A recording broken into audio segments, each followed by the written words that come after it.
The Mystery Playhouse, a rebroadcast for the servicemen and women of the United Nations.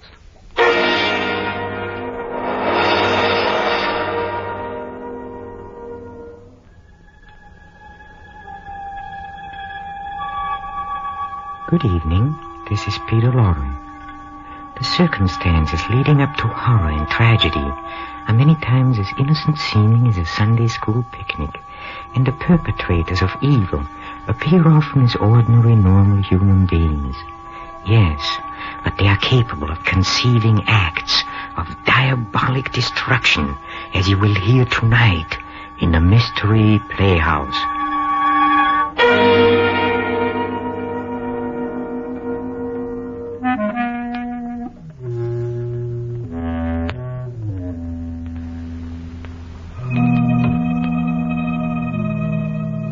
Listen now to Mr. Boris Karloff in Those Who Walk in Darkness. We look in on a scene taking place in a private room at Bayside Hospital. A man with heavily bandaged eyes lies restlessly in a bed. At his bedside are his wife, Valerie, a nurse, and a famous eye surgeon, Dr. Paul Wade. Dr. Wade looks strangely and intently at his patient before he speaks. The dressings at midnight and again in the morning, nurse. Yes, Doctor. Well, Doctor, what did you find? Will I be blind? Is it very bad? Now, take it easy, Mr. Denton. There's nothing to worry about. Nothing at all. You're sure? You aren't just saying that. I'm quite sure. Valerie, did you hear that? I'm not going to be blind. Valerie, where are you? Right here, darling.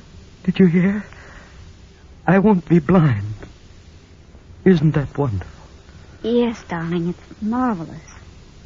You don't sound very excited. Valerie, don't you realize I'm going to see again? She doesn't sound excited because I don't want you to be excited, Mr. Denton. You've got to relax. Try to sleep. Sleep? With this ungodly pain? My eyes feel as though they were on fire. That will stop as soon as the opiate I gave you takes hold. You'll be comfortable, I'm sure. Now, good night. You're going now, Doctor? Yes, I'll look in on your husband in the morning. Stephen. Yes, Valerie? Do you mind if I step out into the corridor for a moment? But you promised not to leave me. I'm afraid, Valerie. Everything's so dark. The nurse will be here, dear, if you want anything. I just want to ask Dr. Wade some questions. Questions? But he's already told us. Yes, Stephen, I know. But I'd like to find out about the treatment and how I'm to take care of you when we get you home, you know. Just little things. All right. But hurry back. I want you near me. I will, dear. Good night, Mr. Denton. Good night, Doctor. And thank you. You're quite welcome. After you, Mrs. Denton. Thank you. I suggest we step into the consultation room across the hall. We'll have more privacy. All right. Here we are. Thank you. Well, it's been a long time, Valerie. Yes, Paul, it has. Almost 10 years, isn't it? About that. Strange that you should have called me, of all people, to treat your husband's eyes. Oh, I was panicky, Paul. I didn't know what to do. It all happened so suddenly. Stephen was working in his laboratory at the house when suddenly I heard a violent explosion. I ran in and found him clutching his eyes and screaming, "I'm blind." First thing I thought of was an ambulance. Then you... Why didn't you think of me 10 years ago? That's not fair, Paul. Was it fair to turn your back on me and then to marry a man almost twice your age? Paul, please, why bring up ancient history? It isn't ancient history to me. I've never forgotten you. Paul, about Stephen's eyes. What about them? I have a feeling that you weren't telling him the truth. You're right. Oh, you mean he's not going to regain his sight? He's going to be blind? Oh, Paul. You don't expect me to be terribly concerned, do you, Valerie? After all, he did take you away from me. Don't be vindictive, Paul. It wasn't Stephen's fault. He didn't even know of your existence. And you never told him that we were on the point of being married. No, never. It's rather ironic that we should meet again at the bedside of my rival, your husband, a man who may forever walk in darkness. Don't say that, Paul. It's horrible. But unfortunately true. A moment ago, you told me not to be vindictive. I'm not, really. But if I were, I could have my fill of vengeance if I told him about us. And then told him that he'll be blind forever. You wouldn't, Paul. Or I might take another form of revenge. I could tell you that an operation is called for. A very delicate operation. Are you trying to say that there might be a chance? Yes. But supposing I refuse to perform the operation? Paul, you're joking. You can't mean that. Perhaps not. But you call me vindictive. Suppose I operate and my scalpel slips. What if he dies? That would be murder. You're not a murderer, Paul. You wouldn't risk your professional reputation. Why must you torment me this way? You really love him, don't you? Yes, I do. Then forget the things that I've been saying. I want you to think of me as a friend. I want you to trust me. I do trust you, Paul. Thank you. Now as to the possibility of surgery. Here is the situation. The transparent film over your husband's eyes, the corneas, were burned and torn with the explosion. They've been so damaged that blindness will result, even though the eyes heal. But you think an operation would cure that? Possibly, although it's a very delicate job. The injured cornea must be peeled away and replaced by a fresh, healthy one. Where can you get healthy corneas? From the eyes of the dead. Oh. It isn't quite as horrible as it sounds, Valerie. You know, dying people often will their eyes for just this purpose. We maintain what we call a corneal bank. It's much the same as a blood bank, only but there's this difference. Corneal tissue can't be stored more than 48 hours. It must be fresh, or it's no good. You have some available in the bank? No, that's the trouble. I'm afraid we haven't. But there's got to be some, Paul. I don't know where, Valerie. Unless... Unless what? I was just thinking. Last night, one of the interns asked me to look at a charity case that puzzled him. He lives in a dirty little shack near the waterfront. Yes, Paul. I stopped by and examined him. I found an incurable condition. There's no way to save him. He won't live more than a day or two. But his eyes are healthy. You mean you think he might... I don't know. You'd have to have his consent, of course. Take me to him, Paul.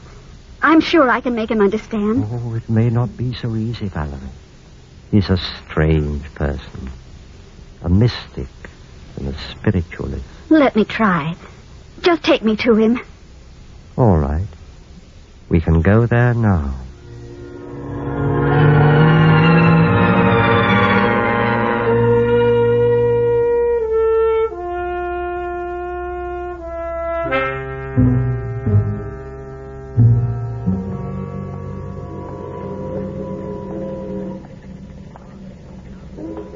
How can anyone live down here, Paul? Wet streets and fog rolling in from the river.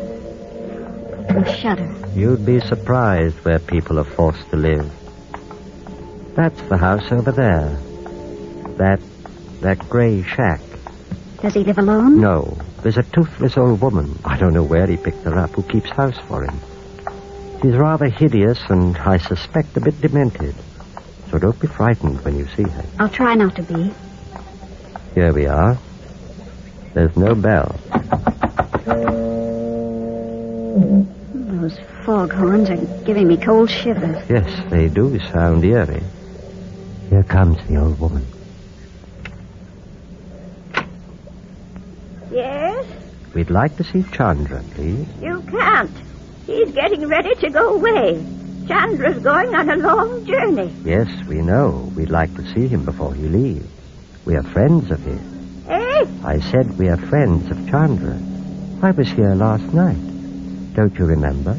All right. Come in. His room's at the end of the hall. You know the way. I have to stay here by the stove. I'm cooking something. Yes, something for Chandra's journey. I see.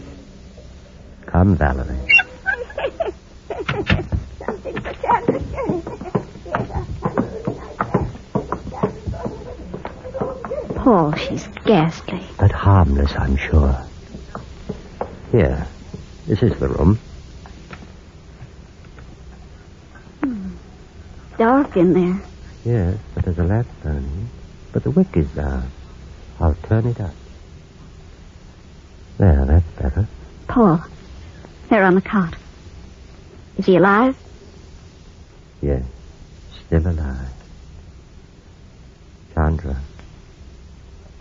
Chandra. Who calls Chandra? It's Dr. Wade. You remember me? I was here last night. Yes. Chandra remembers, but it is too late. I am going away on a journey. I know. That's why I've come. I brought a young lady with me, Chandra.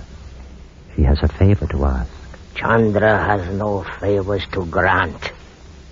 Soon I will start to the other side. Let her tell you what she wants, Chandra.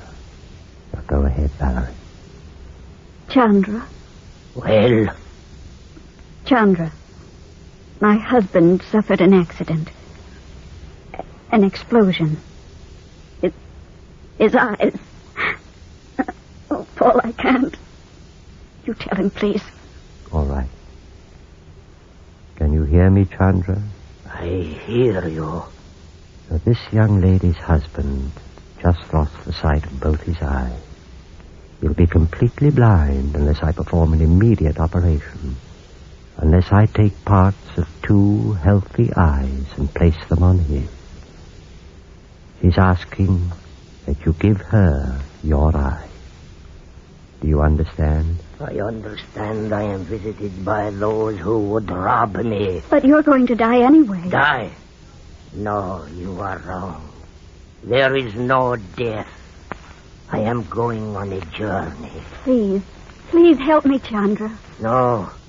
I will need my eyes. I will need them to see into the great beyond. To guide me through eternity. The eyes are the windows of the soul. I'll give you anything you ask. No. No, I said. No. No, I... Oh.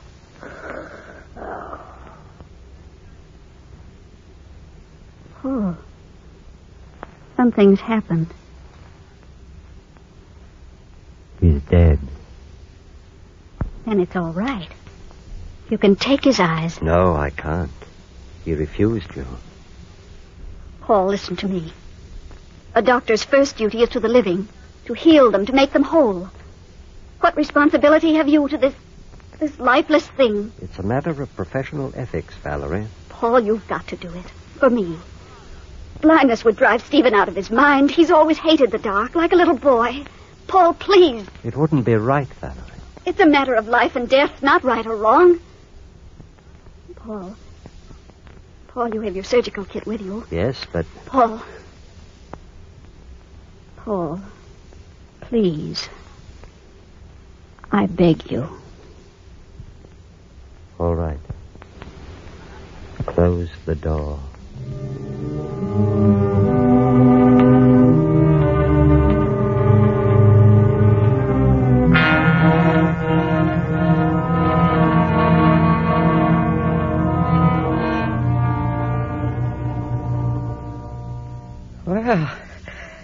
Well, it's good to be home again, Valerie. That hospital room was beginning to get me down. It's going to be even better once the bandages are taken off. Yes. Just another week, that's what Wade said. Oh, he's a good doctor, Valerie. I like him. I'm glad. Imagine being able to see again after all these weeks of darkness. I've never liked the dark. Why, it will be like coming into a new world. Yes. Tell me, what sort of an operation was it, Valerie? Well, I don't know. You don't... You sound like you're trying to hide something. Oh, don't be silly, Stephen. Oh, that must be Paul. Dr. Wade, no. I'd better let him in, Stephen. I think Jenny's in bed. Good evening, Mrs. Denton. Good evening, Doctor. Sorry I'm so late, but I had an emergency call. Oh, it's quite all right. Hello, Doctor.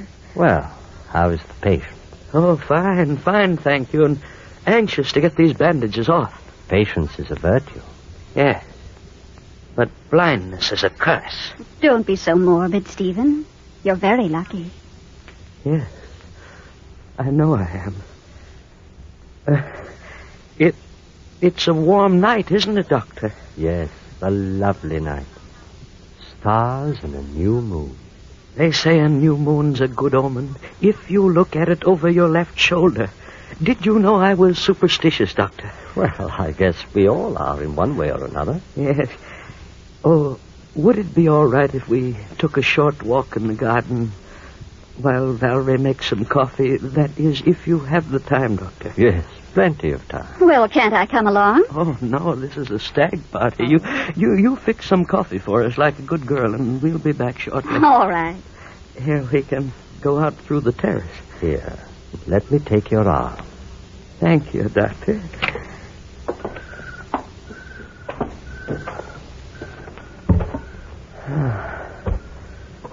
What a gorgeous night. Yes, isn't it? See how the moon is... Oh, sorry, old fellow. I forgot for a moment. That's all right. I'll be seeing it soon enough, thanks to you. And now you're seeing it for me. Over my left shoulder, I hope. Why, no. It's the right one. That's bad luck. Oh, but you couldn't possibly bring me bad luck, Dr. Wade. Not after giving me back my sight. You'll never know what you've done for me.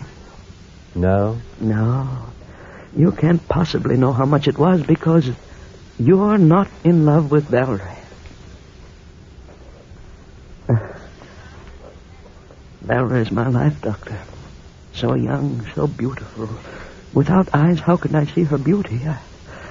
I'm getting on in years, you know, and there'd be very little left for me if I couldn't look at Valerie and see the warmth of her smile.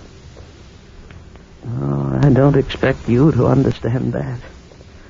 Nobody can understand it except the one who's in love. Perhaps you're right. It must be very pleasant to see with the eyes of love, even though the eyes are borrowed. Borrowed? What do you mean? Oh, why, nothing. Nothing, really. That's not the truth, Doctor. Shall we keep walking? No, I want you to explain what you meant when you said my eyes are borrowed. It had something to do with the operation you performed, did it not? Now, look over. I won't be put off. I told you I was superstitious. Give me back my eyes.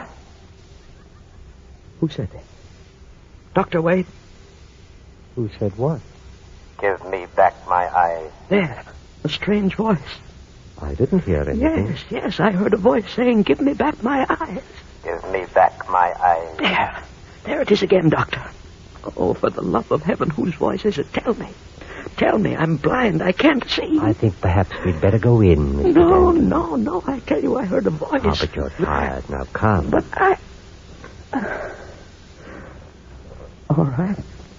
I can't understand it. I swear I heard a strange, hollow voice. There was no voice, at least. None that I heard. Here we are. Step up. That's fine. Back so soon? I think you'd better go right to bed, Mr. Denton. You're tired and unnerved. Yes, I will. Coffee will be ready in just a few minutes. Oh, I think I'll retire, Valerie. Is something wrong, Stephen? He's tired. Oh, here, let me help you. No, don't bother, please. I can find my own way. You stay with Dr. Wade. Doctor, are you sure we didn't hear? I'm positive. I see. Well, good night. Good night. I'll be in shortly, Stephen. All right. What happened, Paul? I'd rather not discuss it. Please, you must tell me. Well, it's something I've been worried about. What do you mean? I haven't brought this up before because I was hoping against hope that the thing I feared was not true. Paul, you don't have to hide anything from me. Is something wrong with Stephen? I'm afraid so. I'm afraid the explosion injured his brain as well as his eye. Oh, Paul. It isn't going to be easy to take, Valerie. What happened in the garden?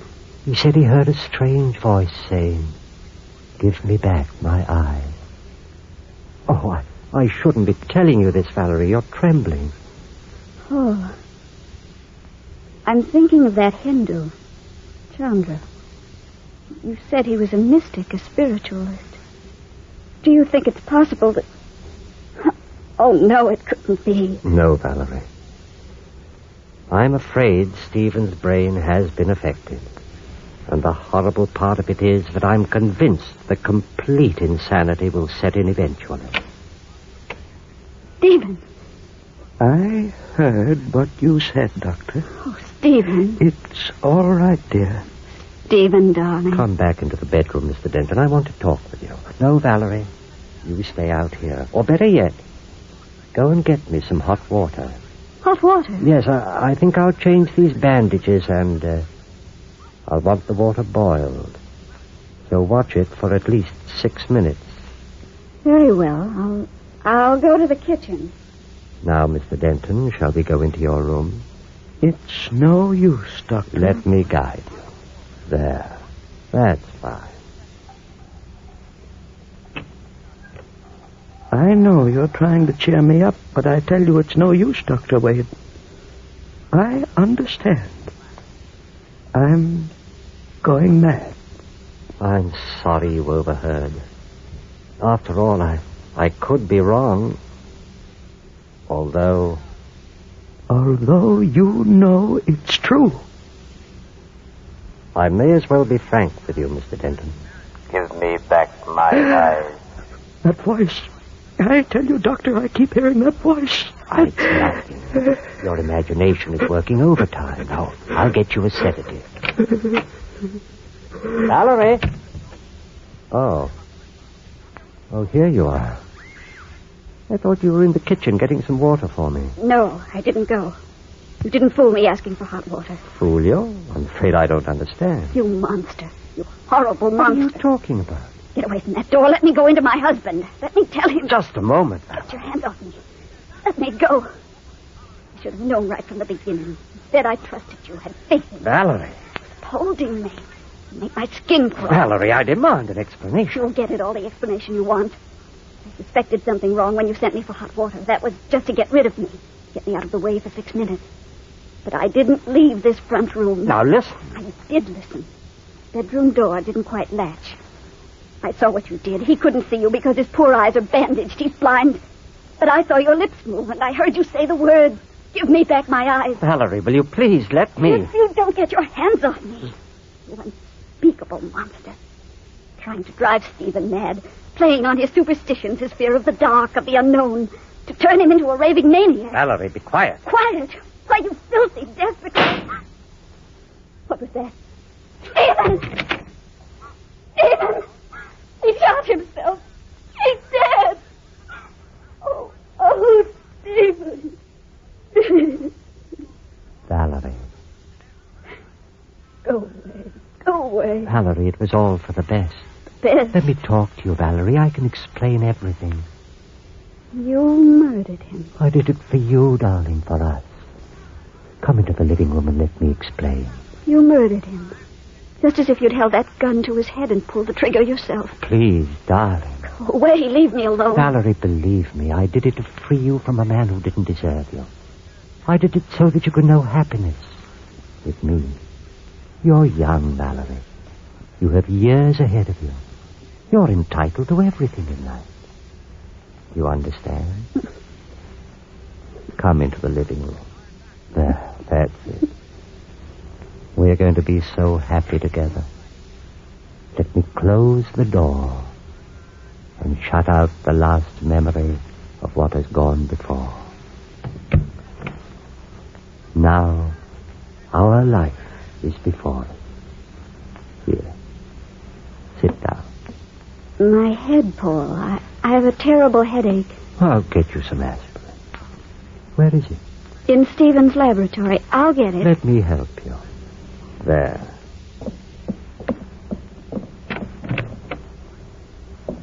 I think it's on the middle shelf. Turn the light on, Paul. The switch is on the right. I have it. Let me get the aspirin for you. I can find them more easily. I've been thinking, Valerie. After this is all over, we are going away on a trip. Perhaps somewhere off in the mountains, or... You've got the wrong bottle, dear. That's not the aspirin. No.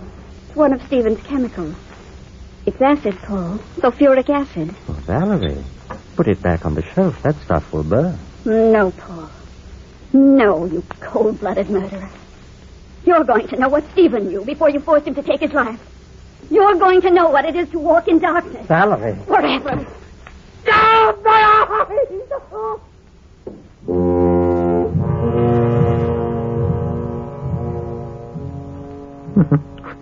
There, my friend, is a young lady who takes literally the old adage, an eye for an eye. Thank you, Boris Karloff and cast, for keeping our growing reputation for horror quite intact. And now, ladies and gentlemen, if you'll follow me, please, I want you to visit the green room. The players are rehearsing our next performance. Come. Come, come.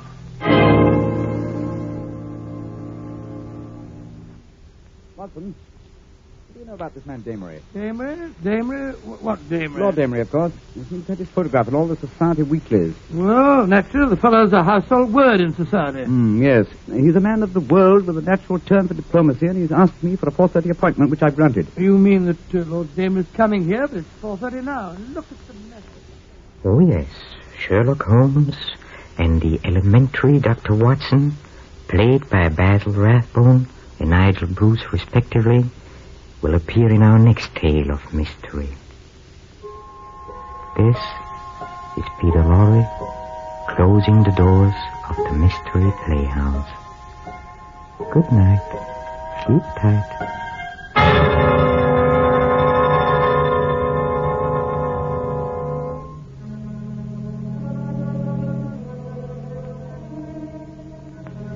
This is the Armed Forces Radio Service.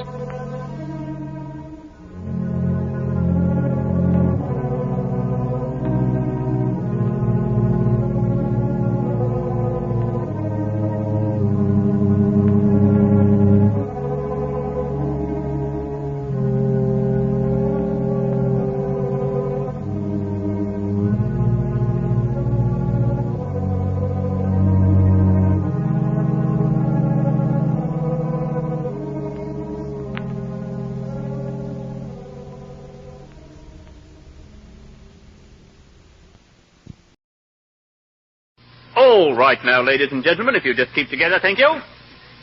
Now, here, if you follow me, is the corner of Fleet Street and Bell Yard. And at this very corner, in a dirty little barber shop such as you or me'd be ashamed to set foot in, it was so dirty, the notorious Sweeney Todd lived and breathed and had his being. What was Sweeney Todd famous for, guys? He was notorious, lady. He was notorious for being a murderer. A murderer? A notorious bloody murderer, he was. But this isn't a corner at all. I thought you said it was the corner of Fleet Street and Bell Yard. All done away with, sir. All done away with years back. But underneath these here stones, listen to the hollow sound and grisly memento of the 18th century, underneath these stones was the very vault where Sweeney Todd used to burn his victims and make them into veal pies. Oh. They need veal for that, guy. And that's what they had, sir. Human veal and human beau. Oh. Sweeney Todd used to murder his victims with a barber chair, he did. And at this very corner, in sight of St. Dunstan's Church, he had his notorious barber shop. Now, if you just get in a bit more close, we'll penetrate into the very scene where Sweeney Todd raised his grisly hand in murder.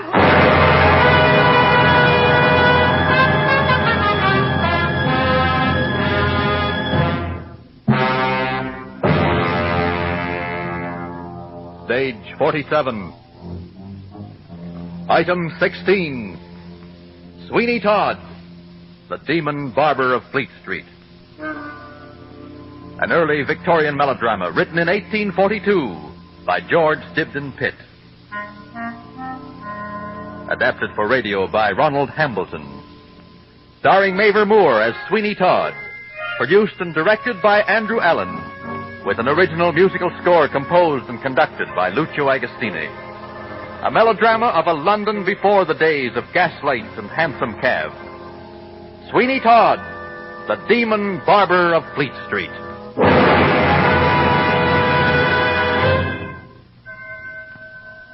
Hear that? St. Dunstan's bell, just like it used to ring 200 years ago, ringing over these same streets and over streets that have gone long since. Streets covered with mud and filth, no street lamps in them days, mind you. Just a perfect breeding ground for thievery and murder. It was that very bell what brought Sweeney Todd down to his shop of a morning, watching his miserable little apprentice putting up the shutters, and then waiting in his shop like a spider lurking in his web. Boy. Yes, Mr. Todd? A little more activity won't hurt you, Tobias Ragg. Come here. Yes, Mr. Todd? I would have you remember that you are my apprentice, Tobias. That you have of me board, lodging, and washing. Except that you take your meals at home, that you don't sleep here, and that your mother gets up your linen. Now, are you not a fortunate, happy dog? Oh, yes, please, sir. How old are you, boy? 15, please, Mr. Todd, sir. Old enough to have a memory, eh? I think so, sir. And remember this. I'll cut your throat from ear to ear if you repeat one word of what passes in this shop, or dare to make any supposition or draw any conclusion from anything you may see or hear, or fancy you may see or hear. Do you understand me? Oh, I won't say anything, Mr. Todd. And for lesser misdemeanors, there's a place for you at Jonas Fogg's madhouse in Peckham.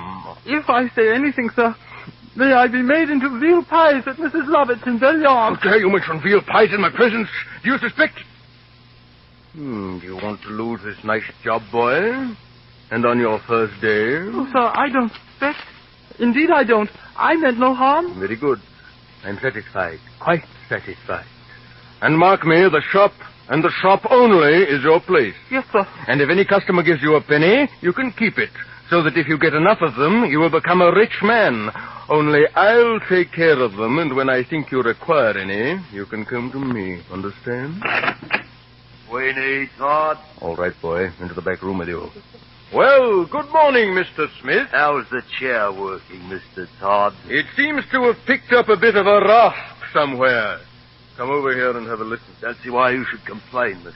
Sweeney Todd, seeing it's not yet paid for. What, would you have me pay for a chair that doesn't give satisfaction? Listen to it, Mr. Smith. A trifle squeaky, Mr. Smith. Perhaps something foreign has gotten into the works. Blood, perhaps, Mr. Todd. Blood. What the devil do you mean? After all, even the most careful barber's hand slips a little, Mr. Todd. True. It's a delicately balanced piece of mechanism.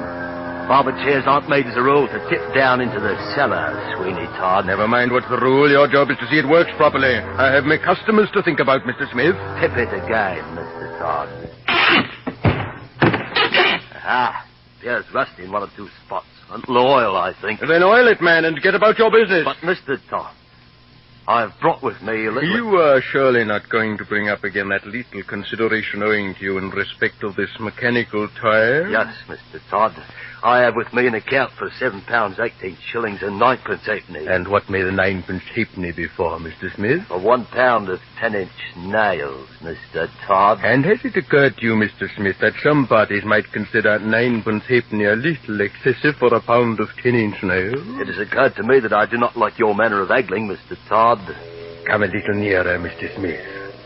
What would you say to £1.50? Certainly not. I want my... And perhaps a free shave, too? A really close shave afterwards? I would say you are a rogue, Mr. Todd. I will make it 30 shillings. Let us say 30 shillings, Mr. Smith. Has it occurred to you that certain parties not very far up this street, certain legal parties, as you might phrase it, might gain a good deal of profit and instruction from a perusal of some of the items and specifications on this little account of mine? You mean about the chair, you dog? I mean the chair, and I mean the Old Bailey, too, Mr. Todd. I think the amount we mentioned was 7/18, 9.5, Mr. Todd. I was speaking of a free shave, Mr. Smith.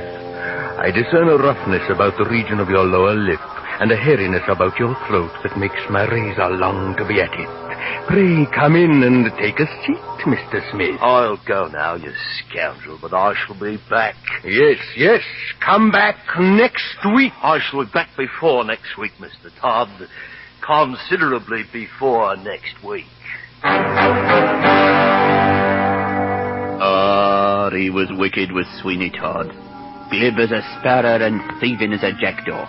Why, he'd as soon twist a young lad's arm as do an honest London tradesman out of his wages. But look, here's a first-rate sample of how Sweeney Todd used to do business. In fact, this is the little piece of work that finally brought him to the gallows. Too bad they didn't have electric chairs in them days. An electric barber chair would have been the thing for him. Now, young Tobias Ragg was sweeping out the shop one evening. It was cold and drizzly, a regular sloppy day. And into the shop walks a chap what had sailor writ all over him. Is this barber shop open, my boy? Yes, indeed, sir. Come in. Then tell your master I would use his services. But wait a minute. Do you live about here? I live over by St. Dunstan's Church, sir. Do you know Miss Joanna Oakley? Oh, yes, indeed. She's a very kind-hearted lady. What you say is no surprise to me, though naturally I am delighted to hear it. Are you related to her, sir? She is my sweetheart. I've just come back from a voyage to India. I intend to marry her. Oh, that's what I should like to do. What, marry Miss Oakley? Oh, no. I mean, I should like to sail the ocean, too. The sea has its perils and its chances, my boy. I've been away for 5 years, not knowing when I would ever see my sweetheart again. But now I am home again, bringing her a pearl necklace for a wedding gift. Ah, Tobias, my dear boy. Huh? What a time you have been. What has detained you, my darling boy? Sir, Mr. Todd, Has Captain Pearson's peruke been sent home, my dear? I don't know, sir. I thought I gave you instructions never to speak to any person when out of my sight, eh? You may have done, sir. Take that! Oh! And remember for the future what it was for. Now go into the shop and attend to your business. The next time you disobey me, I'll cut your throat from ear to ear. Your pardon, sir. I am to blame. I asked him about a particular old friend. We got into conversation. No apologies, I beg. Boys will be boys, and a little mild chastisement from time to time does them no harm. Perhaps you're right. But I must protest always against unnecessary severity towards young persons. But though you are hasty, you are no doubt possessed of a generous heart. And hang me if I don't patronize you this very moment. I'm going to meet my sweetheart presently, and I think a clean face will become so important an occasion. Happy to be of service to you, young gentleman. Is it a shave you need? What am I here for but to give you a shave? To give you a closer shave than you have ever had before. Thank you, Barber. Take the farther chair, please. It's the chair I keep for special customers. And special occasions, eh? And special occasions. Head back while I tuck in the cloth, sir. I always like to leave the throat clear. That's better. You've been to sea, sir? I've only lately come up the river from an Indian voyage. India? You carry some treasure, I presume? Am I the brush? Among others, this small casket. This here. Exquisite workmanship. It is not the box, but its contents that must cause you wonder. For I must, in confidence, mind, tell you it contains a string of veritable pearls of the value of £12,000. 12,000 pounds? What the devil noise was that? Only me. I laugh. Laugh? You call that a laugh? I suppose you caught it to somebody who died. If that is your way of laughing, I beg you won't do it anymore. You will find me all attention to your orders, Mr. Ingerstry. Mark Ingerstry. Mr. Ingerstry. It's well you came here, for though I say it, there isn't a barber in the city of London that thinks of polishing a customer off as I do.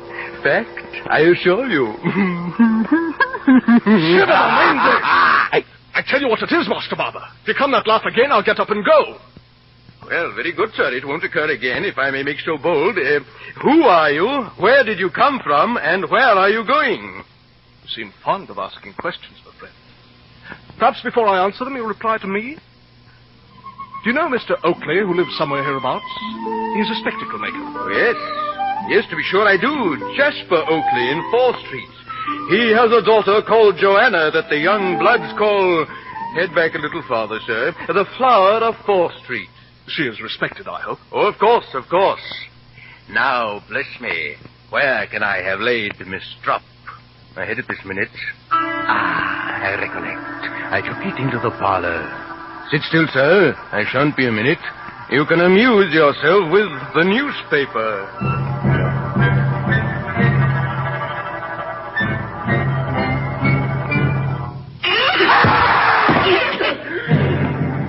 The chair moved before I could touch the lever. What's happened? This is a trick. The chair must have life of its own. No. Courage, Sweeney. It must have slipped. Smith must have put too much oil on it. And remember the pearls. The pearls. When I was a boy, the thirst for avarice was first awakened by the fair gift of a farthing. And that farthing soon became a pound, the pound 100, and so to 1,000, till I said to myself, I will possess 100,000. This string of pearls will complete the sum. Who's there? Quick, speak up. Yes, sir. Tobias, you dog! How long have you been peeping in the door? Peeping, sir? Yes, peeping, don't repeat me words. See, sir, I wasn't peeping at all. You didn't see the chair tilt back? I didn't know it could tilt back, sir. It doesn't. Did I say it did? No, sir, but I thought... Never mind what you thought. Who's there? Somebody else skulking about? I'll soon fetch him out. Well, what do you want? It's only the black servant of the gentleman who came here to be shaved, sir. Only the black servant of the gentleman who came here to be shaved, eh? You know quite a bit, Tobias. No, sir. Tell this black servant that his master's not here. Tell him to seek elsewhere. I will, sir. I should have remembered about industry servant. But no matter. The pearls have come to me. And Mark Industries gone to Mrs. Lovett, the pie maker. Sweeney Todd was sitting on top of the world. £12,000 worth of pearls at one sitting, as you might say. But not an easy thing to turn into cold cash. That's not something he could do by killing, though he would have if he could have. But he bided his time until the right man came along. Good evening, neighbor. I would have you shave me. Your servant, Mr. Parmine. I think you'll find this chair comfortable. Thank you. You deal in precious stones? I do, neighbor. To be sure. Everyone knows John Parmine, the lapidary and the jeweler. It's rather late for a bargain. Do you want to buy or sell? Head forward while I pin the cloth, sir.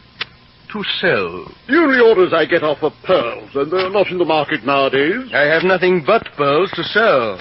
I mean to keep all my diamonds, garnets, and rubies. The deuce you do. Will you look at the pearls I have? Where are they? Here. Real, by heaven. All real. I know they are real. Will you deal with me or not? I'm not sure they are real, you know. Let me look at them again. I thought so. Counterfeit. But so well done that just for the curiosity of the thing, I will give you £50. £50? Is this a joke? I will give you 100. Hark ye, friend Parmine. It neither suits me inclination nor me time to stand haggling with you. I know the value of pearls, and as a matter of ordinary business, I will sell them to you so you may get a handsome profit.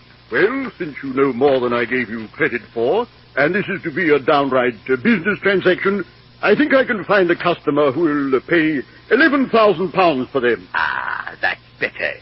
Let me have the money tomorrow. Stop a bit.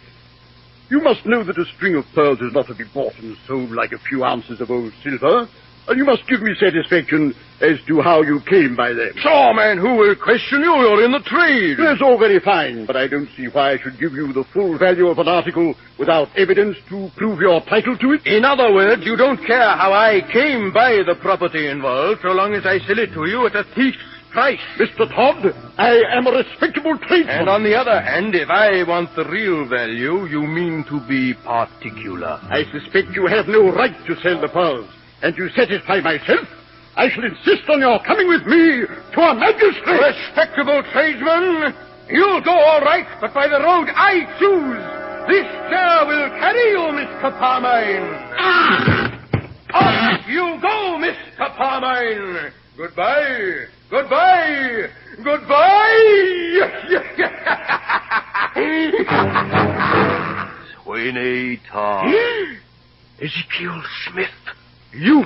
Not goodbye, surely, Mr. Todd, but how do you do, dear Mr. Todd? So, you know the secret of the pearls now. It is enough. Your bill is paid. But it has to be receipted yet, Mr. Todd. Where is Mark Ingastry? It was you who sent him down to the vault, wasn't it? But I didn't cut his throat, Mr. Todd. You are a little too clever, Mr. Smith. I do not like to have such a clever mechanic in my confidence. It doesn't altogether suit. How do you like this little tile? A pistol? Mr. Todd, it's not loaded. Not as big as a chair, Mr. Smith, but it works better. Mr. Clever Smith, you won't do much thinking now with that bleeding head. You can take all your cleverness down below now. You can have a ride in this particular chair of yours. It ought to work well now its master is riding in it.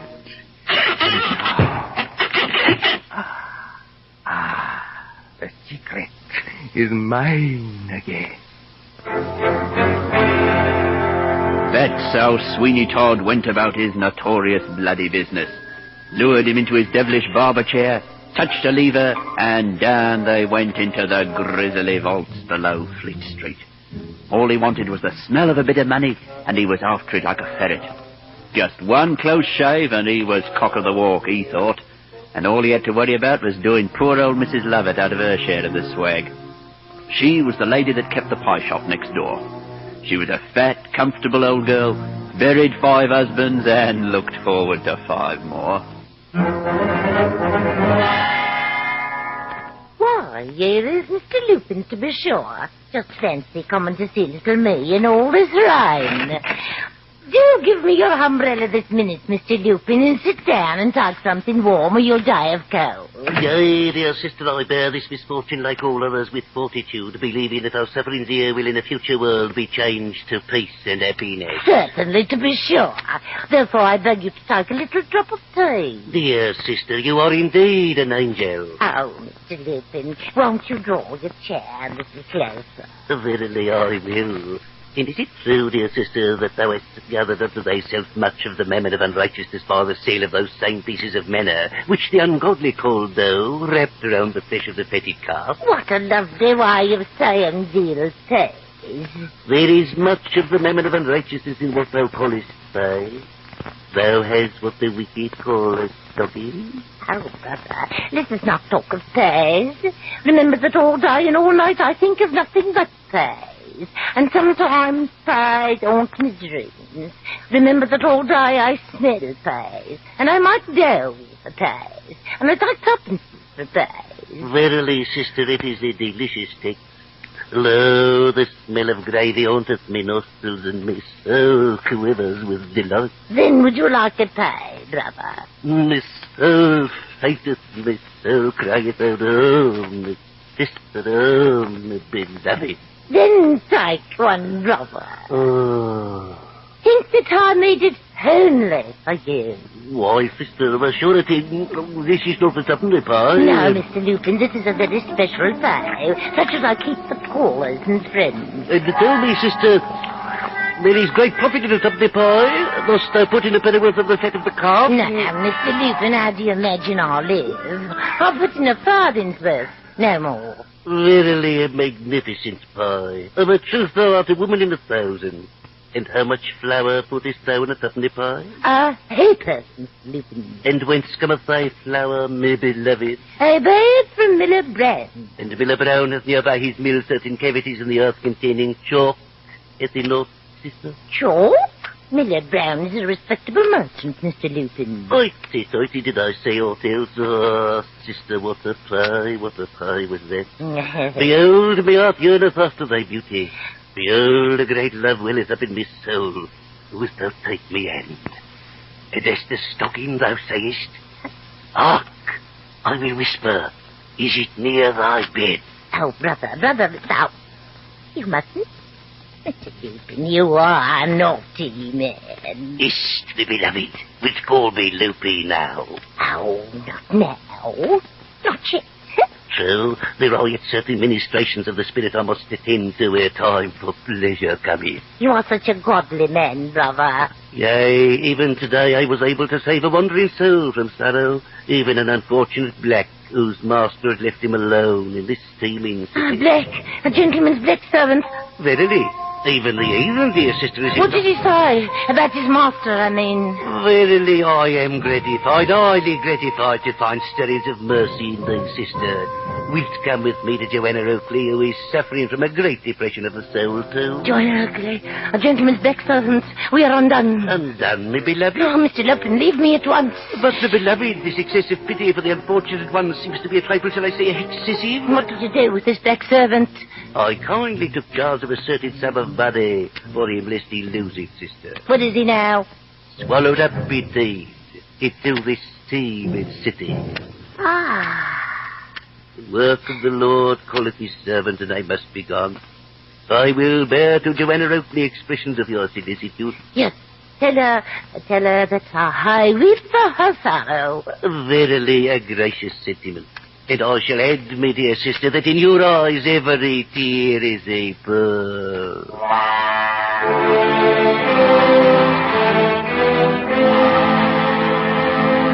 Ah, Mrs. Lovett. Rather late for a call, my dear. Can I do anything for you? My mind is disturbed, Todd. The wicked manner of our lives darkens every hour and colours all my dreams with blood. Can we not reform our ways and live good, righteous lives? What drivel is this woman? You sound like that ranting Parson Lupin. Lupin, I know. Lupin, oh yes. Don't twist me arm like that. Hurt me. I'll do more than that. Now tell me exactly, what are you talking about?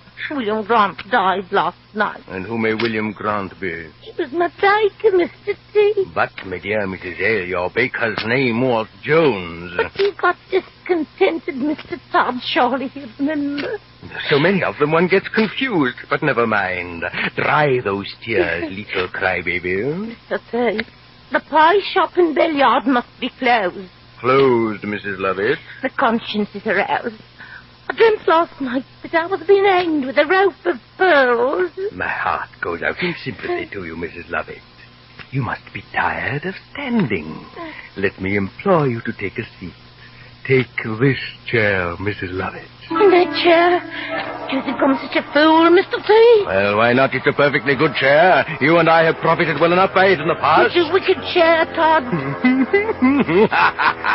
It works very well. A trifle squeaky, but then all old friends squeak a little bit, Mrs. Lovett. Mrs. Lovett? Let me go, Todd. Please, Todd, my dear. The management of women is much like the management of horses. Horse judiciously applied. What are we going to do, Todd? People are beginning to suspect. Oh, do you know of anyone, Mrs. Lovett? What about that gentleman with the pearls? He'll never suspect, not anymore. But what about his servants? People will speak to him. He may go to the magistrate. Now, that, Mrs. Lovett, sounds very like an idea of your own. We're in it together, remember that? Remember? Come, my dear. Let us sit down and talk like old friends.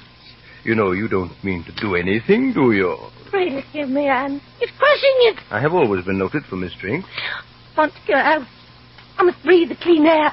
Let me go. Why this hurry to be out at this time of day, Mrs. Lovett? No. We shall sit here quietly and talk of your trouble. You were speaking of the unexpected demise of this, let me see, what was his name? Not Jones, what was it? I've forgotten, Todd. You are not thinking of going, Mrs. Lovett? No. Too late now. Why then, let me hold your hand, and we will sit here holding hands like lovers. Now, while Sweeney Todd and his female accomplice were sitting in his barber shop, warming their hands, so to speak, because there was only one candle in the old room in place, Dr. Aminadab Lupin was on his errand of mercy to see Joanna Oakley. She'd pretty near cried her eyes out for Mark Inglestry by this time, and her ma and pa just didn't know what to do with her. How is this, child, that you look so pale?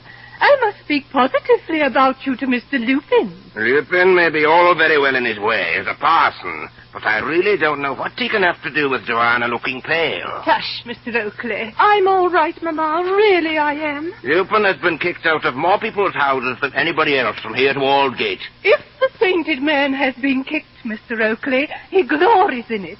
Mr. Lupin likes to suffer for the faith. And if he were made a martyr, it would give him much pleasure. Not half the pleasure it would give me, Mrs. Oakley. Joanna, I think I feel my old complaint coming on again.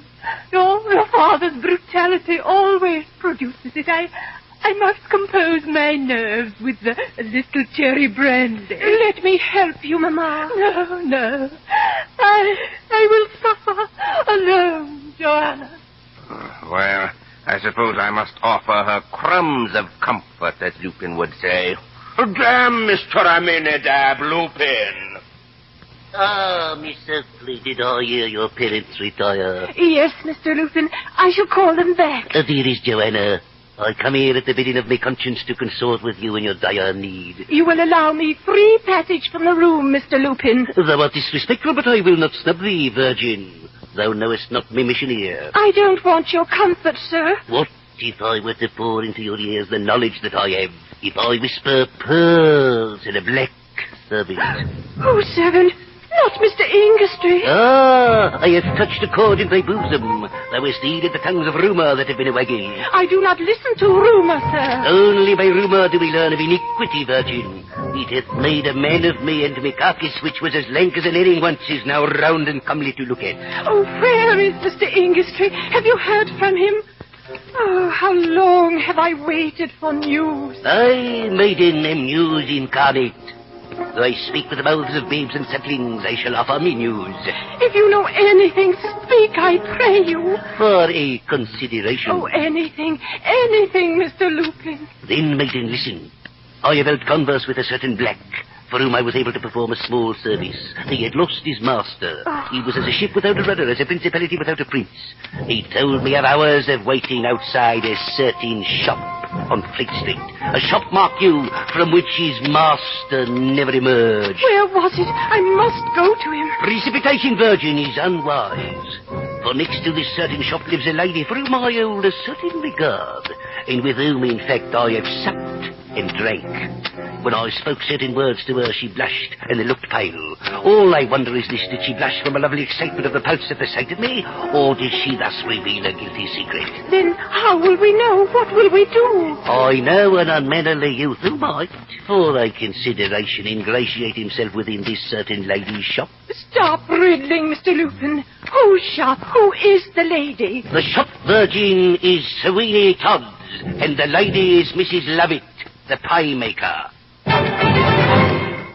You think them guilty? Verily, I believe this man Sweeney to be a man of sin. I myself have a mind to test his wickedness and to introduce this youth within Mrs. Lovett's shop. Then do so, Mr. Lupin, and let me find ways to thank you. Why, you can thank me with the aforementioned consideration. What is it, then? Briefly, let me take thee unto my bosom even as a wedded wife. Absurd! Have you been drinking? The fire of love rageth. It consumeth me very vitals. Oh, come no nearer, sir. Peradventure I may extinguish the flame of my passion by the moisture of those ruby lips. Sir, are you insane? Maiden, I am resolved. Unhand me, ruffian, or repent. Moderation, maiden, one not, you lazy. Why, it's the hypocrite parson. There's a bit of correction for you, Lupin. Help! Silly, I am a tail, robbers, fire, help!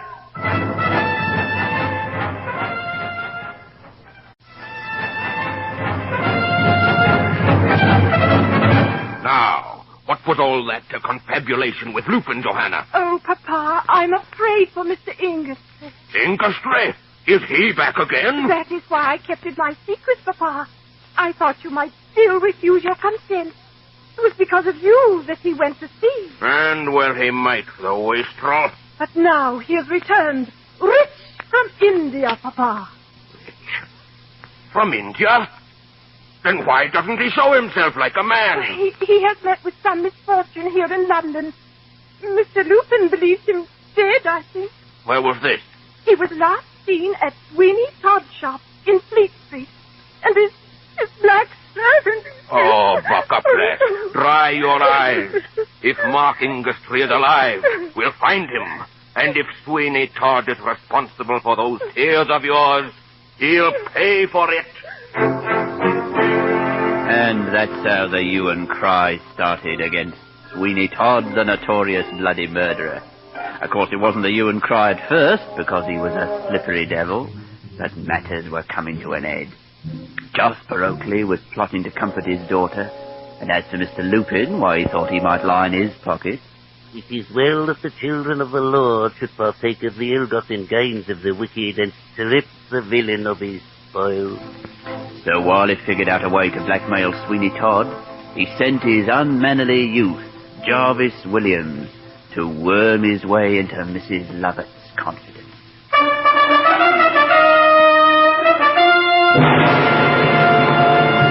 Go away, my good fellow. We never give anything to beggars. I ain't no beggar, Mum. But a young chap was trying to look out for a situation. Jarvis Williams is the name. I've seen better days, Mum. I think of the Italy. Of the Italy? Yes. You never seen such a barrow of greens and taters as I used to turn out. But Monopoly made me a bankrupt. The big shops ruins the little shops and stars out the costermonger. Blowed time, ain't it? I dare say when you get into better days, you'll have quite sufficient influence to make you intolerable. Are you, from this barrow? No, Mum. Knightsbridge. Better picking. You are unknown about here? Even old Bailey hasn't heard of me, Mum. Very well. You ask me for employment, and I will give it to you. Follow me. Where to? To the bakehouse, where I will show you what you have to do. You must promise never to leave it on any pretense. Never to leave it? Never, unless you leave it for good and all. As Shakespeare says, my poverty and not my will consent. Help me with this back door. Will I be working in the bowels of the earth? Tut, boy, it's only our vault. Coo, it's a dismal old. By this passage, young Jarvis, we must descend to the furnace and oven, where I will show you how to manufacture the parts. Beta files and make yourself generally useful. And that's it, I hope. I suppose I'm to have someone assist me in this situation. One pair of hands would never do the work in such a place. Are you not content? Yes. Only you spoke of having a man. I had a man, Jarvis. He's gone to his friends. He's gone to some of his old friends who will be glad to see him. Yeah, I don't like the sound of that. Have you any scruples? No scruples, Mum, but one objection. And that is? I should like to leave when I please. You may make your mind easy on that score. I never keep anyone many hours after they begin to feel dissatisfied.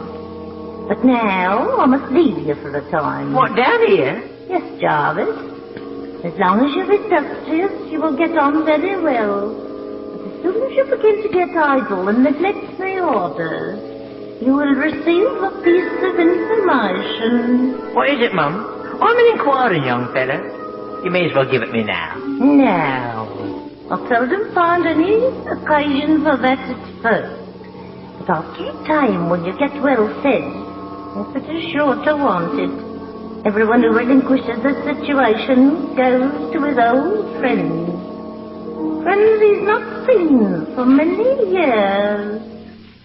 I shall return anon.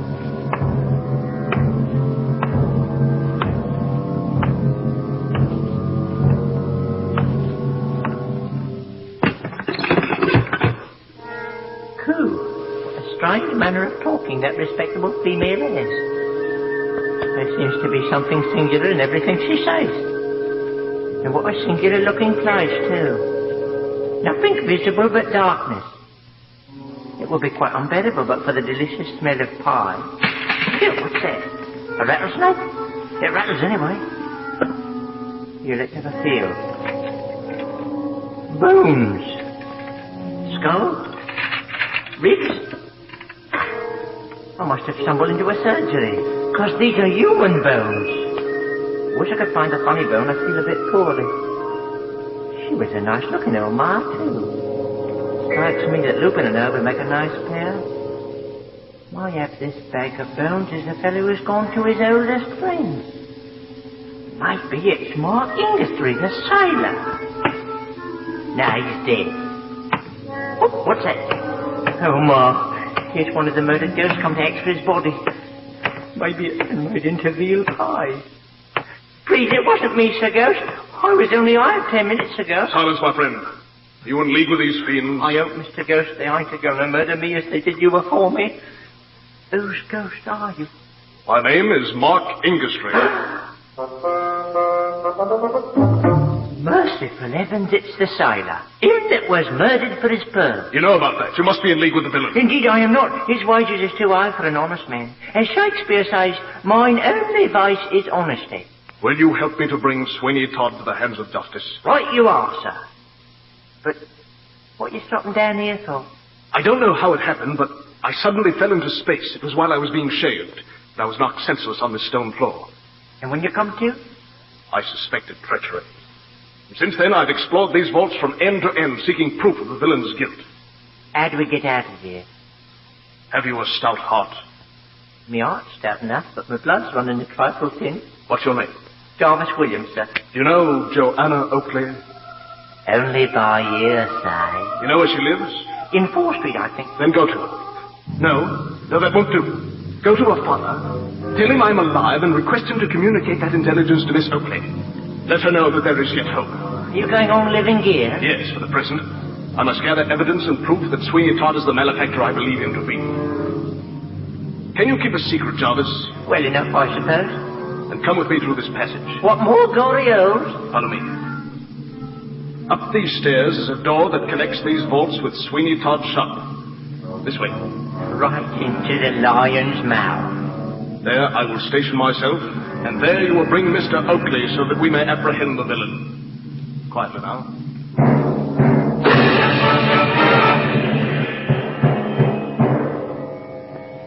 This must be Sweeney Todd's back room, sir. It is. And what have these walls not seen, Jarvis? Look through the door. It's Lupin.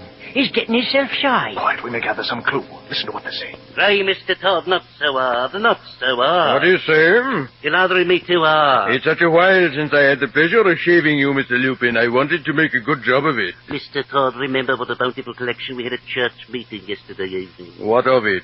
So the man of God can well afford that gracious offering known to the unrighteous as a tip. A tip, eh?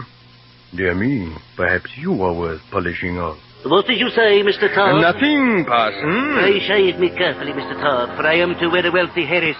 I would fain make the wife of me bosom. A wealthy heiress? And what's her name, may I ask? Mrs. Lovett, all right, Jarvis. Silence, would you ruin everything? Of a surety she is not unknown to you. This Mrs. Lovett who owns a pie shop in Bell Yard, that the Lord hath blessed with a trade both bountiful and ever-flowing. What do you say, Mrs. Lovett? Then you are going to be polished off. Remain seated, sir. Lupin, sit down! No, you don't catch me so easily, Mr. Todd. I have always been suspicious of your doings, and I prefer to stand. I should have suspected the chair. Come here, Mr. Lupin. No, indeed. And now that I know how you manage it and a sinful cunning trick it is, you'll pay blood money for it, Mr. Todd. Come back, Lupin. As you see, Mr. Todd, I am not ripe for killing yet. Oh, yes, you are, Mr. Lupin. Very ripe. Very ripe indeed. Very ripe, ripe, I cry. Young and old ones come and die. Very ripe, ripe, I cry. Young and old ones come and die. When they sit in Sweeney's chair, off they go to heaven knows where. Mrs. Lovett surely knows where they go to all them what goes. Where they go to all them what goes. Very ripe, I cry. Young or old ones come and die. I'm off, Mr. Todd. We'll talk later. I'll cut your throat from ear to ear when I catch you. Coast's clear, Mr. Ingester. What unparalleled horrors. Can't say I'm sorry to see old Lupin doing a bit of honest running for a change. See, Jarvis, this is the very chair at which I sat. And Here's the chain the assassin pulls to tilt the chair and drop the victim into the depths below. And then into the furnaces where the bodies are incinerated. Fetch Mr. Oakley and the police officers. I will return to the vaults, for Sweeney Todd thinks me dead. And as long as he thinks so, he has an adversary he does not suspect.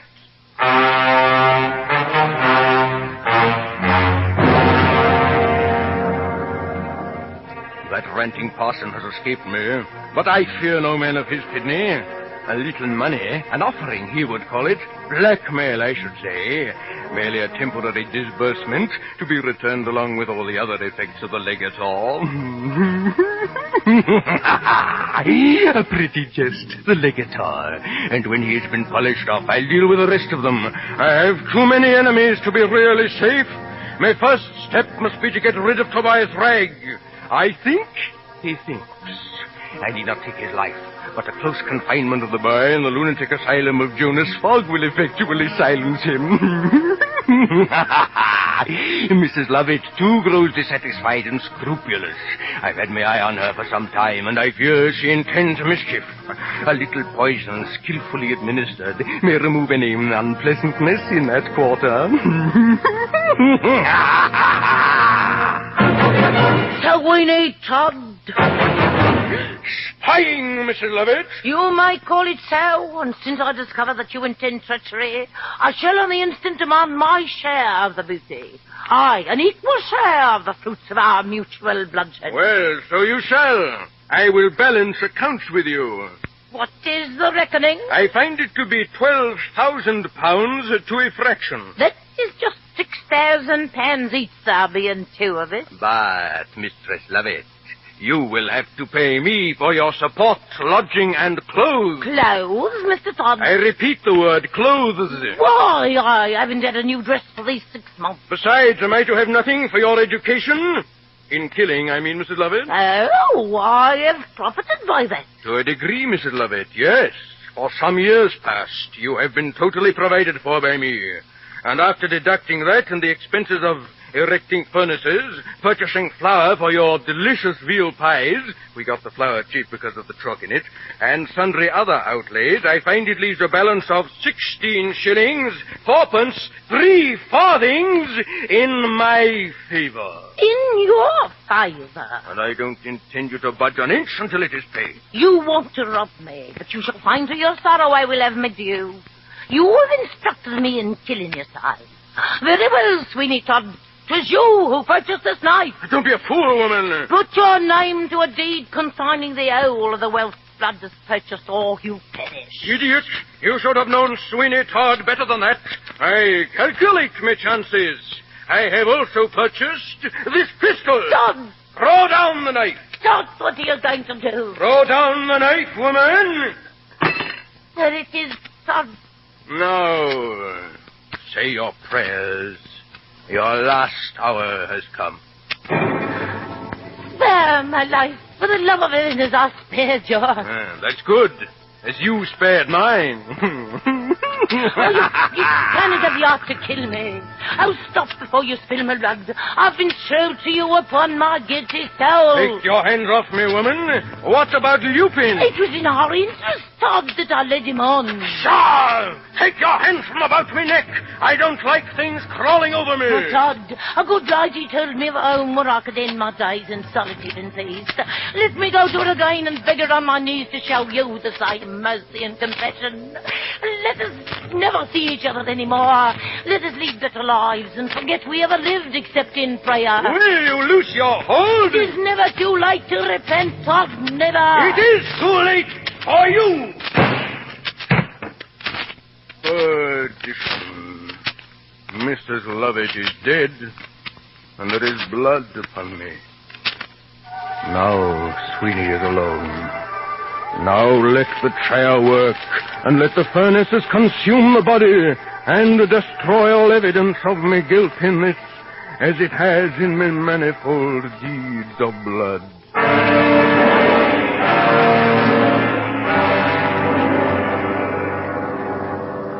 With Mrs. Lovett dead, Sweeney Todd had to do all his dirty work by himself. He lays her in the chair, tips it down into the vault, then hurries down the back stairs and through the dark passage to finish the job off. Ah, there you are, Mrs. Lovett. Somebody shot you. Tell me who did it. Tell Sweeney, and he'll cut their throats from ear to ear.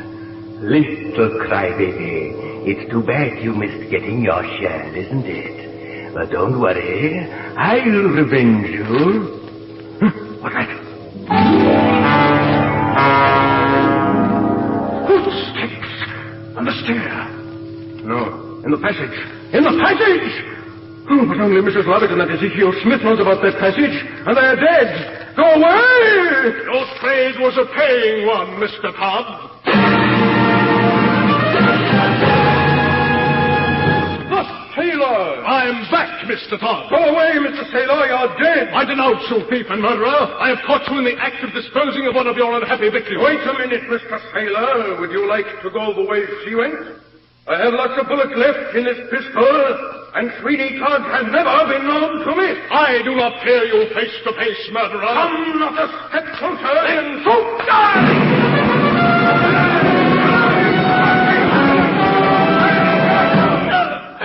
Stop this time, Sweeney Todd. Curse you! There.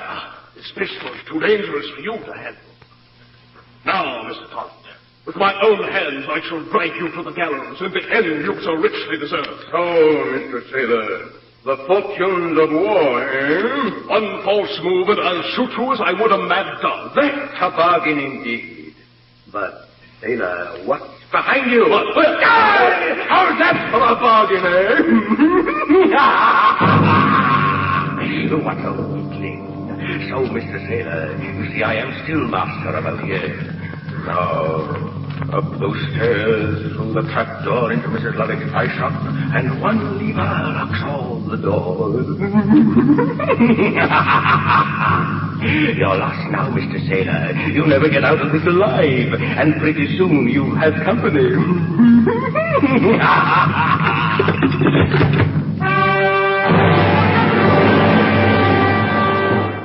Verily, I have no wish to be included in this pursuit, Mr. Oakley. Lo, the roaring lion is abroad, and no throat shall remain of a piece. But, Mr. Lupin, our plan includes you, eh, Jarvis? We've got a place for Mr. Lupin, all right. My proper place is on guard, exhorting, keeping watch and ward. Let me be the encourager, Mr. Oakley. No, Mr. Lupin, you are to be the bait. The bait? You are to go to Sweeney Todd's shop. Now listen carefully. Engage him in conversation. You can do that well enough. Provoke him to some damaging admission. Yes. Then, when he is about to plunge his razor into your throat to silence you forever... As late as that? It would not trick him otherwise. Then we will burst in, overpower him, and win the day. Hurrah! St. George for England! Verily, it does not appear to me so much like an holiday. It will make a man of you, Lupin. However weary is eyed, everybody. I never did see such a man for distraction of the mind. It's the sailor. Mark Ingerstry, my dear boy. Have you caught the murderer? At last I have the proof of his guilt. I've seen the murderer at work. What poor soul was it this time? He has done away with his accomplice, Mrs. Lovett. What Sempronia gone? Woe to England and woe to Lupin. She was a nice old ma, too. She was round as the full moon and as fleshy as the goats that wanted on the delectable mountain. And now perisheth, gone like the flower of the field. He thinks me locked in his vaults, but I escaped by a secret tunnel. He made a great mistake in not killing you, Mr. Ingerstry. For his own good, I mean. It is an error he will bitterly repent. Mark. I may call my future son-in-law Mark, I believe. Bully for you, Mr. Oakley. I may have dealt a pretty servilely toward you in the past, but all that's forgot, eh? Of course. Then let us call Johanna, that you may greet your sweetheart before we take this murderer. Bully for you, Mr. Oakley. This young man is like the blackbird, he hath but one song. I'll call her. Mrs. Oakley, bring Johanna at once. There is a good old friend of hers here. Now, just watch her face when she sees you, Mark. What is this, Mr. Oakley? Why do you thus disturb my after-dinner rest? Calling for Johanna with a voice like the bull of Bashan. Aye, pious phrase, good Mrs. Oakley. What's this, Mrs. O? Is Johanna not here? Oh, how can she be here when she's with this gentleman? With me, madam. With you, indeed, Mark Inglesby. And I must say, too, that it is not the proper thing to do either. Sending a young woman notes like she was a trollop, instead of an honest girl, tenderly nurtured. I sent Johanna no letter, Mrs. Oakley. You have no call to lie about it, Mr. Inglesby. Where is this letter? Here. Naturally, I took it from her, but she would go. What devil's work is this? This is not my hand. Not your... Then she has been abducted. I got it. Yes. Only one man could be responsible for this subterfuge. And that man is... Sweeney Todd! Thank you, the mind has given way. Leave her where she lies. There's man's work to be done. To the rescue! What's more unto the breach, as Shakespeare says?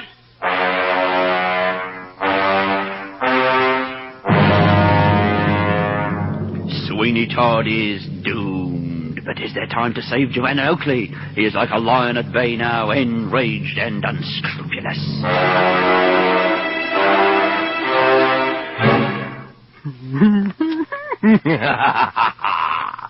This enticed maiden shall be my surety of escape. What do you think, Miss Oakley? Do your worst, you ruffian. Though my dear parents and Mr. Inglesby hold me dear, they will never let their affection sway them in the performance of their duty. Have I not a singular grace in writing love letters? Oh, you do ill to taunt someone who is in your power, Mr. Todd. You would not dare do it if Mr. Inglesby were here. But he is here, my dear, and you shall see him in a little while. You shall join your lover in the vault below.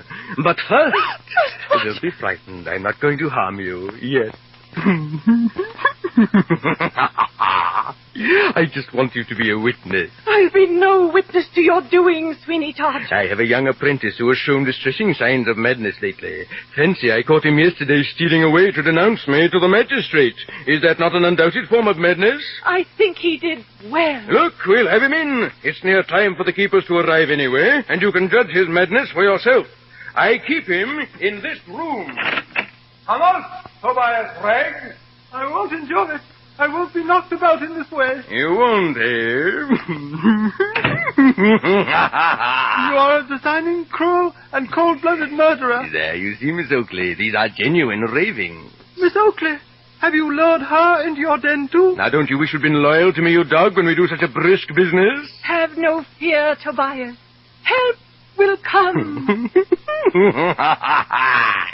Tobias will be far from help, and very soon. We are saved! Come in, Jonas Fogg. Now, Tobias, my boy, do you consider yourself saved? Sweeney Todd, if my memory don't deceive me. You are right. I'm not easily forgotten, I believe. You have brought the water? They are outside in the carriage. Good. Now, Jonas Fogg, I have another apprentice here who has shown such symptoms of insanity that it becomes, I regret to say, necessary to place him under your care. Indeed, does he rave? He says I am a murderer. A murderer? Yes, isn't it?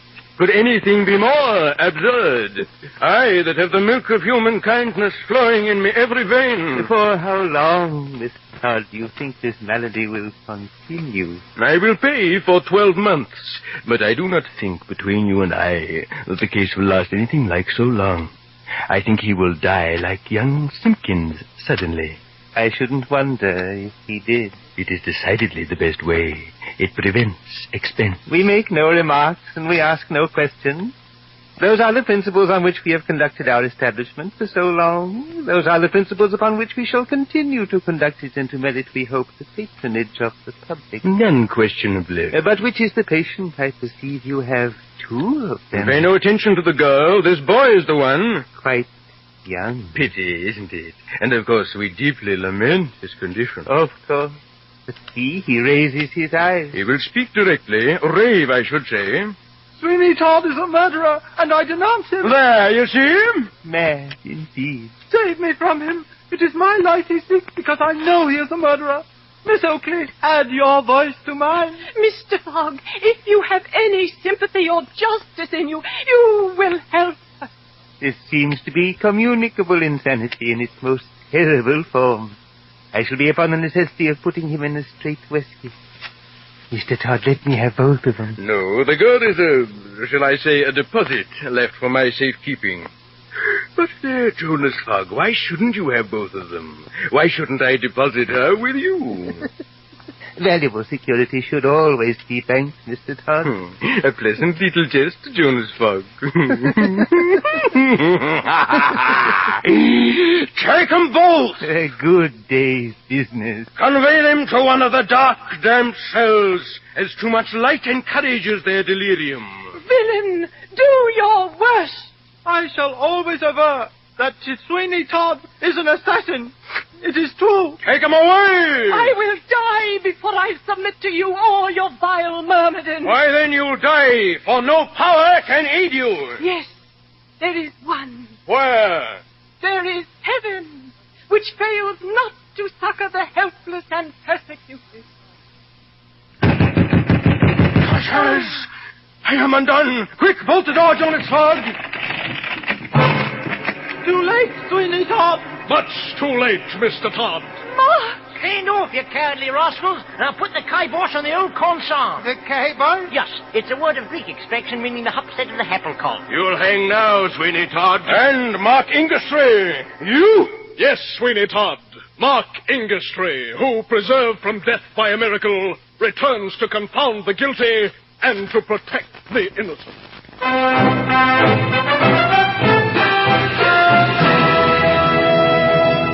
And that's how Sweeney Todd, the notorious bloody murderer of Fleet Street, was brought to justice and finally hanged at Tyburn. Mark Ingastry recovered his pearls, laid them at his sweetheart's feet, and gained her parents' consent.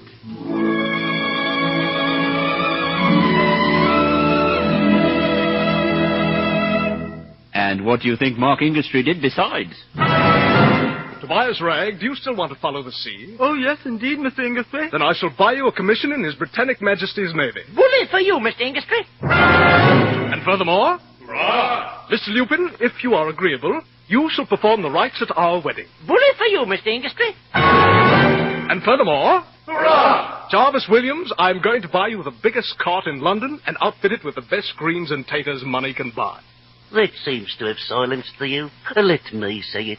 Verily, bully for thee, Mark Ingastry. And furthermore, Hurrah! Throughout our married life, Joanna, my dear, Yes, Mark. I will never ask you to make a veal pie.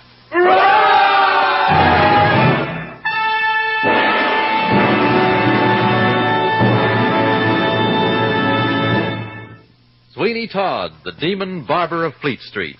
First produced at the Britannia Theatre, Hoxton in 1842, was written by George Dibdin Pitt, and here adapted by Ronald Hambleton as Item 16 of Stage 47. Produced and directed by Andrew Allen, with an original musical score composed, with tongue-in-cheek, and conducted by Lucio Agostini.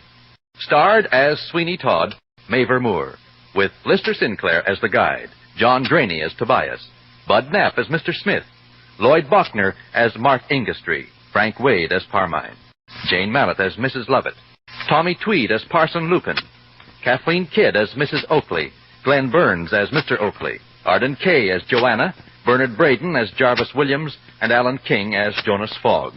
Fred Tudor made all the sinister sounds, and Bruce Armstrong did the technical operation.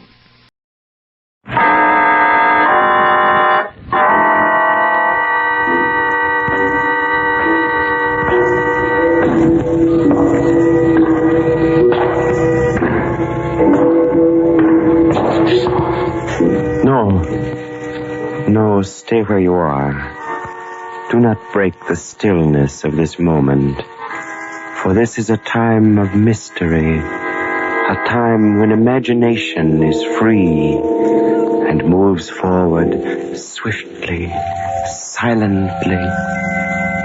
This is the haunting hour.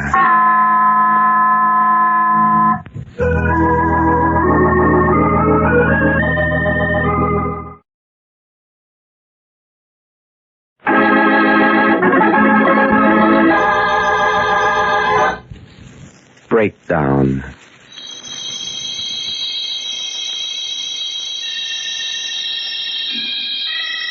Sybil Wells' gray head lies wearily on her pillow. Her eyelids are closed, as if it were too great an effort to lift them. She can hear Dr. Adams and her nurse talking, but they seem distant, remote, much farther away than the thoughts in her own brain. She'll be all right now, nurse. Just give her this every hour. Very well, Dr. Adams. It's amazing she's pulled through, isn't it? I've been ill. Very ill. For how long, I could not even guess. It was a close call, but then she's always had a good constitution. I've known her for many years. Since I was 20. Since before it happened to Father. No, it's not her physical health that worries me. She's always been high-strung, nervous, like her father was, before, well, I suppose you know. Not my physical health. What does he mean? Why must he tell her that Father died in an insane asylum? Poor Mr. Courtney.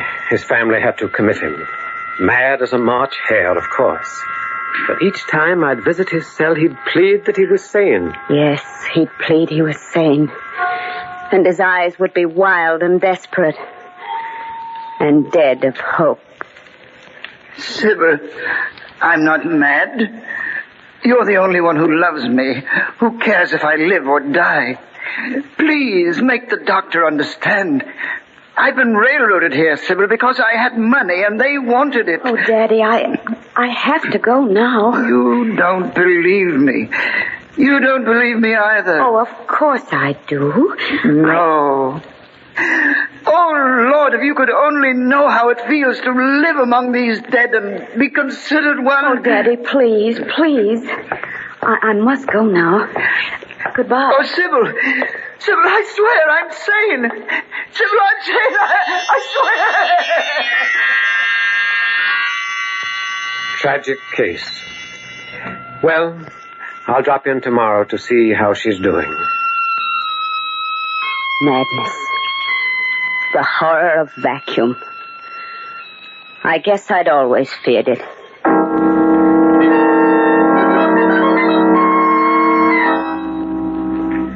I was sitting up in bed now. Except for the weakness, I could hardly recall that I'd been ill. Good morning, Nurse Curran. Good morning, Mrs. Wells. I'll take that breakfast tray. And I think you're well enough to have the morning paper if you wish. Oh, thank you, thank you. I haven't seen one for weeks. I settled back against the pillows and began to read. Earthquake, followed by fire, was yesterday for 33 miles along the shore. 14 people were many more injured. Authorities have the damage $4 million. It didn't make sense. I read another sentence, and then a different article. What was wrong with me? Oh, of course, my eyes. I'd been ill for so long, that's all it was. Nurse! Mrs. Curran! Yes, Mrs. Wells? Nurse, will you please read this newspaper to me? Why, of course. Is anything wrong? You look so... Oh, no, everything's fine. It's just my eyes. I see. Well, what shall I read? This one. Earthquake followed by fire was yesterday for 33 miles. She read on. Her face was grave and slightly bored. She showed no surprise, no puzzlement. The words made sense to her. It was only I who couldn't understand them. Only I to whom they were a senseless jumble. People learning... Stop it! Stop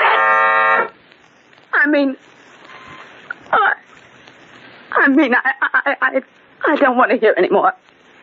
Please, just leave me alone, Nurse Curran. But, Mrs. Wells... Leave me alone, I tell you! Leave me alone! That was the first discrepancy in my mind.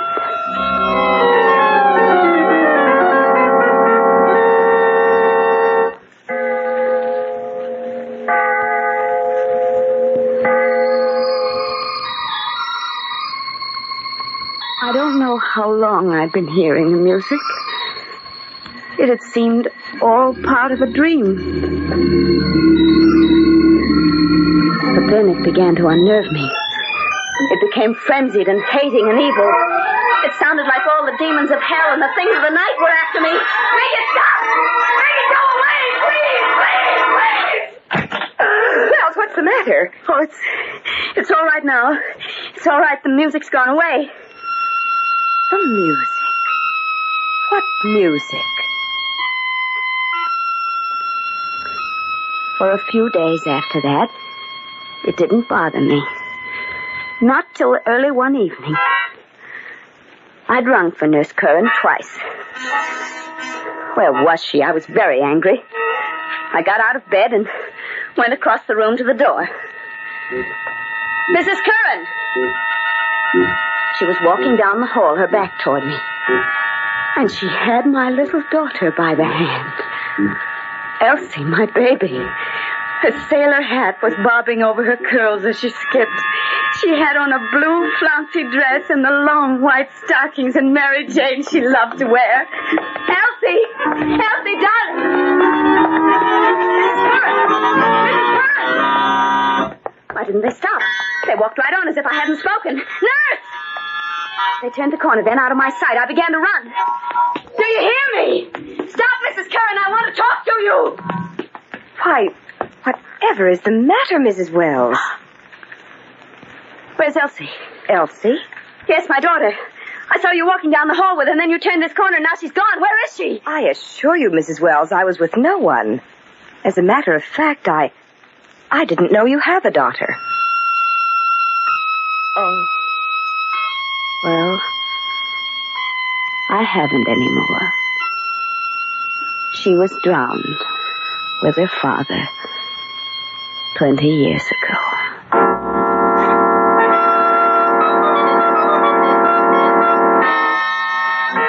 I knew I had to be more cautious after that. For if Nurse Curran ever suspected, she'd tell the doctor. And I'd seen enough of those walls when I was a girl.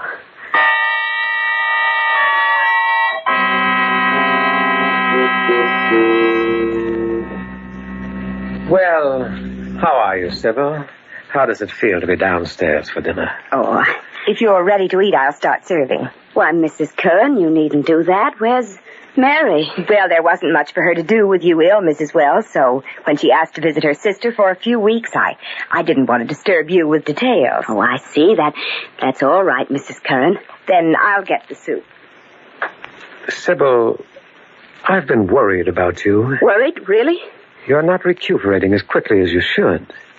And, well, Curran's been telling me things Yes, what has she said? Oh, nothing much, really, but perhaps you're a bit more ill than we thought. So she had noticed. I must be careful, very careful. Whatever happens, I must never let them send me there. I said, will you have your soup, Mrs. Wells? Oh, yes, please. And you, Doctor? Yes, thank you. I took my first spoonful and could barely swallow it. The soup tasted far too salty. I was about to remark as much to the doctor when he said... Delicious soup, Sybil. Delicious. Oh, of course, George. Of course.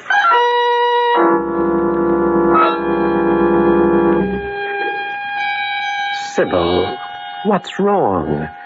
You hardly touched a thing all through dinner. Well, I guess I'm just not very hungry. Salt. Everything tasted of salt. First my sight, then my hearing, and now even this sense was playing me false. How long could I go on hiding what was happening to me? I think I should have resigned myself to insanity. If the very next afternoon I hadn't wakened early from my nap. I wanted some warm milk, and when Mrs. Curran didn't answer my ring, I went down to the kitchen myself. Nurse Curran, is that you? Oh, it was a child. A little blonde girl who greatly resembled my daughter. She was playing with a toy tea set. Mother isn't here right now. She's gone to the village for some groceries. Would you like to have tea with me? It's only make-believe, of course. Mrs. Curran is your mother? Yes, I'm Jean. She never told me she had a daughter, nor that the child was living in my house with her. Here's your tea. Sugar or cream? Oh, I forgot. You only take salt in your food. I only take salt? What do you mean, dear? I don't quite understand. Oh, my mother explained to me. I asked her why she put so much salt in everything she brought you to eat last night. And that's what she said, that you only take salt in your food. Jeannie, are you sure of that? Yes, of course. I know who you are. You're Mrs. Wells, the funny lady we had to play a game with. What kind of a game, Jeannie? Well, dressing me in those funny clothes Mother found in the attic. And not looking around when you called to us. And then, when we turned the corner, I had to pop right into the linen closet and not make a sound until Mother called. It was like hide and seek. Only you didn't find me.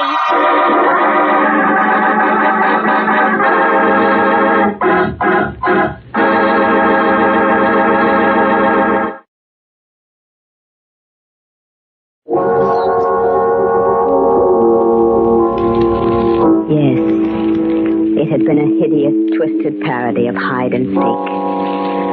But at last I knew. I was not going mad. I had been terrified, blundering in the dark against an unknown opponent. But the game was clear to me now, and the rules, and the tricks, and most vital of all, my foe. Nurse Curran had tried to drive me mad, was still trying, but I could fight her. I had to fight her, for the stake was my sanity. I guess that's Mommy now. Now, Jeannie, listen to me. Your mother mustn't know I was down here talking to you. Why, Mrs. Wells? Why shouldn't I tell her? Why, Mrs. Wells? Why shouldn't I tell her? Well, it's a game, Jeannie. It's like that hide and seek we played, remember? Please promise you won't say anything about my seeing you this afternoon. I promise. I promise, Mrs. Wells.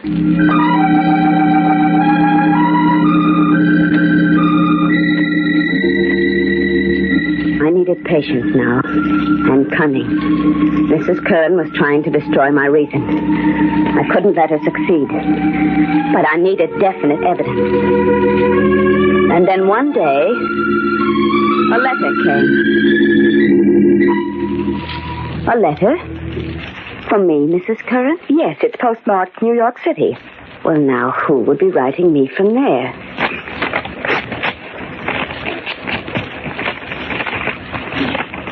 It's from my brother, Frank. He's coming to see me and bringing a friend of his along. Someone who can help me, he says. When does he arrive, Mrs. Wells? On the 24th, the 3:30 train. Well, he didn't give you much warning. That's today, you know. I wonder why he's coming. You're his sister, and you're ill. What better reason? Frank and I have always loathed each other. He's not traveling all this way for affection's sake. It might be nice if I met the train. Well, if you think he'd appreciate it, you're very much mistaken. By the time you get there, he'll probably have chartered the most expensive car in town anyway. Frank's a spendthrift and a wastrel. He ran through his share of my father's estate before Daddy was cold in his grave. Just the same, it would be a nice thing to do, wouldn't it, Mrs. Wells? Well, you know where the car keys are if you insist on being polite. Go ahead and meet him.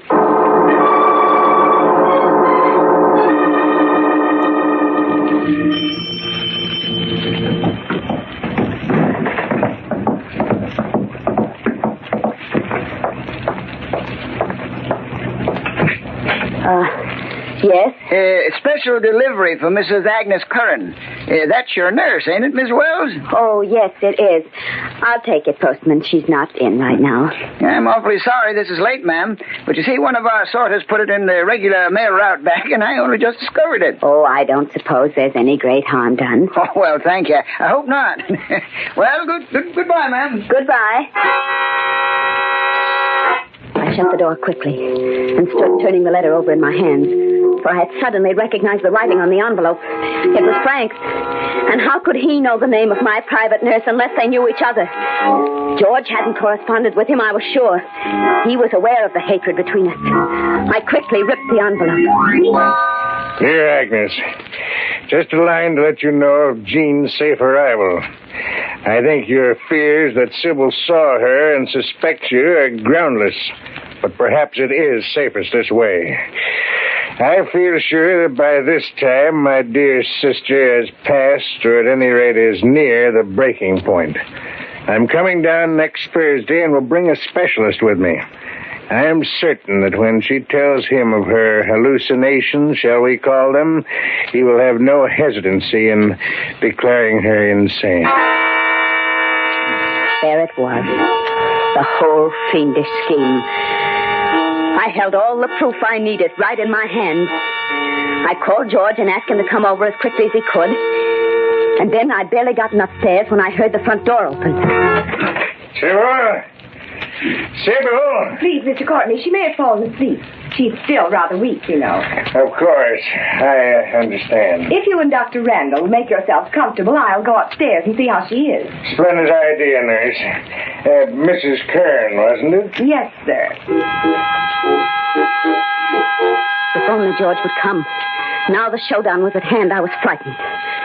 The nearer she came, the more frantically my heart beat. These next few minutes would decide so much for me. And I was alone. I felt sick with terror at having to face Mrs. Kern without George's comforting presence to reassure me, to make me know that everything would be all right. Because if I played my hand wrong now, if I couldn't convince the specialist of my sanity, I might never spend another night in this house. Oh, I'm sorry. Did I startle you, Mrs. Wells? Well, I didn't hear you come in. Your brother and Dr. Randall are in the parlor. Oh, yes. Well, don't you want to come down and see them? We're not leaving this room just yet, Nurse Curran. Not until we settle a few things. But I don't understand. Is there anything wrong, Mrs. Wells? No. I'm just curious. Where did you have that trick newspaper printed? What? And how did you manage the music that night? Was it a phonograph record played from your room directly into the ventilator? I don't get what you're talking about. Oh, yes, you do. I've known for almost a week what you were up to, young lady. But I wasn't sure just why you were doing it or who was behind you. I am now. You're crazy. I felt it all along. You're mad. Oh, no, my dear. That was your aim, but you didn't succeed. You see this letter? The same stationery as the one I received today. The same handwriting, too. But this was written to you, Mrs. Curran. Fortunately, it wasn't delivered till after you'd left the house. Give me that. Oh, no. No. You'll have to kill me to get that. And I'd rather be dead than be in an institution. And we wouldn't want too loud a scene with that specialist downstairs, would we? He's not in my brother's pay. Is he? No. All right. You win. I was working for Frank. He promised me a share in the estate. Why, I can't believe it. I simply can't believe it. George. Oh, thank heaven. Now, Sybil, don't cry. You know, she almost had me fooled, Sybil. Well, here's the proof, George. A letter that Frank wrote to her. Dear Agnes, coming down next Thursday, declaring her insane. Sybil, you'd better go downstairs and bring Dr. Randall and your precious brother up here immediately. 10 minutes before, I'd gone down these steps, an old woman. But everything was different now. The shadow had been lifted. I was free again. Well. My dear sister, Sybil. Don't you dare sister me, Frank. Why, Sybil, and here I brought Dr. Randall all this way to see you. To see me, indeed. To declare me insane so you could get your foul claws on the rest of Father's money. Sybil, what are you saying? I don't think I understand, Mrs. Wells. I told her she was... Mad? Insane? Yes, I'm sure you did. And it's no fault of yours that I'm not. Dr. Randall, a few weeks ago I was very ill. My brother took advantage of that by planting Nurse Curran with me. She took all her orders from him, and those orders were to drive me insane. Oh, I never heard of such a thing. I hadn't realized she was quite so badly off as this, Randall. Oh, there's no use your blustering anymore, Frank. George Adams has written proof upstairs. The letter you sent Mrs. Curran. Why, I never wrote her my whole life. I never met the girl till today. Suppose we go and see what this is all about. Well, Courtney? Oh, of course. As you say, Doctor. Frank's face was gray. Perspiration beaded his brow as we went back up to my bedroom. George and Mrs. Curran were standing by the window quietly when I opened the door.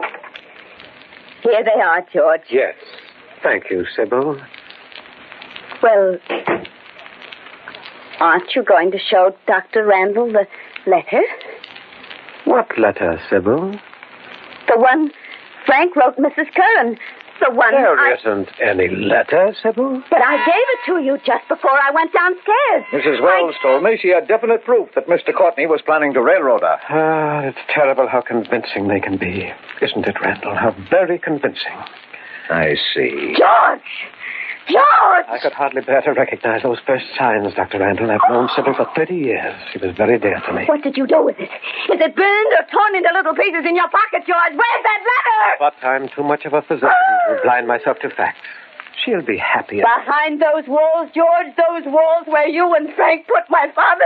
Come, Mrs. Wells, you'd better come with me. No, you can't believe them. They're lying. No, please, no. You'd better take her right to the sanitarium. It's not safe to keep her here another day. Yes, I'm afraid you're right. I'll help you with her. We can use my car. Don't touch me, George. Don't you come near me. Get your hands off me. Adams, let her go. You seem to excite her unduly. Now, please, Mrs. Wells, take my arm. You know, we want to do what is best for you. Dr. Randall, please, I swear this on my eternal soul. There was a letter.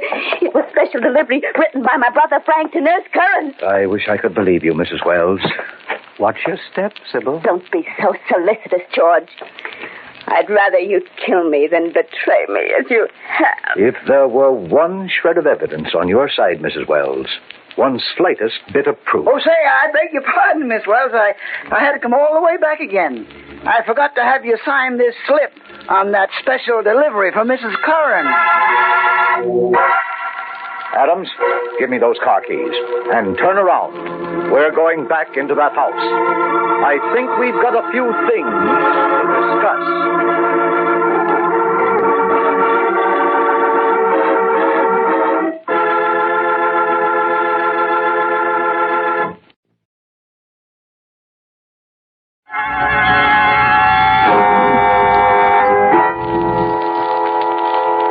Shadows and stillness, mystery weaves a spell of strangest fascination, charging the mind with doubts and fears. For mystery is a strange companion, a living memory. In the haunting hour.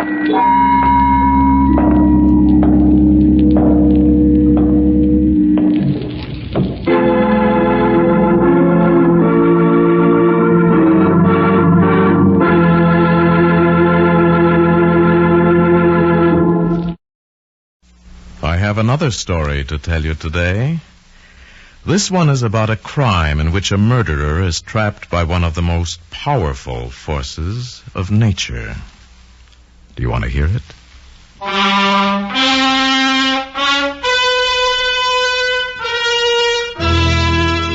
Now starring Paul Frees as your teller of tales. Another story from The Black Book.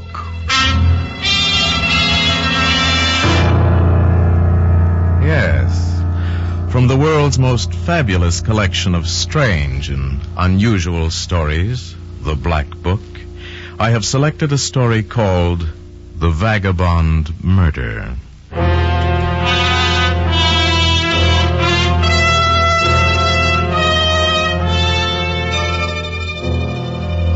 Eric Patterson was growing desperate. He'd been there for over 2 hours, waiting with less and less patience for the door in front of him to open. He listened intently for the warning sound of the key in the door. Eric needed to be warned because when the man he was waiting for entered the room, Eric was going to kill him.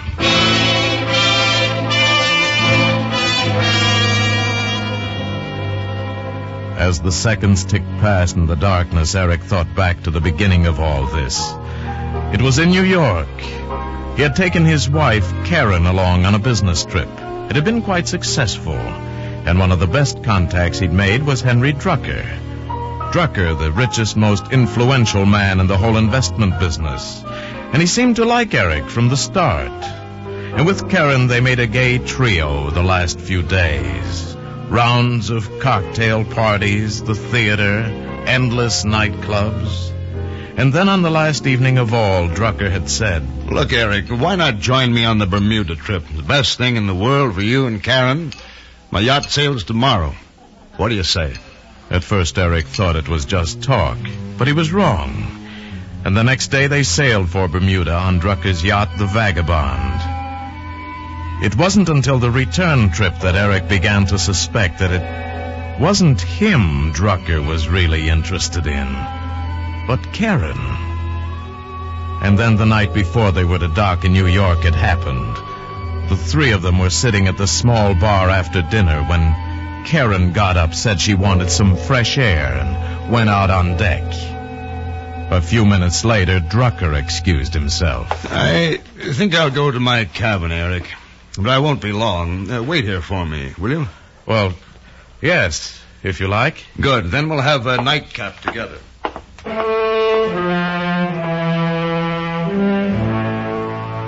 And so Eric was left alone. As he sat there, disturbing images began to form in Eric's mind. Pictures of Drucker, handsome, virile, wealthy, and of Karen, young, beautiful, and oh so impressionable. With a suddenness that overturned the bar stool, Eric was on his feet, and half running, he crossed the room and went down the corridor to Drucker's stateroom.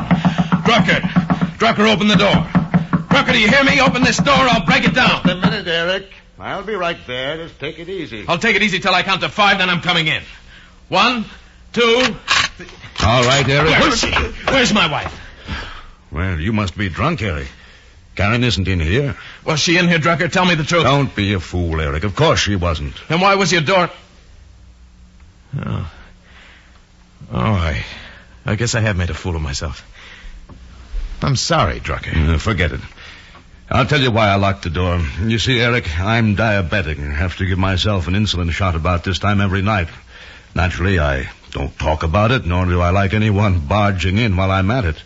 Eric stood there feeling like a fool while Drucker washed the hypodermic needle and put it away in a box. Eric watched him place the box next to a packet of insulin capsules in the drawer of the night table by his bunk. I can understand your jealousy, old man, with a wife as lovely as Karen. But I know women, Eric, and Karen is in love with you.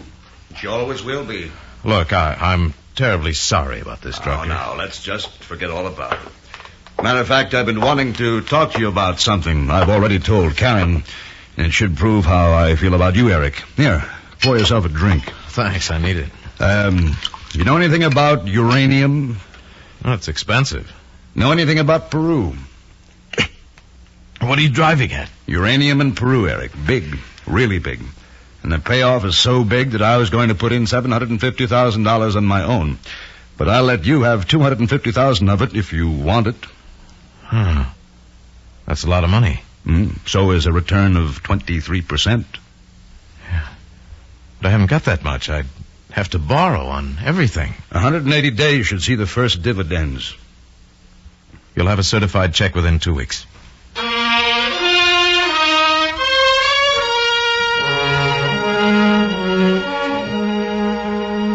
Back in New York, Eric and Drucker spent hours poring over graphs, reports, charts, surveys to make certain their investment was sound, and they could find no flaw. But 6 months later, Eric learned that even the most gilt-edged promotion can fail. Uranium in Peru didn't make him a millionaire. It ruined him. It took his entire personal fortune, and because he'd borrowed so heavily, his business and his credit were ruined. Eric suddenly found himself without a single capital asset. In desperation, he went to see Drucker. So that's the picture, Eric. There isn't a thing I can do. Yes, of course, I understand your position. All my cash assets went too, and everything else of mine's tied up. I can't touch it for years. Well, we took a chance and we both lost. Thanks again, Drucker. Eric, do you have any plans? Well, I've had an offer from the coast. Oh. A small investment house in Oakland. Well, I'm sure it'll work out fine. Tell me about Karen. How is she taking all this? Karen? Oh, she's really great, Drucker. Now she decided to go back to modeling in New York for 6 months or so. Just while I'm getting started, you understand. She's a fine girl, Eric. You're very lucky. Yes, I know I am. Well, goodbye, and thanks again.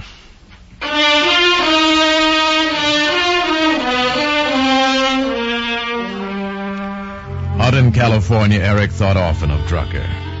After all, it was part of the game. They'd missed this time, but maybe the next.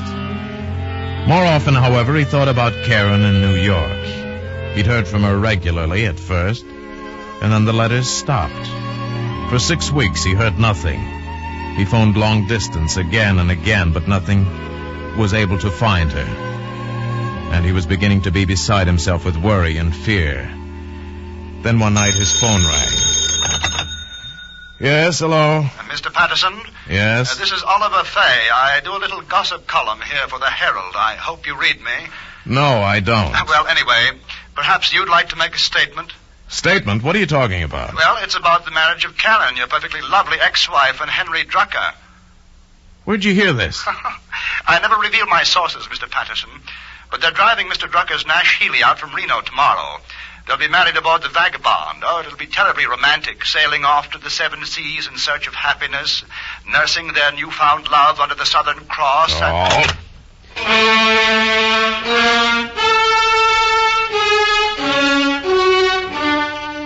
At first, Eric thought it was all a lie, that perhaps he was the victim of a cruel prank.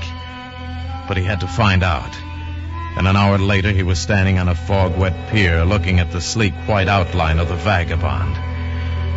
And suddenly, as waves of nausea swept through him, he understood everything. Drucker had deliberately ruined him, and undoubtedly with Karen's knowledge. These last 6 weeks, Karen had been in Reno, divorcing him by default. Everything had been taken from him. His money, his wife, his pride, and he hated them for it. Eric stood there raging, his eyes fixed on the porthole he knew to be that of Drucker's own cabin. And suddenly he realized that he was going to kill Drucker. And a second later he knew how he was going to kill him. He returned to his rooms and dialed the number of the Herald, asking for Oliver Fay. Fay speaking. Mr. Fay, this is Eric Patterson. Oh, yes. Look, I want to apologize for my rudeness earlier this evening. Oh, that's all right, Mr. Patterson. People are often harsh. Yes, well, I'm sorry. I would like to give you a statement now. It's simply that Henry Drucker and I are close friends, and, well, there's no ill feeling between any of us. You understand. I certainly wish them the best of everything. Well, good. I'll print that, and I'll show it to them tomorrow night. And, you know, there's a pre-wedding party aboard the Vagabond. Oh? What time are they sailing? I might want to send them a wire. Well, I have my little notes right here. Let me see now. Cocktails at 5:30, then dinner at about 8, and finally the sailing around 2 a.m., I think. You know, it's going to be such fun. I'm the only one of the literary crowd they've included. Oliver Fay gushed on, but Eric wasn't listening now. He had all the information he needed. Henry Drucker was as good as dead right now.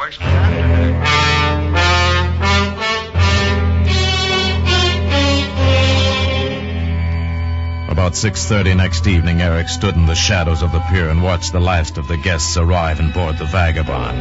Then he walked quickly across the open area directly to the porthole of Drucker's cabin.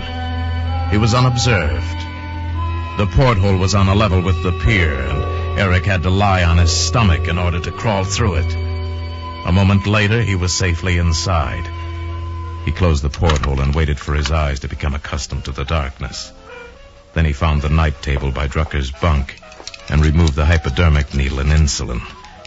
Quickly, he filled the syringe with more than enough insulin to kill a man and placed it carefully on top of the table. Next, he found a towel and rolled it lengthwise. With it, he could choke Drucker into unconsciousness without leaving a mark. Now he was ready. An hour passed, then 2, and a third more slowly than ever. And for the first time, Eric grew nervous. Another hour and the towel in his hands was wet with perspiration. What had happened? Had Drucker, in the excitement of the evening, forgotten his injection? Panic began to rise in Eric, and he fought it back desperately. And then suddenly he heard a key in the door. He stood back and waited. The door opened, and Drucker, a black figure against the light of the corridor, entered the cabin. Eric waited until he'd locked the door behind him. Then he moved. The towel went around Drucker's neck, and Eric twisted it with a frenzied strength. After a moment or two, Drucker ceased to struggle, and Eric finally released him. He might have been dead already, but to be sure and to make it look like suicide or an accident, he injected the overdose of insulin. Then it was over. Perfect.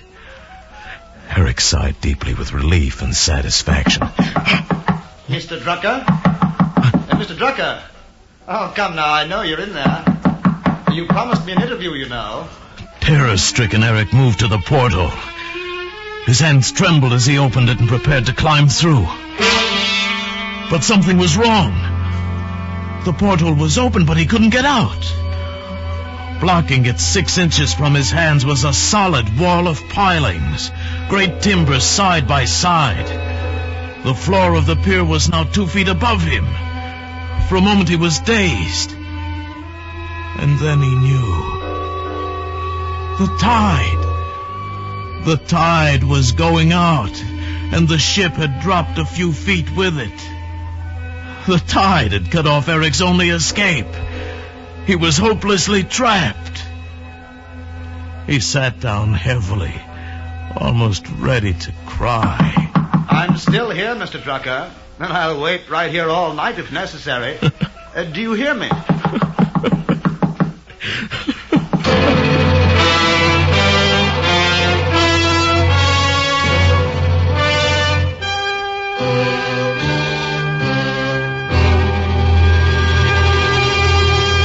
The Black Book stars Paul Frees as your teller of tales, assisted today by the noted Hollywood actor John Dehner. The Vagabond Murder was written by Norman MacDonald and John Meston and directed by Mr. MacDonald. The special music is composed and conducted by Leith Stevens.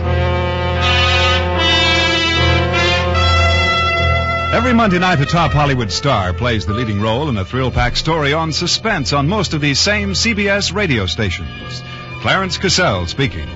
Remember, Broadway Playhouse brings you top stars and top stories Sunday nights on the CBS Radio Network.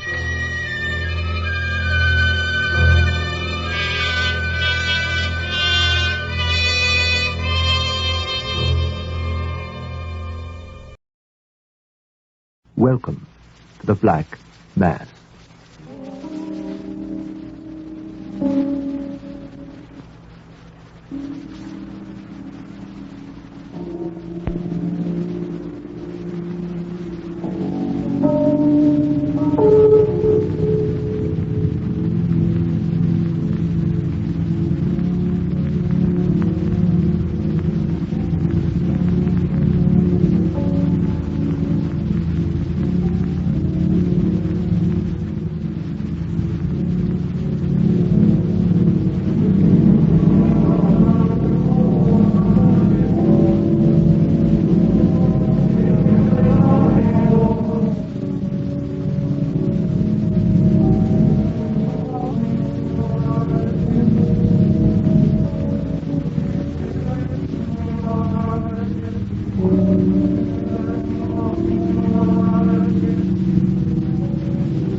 Our story tonight was written nearly a century before psychotherapy was invented.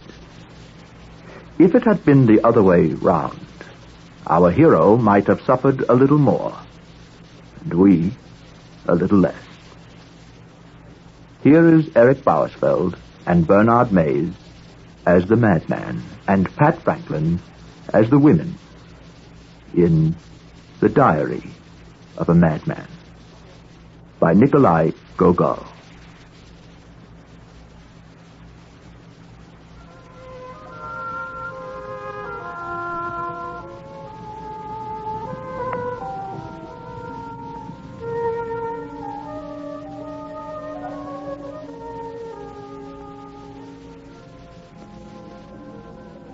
October the 3rd. An extraordinary thing happened today. First of all, I got up rather late. Here are your boots, sir. Ah, Martha. What time is it? Just 10 o'clock, sir. 10 o'clock? Impossible. I heard the clock strike 10 hours ago. Yes, sir. Just 10, sir. Oh, I must say, I'd as soon have skipped the office altogether. That chief of my division. Oh, the way he treats... Tell me, my good man, why is it you're always in such a muddle? You dart around like a hen on a hot griddle and get your work in such a mess the devil himself couldn't straighten it out. It's just like you to start a new heading with a small letter. Look at that. Give no date, no reference number. You're muddle-headed. Muddle-headed. This is old Crane. I know what it is, too. He envies me. He envies me because I sit in the director's office and sharpen his quill.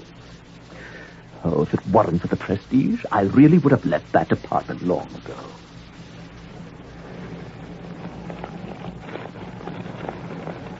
Well, it was pouring. So I wore my old overcoat and took an umbrella and hurried along the avenue. Stop a minute. Look, there at the carriage. Just stopped in front of the store. Don't you recognize it? It's the director? Yes. Well, how can he possibly meet here? Must be his daughter. His daughter. Oh, quick, against the wall.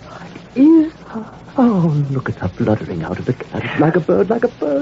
Oh, God, I'm lost. Quick, hide. She'll recognize your coat. What about my coat? Oh, it's stained and out of style. Quick, in this doorway. Oh, never mind. She's gone into the store. Why did she come out in this pouring rain? She tried to deny after this that women have a passion for buying clothes. She left her lapdog in the street. She's called Madgie. Madgie. Then another dog joined her. It was following two, ladies. Well, the two dogs hadn't been together for more than one moment when... Hello, Madgie. Hello, Fidel. Well, I'll be damned. Talking. Shame on you, Madgie. You haven't written in weeks. Oh, I've been sick, Fidel. What the devil is going on? Dogs can't talk. So sorry to hear that, Madgie. Well, drop a line soon. I've got to run. Dogs can talk. They can't. Oh, it's not so unusual. The world has seen similar occurrences. In England, a fish broke surface and uttered a couple of words. Well, I've never heard of a dog that could write. Oh, of course, not only gentlemen can write. Correctly, anyway. It was all very surprising. But I must confess. Crippling shopkeepers. Lately I have been hearing things and seeing things that no one else does. But that's no sort of writing. Anyhow, I followed the women and their dog through the rain. No commas, no period. I recognized the house they entered. Terrible spelling. They went up to the 5th floor. Well, good. I wouldn't go in now. I'd make a note of the place and wait for the first update.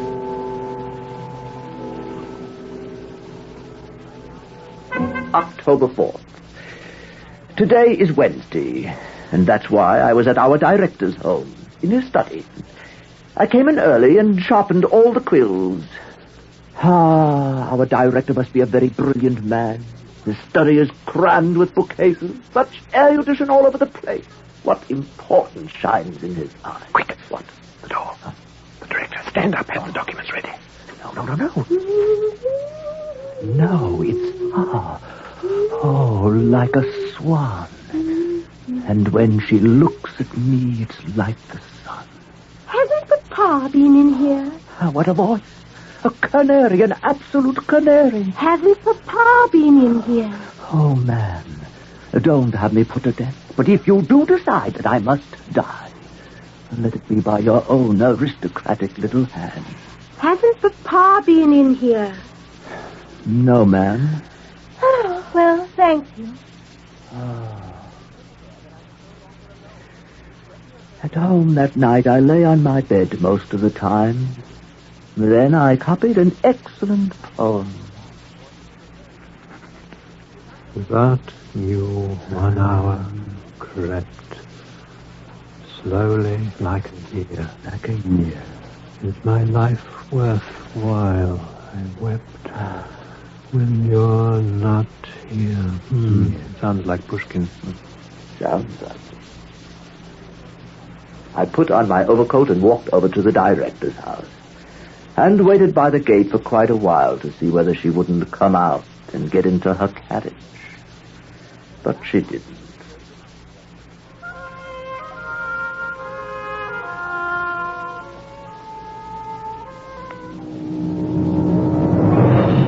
November 6th. I don't know what's wrong with the chief of my division. Well, for instance, when I arrived at the office today. Now then, what I want to know is what's the matter with you? Oh, what do you mean, nothing's the matter with me? No, come now, try to understand. Aren't you over 40? Yes. Yes, well, isn't it time for you to wise up a little? Oh. Everybody knows what you're up to. Everybody knows you're trying to make the director's daughter. You. Ha! Just look at yourself. Look, what are you? Nothing, absolutely nothing. You haven't a penny to your name. Look in the mirror. Look at yourself. Yeah. You haven't a chance in the world. Stop. What do you know? Oh, I can see through you. You're jealous. Jealous? Maybe you begin to notice the way the director has been favoring me lately. Oh. And who are you anyway? A divisional chief. So what? I can be promoted too. I'm only 42, an age when one's career is just beginning. I'll go higher than you yet. And God willing, very, very, very much higher. I'll have a social position beyond your dreams. Do you think you're the only one in the world to have dignity? Give me a coat. Give me a coat and tie like yours, and you will be worthy to polish my boots, not my boots. And what, my good man, will you use for money? Yes. My lack of means. That's the only trouble.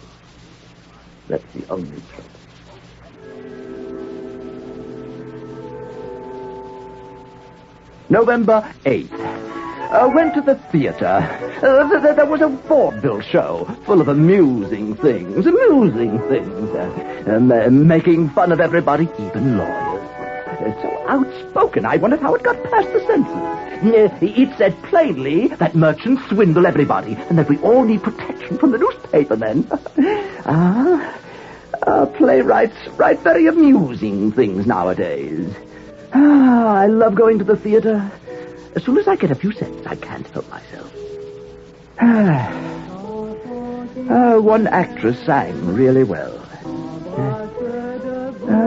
What did it remind me of? Yes. Who?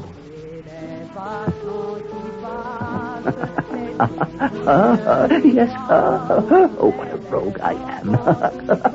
Never mind.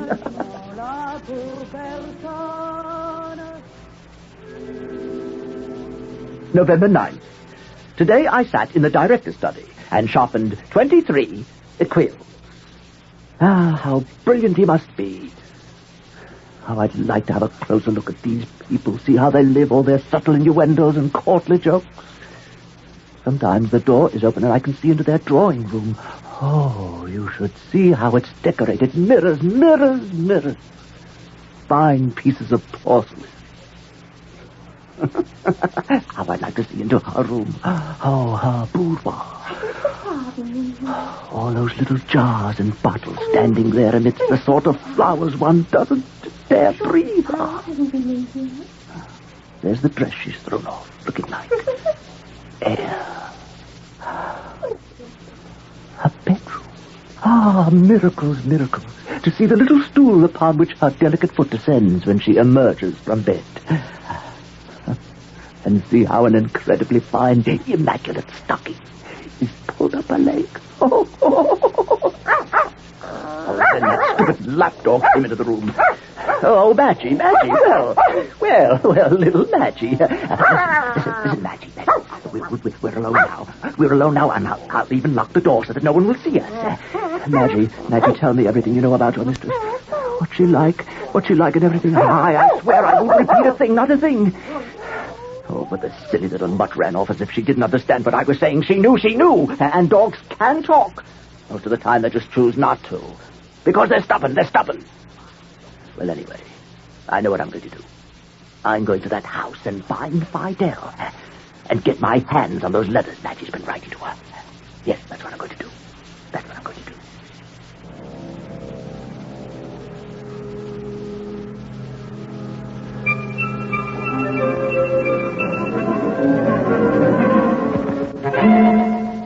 November 12th. At 2 p.m., I went out determined to find Fidel and question her. I found the house. And went upstairs. Yes? Excuse me. Do you have a dog by the name of Fidel? Yes? Why? I want to have a talk with her. What? I said I want to have a talk with your dog. What? The girl was stupid. I could see from the start how stupid she was. Oh, there's the mutt. Now then. Get out, leave her alone. Oh, you repulsive little creature. Bite me, will you? There's your basket. Just what I'm looking for. And underneath in the straw, what do I find? The letters. I knew it. The letters. You're mad. Get out before I call the police. Get out. Now at last, I'll find everything out. All about these intrigues and plots. Oh, plots. I'll find out all the little wheels and springs at the bottom of the matter. These letters. They will explain everything. Oh, dogs are a clever race. They know all about intrigues. Everything is bound to be in the letters.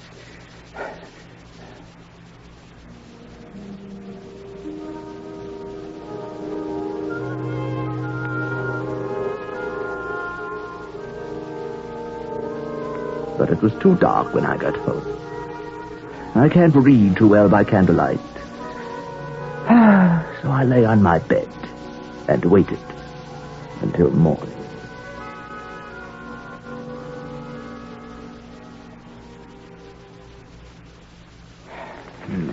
November 13th. Let's see now. This letter here looks quite legible. There is something canine about the handwriting. Dear Fidel. Dear Fidel, I'm very glad we have decided to write to each other. Spelling is very good. It's even punctuated correctly. This is considerably better than our divisional chief can do, though he claims to have gone to some university or other. Well, let's see further on. I believe that sharing feelings and impressions with another is one of the main blessings in life. The thought is stolen from a work translated from the German. The author's name escapes me now. I speak from experience. My young mistress, whom her papa calls Sophie, is crazy about me. Oh, Sophie. Well, never mind. Papa often pets me, too.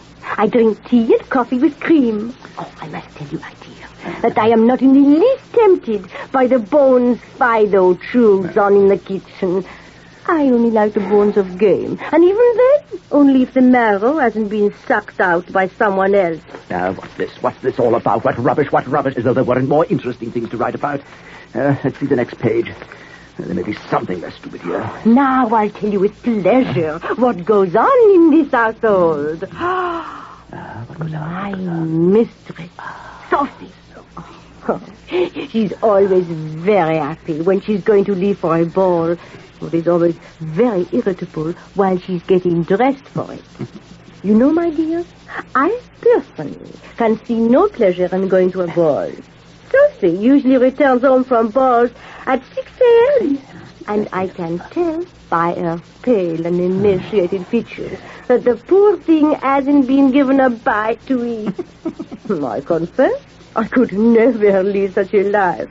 If I had to go without gaming sauce or chicken wing stew, I don't know what would become of me. The style is very jerky. You can see that it's not written by a man. She starts off all right, and then she lapses into dogginess. Well, let's see another letter. This one looks rather long. No date. Oh, my dear, how strongly I feel the approach of spring. My heart beats as though I were waiting for something. In my ears, there's a constant buzz. Very often I listen so intently behind doors that I raise my front paw. And confidentially, I have plenty of suitors. Oh, you should have seen the dashing young lover that came jumping over the fence into our courtyard. His name is Treasure. And he has such a nice face. Oh, damn it, what rubbish this is. How much of our letters are going to fill up with such stupid stuff? I'm after people, not dogs. I need spiritual food, and I'm served these inanities. Well, let's skip a page. Maybe we'll find something more interesting. Sophie was sitting at the table sewing something. Suddenly, the manservant came in and announced someone. Show him in, Sophie said. She hugged me hard and murmured, "Oh, Margie, darling, if only you knew who that is. He's a guard officer. His hair is black, and his eyes are so dark and so light at the same time, like fire." And Sophie rushed out. A minute later, a young officer with black side whiskers appeared. He went to the mirror and smoothed his hair. Then he looked around the room. I growled a little and settled down by my window. Soon, Sophie came back, greeted him gaily, while I pretended to be busy looking out of the window. In fact, however, I turned my head sideways a little so that I could catch what they said. You cannot imagine, Fidel, dear, the silliness of that conversation. Oh, no, I said to myself, this officer doesn't compare to Treasure.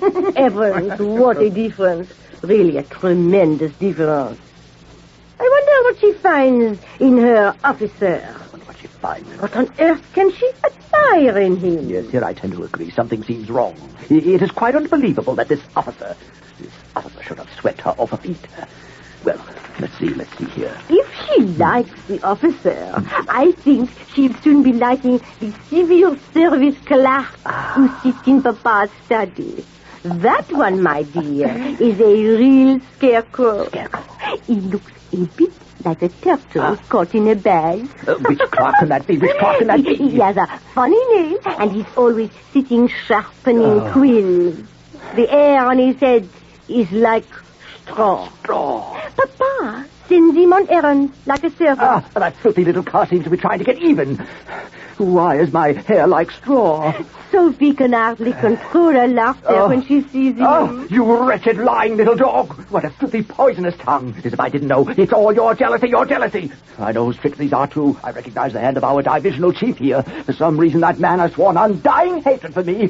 He's trying to harm me. Yes, he is. He's trying to harm me. Harm me every minute of the day and night. Oh, still, let's see. One more letter. It may make it clear.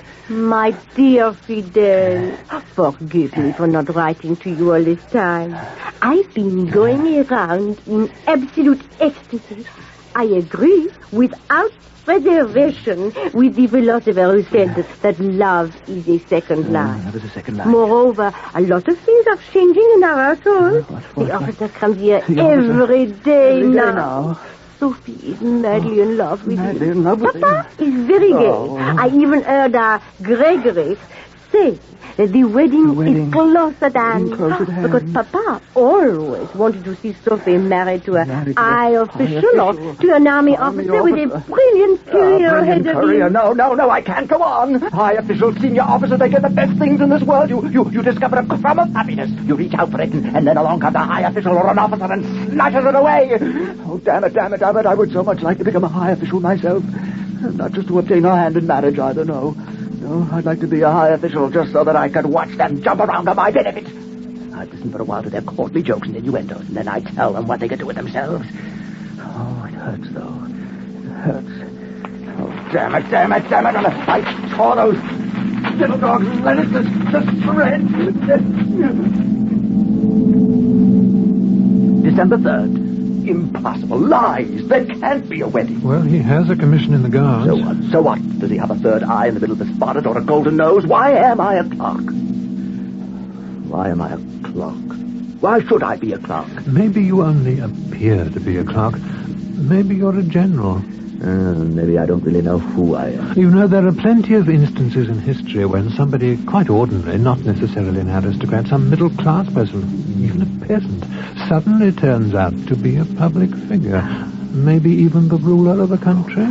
Yes. Now, if a peasant can turn into someone so important, where are the limits to the possibilities for a man of breeding?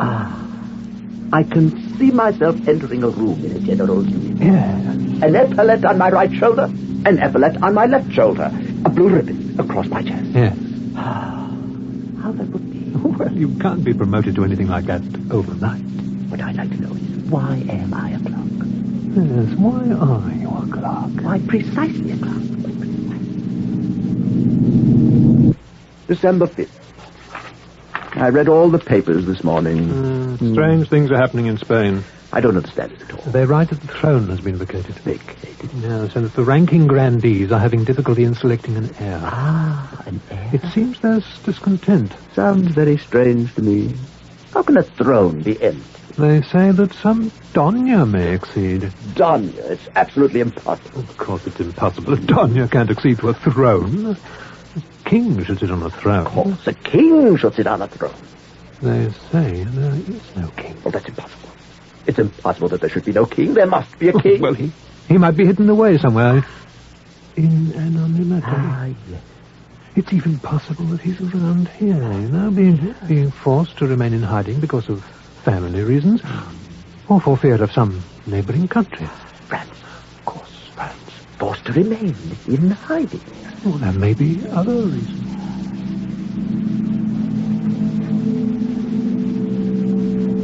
December 8th. I was on the point of going to the office, but various considerations held me back. I couldn't get those Spanish affairs out of my head. How can a Donya possibly become a ruler? They won't allow it. Of course they won't allow it. In the first place, England won't stand for it. And then they must remember the political situation of the rest of Europe, the Austrian Emperor. Our Tsar. Of course, our Tsar. I must admit, I was so worried and hurt by these events, I couldn't do anything all day long. After dinner, I walked the streets. Uphill. Downhill. Came across nothing of interest. Then mostly lay on my bed and thought about the Spanish question.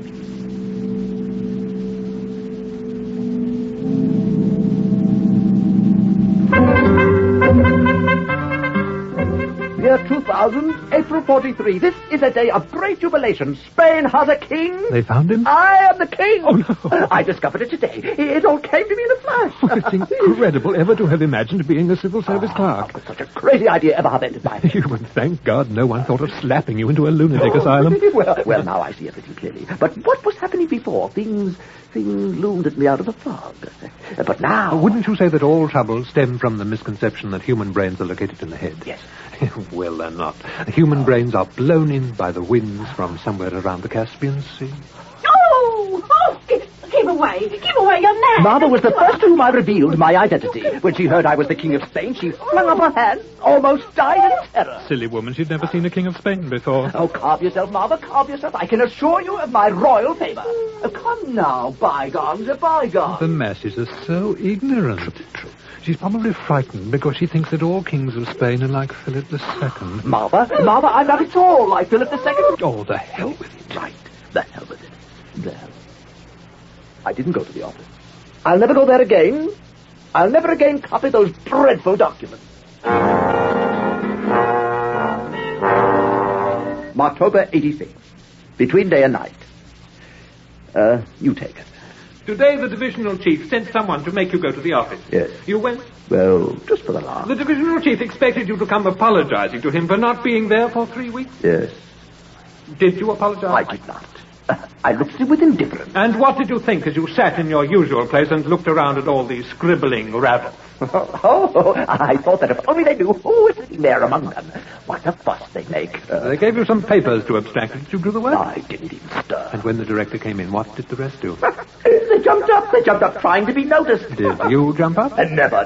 Who says I should get up for him? He's no cork. Just a cork, the kind they used to stop up a bottle. That's all he is. But the funniest thing of all... When they gave me a paper to sign. Yeah. Did you know where they expected me to sign it? In the corner. The clerk, such and such. Yes, imagine. What did you do? I signed it. In the space reserved for the director. The very one. What name did you sign? Signed Ferdinand the Eighth. You didn't. Yes, I did. And what happened? Oh, silent. But I merely waved my hand and said graciously, dispense with the manifestation of allegiance, and walked out of the room. And what did you do then? I went straight to the director's. Was he at home? No, he wasn't. And you then proceeded straight to her boudoir? Oh, she was sitting in front of her mirror.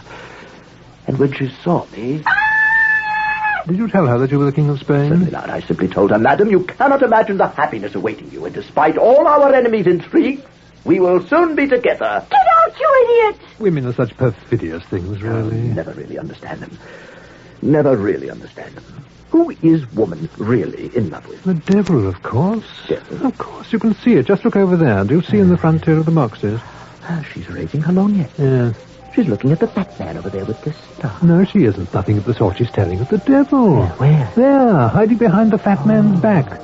Look, he's hidden himself in the star. And he's beckoning to her with his finger. She'll marry him, too? Of course she will. As for the rest of them, bootlickers. You know what they all really want? Annuities. Annuities, and more annuities. You know, some patriots, they'd sell their mother and father and their God for money. The strutting betrayers of Christ. And all this crazy ambition, this vanity. You know where it comes from? The little bubble under the tongue. Of course. Tiny worm, about the size of a pinhead in it. I think it's all the work of a barber on Peace. Of course. I don't remember his name. You know who the moving force behind all that is? The Sultan of Turkey. Of course it is. I bet he pays the barber to spread Mohammedanism all over the world. Of course he does. They say that in France already the majority of the people have embraced the Mohammedan faith. Of course they have.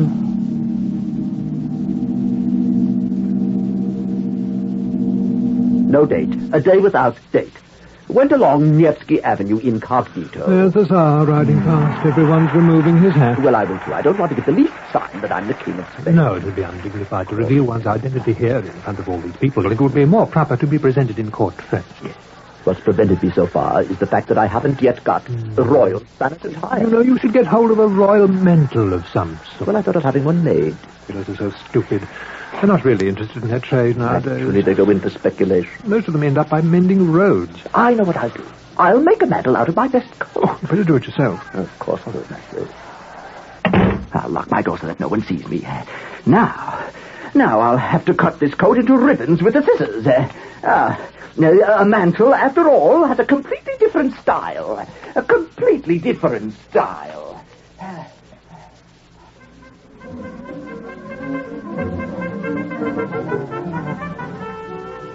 Can't remember the day, nor the month. Damned if I know what's going on. Well, the mantle is ready. You're still not ready to be presented at court? No, why not? Your retinue hasn't yet arrived from Spain. That's right, my retinue. The absence of a retinue would be incompatible with my dignity. Yes.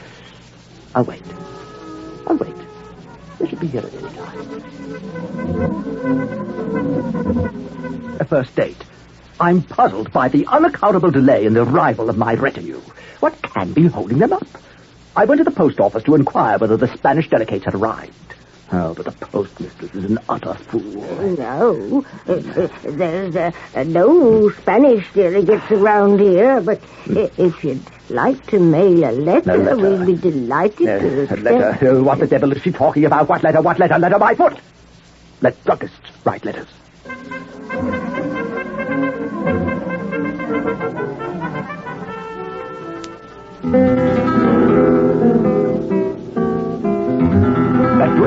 February is the 13th, so I'm in Spain. It all happened so quickly that I hardly had time to realize it. This morning, the Spanish delegation arrived for me, and we all got into a carriage. It is bewildering how fast we went. We went so fast that within half an hour, we reached the Spanish border. When I entered the first room, I saw a multitude of people with shaven heads. A Dominican or Capuchin monks, no doubt. They always shave their heads. Come on. The manners of the King's Chancellor leading me by the hand were certainly very strange. Now, you sit quiet in there and don't call yourself King Ferdinand again, or I'll beat the nonsense out of your head. Oh, come now, Chancellor, we're alone now. No, I know that I'm being tested, and I refuse to submit to this indignity any longer. All right, then I won't. That hurts terribly. But I didn't let out a cry. I contained myself, remembering that it is customary procedure among knights on initiation into an exalted order. To this day, they adhere to the chivalric code in Spain. Idiots! Left to myself, I decided to devote some time to affairs of state. Tomorrow, as foreseen by the famous English king, Mr. Wellington, the Earth will mount the moon. Yes, I confess I'm deeply worried about that. Particularly when you consider the moon's extraordinary sensitivity and fragility. Yes. The moon, of course, is made in Hamburg. I must say they do a very poor job. England doesn't do something about it. It's a lame Cooper that makes the moon, and it's quite obvious that he has no conception of what the moon should be. He uses tarred rope and olive oil. That's why the stench is so awful all over the earth. We are continually forced to plug our noses. And that's why the moon itself is such a delicate ball that men cannot live there. Only noses. Certainly. That's why we can't see our own noses. Of course, they're all on the moon. And when you think what a heavy thing the Earth is. That's right. When the Earth mounts the moon, all our noses will be crushed to a powder. What are we to do? Hurry, we better warn the Capuchin monks. Yes, of course. We must warn them immediately. Immediately. Hurry. Gentlemen, we must save the moon. The Earth is preparing to mount it. The Capuchin monks were admirable. They rushed at once to execute my royal wish. Many of them tried to climb the wall to reach the moon in time. But at that moment, the Grand Chancellor entered. Everyone scattered. I, being the king, remained alone.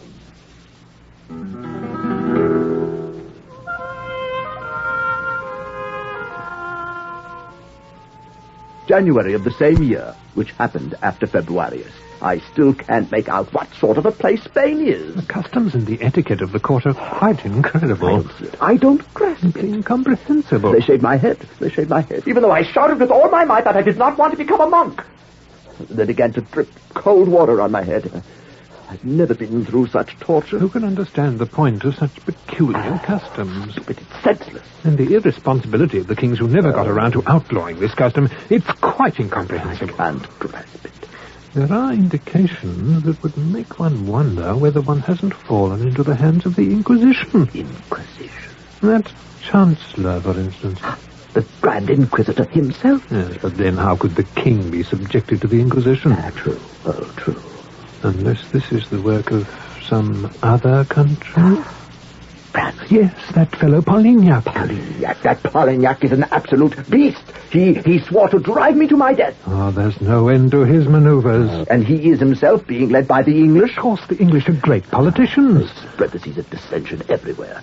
Everywhere. The whole world knows when England takes snuff. France sneezes.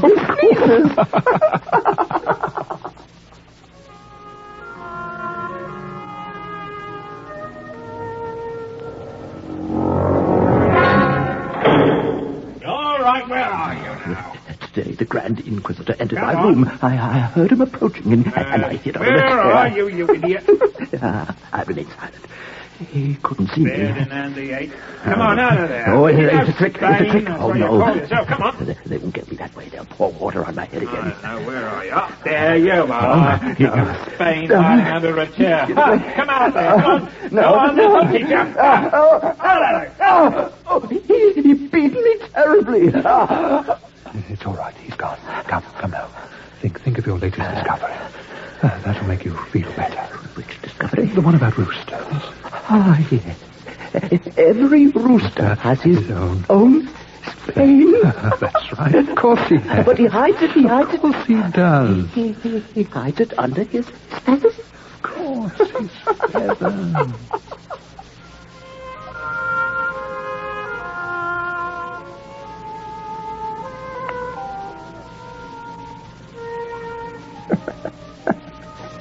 Day 34th month.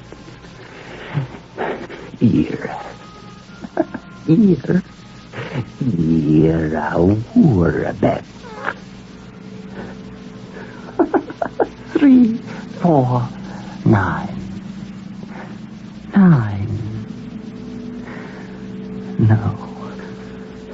No, I have no strength left. I can't stand anymore. Oh, God, what they're doing to me. They pour cold water on my head. They don't listen to me. They don't hear me. They don't see me.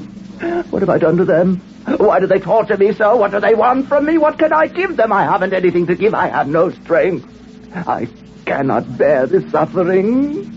My head is on fire, and everything goes round me in circles.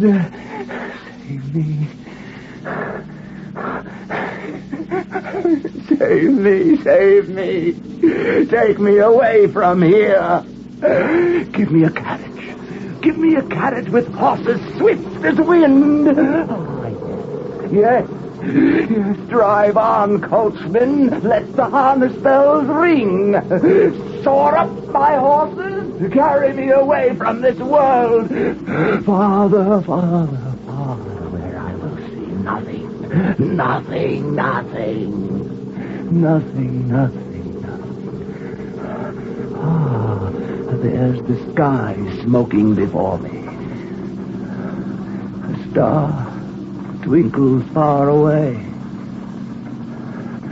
The forest rushes past me with its dark trees and the crescent moon. The violet bark is a carpet underneath me. Oh, I hear something through the fog. On the one side, the sea. On the other, Italy. Russian huts. Ah, Russian huts. Maybe that's my house over there, looking blue in the distance. Oh, and isn't that my mother sitting by the window?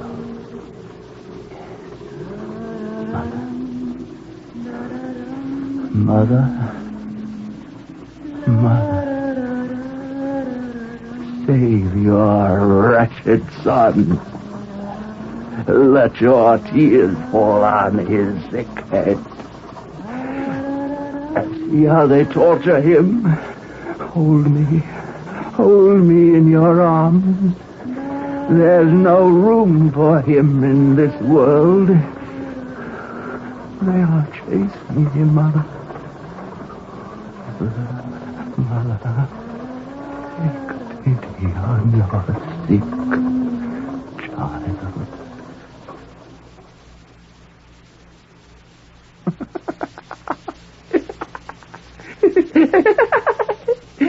And by the way, have you heard that the Day of Algiers has a wart? A wart! Right under his nose. Right under his nose.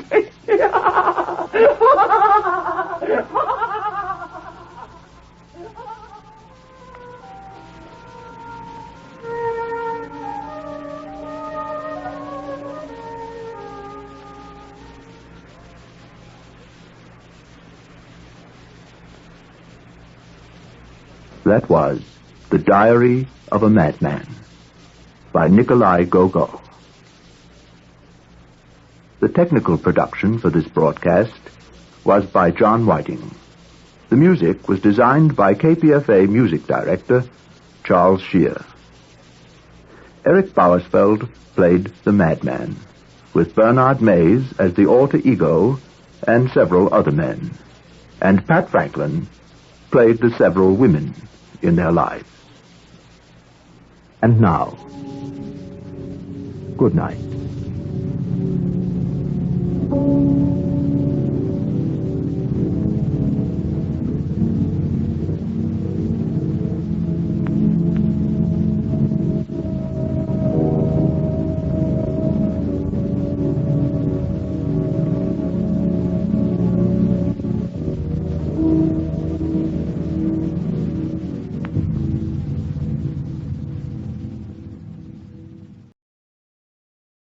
Mystery Theater presents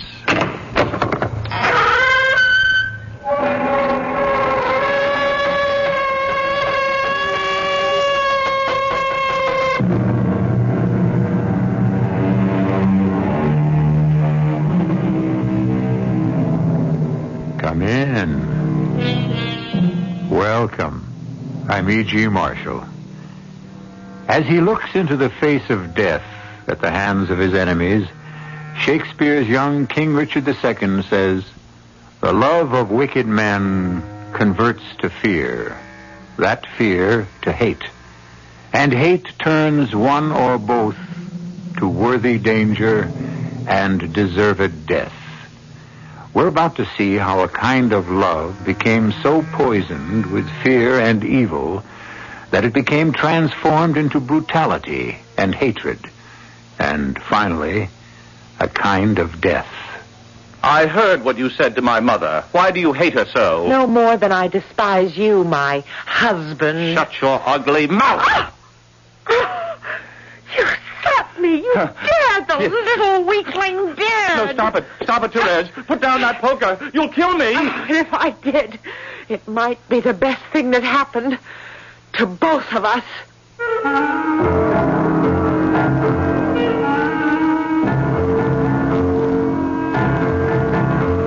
Our mystery drama, The Corpse That Would Not Die, was adapted from the Émile Zola classic Thérèse Raquin, especially for the Mystery Theater by Arnold Moss, and stars Patricia Elliott. I'll be back shortly with Act One.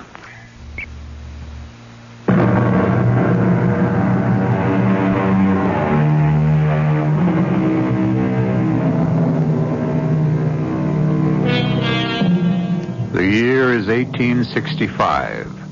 The scene, the left bank of Paris during the last few years of the reign of Napoleon III. The Passage du Pont Neuf is a dark and gloomy corridor, no more than 30 yards long, a block away from the River Seine. The air is the wet, chilling air of a vault, for the sun never touches the Passage du Pont Neuf. A row of run-down, dismal shops fronts on either side of the narrow street. One bears the sign, Raquin, Dry Goods. It is evening. Inside, by the gloomy light of a flickering oil lamp, the proprietress of the musty little shop, Madame Raquin, a plump old lady in her late 60s, is seated in a wheelchair.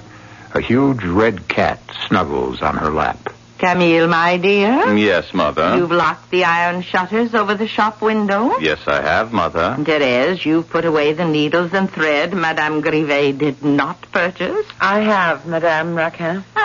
Is my cup of chamomile tea ready, Therese? Here it is, Madame. What a wonderful fragrance chamomile has. I think I would never have a night of peaceful sleep without my cup. Will you join me, Camille? Each night you ask, each night I answer. No, thank you, Mother. Now, I think only of your good, my precious boy. You are not the strongest man in the world. Tell me again, Mother, for the 10,000th time. I know. You must not mock your mother. Your mother loves you. If I didn't see that things were done for you, who would? Do you forget? I now have a wife, have I not, Therese? Yes, Camille, you certainly have a wife. And you're as strong as I am weak. And beautiful, what's more? What else could a man ask for? What I do, Camille, I do. For my own good, I know. Francois, you're getting heavier every day. You've grown to be the biggest cat in the neighborhood. I'm the handsomest. Well, thank goodness tomorrow is Thursday. I'll have to put more oil in the table lamp. Oh, and have you seen that there's enough firewood for a really good fire? Inspector Michaud likes a warm fire. Yes, there's plenty of wood. We mustn't let Police Inspector Michaud think we're pinching pennies. Not with your 40,000 francs in the bank, we mustn't. I'll take your cup, Madame, if you're finished. By the way, I've asked a friend of mine to join us at Domino's tomorrow night. Fellow employee at the office. Who is he? What's he like? Tall, handsome. Name's Laurent. Laurent Duchesne. The women can't keep their eyes off him. Or their hands. Fancies himself a portrait painter. You'll like him, Mother. So will you, Therese. I look forward to meeting him. 10 o'clock, bedtime. Therese, whenever you are ready to lift this poor cripple out of her wheelchair and up into her bed. I'm ready. Thank you, my dear. Up, Francois. Off my lap. Dreadful animal. You said something. No, nothing. Is there anything I can do to help? As always, just stay out of the way. Now, here we go, Madame. Your right arm round my neck. I'll go up ahead. I think the door to Mother's room is closed. If only Camille were well and strong, he would carry me to my bed. We both know that, Madame. As his wife, I have learned to live with it. Oh, the door was open all the time. There you are, Madame. Oh. I'll be back to undress you in a moment. May the time come when I shall carry you to your bedroom for the last time. What was that, Therese? Only that someday soon may the good Lord see fit to put life back into your limbs. Is there anything else, Madame? No, thank you. I'm quite sleepy. Good night to you both. Sleep well, Mother. Good night, Madame. I heard what you said to my mother. Why do you hate her so? No more than I despise you. I made my bed without realizing what I was getting into. Now I have no choice but to lie in it. I am your husband. This is your home. So you keep telling me. But for me, this is no home. It's more like a chilling, newly dug grave. Therese. Don't touch me. The touch of your hand turns my stomach. Oh. Yes, by all means, bring your friend tomorrow night. It will be refreshing to have a man in the house. Shut your ugly mouth. You slapped me. You did, you little weakling did. No, stop it, Therese. Now put down that poker. You'll kill me. I did. It might be the best thing that could happen to both of us. You're sure you won't join us at Domino's, Monsieur Laurent? Not till I finish Camille's portrait. As you please. I have a 3 blank, which I place here. What do you say to that, Camille? Blank 4 here, Inspector Michaud. 4, 6 here. And double 6 here. My game again. This has been my night for Domino's. The tea, Madame, if you are ready. Oh, Monsieur Duchesne, time for a cup of tea and a biscuit. Oh, thank you, Madame. In a moment. A few more strokes around Camille's eyes, and his portrait will be finished. And do call me Laurent, won't you? Oh, if it pleases you. Inspector Michaud, your tea. And do finish your story about this, Bernard. Thank you. As I was saying before, this chap Bernard got away with murdering 2 of his wealthy wives. In both instances, he came up behind them while they were taking a bath in their big tin tubs, held their heads underwater until they were quite dead. It wasn't until he killed the 3rd that we caught up with him. That was his big mistake. Are you saying, Inspector, that he should have done away with each of them by, varying the pattern of his murders? If he had, it might have taken us a bit longer to find him. You brew a tasty cup of tea, Therese? Thank you, Inspector. Laurent, when may we look at my portrait? After we've had our tea, dear friend. I think you'll be pleased. You paint from models, of course. Oh, of course. Women models? Oh, certainly. Mostly what I suppose you might call, friends of mine. You mean women come to your studio and pose for you in the, without clothes? Well, of course. Why not? Well, that must make you feel ever so funny. I know it would make me feel strange. I wouldn't know where to turn my eyes. Really, Camille? Your tea, Monsieur Laurent. Oh, thank you. You know, I once had this lovely redhead as a model. Beautiful features, firm white flesh, gorgeous body. And I was right in the middle of... Oh, dear, what have I done? Oh, I am so terribly sorry. Oh, you spilled the whole cup of tea all over Laurent's trousers. Therese, how could you be so awkward? Here, let me wipe your trousers with this cloth. No, it's really all right. My hand is still shaking. Oh, please do forgive me. As though it had never happened, my dear Therese. Francoise, the cat, happened to brush by me as I was handing you the cup. No, not another word. You know, when you look at me with those big, sad, beautiful eyes, I feel that I am the one to blame. You're very kind. Oh, Therese, would you get a couple of more logs from outside? The fire's getting a bit low. Yes, madame. Yes, madame. Don't you call her mother? I do not.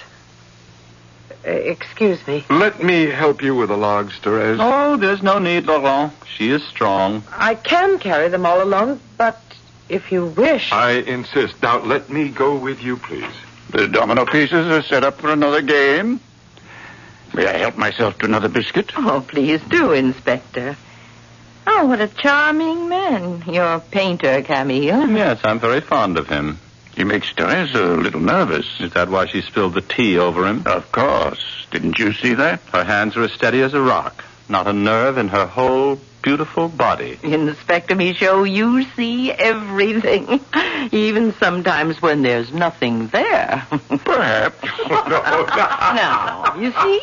You were wrong, Inspector. They seem to be getting along quite well. She's not a bit nervous. And here, madame, are your logs. Thank you.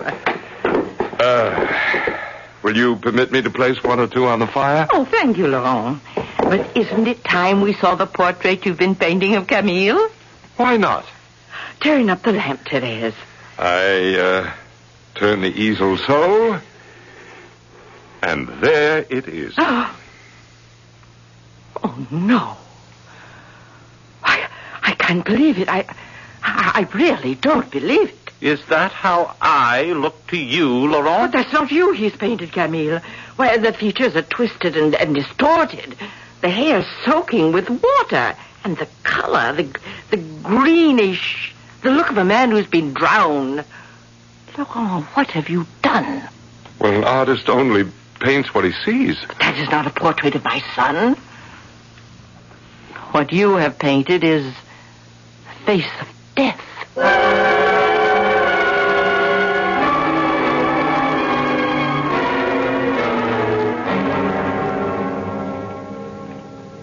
Lorraine, my darling. Oh, how wonderful it is to be here in your little studio. How happy I am that you're here. Oh, if you could only know what I've been through these past few months.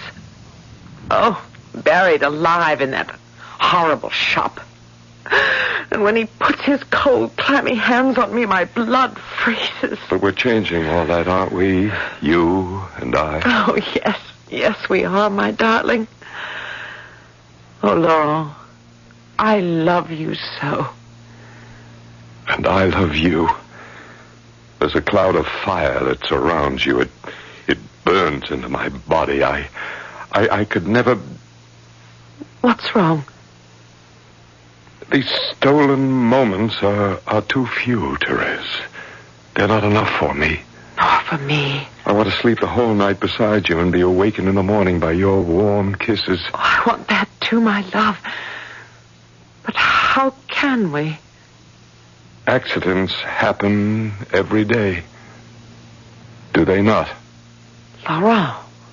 A foot may slip. A child could fall, and the only guilty party would be the wind. But how, Laurent? How? Trust me, my angel. I shall find a way. Did you hear anything?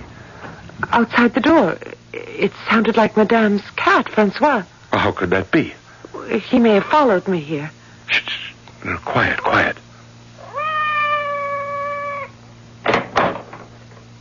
Nobody. It's not a thing. It was only in our imagination. But why should we have both imagined the voice of Francois at the very same moment?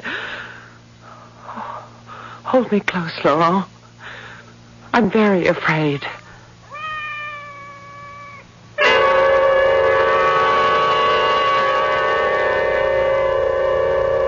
Ralph Waldo Emerson, a wise man that he was, observed that whenever a man commits a crime, God finds a witness. That every secret crime has its reporter. Laurent and Thérèse Raquin have already committed one crime, adultery. They are contemplating still another. Was there a reporter to their first act? Where will their dark plans lead them? To Act 2, of course. I shall return shortly.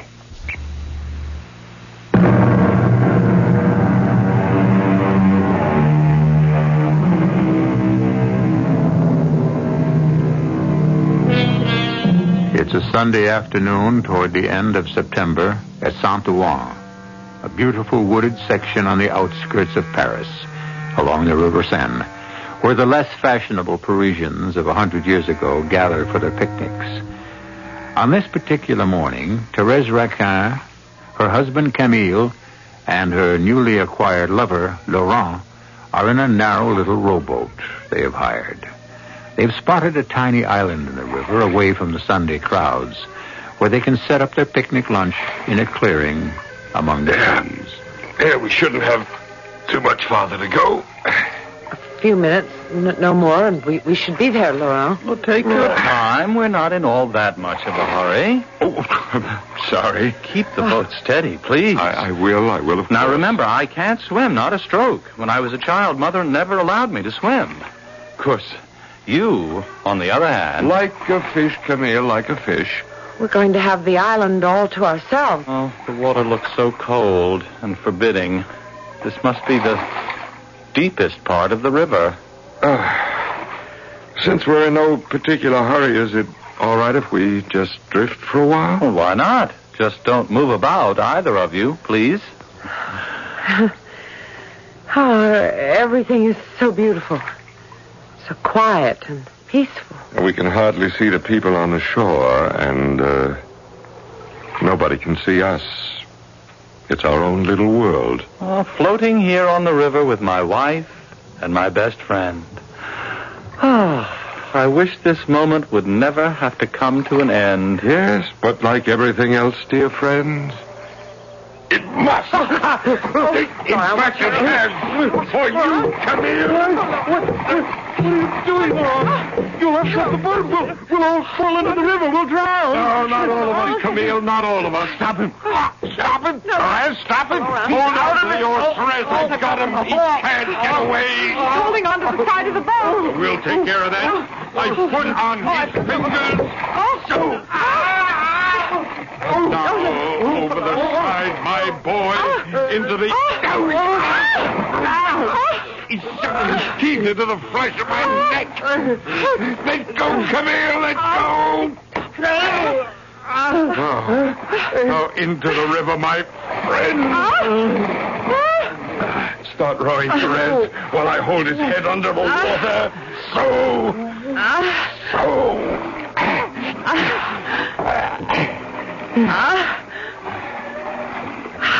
Are you all right, Therese? I don't know. I think so. Well, then don't waste a moment. Slide over the side of the boat into the water quickly. From this side. And then I've capsized the boat and joined you. Help! Help! Help! Somebody help! Help! We're drowning, all of us! Help!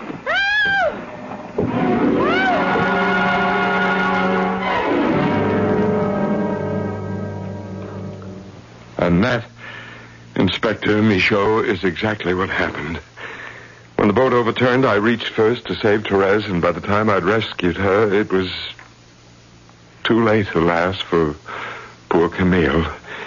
He disappeared under the waters of the Seine. Dear me, how dreadful. Monsieur Laurent, how shall we break the news to his dear mother? That's exactly why I came to you, Inspector. You, as a former policeman, as well as one of Madame's oldest friends... You did well, Monsieur Laurent. Poor Therese, so young and a widow. What will become of her, I wonder? Who's to console her? It would be an honor and a privilege to do whatever I could for the widow of one of my dearest friends. So? I apologize to the memory of Camille for what I'm about to say at this sad moment. But if Therese would accept me, I should be very proud to be her husband. You're a fine fellow, Laurent, and most understanding. Tomorrow, the salvage men of the police will drag the river for the body. Drag? Oh, of course. There must be a proper certificate of death issued by the city coroner at the morgue, because officially, legally, where there's no body, there is, of course, no death.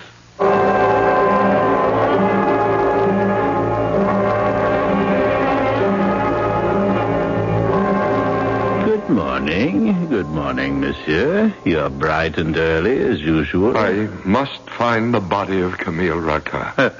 So you say each morning you come here to the morgue to visit my unfortunate guests. Oh. Still not used to it after coming here every morning for, what is it, over a week? Well, it's the smell, the dampness of the walls, the rows of gray stone slabs. Yes, takes getting used to. This way, please. Here. Would this one be your friend? Well, it's a little hard to tell. The flesh is so decomposed. That's him. That's Camille. They found him at last. No, don't take it too hard, monsieur. We all have to go sometime, sooner or later. The eyes. The lids are wide open. The eyes are staring right at me. Easy, monsieur. You're sure he's the one? Oh, yes, I am. But all you have to do now is to swear to the identity of the corpse, and a legal certification of death will be issued to the police. Thank you, monsieur. And, for your trouble? Oh, the gentleman is most generous. Thank you, monsieur. Not at all. That certificate of death may well be worth some 40,000 francs.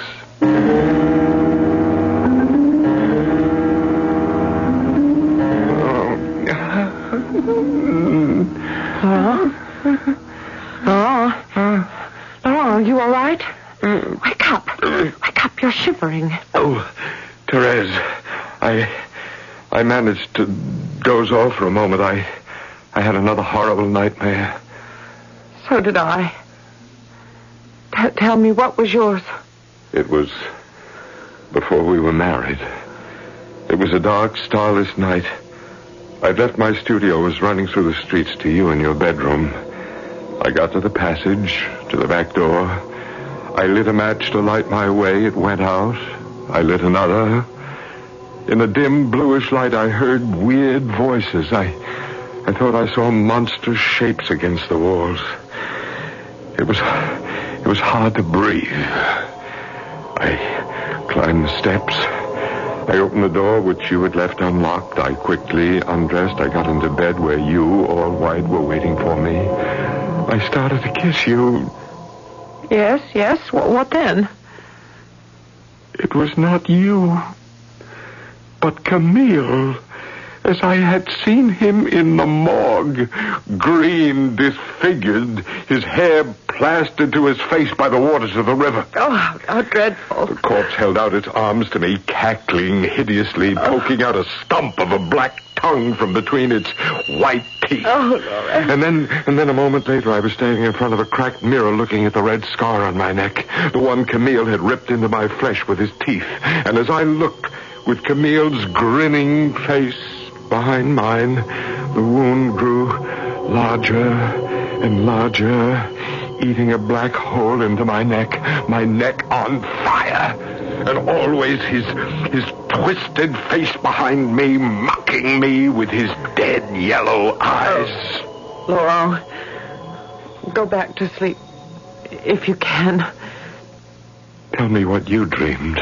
Oh, it was much worse. Much more frightening. I, too, dreamed of a time before our marriage. What happened?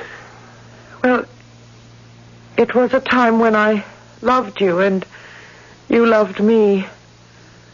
A time when the touch of your lips on mine, your body against mine, was the only reason for my being alive my entire life. What happened in the dream, Therese? You embraced me. You kissed me. We became one. And then? Then I awoke, and I found myself biting into my pillow to stifle my sobs as I used to when Camille was still alive. Oh, how long has it been since you wanted to touch me, Laurent?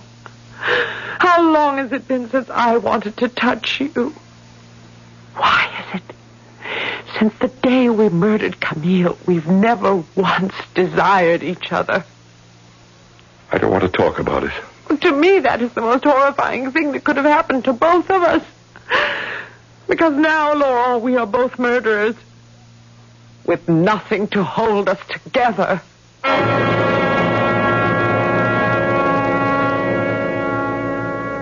How long have you been sitting there, staring into the flames? I couldn't sleep. I was cold. I got out of bed and lit a fire. We killed Camille. His corpse is always here between us. His dead body is turning our limbs to ice. Therese, look. Where? What is it? There, in that shadowy corner over there. He's followed us here. It's Camille. Where? Don't move, Therese. How green his face is and how thin. How yellow those staring eyes. He's come back from the grave. Quiet, Laurent. You'll wake Madame Raquin. What shall we do? You fool. Look closely. Have you forgotten? Wait. It's only his portrait. The one you painted that Thursday night, the first time we met. Of course. His portrait. By the light of the fire, it looked so... Turn it to the wall, Therese. No, I can't. I can't go anywhere near it. Then I will. I'll do even better. What are you looking for? My large hunting knife. It's there, on top of the dresser. You remember how upset the old woman was when she looked at the portrait the first time? She said it was not Camille's face you had painted, but the face of death. Mm-hmm. How right she was. Now neither she, nor you, nor I will ever have to look at it again. Ever. Oh, Laurent, what are you doing? Never again. Never. You've ripped the portrait to shreds. And with it, the last memory of Camille. For both of us, I hope. In the writings of an ancient Roman philosopher, we find these words. A man who has done another man an injustice can receive no greater punishment than to have done the injustice. And however harsh his punishment, no penalty can be more brutal than the whipping he takes from his own guilt. True. I shall return shortly with Act 3.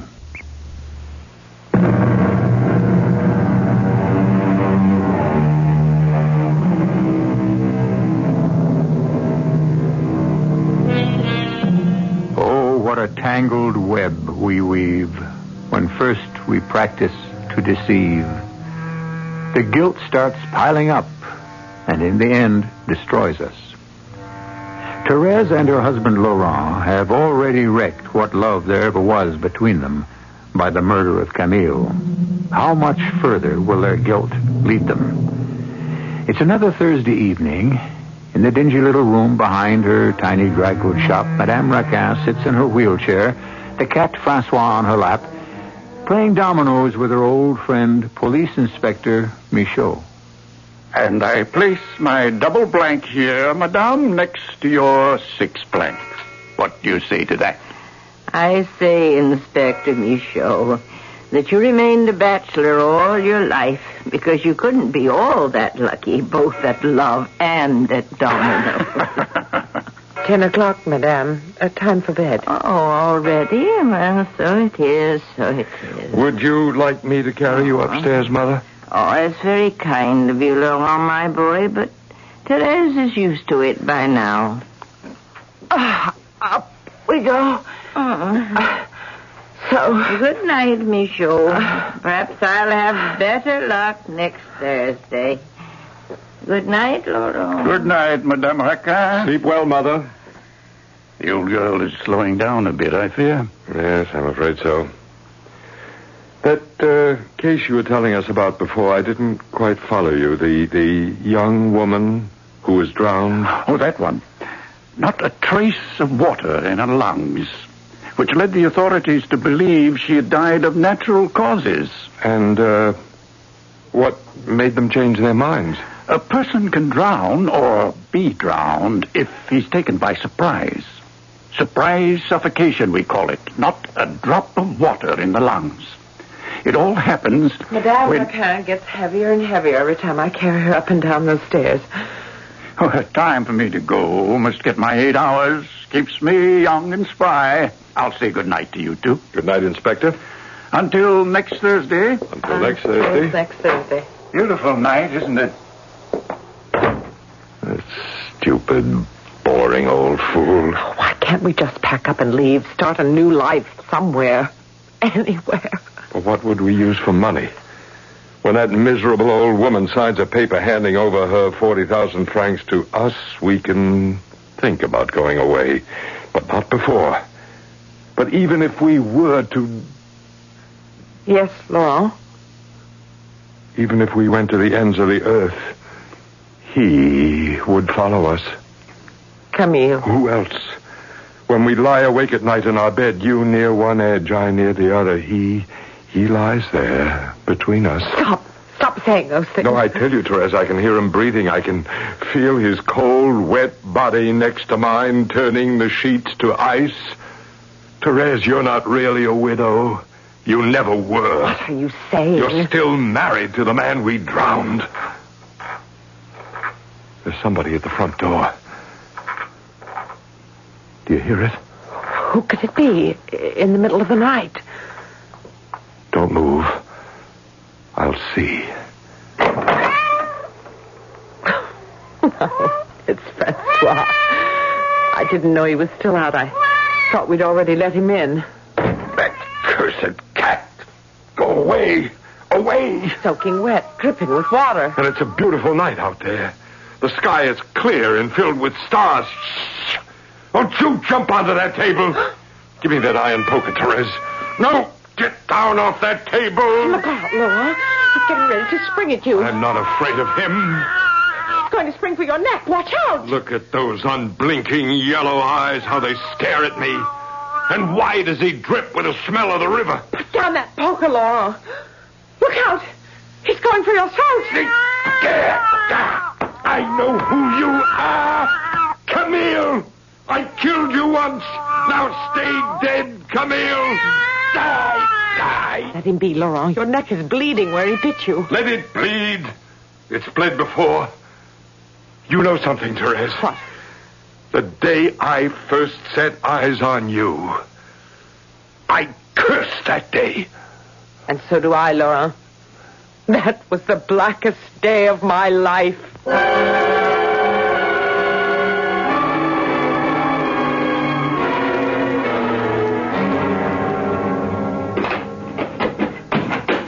Laurent, why did you throw the painting to the floor and the easel? I'm disgusted with the whole thing. I do nothing but paint, and look at them.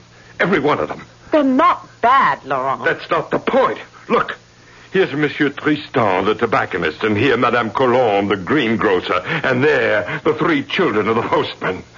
Can't you see what's wrong? Are you blind?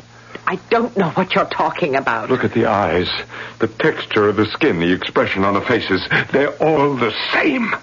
Every face I paint has his expression. Some feature of Camille's. On every face a look of agony and terror. I begin to see what you mean. In spite of everything I do, the mouth of each of them is distorted into an ugly grimace. The same look that was on Camille's face when we drowned him. When you drowned him. What? You picked him up. You stepped on his fingers when he clung to the side of the boat. You threw him into the river. You pushed his head into the water and kept it there as he choked out his dying breath. Therese, you're as guilty as I am of Camille's death. It's your word against mine. You liar! Oh. We planned every step of it together. Hands off my throat. I can't breathe. I murdered Camille, and so did you. We did it together. Say so, Therese. Say so. All right. We did it together. You and I, we both murdered.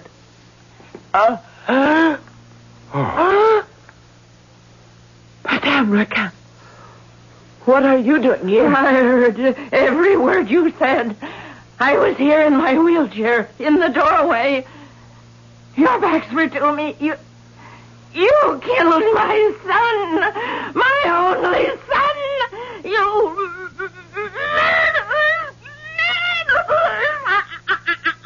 I shall go...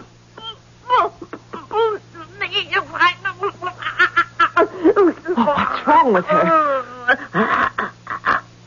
Her body's gone rigid. Her hands and feet are stiff. She doesn't move. Only her eyes. We must call a doctor. She's had a stroke.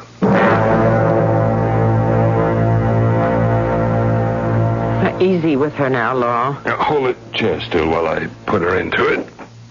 There. Oh, look at her eyes. You see us, hear us, don't you? But you can't speak a word, can you, dear madame? Nor lift so much as a finger of your dying old body. She says everything with her eyes. She accuses us with her eyes. Isn't it a pity, old lady? We murdered that miserable son of yours, Therese and I. We drowned him in the river. And nobody will ever know. Except the three of us. I curse you from the bottom of my soul for what you've done. Maybe it would be wiser if she didn't sit here tomorrow night when Inspector Michaud comes. Well, what harm is there? He'd ask for her, surely.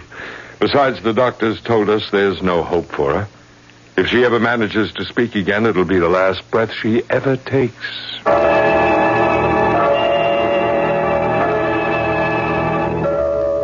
Shall we wait for Therese? She'll be down in a moment. Let's set up the pieces for the game, shall we? And how is my old friend, Madame Racan? Ready to watch our dominoes game for the championship of the evening? I can see the light of anticipation shining in your eyes. And how is the good Francois? Unfortunately, Inspector, the poor creature is still limping from whatever he did to his leg. He sits there like some red-haired monarch, silent on Madame's lap, glaring at you, Laurent. Sorry to delay the game, Inspector Michaud. Ah, there you are, Therese. We're all set. I'll sit here, between you and Madame. You begin, Laurent. All right, I begin with a 4-3 piece. Followed by my 3-5 piece here. Mm-hmm. And a double 4, so. Wait, Laurent, Therese. Look. Well, what is it? Madame Racan. Her right hand. It's moving. Ever so slowly. With the greatest effort. She's forcing it up the leg of the table. Well, this is the first time she's moved since her stroke. Look at her eyes.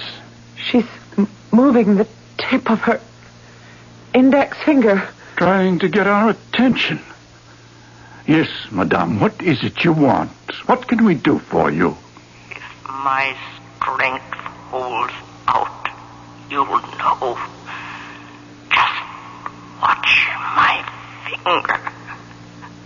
I'm trying to trace a letter on the oilcloth. She's made a T.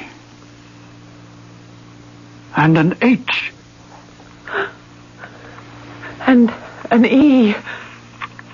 Now, an R. T-H-E-R.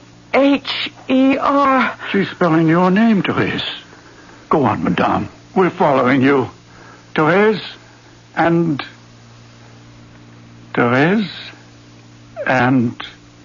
L A U R. Now she's spelling your name, Laurent. Therese and Laurent. Don't stop now, Madame. Go on. My strength is leaving me. I don't know if I can go on. She's getting tired. H-A-V-E-R. Thérèse and Laurent have what? Her finger stopped. Her hand has slipped off the table and back into her lap. Has either of you any idea what she might have been trying to tell us? No, not the slightest. Thérèse? I wouldn't know. What could she have meant? Thérèse and Laurent have what? Thérèse and Laurent have murdered Camille. Drowned him. That's what I am trying to tell you. Drowned him.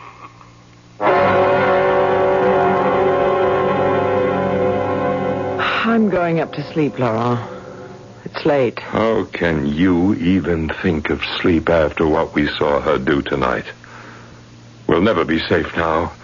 If she did it once, she could do it again. Sooner or later, Michaud will learn the truth. She'll find a way to tell him. Just being here in the same room with her is enough to make me sick. With her and with you. You are sick, both of you. Poisoned with guilt and by each other. You know how I despise you, Laurent. And myself. Good. Loathe each other. Torment each other from morning till night. Keep digging your own graves, then bury yourselves alive in them, while I watch you destroy yourselves and each other. And that's, my dear children, that is your punishment. Camille will be avenged.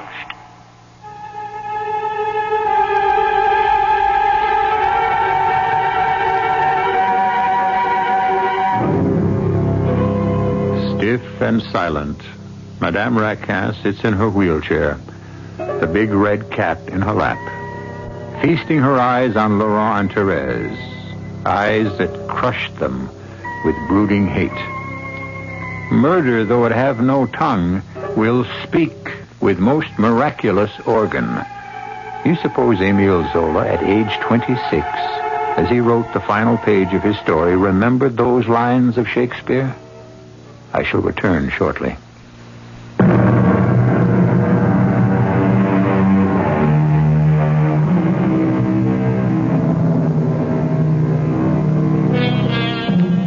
Émile Zola made this comment about Thérèse Raquin, one of the first of his many great novels.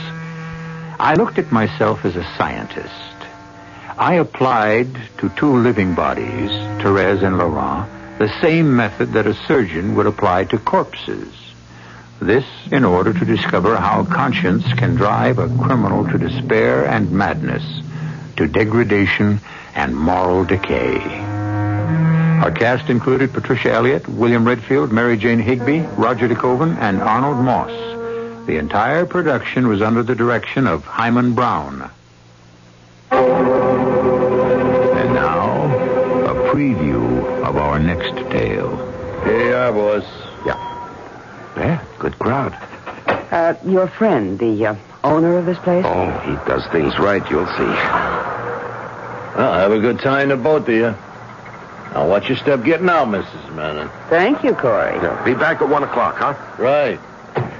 Claire, you're going to have one of the finest meals you ever... Down, Claire, down on the pavement. Hey, are you all right, boy? Yeah, we're both fine.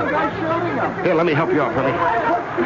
Where is he? He ran off into an alley someplace. You got a good look at him? No, it happened so fast. It was a kid, boss, some young punker. Oh, no, I don't believe it. What is it? That kid that took those shots at you. I'll swear to my life. That was your son, Mrs. Menon. Your son, Aaron. Aaron? Corey, how sure are you? Positive. This is E.G. Marshall inviting you to return to our Mystery Theater for another adventure in the macabre. Until next time, pleasant dreams.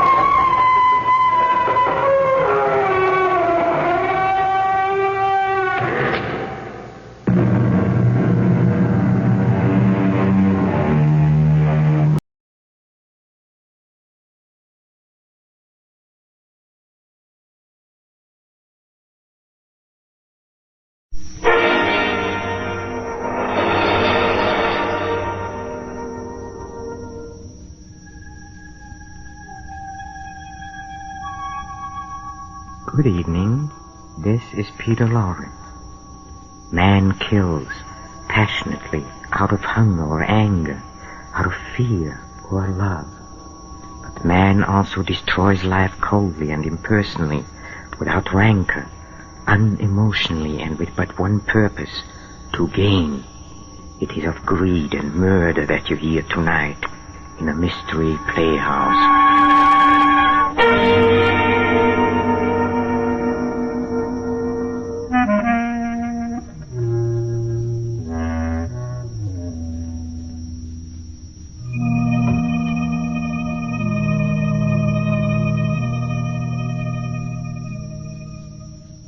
Oh yes, guilt has been known to lie heavily on the soul of the coarsest and unregenerate of human beings. And conscience is an unseen but terrible demon to those whose hearts are set in evil, exerting a grim and unrelenting power over their minds. Tonight our story concerns itself with a price of greed and revolves about a strange and almost fateful phenomenon that forced a man to stand ghastly trial before a jury of the dead. Listen as we tell you of Captain Bull Harrison and the 6 who did not die.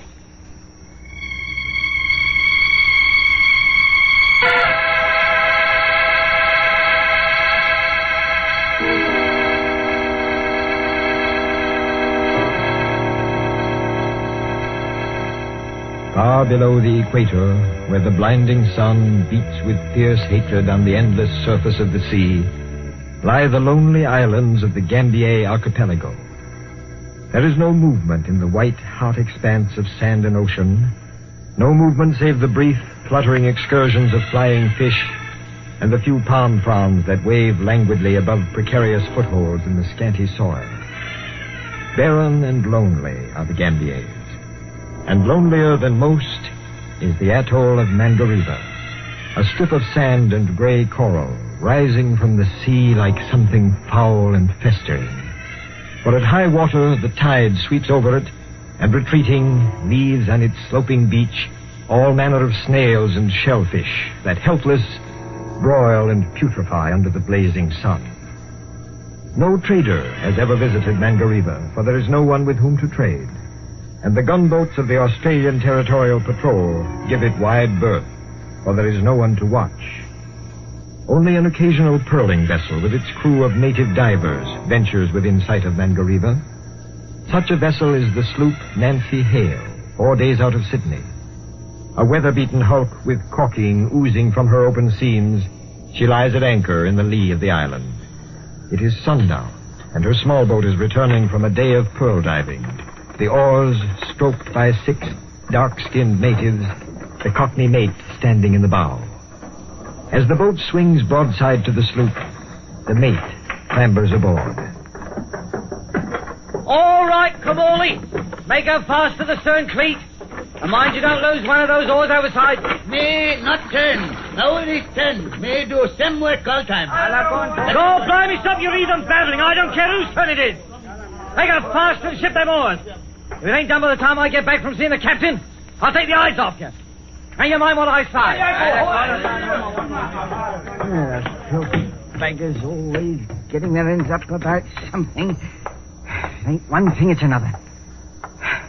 I'd give £10 right here and now to be lifting a pint down in the Red Dragon Crawl, blimey I would, instead of sweating me blood out in a million miles from civilization. Hi, Captain. Like there's only 3 sheets in the wind. I'll take a look. Who's there? Now keep your shirt on, Bull. It's nobody but me, Foggy. Oh, back already? Well, been 10 hours under that blasted sun. Ain't that enough? Close the door. How'd you make out? Not bad. Well, you might invite a chap to have a nip of that there gin sitting on the table. Go ahead. That's the last of it.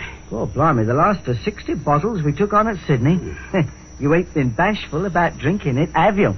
You got any objections? Oh, now, don't be getting your end up, Bull. No offense. While you're drinking, let's see what you got for your 10 hours. Well, no, I think we done pretty fair at that. Here's mud in your eye. Nothing like a spot of Dutch gin to set a chap right. Oh, good at that.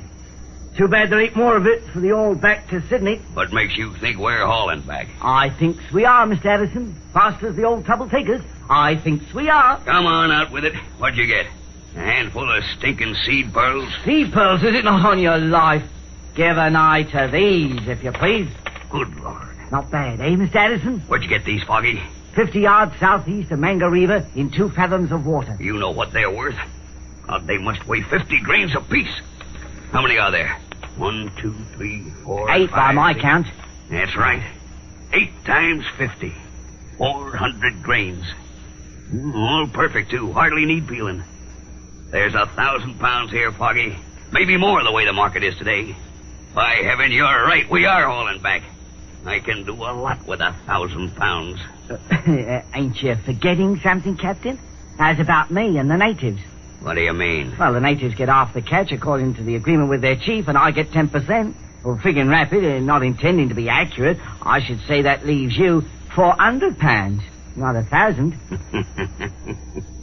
Trouble with you, Foggy, is you don't know how to figure. Now listen, when we took on this batch of divers, we never dreamed we'd run into a haul like this, did we? Can't say as we did. All right. We figured maybe we'd come back with 50 or 100 grains, not 400. What are you leading up to? How far can I trust you, Foggy? Well, now, I'd say that all depends on how much it's worth to be trusted. If we get what I think we should for those 8 beauties, your cut'll be 300 pounds, $1,500. God blimey, enough to take me back to England in style, ain't it? More than enough. Well, it sounds most attractive. How do you plan to work it? Right now, 8 people know about this catch. You and me and the 6 divers. Chances are there are plenty more pearls where these came from. Must be a natural bed. We got to fix it so's only you and me know the location of that bed. Savvy? I ain't interested in the bed. All I'm thinking about is getting enough to ship back to England. Okay, this is how to get it. You still ain't giving me no details like it, if you understand what I mean. There's nothing to it. We lay over here tonight. Tomorrow morning we tell the boys we're making one last dive and hauling back. I'll go along with you in the small boat so's I can mark the spot. I'll take a belaying pin with me. They'll all dive in pronto because they've been there before. And when they come up one at a time like they always do, wham! You get me, Foggy? I get you, Bull.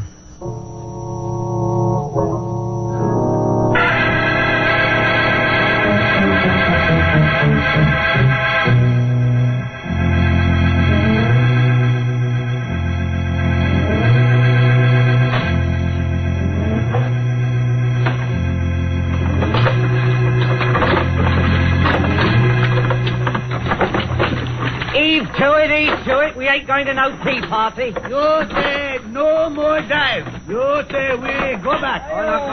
Mind your babbling tongues, you heathen. We got the captain with us today. He wants to see how you dive. Ain't that right, Mr. Addison? That's right, boys.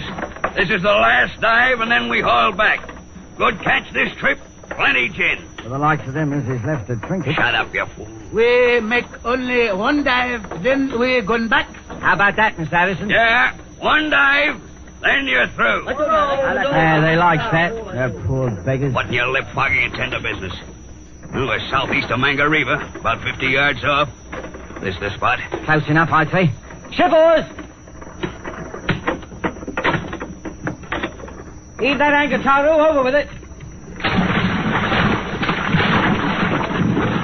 Sure this is the spot, Foggy? As near as I can come to it.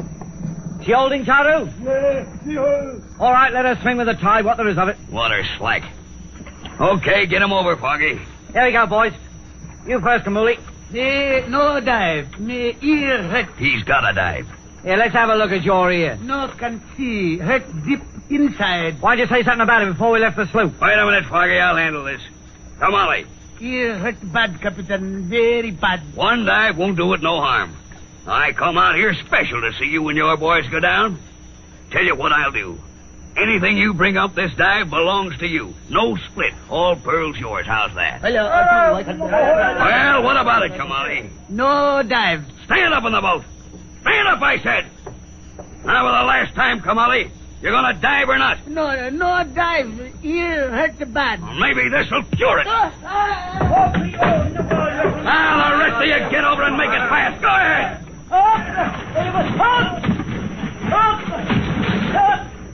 That does it. They're over. Hold the boat steady, Foggy. I'll work the belaying pin as they come up. What about this one, you slug? Leave him be till we get rid of the rest. Hold steady now. They won't be staying down there long, I can promise you. I got a funny feeling no good's going to come of this. Stow your feelings and keep the boat steady. That's all you gotta do. I'll take care of the rest. One little tap of this belaying pin as they come up will be enough. Here comes one. Right aside the boat. Steady. Steady. That does for him. Went down like a rock. Two more coming up. I see him. That makes three. See the others? Not yet. Would have got roughed up in my... Hold on. Here they come. Two together. That'll make it easy. Steady now.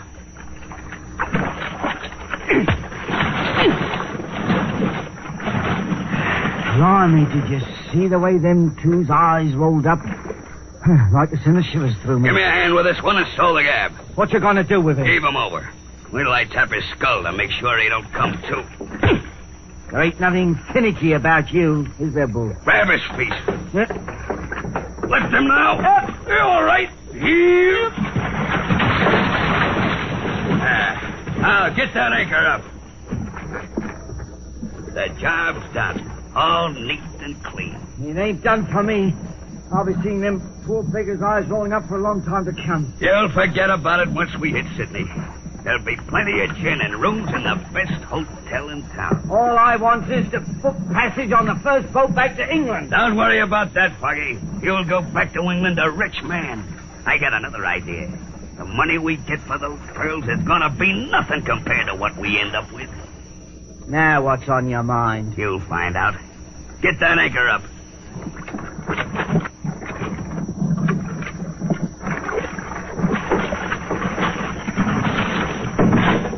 All set? Right. Bend two on the oars. We're gonna be rich men, Foggy, you and me. Plenty rich.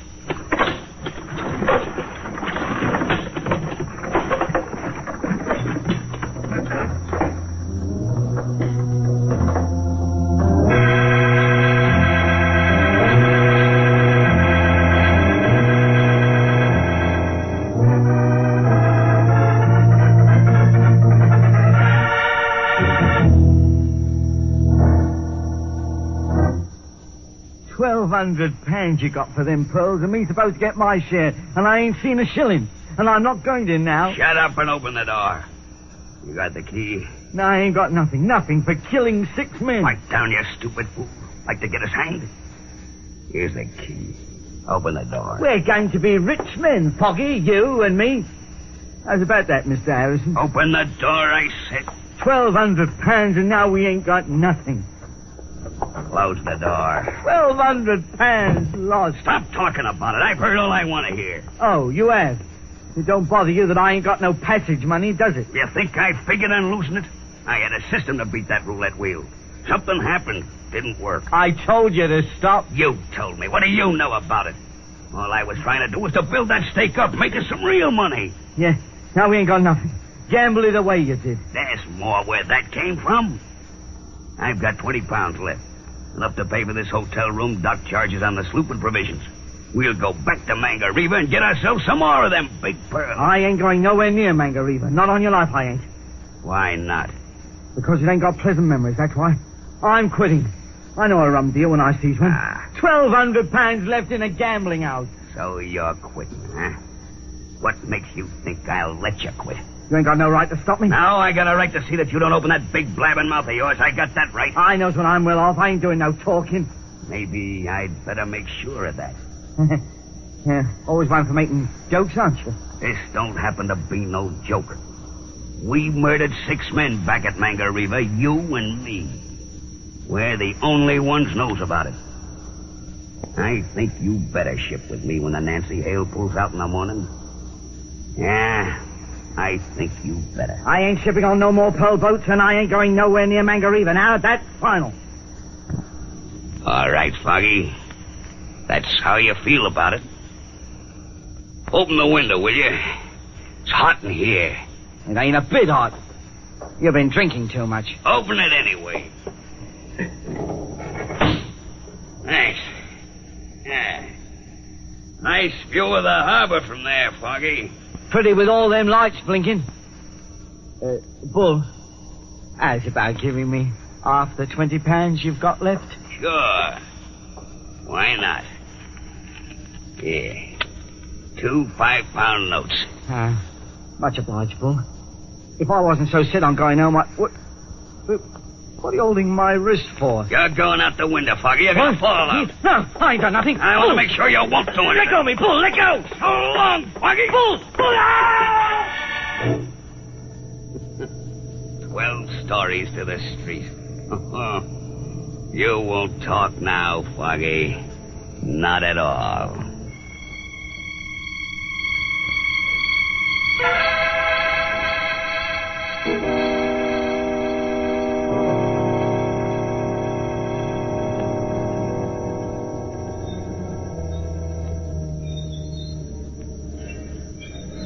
Ease off on that jib halyard, Dave. More! Okay, reefer up. Stand by to heave anchor. Aye, aye. You, Manu. Lend a hand with that winch. All right, let her go.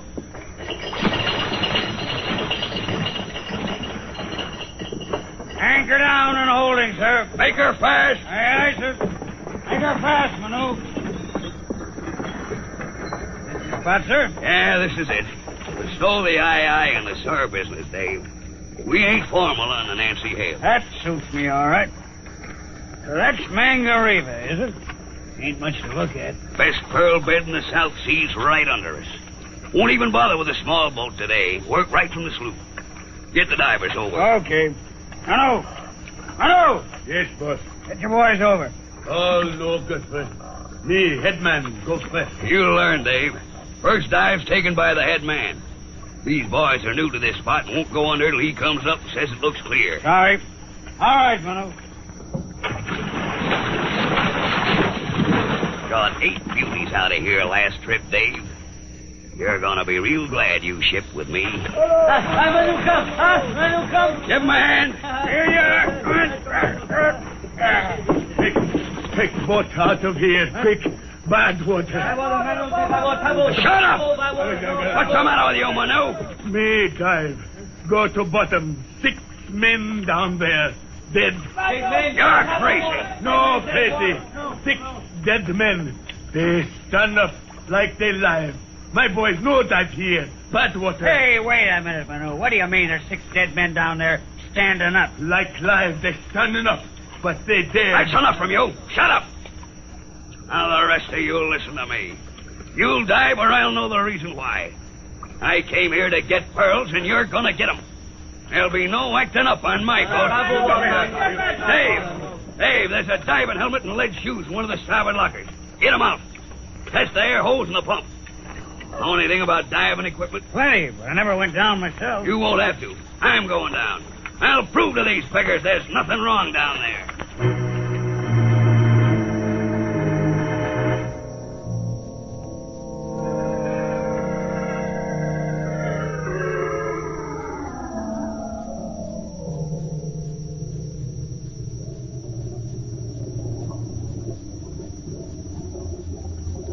Everything okay, Captain? Yeah, just about touching bottom.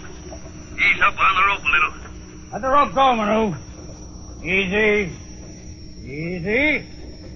Take a bite in it. That better, Bull? Yeah, much better. Keep that air pump and hand generator going. Don't worry. Yeah, how's it look down there? Can't see much yet. Gotta get used to it. Lean forward when you walk. You need more rope? Okay. I ain't doing any walking. All I want to do is stay down here a couple of minutes and prove to those native beggars that... Captain, what is it? Hold me up! Hold on that rope. What is it, Bull? What happened? Get me up, Dave! Get me up! Now don't come near me. No!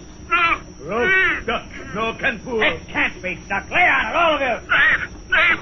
Hold me up! We're doing our best, Bull. What's down there? 6 men. One who's right. They're standing in the water and gunning at me. For the love of heaven, get me up! We're trying to, Bull, but something's holding you.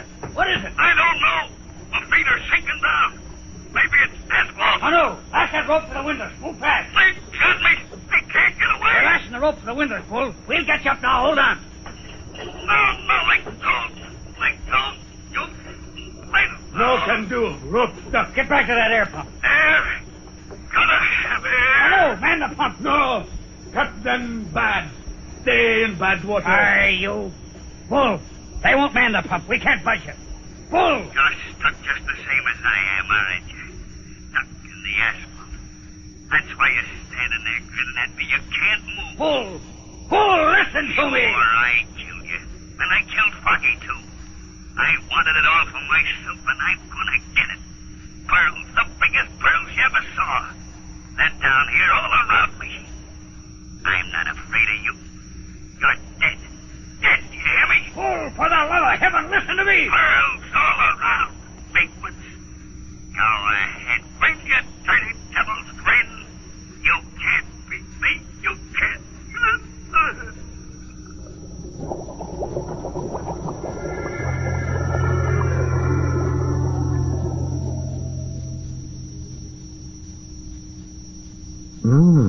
Captain Bull Harrison, a watery courtroom, facing his jury.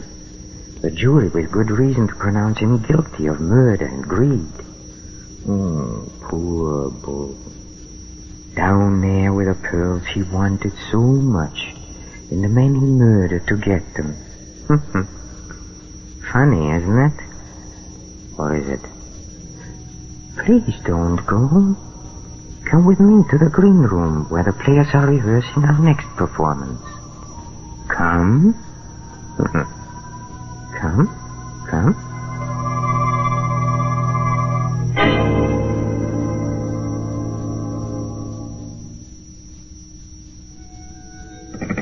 Hello? No, I'm not Pamela North. He hung up, as usual. Maybe I'd better practice up on my falsetto. Yeah, in a hurry this time. Hello? I am not... Dead. Oh, the door. Maybe he didn't believe me. No, I'm not Pamela North. Well, of course not. I am. Hello, Pam. Oh, I'm glad to be home, darling. Wasn't the reunion fun? It was awful. Everybody sat around noticing how much older everybody else looked. Postmortems, huh? Mm-hmm. Darling, is there a man in your life? Of course, dear. You. There must be somebody else. Because I'm pretty sure I haven't been calling myself up and asking me if I weren't Pamela North. Darling, you're not well. I'm in perfect health. Listen, some goon has been phoning every hour and asking for you. As soon as I convince him that I'm not you, he hangs up. Well, that's funny. Well, it's reasonable enough, I but... wonder if it has anything to do with the little man. What little man? The one who followed me home. Maybe I should have asked you about the men in your life. Frightened me, darling. The street was so dark and he was so gray, sort of, and indistinct. I ran. Did he run after you? I don't know. I would have. You did. But you slowed up for me. Oh. You answer it. I wouldn't want to disappoint him again. All right, darling. Hello? Yes, this is Pamela North. What'd you... hello? Jerry. I know, he hung up. Probably thinks it's good, clean fun. You know, darling, I am getting scared. Nothing to get scared about. You're beautiful and... Near to the window. All right, darling, wait. Is that your little man coming down the street? Yes, Jerry. He's looking up at the house numbers. I thought he was only a nasty little old man, but... Come away from the window. What are you going to do? Call the police. Oh, I may just be imagining things, Jerry. My imagination can't be that vivid. May have been a car backfiring. Oh, no, those were shots. I'll take a look. Jerry, don't you go near that window. Relax, darling. No one could see me up here. Funny. What is? Seems too good. The little man? He's gone, too. Maybe that was a car backfiring. At any rate, most people would think so. Darling, we've heard guns being fired too often. Well, whoever fired those shots isn't there anymore. Neither is your little man. I sort of suspect he's disappeared from our lives. I hope. That was our doorbell. Uh-huh. Let's make believe we're not home, Jerry. It might be important. That's what I mean. I'd better see who that is. It's silly being terrified by nothing, Pam. You can answer the door if you wish, darling, but I'm going to keep right on being terrified. Well, if you insist. Oh, no, I'm going with you. I want to be terrified in company. All right, but get over to one side. I'm going to open the door. All right, darling. the little man. So it is. Won't you come in, please? Thank you. Shut the door, darling. Uh-huh. Are you Pamela North? Yes, I am. Jerry, he's ill. Not ill. Please, let me speak. They will kill you, Pamela. You need a doctor. You better not bring yourself by speaking. Must speak. Don't need doctors. Must speak. I had them red line bar. Kill Pamela North. What? He's falling. I've got him. He collapsed suddenly. Heart wrapped up. I'll lay him down here on the sofa. Get his coat open. Shall I phone for a doctor, darling? No. There's nothing a doctor can do for him. Dead? Chest full of bullets. Yes, he's dead. Oh, the poor little man. But who... He came here to warn you against a murderer, darling. But the murderer got to him first.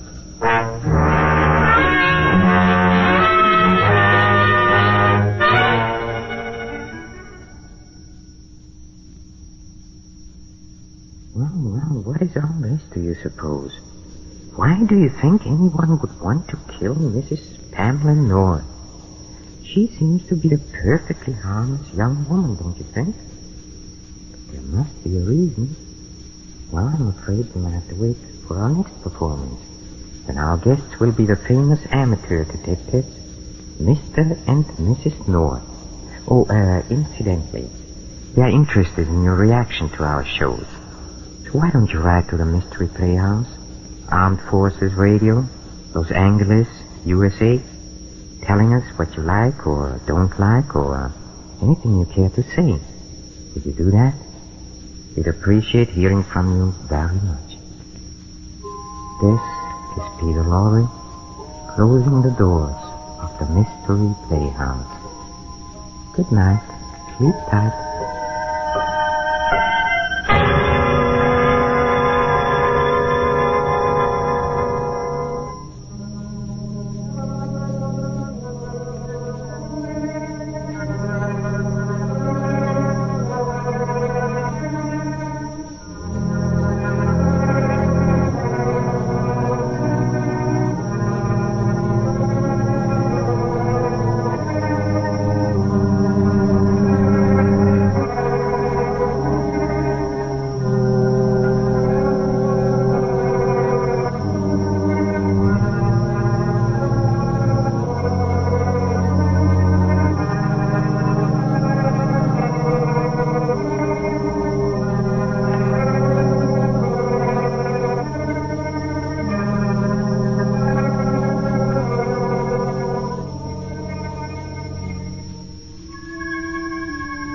This is the Armed Forces Radio Service.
No, stay where you are. Do not break the stillness of this moment. For this is a time of mystery. A time when imagination is free and moves forward swiftly, silently. This is the haunting hour.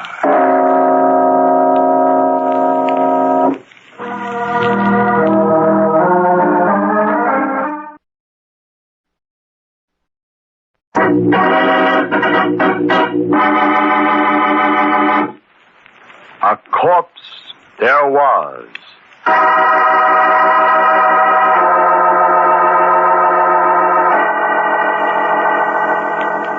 Will you listen to me? I've got to tell it to someone, and, well, I guess you've heard a lot of strange stories. I'm Catherine Holland. It all started about a year after I'd come to work for Martin Reed and Stephen Corey as their housekeeper. Oh, we'd have such fun, the three of us.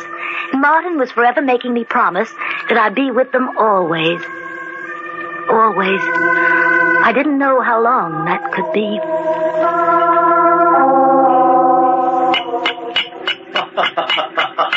You're only joking, huh, Kathy? You wouldn't leave us. You'll stay with us always, won't you? Not if you keep doing that, Martin. Oh, you'll get used to it, Kathy. Oh, but cutting your own name on a tombstone, it's positively morbid. I don't see that. If a cobbler can make his own shoes, then surely a stonecutter can make his own monument. Well, that's true. After all, a man must do something with his spare time. And you, Stephen, of all people, have no right to scoff at me. Imagine a cemetery caretaker who wanders through the graveyard day and night, talking to the dead. If the people I met outside the cemetery, my dear Martin, were as interesting as the people I meet inside, perhaps I wouldn't. Since they're our only neighbors along this godforsaken road, and since I must get away from you occasionally... Now, look here, enough is enough. Are we going to let her boss us around, Martin? You nearly 60 and me twice her age? That's right. And you're 42, aren't you, Stephen? Yep. You know, I think for your next birthday, I'll start on a nice marble headstone for you. Okay, I quit. I resign. Oh, no, don't say that, Kathy. We need you, Stephen and I. Always before, our housekeepers were stout and rheumatic. You're so young. It was like all at once having the shades pulled up and the windows opened when you came. You won't leave us, will you, Kathy? No, I won't leave you, Martin. You promise? I do. If you promise to take your medicine. No, I told you, Kathy. I don't believe in that quack doctor. There's nothing wrong with my heart. Oh, Martin, don't be stubborn. It's not a matter of being stubborn. I know I'm perfectly all right. How about those attacks you've had? They were indigestion. You don't want to take that medicine because you and the doc have been enemies for years. You won't give him the satisfaction of treating you, even if it means... Please, Kathy. Don't you think I'm old enough to know my own mind? But Kathy's right, Martin. You should take your medicine. Oh, now you start. I'm going for a walk. I'll go with you. I don't want company. Now he's mad. Oh, don't take it to heart. He'll get over it. I wish he hadn't gone out in this weather. Yeah. I think it's getting worse. I'll go call him back. Stephen, what's that noise? I don't know. It was just outside the house. It's our cedar tree. That last flash of lightning struck it. There seems to be... Kathy! What? Move away from the door so I can see too. No, Kathy, please. Stay in here a minute. I'll go out. Oh, I'll go with you.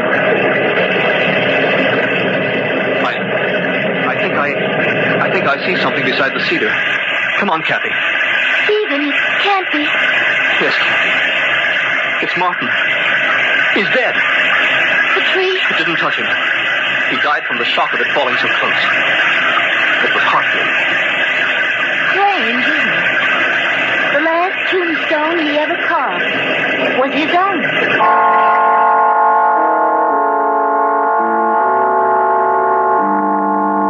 We buried Martin the next evening. There weren't many mourners. We lived too far from town to be well acquainted. At last, the few who'd come went away and left Stephen and me alone at the grave. They've all gone. Your eyes are all red, Kathy. Do you suppose he likes where we buried him? Right across the road from the house? I'm sure he does. He can sort of watch us from here if he gets lonely. It won't be us much longer, Stephen. What do you mean? Well, I can't stay here with just you. It isn't proper. Kathy, you know I wouldn't... Oh, I know, but what'll people think? I don't care about people. They're not important. Well, they are to me. I have a good reputation, Stephen, and I don't Kathy, don't leave me. Oh, but I must. Losing Martin was unbearable, but if I lost you, I'd have nothing left. I'm sorry, Stephen. There'd be no one to care if I live or die. If you go, I'll be all alone. You'll find another housekeeper. Housekeeper? Oh, Kathy, dearest, don't be such a little fool. I'm not a fool. You are if you can't see how much I love you. You love me? Oh, no. How could I help it? You're sweet and fresh and lovely. And I never knew before what joy it was to watch a woman. Anything you do, the way you walk and laugh, even the way you get angry. It's beautiful. Oh, keep away from me. I don't know what's come over you. I was content just having you about the house, being near you, but now... Oh, my darling, you mustn't go away. Oh, please don't look at me like that. Please, Stephen. Dearest, let's get married.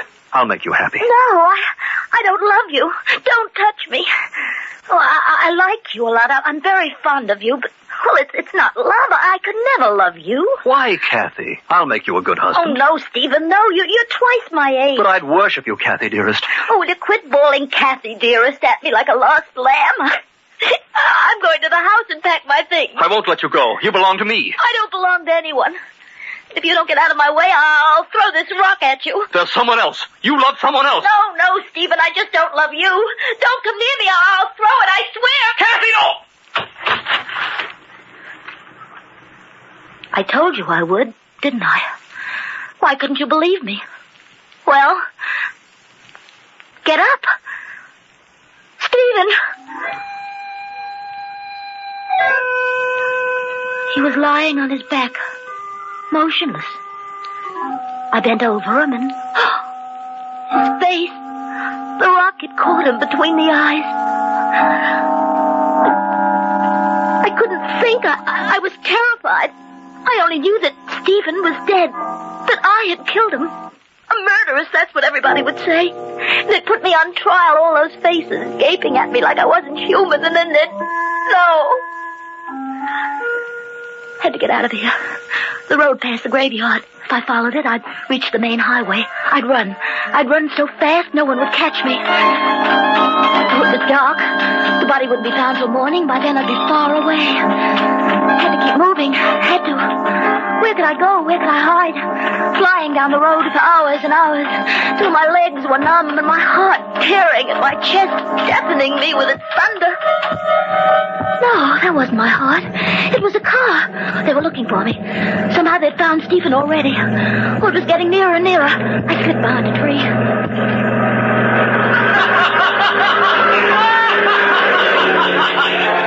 Not police. Not police at all.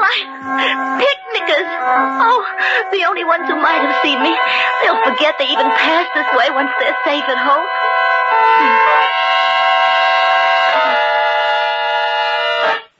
Safe at home. Suddenly I realized what a fool I'd been. I couldn't escape a police dragnet by running away. They'd never stop looking for me. The best place to hide was at home. Why, of course. I'd gone back to the house from the funeral and straight to bed. Stephen had decided to stay at the grave a while longer. Everyone in town knew he liked to wander through the cemetery, and especially tonight with Martin just buried.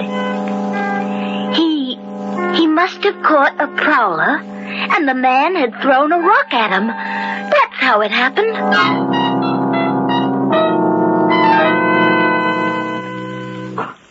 I felt perfectly calm. I turned around and started back.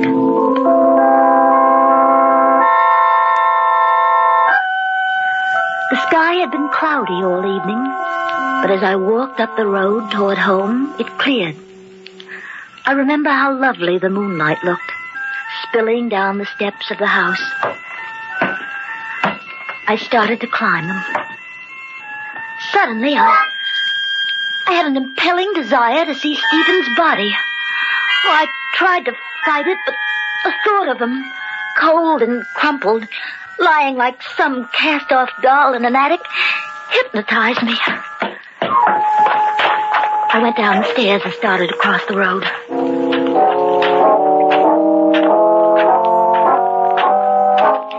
He had been lying at the foot of Martin's grave, I remembered.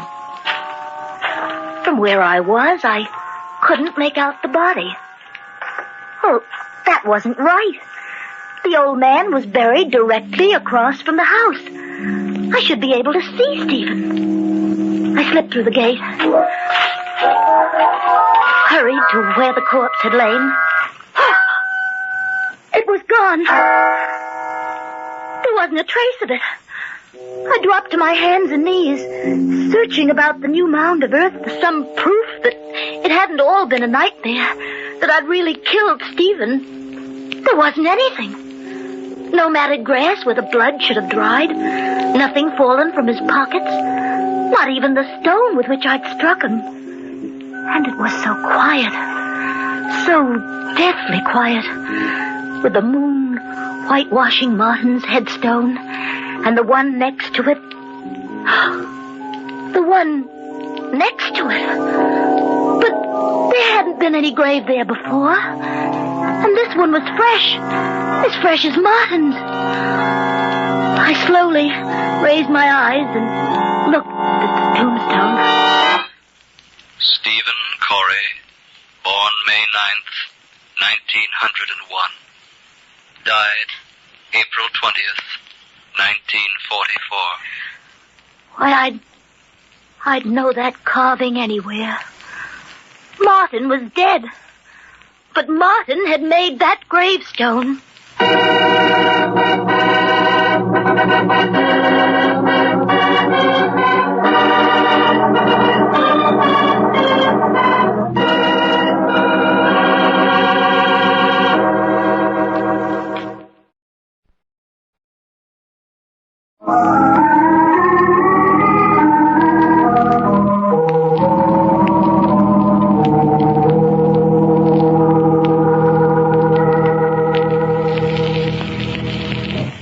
Kathy stands in the moonlight, staring at the grave plaque of Stephen Corey, a plaque identical with the one Martin had made for himself before he died. And yet, how could Martin have carved that headstone? He had not made one for Stephen before he died, I knew that. Still, Stephen had been buried, and the date on the monument was right. I felt the answer, but I pushed it back away from my mind. It couldn't be true that Martin had kept his promise even now and had carved the stone. That these dead who were Stephen's friends had buried him. Had he loved me so he wouldn't make me pay for what I'd done? Did he plead with them to cover him so I'd not be found out? I didn't know. I was paralyzed with fright. I had to get out of here back to the house before I lost my sanity. I don't know how long I lay there, cowering in my bed.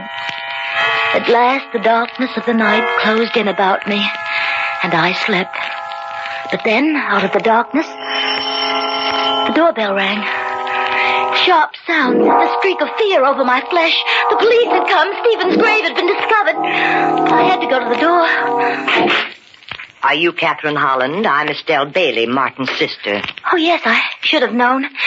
Come in, Mrs. Bailey. Stephen sent me a telegram this afternoon about Martin's death, and I took the first train out here. I'm sorry if I woke you. Oh, that's quite all right. Come in. I know it's been a long trip. Perhaps I can fix you a bite to eat? No, thank you. I'd like you to take me to see the grave right away. Martin's grave?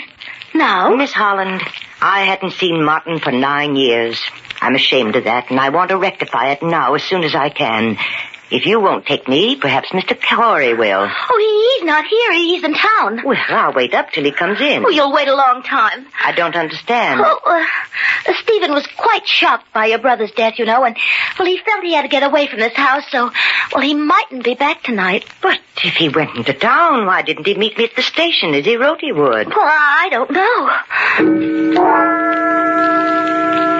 Every moment she sat there, she'd think more and more about Stephen's absence. I had to distract her the only way I could. I had to take the chance that she wouldn't notice that other headstone.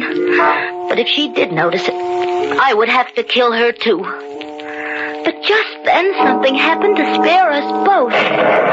Oh, good heavens. Oh, look, it's raining again. Yes, the moon's gone in. It's pitch black outside. Then there's no use going into the cemetery, I suppose. I'm afraid not, Mrs. Bailey. What a shame. Finally, she went upstairs. I waited until I knew she slept. Then I took a spade and crept across to the cemetery. It was wet and cold, but I didn't notice the weather. for I had a scheme. A very clever scheme. I was going to dig up someone else's headstone as well as Stephen's and switch the two. I couldn't disguise his new-made grave, but at least I'd conceal who was buried there. It was just before dawn when I slipped back to the house. Mrs. Bailey woke me about 8, and together we went into the cemetery. I came up level with the graves, and... Oh, no. No, it couldn't be. Why, I'd switched them last night. Stephen Corey, born May 9th, 1901. Died April 20th, 1944. His headstone. Exactly where it had been before. But I had dug it up. There were blisters on my hands to prove it. Mrs. Bailey, had she noticed? No. She'd gone right to her brother's grave and stood staring at it, wiping away the tears. I'm very glad of one thing, Miss Holland, that Martin is buried a little apart from everyone else. He liked to be alone most of the time, you know. Even in death, he would prefer solitude and being isolated from all the others. Solitude? Isolated from all the others? But Stephen was lying right by his side. She couldn't see Stephen's headstone. It was incredible, but it was true. Come, Miss Holland, it's raining. We might as well go now. I'll take the early train back to the city.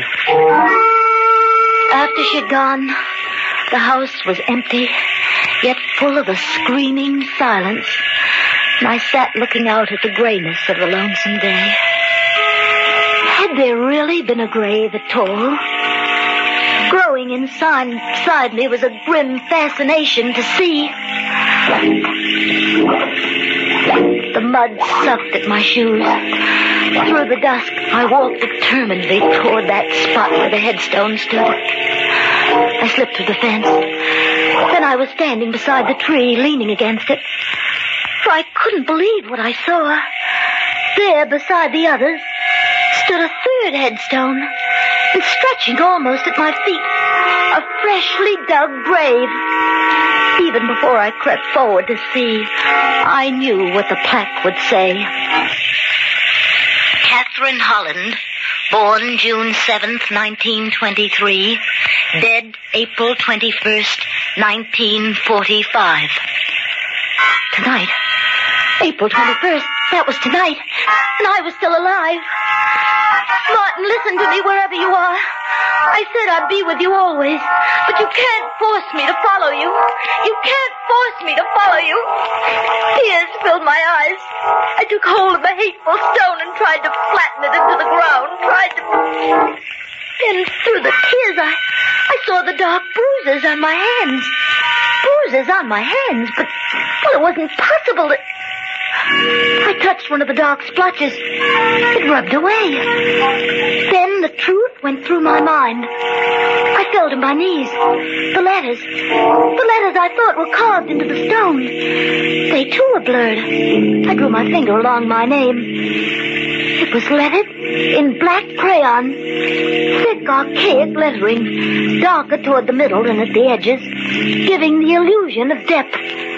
Giving the illusion of being cut into the stone. Then that's how Stephen's headstone was made. That's how. I stood up. Fear fell over me like a cold, wet sheet. Behind this adventure was a human being. A being like myself. Then I saw the thing in the grass, sending a tiny sparkle toward the dusk-filled sky, and greedily I picked it up. A copper-colored metal cap from an eyebrow pencil. So that was how the letters had been drawn. That was how this thing had happened. Then I knew who had done it. And even before I turned to look, I knew she was standing there, staring at me, unmoving, a thin smile on her lips, her eyebrows thin, too, penciled on with surety and deftness. Turn around, Miss Holland. I see you have guessed the truth. It was you. You killed him. But do you think my conscience will hurt me as yours does? Would it make your death any easier to know you didn't kill Stephen Corey? I don't understand you. I'm telling you the truth. I came into the cemetery just as the last visitor left, and I saw you throw the rock at Corey. I saw you run for the road. You hadn't killed him, Miss Holland. He was only unconscious. But I made sure he was dead before I buried him. Then you dug the grave here. That spade in your hand will serve a double purpose. I shall kill you with it. Just as you murdered Corey. Why? Why did you kill him? Because Martin had willed all the family property to Corey, with the provision that when he died, it would return to me. I knew if his body weren't discovered, they'd think you and he had run away together. Then I'd have to wait for him to be declared legally dead. And so you put up the plaque? I felt sure I could persuade the county coroner to file a death certificate quietly. Then I'd show my lawyer the grave, show him that Corey, too, was dead. But you came back, so I have to kill you, too. Now you know the truth. Your time has come. That spade, Mrs. Bailey. Is for you, Miss Holland. Stay back from me. Stay back. I'm going to kill you. I'm not afraid, Mrs. Bailey. You're real. I can fight you. This will be your grave, and I shall bury you in it. Give me that spade. Give it to me. Go here. I said that spade. Mrs. Bailey.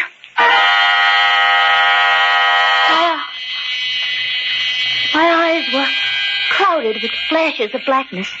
I lay on the ground, feeling the cold, wet earth against my cheek. Without warning, it had happened. One wall of the grave gave way, and she lost her balance and fell forward into the gaping hole. Dirt from the mound began rolling down, clods of it covering the edges of her long skirt. And she lay still, silenced, at the bottom of the grave. A few wet clods of earth were still slowly tumbling down, as if they had an intelligence of their own, an intelligence that told them to bury the dead. Bury the dead. For she was dead, and she had died instantly. Her neck twisted beneath her loosened, flowing hair that hid the hideous sight of her eyebrows, thin and long. Her neck was broken, and she lay in the grave she had meant for me.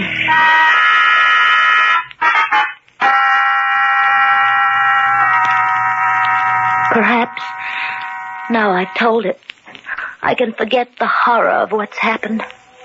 But not soon. Not soon. One way Martin was right. In my brain, he and Stephen will be with me. Always.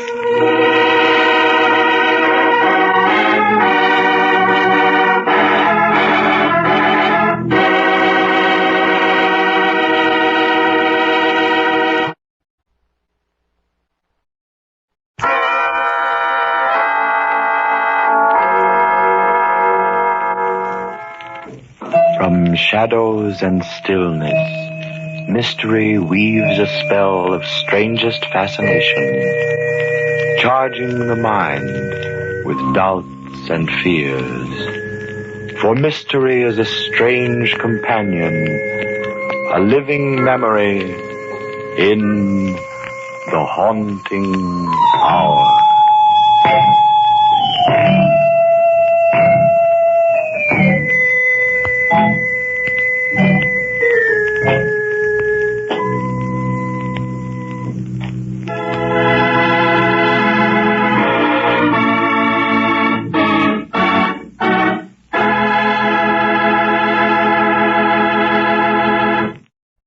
The Mummers in the Little Theater of the Air.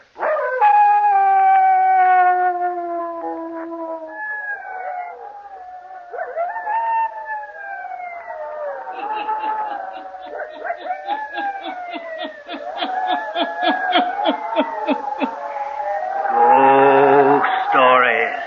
Weird stories. And murders, too. The hermit knows of them all. Turn out your lights. Turn them out. Ah. Have you heard the story? Buried alive, eh? Then listen while the hermit tells you the story.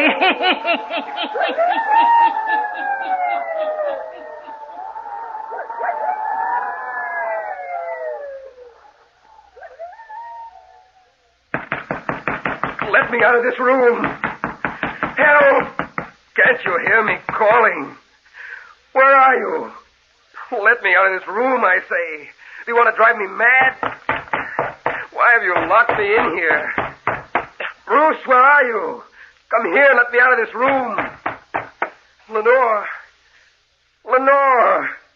Oh, I've got to find her and you won't let me out of this room. Help! Oh, it's no use. No use. I can't get out. No use. Locked in. Windows are locked. I can't get them open. No use. If I could get them open, it's too far to jump. Why am I locked in? Lenore. Lenore. I hear you calling me, Lenore.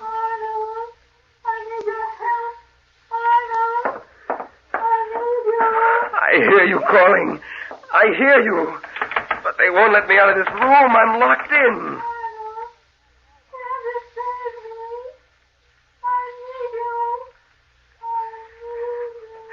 Help! Someone let me out of this room. Let me out. Lenore is calling me. She needs me. Bruce, where are you? Let me out of here. I've got to help Lenore. Let me out of here. I'll break the door down. Let me out. Someone come and let me out. I've got to help Lenore. Help. Someone help me. Help. Lenore. I'll close this door so that his calling won't disturb us. There, that's better. Is that your brother we hear calling? Yes, Miss Dawson. Oh. You don't need to be frightened. If he sounds insane, it's because of the great calamity, the great shock that he's just had. I understand, Mr. Judson. I hope that you do, Miss Dawson, for upon your understanding of the case will his recovery largely rest. Yes, sir.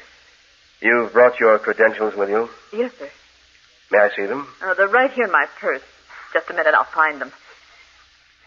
Yes, here, Mr. Judson. Mm-hmm. Yes, this is right. Miss Marion Dawson, registered nurse. And a letter of recommendation from Dr. Simmons. Yes, sir. Yes, I think you'll do very nicely. You look very capable and professional. Thank you, sir. Did Dr. Simmons explain anything about the case to you? Well, not very much, Mr. Judson. He only said that your brother was suffering from shock and that That's all right. I'll explain the case to you. Yes, sir. Before I take you up to his room... Oh, I'm sorry. I haven't been very thoughtful. Won't you remove your hat and coat? Thank you. Here, let me help you. Ah. Well, you look even more professional. There's something about a white uniform that does give a person prestige. I came dressed to go on duty immediately. Dr. Simmons said that you'd want me to. You did quite right. Now, sit down, won't you? Thank you. Now, Miss Dawson, it's my only blood relation living that you heard calling for help from upstairs. My brother, whose life I value more than mine. Yes, sir. Last night, we buried his wife. Oh. He'd only been married to her a month. How tragic. Well, death is not always tragedy, but this death happened to be. For Lenore was not only young, but beautiful. My brother and I were traveling when we met her 6 weeks ago. Oh? A young girl, without family, but a charming girl nevertheless. Arnold fell desperately in love with her. In 2 weeks they were married. We returned to our country estate here. A week later, she was taken ill. Last night we buried her. It's awful, isn't it? Well, no wonder your poor brother's mind is deranged. You have not heard all the tragedy yet. She suffered from a strange malady. Because of it, my brother was not allowed to see her from the hour she was taken ill. I see. I could not have my brother's life endangered. Naturally not. We allowed no one to see her. Dr. Simmons attended her. When she died, we buried her without ceremony and immediately. I didn't allow even the servants to come in contact with some strange disease which might sweep us all to death. But you? Yes, I cared for her. The hours of my life may be counted right now, as well as those of Dr. Simmons. But that doesn't matter. It's my brother Arnold with whom I'm concerned. That's why I've called you in to care for him. Yes, sir. And this is the point that you must understand. My brother Arnold doesn't realize that Lenore is dead and buried. That's not unusual, sir. Many people are like that about death. They won't accept it or believe it. I've had to lock him in his room, bolt down the windows, to keep him from rushing out to find her. Perhaps if he'd seen her dead, sir, You forget, she died of some strange malady. That was impossible. Yes, of course. The worst part of it is that he keeps thinking he hears her calling to him. Claims that he hears her voice. Oh. That's why he wants to get out of his room and go to her. That's why you'll have to watch over him, carefully. Don't allow him out of your sight. Humor him, but guard him carefully. Remember, my brother's life and sanity may depend upon the good care you give him. I'll do my best, Mr. Judson. I'm sure you will. You realize that I love my brother. You'll be well paid for your services on this assignment, Miss Dawson. All I ask is that you carry out my orders explicitly. Don't let him out of his room or out of your sight. Now I'll take you up to him. If you'll just come along this way.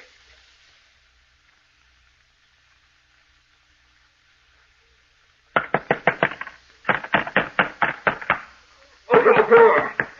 Open the door, Bruce. Open this door. It will be your duty to get him to quiet down. Keep him from pounding on this door. Yes, sir. I presume that Dr. Simmons suggested that you give him sedatives. I'll get him quiet, sir. Open the door. If you don't open it this minute, I'll smash the windows. I'll jump to the ground. Let me out. I'll unlock the door now. I'm going to unlock the door now, Arnold. Get away from the door. Let me out. I've got to go to Lenore. Now, step back, Arnold.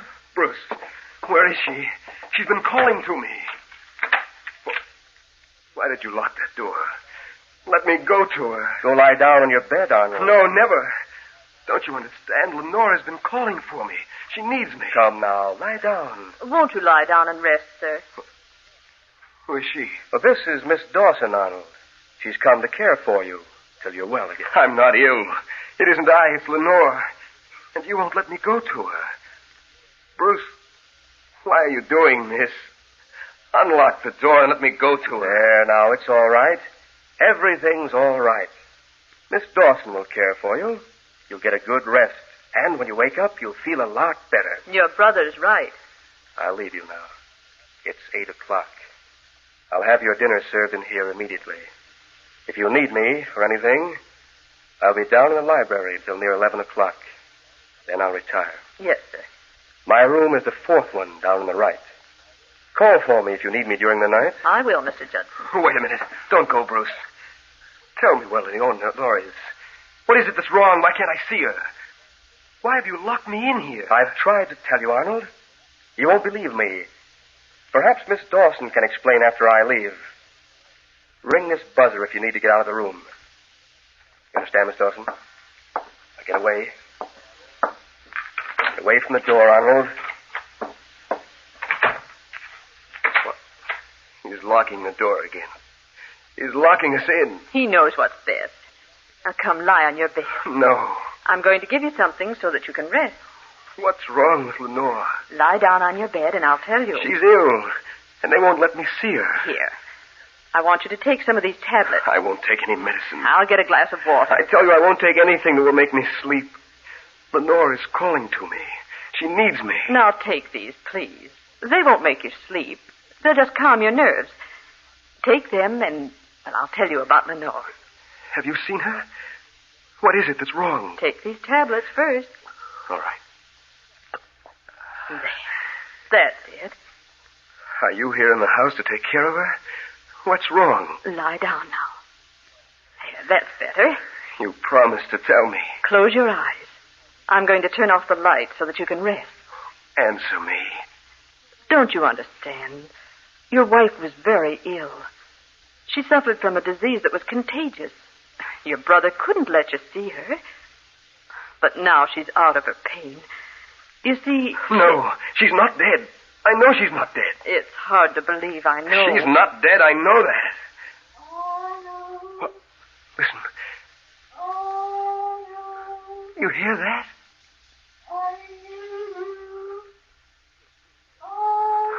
You hear that? No, Sarah. I hear nothing.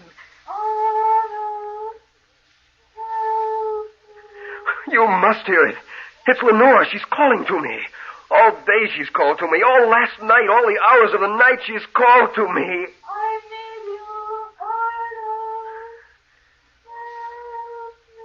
She's calling now. Can't you hear her? She's still in this house. She's not dead. She's in this house and she's calling to me. Calling to me.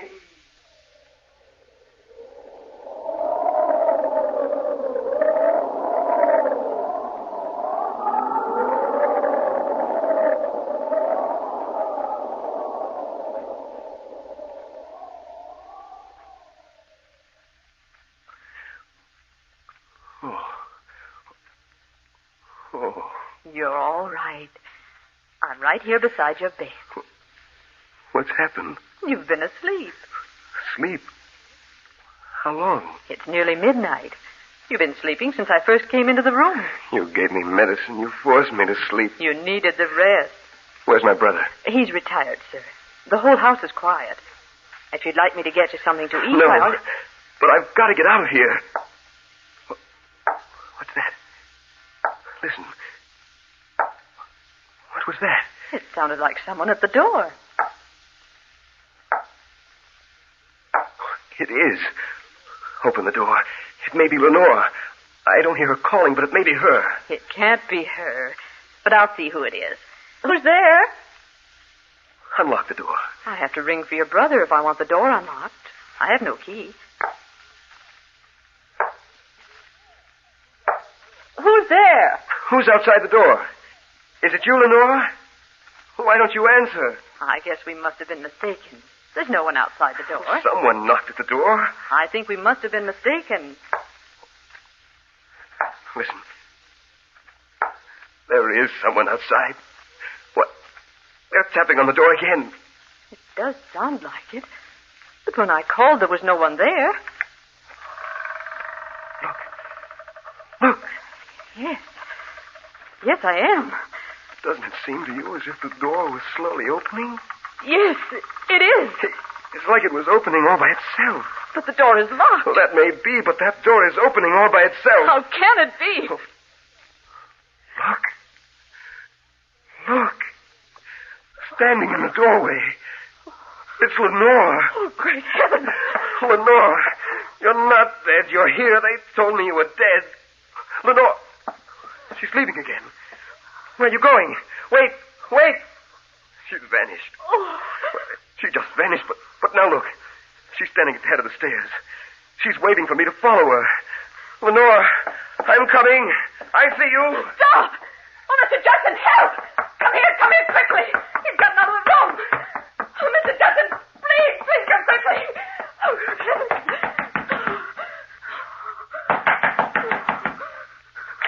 what is it, Miss Dawson?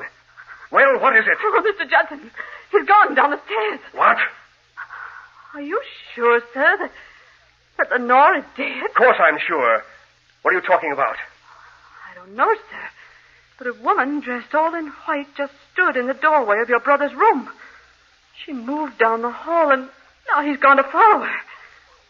He said it was Lenore. Hurry, stop him. Don't let him get away. It can't be Lenore. She's dead. Dead! Hurry, we've got to get Arnold back to his room.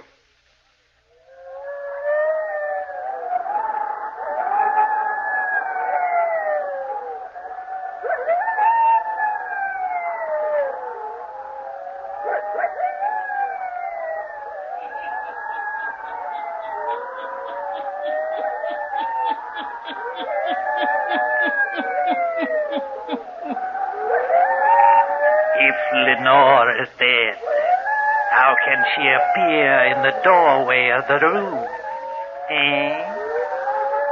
The hermit will tell you.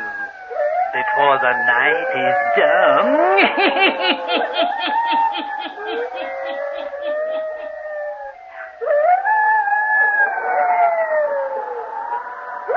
Now, the hermit again.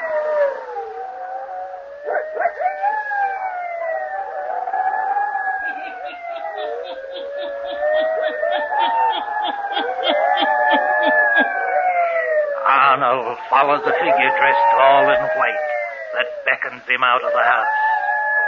Grace Dawson and Mr. Judson follow after him.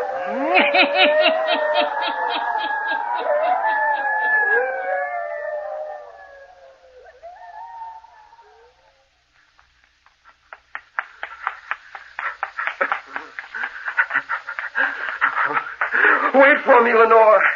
Where are you going? Wait for me. Wait for me. Lenore. Lenore, I'm coming. I'm coming, Lenore. Wait for me. Come on. Hurry. Come on. There he is. Up ahead of us. I see him. Yes. Yes, I see him too. Arnold. Stop. Wait a minute. Wait for us. He's running faster. Why did you ever let him get out of the room? I couldn't help it. The door opened. I don't know how. She was standing there. Have you gone out of your mind? How could a door open by itself? And who could be standing in the doorway? He said it was Lenore. Nonsense. Arnold! Wait for us. Wait! Wait. I don't see him now. Where's he gone? He turned down that side road, sir. Just now. He's liable to get out on the highway and be killed. We've got to stop him. This way. He went this way. Yeah. I see him now. Arnold! Stop where you are. We're coming. Lenore. Lenore. You must come back to the house, Arnold. She's disappeared. You didn't see anyone, Arnold? Yes, I did. I saw Lenore. As for the nurse, she knows. Lenore stood in the doorway of my room. She beckoned me to follow her all the way down the road. Now she's vanished here in the park somewhere. Don't you realize, Arnold, that Lenore is dead? She couldn't have stood in your doorway. She couldn't have beckoned you out of the house. She's dead. She wouldn't speak to me. She just waved for me to follow her. And now she's gone. We must get my brother back to the house, Miss Dawson. Yes, sir. Now, come, Arnold. We're going home now. We'll take you home now, Arnold. You and I must have been mistaken. We didn't see anyone. No. We were not mistaken. For look. Look. Up ahead of us. It's Lenore. There she is again. Great heaven. I see you. Wait for me. I'm coming. Stop him. Stop him. We've got to stop him. We can never catch him this time. He's running so fast. No. He mustn't go that way. No. No. Arnold. Arnold, wait for us. Wait. Look, Mr. Judson. Look where he's going. I see him. He can't go that way. No. Arnold, stop. You can't go there. No. We've got to stop him. He can't go there. We must stop him. Wait, let go of me. Let go of me. You can't stop me now. I'll not let you go in that vault. Let go of my arm, Bruce. You can't stop me. Lenore went in there. I'm trying to save you for your own good, for the sake of the sanity of your mind. Your wife lies in her coffin in that vault. You couldn't have seen her. She didn't beckon you to come here. It's just a trick of your mind. I'm going into this vault. You can't go inside. She died of a contagious disease. You may get it too, Arnold. Nothing can stop me now. I'm going inside. Oh.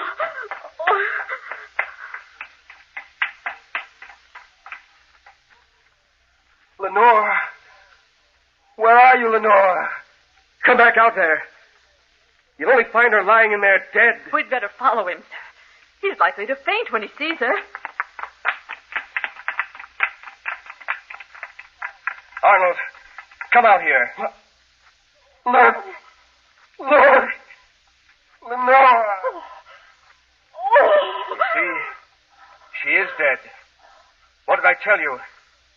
Now come away. Oh, look. She's on the floor of the vault. Oh. Come away from here. I found her here on the floor of the vault. She's dead. She's dead now. But she wasn't dead when you brought her here. No. My brother knows that. You know that, Bruce Judson. What do you mean? You know what I mean. You buried her alive. Oh! Now, you're insane. Insane, am I? You know I found you out. Because you find her body on the floor, you think I buried her alive? Why, the coffin tipped over, that's all. You buried her alive. She got out of the coffin, but she couldn't get out of the vault. Only her spirit could do that. I heard her voice before she really died down in here, calling me.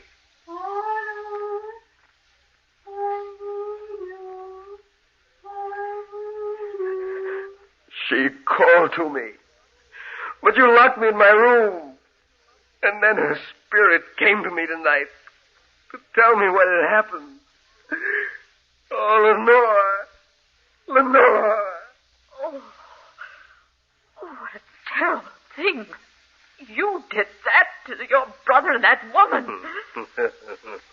What if I did? What if I did do it? She's dead now, isn't she? Forever. She fell in love with Arnold, not me. Now she's dead. Forever. Sure, I planned it, plotted it. It worked out. The medicine I gave her made her sleep the sleep of death. And we buried her alive. We buried her alive. Buried her alive.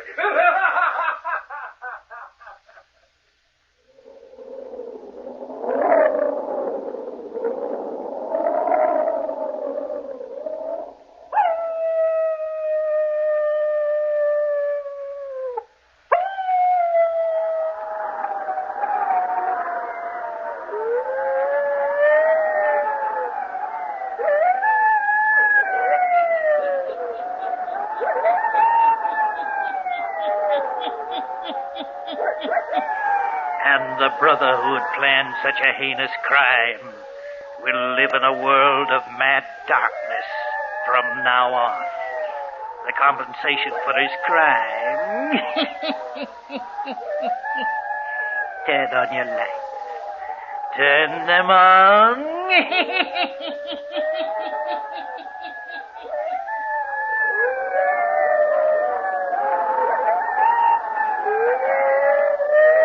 I'll be back. Pleasant dreams.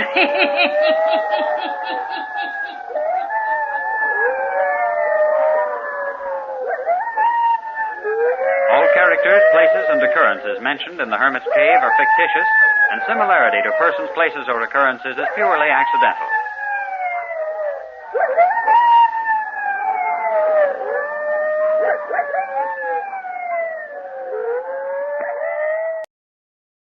And now, a tale well calculated to keep you in suspense. In a moment, Act One of Devilstone, starring Christopher Carey and Neil Fitzgerald, and written especially for Suspense by Jonathan Bundy. This portion of Suspense is brought to you by the makers of Parliament cigarettes. Listen, more and more people are smoking to this tune every day. Parliament gives you extra margin. Parliament gives you extra margin. The filter's recessed and made to stay neat and clean. Quarter-inch away. Parliament gives you extra margin. Parliament gives you extra margin. You're smoking neat. You're smoking clean with Parliament today.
Modern science, modern chemistry, has exploded that ancient belief, has shown that certain gases, generated by the unusual composition of the dark, dank earth in which the crypt is located, those gases have produced this amazing phenomenon. Very well. Now, a few days ago, I called Mr. Carney, my solicitor, on the telephone. I've been hoping you'd call me, Timothy. I wish to speak with you about that house and property in County Fermanagh that your uncle left you. Well, I've certainly no desire to move away from Dublin, Mr. Carney, so I've decided to rent out the old place. Rent it out? And why not, sir? You really think you can? Well, I'm quite certain I can. I doubt it. Well, as a matter of fact, an American couple by the name of Stoker left here only yesterday for a look at it. I see. I expect they'll be back here a moment now to agree to lease it for the summer. Timothy, you, showed them the pictures and description of the place? Yesterday morning. They were so intrigued by them, they were all for signing a lease then and there. You'd better to have taken their money and let them do it, my boy. Oh? Aye. Well, I'm sure I don't see why. Well, surely they're entitled to look at the place over before they take it.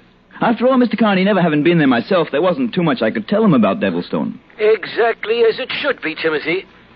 Well, I'm afraid I don't understand you, sir. I mean that now, my boy. You will never rent it to them, nor to anyone else who goes there. Why not? Now, why'd you say that, Mr. Carney? Well? You don't know? Well, of course I don't know. Then perhaps your tenants, I should say erstwhile prospective tenants, will tell you, if you ever see them again. Now, what do you mean by... Oh, excuse me a moment, Mr. Carney. Yes, what is it, Everts? I beg your pardon, sir, but there's a Mr. Stoker here to see you. Stoker? Yes, sir.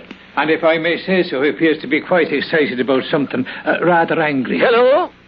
Shall I tell him you're busy and suggest he see you another time? Timothy? Yes? No, Everts. Have him come in, please. Very good, sir. Hello, Timothy. Oh, sorry, Mr. Carney, but I've someone here to see me. Now about Devilstone, Timothy. I think I'd better call you back. Very well, if you like. But there is something about Devilstone, its history, that you might not be cognizant of. All right, well, I'll get back to you shortly. Timothy! Goodbye, sir. Well, at least you didn't try to skip out on me. Well, Mr. Stoker, how are you? Nice to see you again. Oh, it is, eh? Did you and your wife get over to look at Devilstone as you'd planned? We certainly did. And by heaven, Martin, if this is your idea of some practical joke... My what? Sending me alone to that ungodly place would have been bad enough. But my wife... Martin, you ought to be horsewhipped. No, wait, please. I'll have you know that as a result of your having let her go there, you and your twisted sense of humor... What? What is the matter with you, anyway? The poor woman nearly went out of her mind. Mr. Stoker, She still hasn't recovered from it. Sure, I got her back to Dublin all right. But the doctors ordered her to bed. Had to give her strong sedatives. Now, I warn you, young man, if she doesn't recover completely... completely... just a minute, Mr. Stoker. Oh, don't bother, Martin. The less you say, the less I have to see of you from here on out, the better. Here are the keys to that place. Now, look here, Mr... Goodbye, Martin. If I ever see you again, it will be in a court of law. Believe me, Mr. Stoker, I don't know what you're talking about. What are you so upset about? Oh, you don't, eh? Do you mean to say there's something wrong with Devilstone? And do you mean to say that you, the owner of it, don't know? You don't know what, sir? You don't know that ungodly place is haunted? What?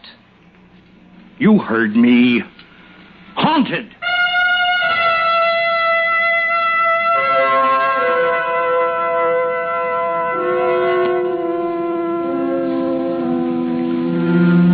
Possibly have heard right, sir. Haunted. But that's what he said, Mr. Martin. Haunted. Yes, that's what he said. Oh, dear. Oh, I beg your pardon, sir. But really, it's too amusing. It's perfectly all right, Everett. You go right ahead and laugh, and I'll join you. Well, that's about an absurd excuse I've ever heard. Excuse me, sir. You don't think he meant it? But the Devilstone is haunted? How could he? Haunted houses went out of fashion 100 years ago. No, Everett, it was simply a silly excuse for not leasing the place. Well, now that he and his wife have had a look at it. But what an excuse. Or does he think that we Irish are nothing but a lot of stupid, superstitious idiots? Quite right, sir. What? I mean, of course not, sir. Well, anyhow, it's completely ridiculous. So we'll simply forget it. Forget about the Stokers. Place an advertisement in the papers and find ourselves some other tenants. Yes, sir. Maybe we'd best reduce the rate on it a bit. Perhaps that's what scared them off. No, that could be, sir. Or who knows? Perhaps Devilstone isn't in as good condition as we've been led to believe. But can you imagine anyone coming up with an excuse so patently absurd, so completely asinine, and so utterly foolish, and expecting us to believe him, to take him seriously. Yes? What is it, sir? Everts, the truth now. Yes? Do you believe? Do you think? Possibly. Oh, no. No, of course not. It couldn't be. And yet, could that have been what Mr. Carney was talking about? Or at least implying? Mr. Carney, the solicitor? Yes. But Mr. Carney seems to be a man of good sense. He was so definite about it, though. When he told me I should have let them do what they wanted after they saw the pictures, sign a lease immediately. Before they even saw Devilstone? Yes. They would have, you know. They would have signed and paid a couple of months' rent, and Mr. Carney said I was wrong in not letting them do it, in not getting what I could, and immediately. Would it have been completely ethical now? You mean if something is wrong with the place? But haunted, sir. No, of course not. Ridiculous. Oh, of course. And yet, well, there's one way to find out. Yes. Shall I put in a call to Mr. Carney? No. By doing that, I'd be admitting that I might believe in such ridiculous possibility. No, Everts. You and I will drive up to Devilstone and we'll investigate ourselves.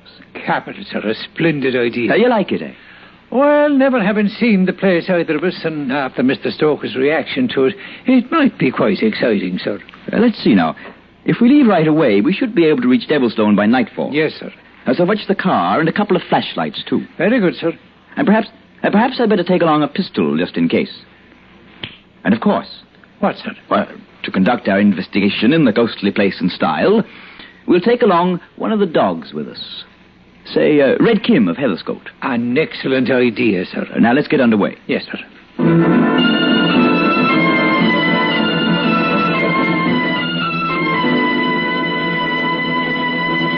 Well, Everts, if the man at the petrol station told us right, the rambling old mansion you now see before you is Devilstone. Yes. I see. Now, what kind of a reaction is that? Not a gloomy old place, if I may say so, sir. Now, don't you start conjuring up some ghosts. Even Kim apparently finds nothing particularly friendly about it. Now, look, Everts. If you're going to become superstitious about Devilstone... Oh, no, sir. Come along, we'll have a look at it. Come along, Kim. Come along, boy.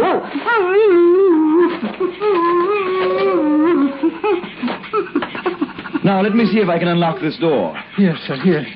I'll hold the flash on it for you. Good.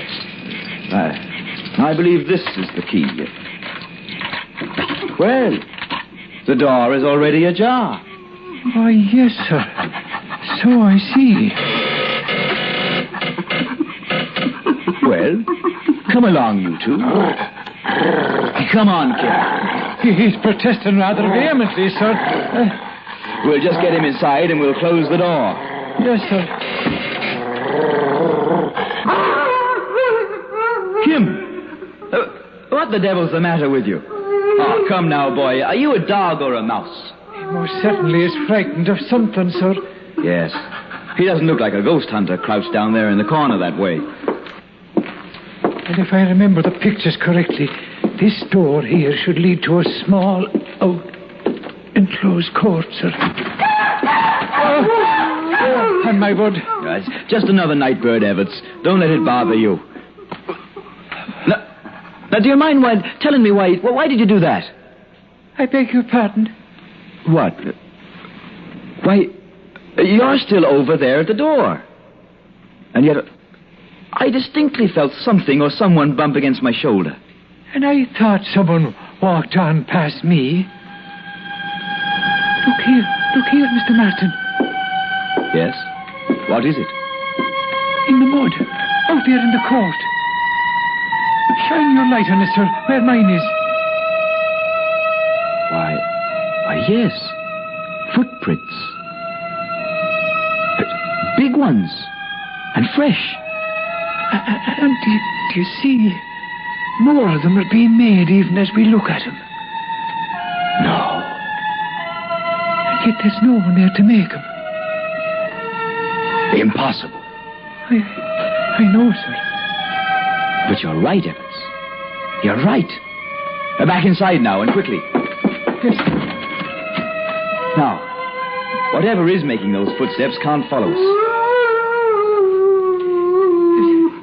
It does feel a bit safer in here. No wonder Kim is frightened. There are things like that going on. But why? And how? Do you suppose, sir, that one of the old lamps could be lighted? Well, if they have any oil in them. And it shouldn't take us long to find out if they... Oh, now, wait a minute. Now, what are we acting this way for? It's trickery, that's all it is. It's trickery. But by whom, sir? And why? Well, that is something we shall have to find out. Now, where is Kim? Oh, there he is, still in the corner. Sick with fright. Do you suppose, sir? No, nonsense. Whoever it was that scared Stoker and his wife out of here is trying to scare us now. And I mean to find him out. Yes, but the dog, sir. And if it's true about them and that there is a ghost... Nonsense. Now, we'll just look about here. Where? Now what's the matter?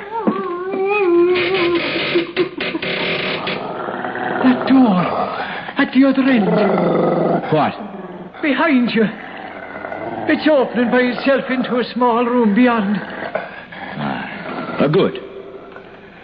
Then we shall start our investigation in that room. Well, are you coming? Yes, sir. Oh, clumsy.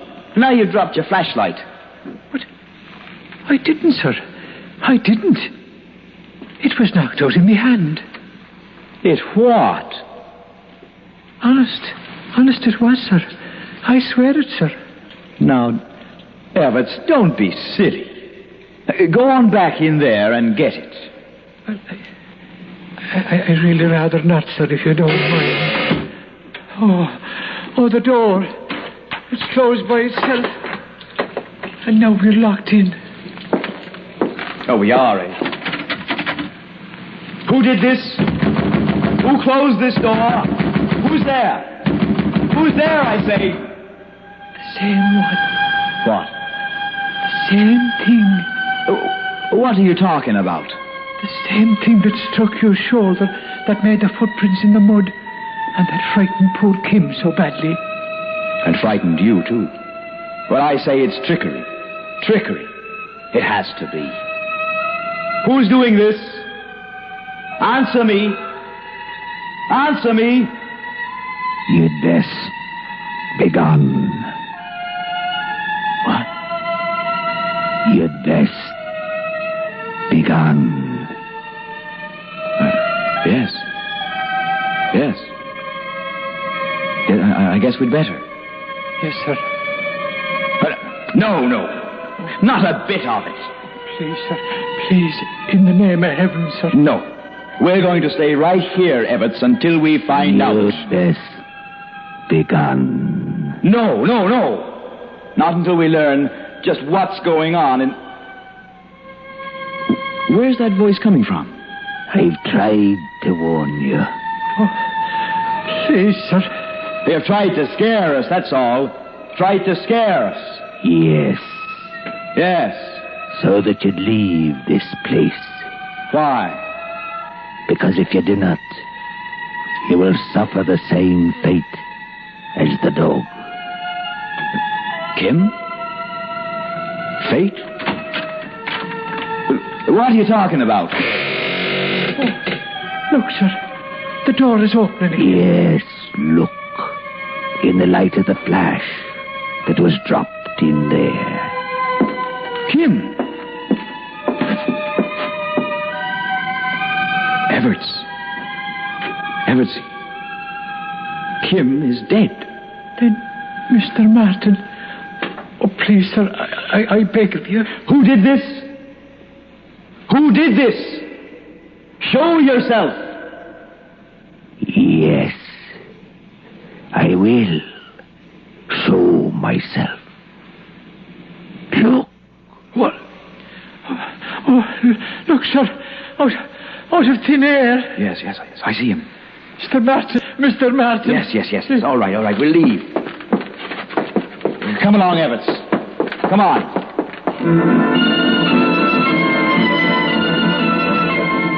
Yes, Mr. Carney. I thought at first it was trickery or perhaps some kind of joint hallucination by Everts and myself, induced perhaps by the gloomy atmosphere of the old house and whatever it was that Stoker had said about his wife and her being so terrified. No, my boy. But when it actually happened, that he actually appeared there before us out of thin air, this misty, tenuous, impalpable figure, and then when we found there wasn't so much as a little mark on Kim, the dog, who up to that moment had been as healthy as I. But why didn't you tell me about whatever it is in that inhabits that place when I talked to you on the phone? I tried to, Timothy, but you cut me off. And after all, I'd known about it only as a legend from hearsay. And he was a huge man and powerful, this ghost. Yes, I should say it was Jason O'Flynn, your ancestor, who built the place for his wife. It was to have been her castle. Was? Yes. But the first day she sought to enter into it, she fell, tripped upon the threshold, she struck her head, and she never regained consciousness. I see. The doctor was summoned, did all he could for her, there in a smaller room off the main salon. Yes. But she died that night. And then Jason O'Flynn swore by the book that no one would live in that house but he, until his body turned to dust. He walked out of that little room then, and was never seen again. And ever since that time... But now you know the rest. Wait. Yes? Until his body turns to dust. His own words. And he wasn't seen to leave? No. What are you thinking of, Timothy? I'm going back there, Mr. Carney, tomorrow in daylight.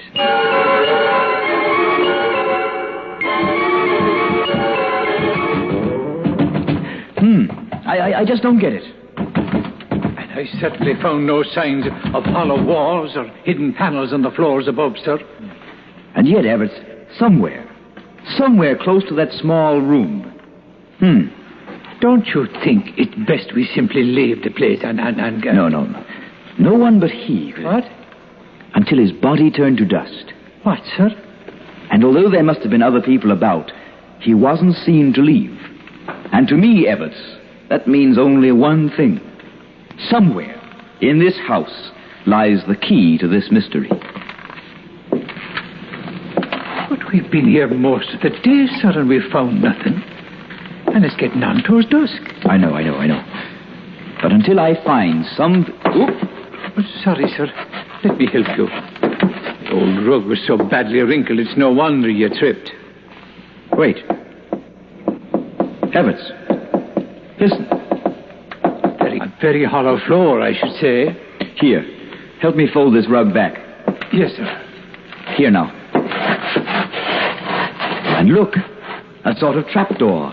And fitted in the floor so tightly. Yes. And this, it looks like a seal around the edge. Why, yes, sir. And a heavy lifting ring. Well, then give me a hand. We'll see if we can raise it. Now. Oh, it's very tight, sir. Yes. But the seal is giving way a little. Put everything you have into it now. Yes, sir. Good. We made it. The musty, fetid, horrid odor coming up out of that place. Yes, Everts. Like that in the caves, or the catacombs under St. Michael's. You mean where all the bodies and... Yes, quickly now. The flashlight, give it to me. Here, sir.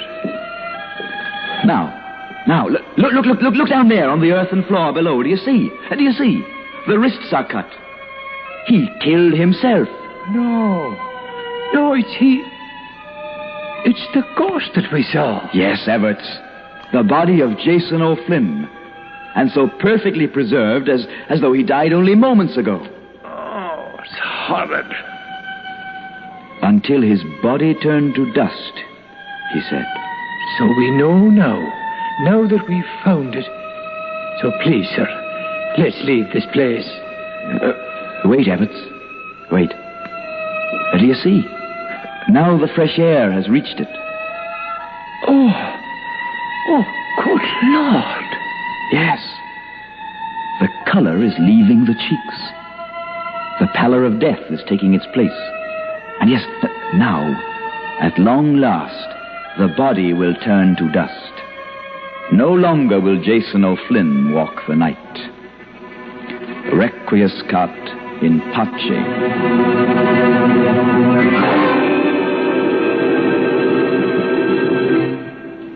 Suspense.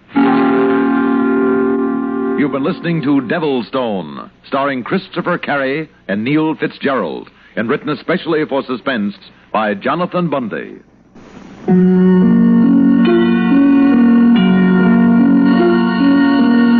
Suspense is produced and directed by Fred Hendrickson. Heard in tonight's story were Gilbert Mack, Walter Grisey, Reynold Osborne, and Frank Milano. Music supervision by Ethel Huber. Sound patterns by Walter Otto. Technical direction by Fred Cusick. Associate Director, Bernie Seabrooks. This is Stuart Metz speaking.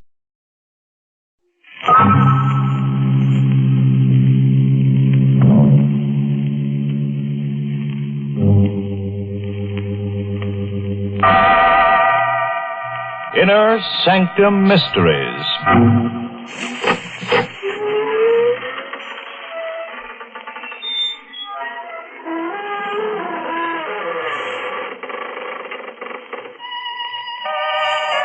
Good evening, friends. This is your host to welcome you through the creaking door into the inner sanctum. Come in. Say, how about joining our Shriek of the Month Club? We're offering free a shroud-bound copy of Die Alone and Like It. It's about an unsuccessful authoress who dies of marital illness. Yes, her husband got sick of her. However, he was thoughtful enough to bury his novelist wife in the basement. And now, at last, she's in the bestseller class.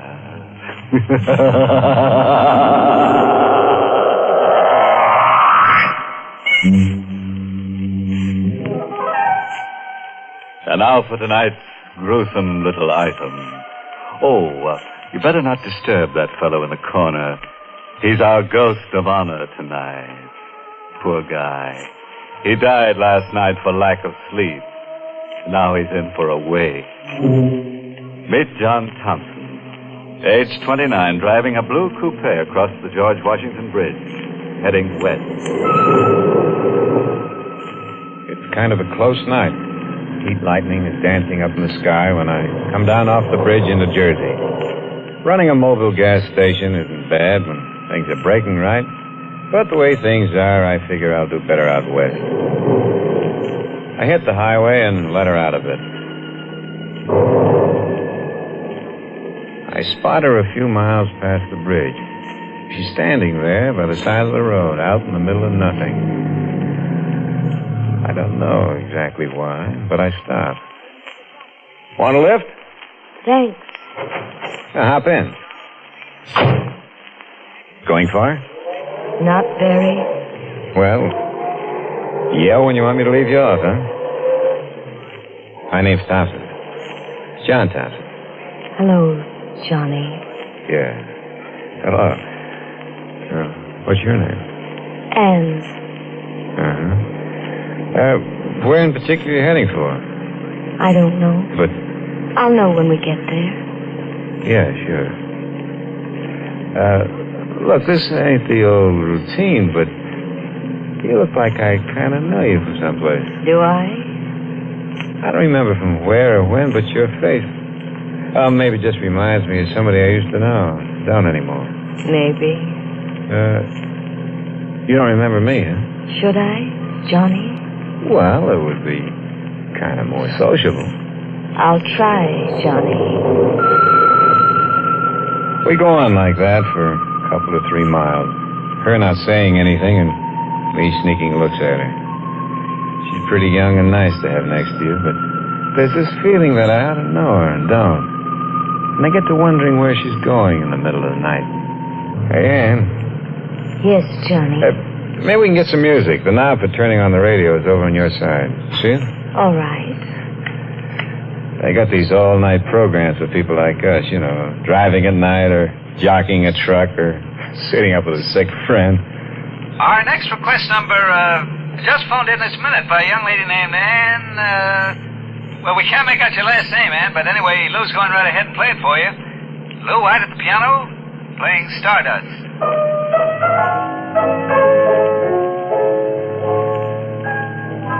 He plays a nice piano, huh? Very nice. Kind of funny, a girl with the same name as yours just phoning in to the show and we started listening to it. I mean, with the same first name. Is it? Yeah, well, I guess it's a coincidence. I like Stardust.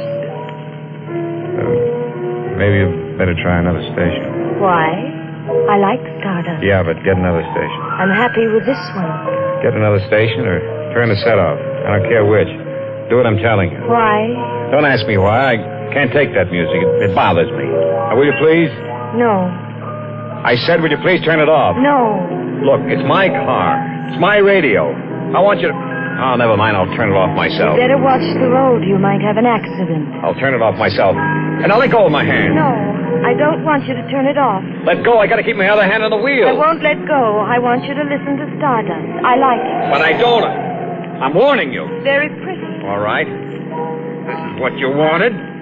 Just I told you to turn it off. Leah, you let go. Leah. You wouldn't listen to me. No. No, it's too late. Ann!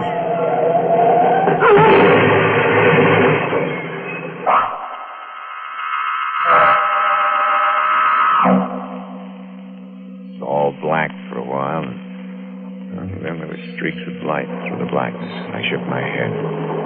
I was conscious again. I'd slid forward under the wheel, and the car hit the tree. Pulled myself up, got out of the car. Look, there wasn't damage bad. The bumper taken most of the shock when we hit. One fender was crumpled. Then I remembered. Ann. She was dead, I knew. I felt her neck give before we crashed. I swallowed hard for a couple of seconds and went back to the car. Looked in. She wasn't there. She wasn't anywhere near the car. She hadn't been thrown clear. She must be dead. Still, she wasn't there. Not anywhere. I drove away. Fast.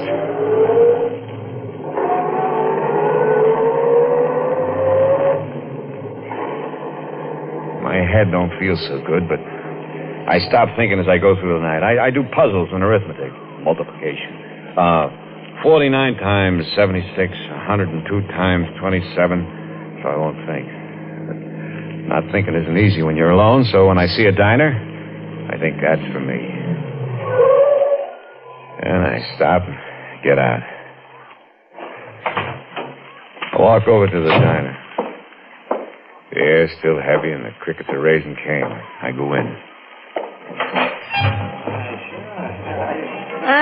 What'll it be, mister? Job and a hamburger. Sure. Coming up. Yeah, it's a hot night, ain't it? Huh? Oh, I didn't notice you sitting next to me. Yeah, it's plenty hot. You're driving a nice car. I noticed you pulling in. That's all right. Here you are. Yeah, looks good. Say, Joe, I was wondering, you going far?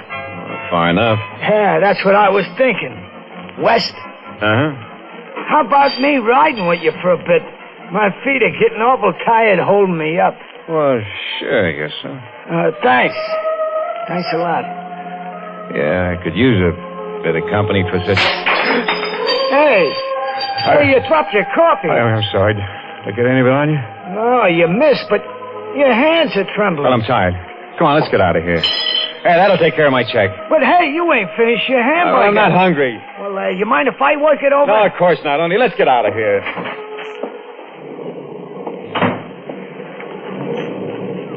Sure is a dark night, huh? Hurry up, will you?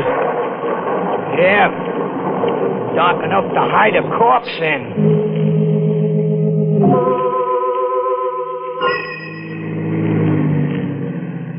So, what did you mean back there by dark enough to hide a corpse in? Nothing. Just an expression. Why? It seemed like a funny thing to say. I don't think so. Hey, Hey, you better slow down. We're going through a town. It's deserted this hour of night. No, it ain't. Look at that, down near the corner. Huh? Where?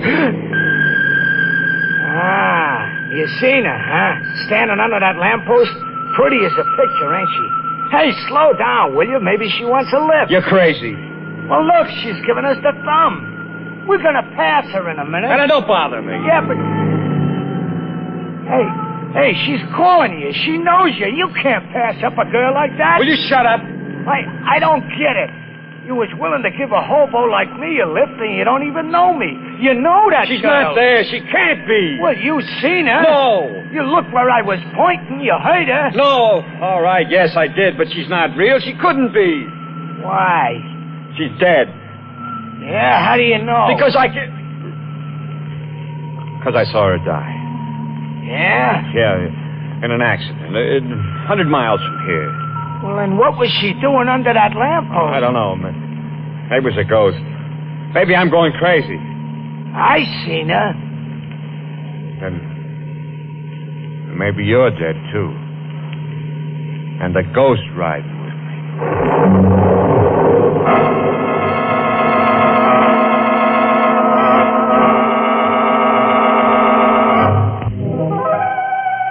Well, look at you. Chips off an old block of ice. Splinters from the petrified forest. Or are you always that way? Oh, you're not really frightened. Just pretending, huh? Well, then suppose you climb down off that chandelier and listen to the rest of the story about John Thompson, who took a girl for a boogie ride. John and the bum he'd picked up rode on for a while in silence. Night was closer and heavier, and John was tired. Hey, watch it, will you? Oh, sorry. I closed my eyes for a second. Well, you better keep them open. It's healthier. Yeah. I'm kind of pooped. It's been a long night. That chatter about ghosts. Yeah? How come? Oh, I was kidding. You were, huh? It wouldn't be because... How would you like to get out? I'd like it fine. I get nervous riding with a guy who turns green when you mention corpses. Hey, watch that bridge! Hey, you nearly dunked us in that stream. I can't keep my eyes open. What if I washed my face? Bathe my eyes with cold water? Yeah, that's an idea. You can stay in the car. I'll only be a couple of seconds. Oh, I'll go along. I could use a drink. That water looks good. Dark, peaceful. You know, you could sleep in water like that. Yeah, sure, but you wouldn't wake up. Go on, wash. Huh? Oh, yeah. It's swell. Sure. It's cold. It's good. Uh-huh. Good for what ails you. But what does ail you, mister? Nothing. I'm tired, that's all. Getting sleepy. I'm better now. Okay. Well, let's get back to the car. I'm walking the rest of the way. What? Yeah. But I want to get there. There's nothing wrong with my driving. I didn't say there was, mister. But are you sure there ain't something wrong with you? All right. Walk. I don't need anybody to ride with. No, mister. You already got somebody or something riding with you.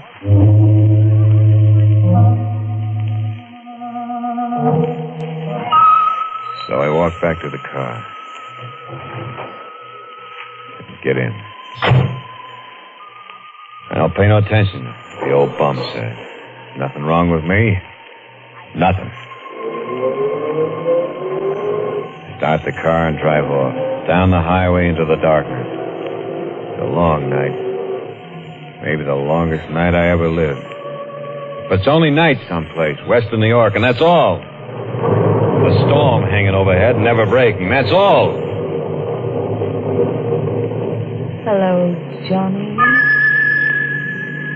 It's her. Sitting right next to me. When she saw me looking at her, she Smile.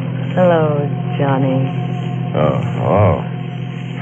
I didn't expect to see you again. No, Johnny? Oh, I left you so far behind. Not so far behind. Yeah, but I guess you must have got a lift on some other car, faster car than mine, huh? That's how you got ahead of me. Way ahead of you, Johnny. That's the way it was. Sure. You're all right, though. I'm all right. Very all right. Oh, I'm glad to hear that. I mean, funny, ain't it? Hey, the rain's still holding off, you know. You're not going to sworn it poured hours ago? Why are you talking so much, Johnny?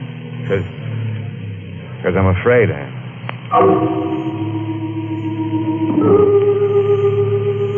When will we get there, Johnny? Get where? Where you're going? I don't know. Why?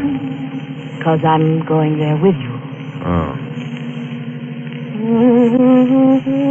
Yeah? What? Nothing. Back again. That song's back again. I don't have to take it. I can't take it. She oughtn't to sing that song. I told her I didn't like it. I'm not going to tell her again. It won't do any good. This time I'm going to play it smart and sure. She's looking straight ahead, watching the road slide under the headlights. So I choked the car. Hey! What is it, Johnny? Motor. Seems to be something wrong. Oh. Yeah, I better get out and see. I'll wait here. Sure. Get the hood up. Mm-hmm. Yeah. Anne? Yes? Yeah, I can fix it, but will you bring me the wrench? Where is it? In the dashboard compartment. All right. I got it, Johnny. Swell. Will you bring it to me? Here it is, Johnny. Thanks. Now all I have to do is... Hey. What's that behind you? Where? Well, turn around. You'll see. All right. So she turns her back to me, looks down the road we came, and I lift the heavy wrench. And I... No! This time I made sure. She's dead, lying on the road. But I still got to make sure she won't, even dead, be riding with me again. So I lift her up, put her back in the car. Get in myself next to her. Yeah, start the car up. I remember the stream. It's not much of a stream, but deep enough for a thin girl to lie in. And that's where I go.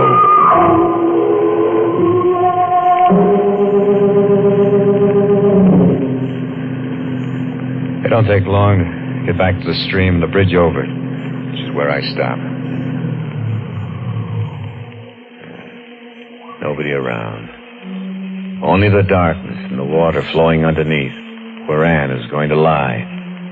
But before I let her go, I dig out my tools. Tire iron, wrenches, a jack, heavy stuff. Tie them to her, so she'll lie quiet under the water. When I get done. She's heavy now.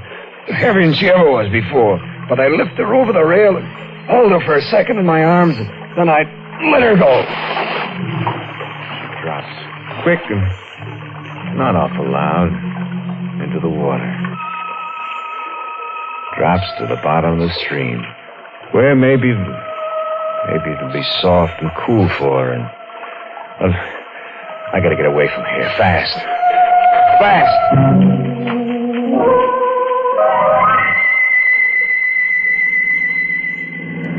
Every time the wheel turns around, every time the valves open and close, every time the sparks fire, I'm getting further away from her. This time she isn't going to follow me.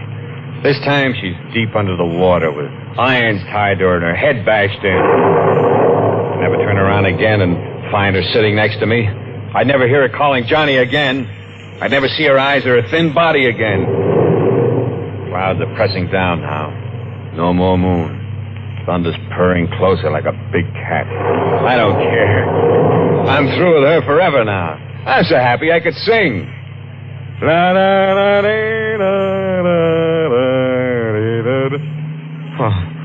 Oh no.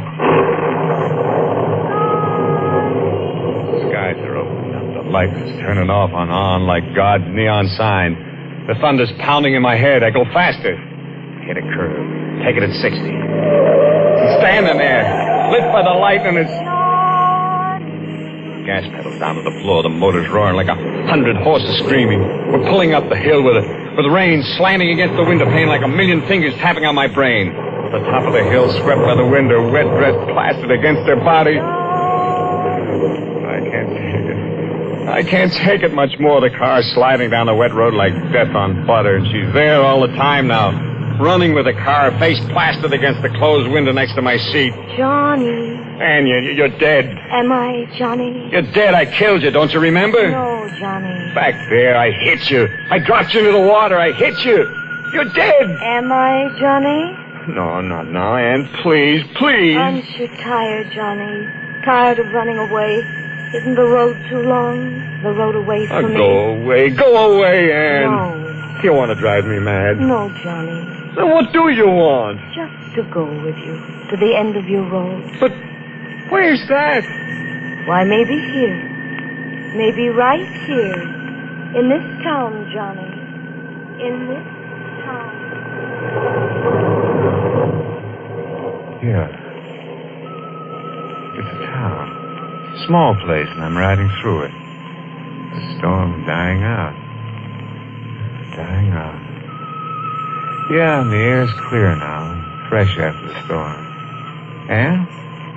No, she's gone. Now, the thing is, where? Oh, right up ahead.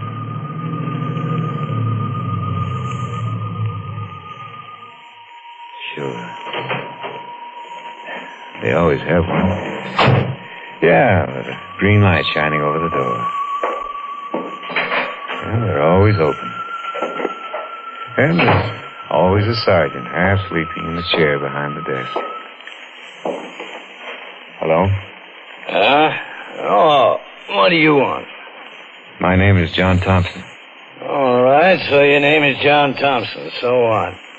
If you check, I think you'll find that I'm wanted. Wanted? For what? For the murder of my wife, Ann Thompson. Huh? Hey, don't move. I got you covered. I killed her in our apartment in New York City. Come on. Stick your hands out. When I killed her, the radio was on. They were playing Starter.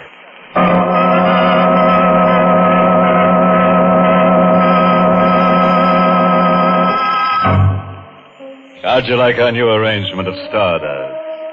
We're billing it this week as tune number 1 of the Murderer's Hot Parade. With, of course, a boogeyman beat on a new grave lane. Oh, yes.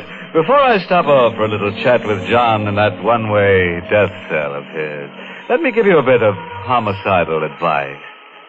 Never kill your wife with the radio on. Tune in later.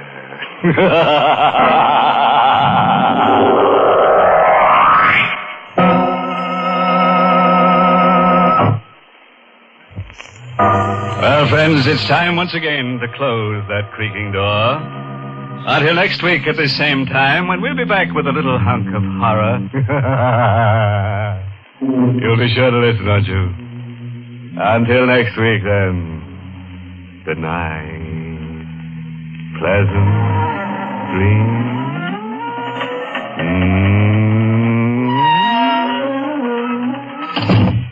Inner Sanctum has come to you through the worldwide facilities of the United States Armed Forces Radio and Television Service.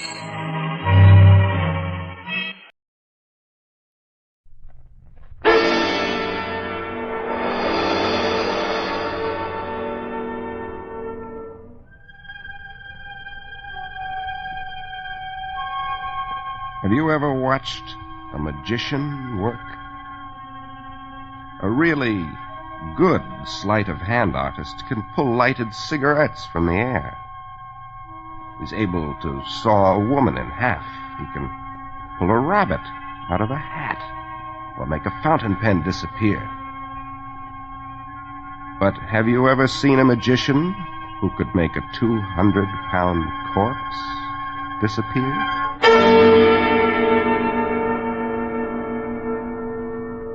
Hello, creeps. This is T4Y. Opening the doors of the Mystery Playhouse. Our story tonight is an imaginative tale called Who Took the Corpse? It was written by D.L. Champion.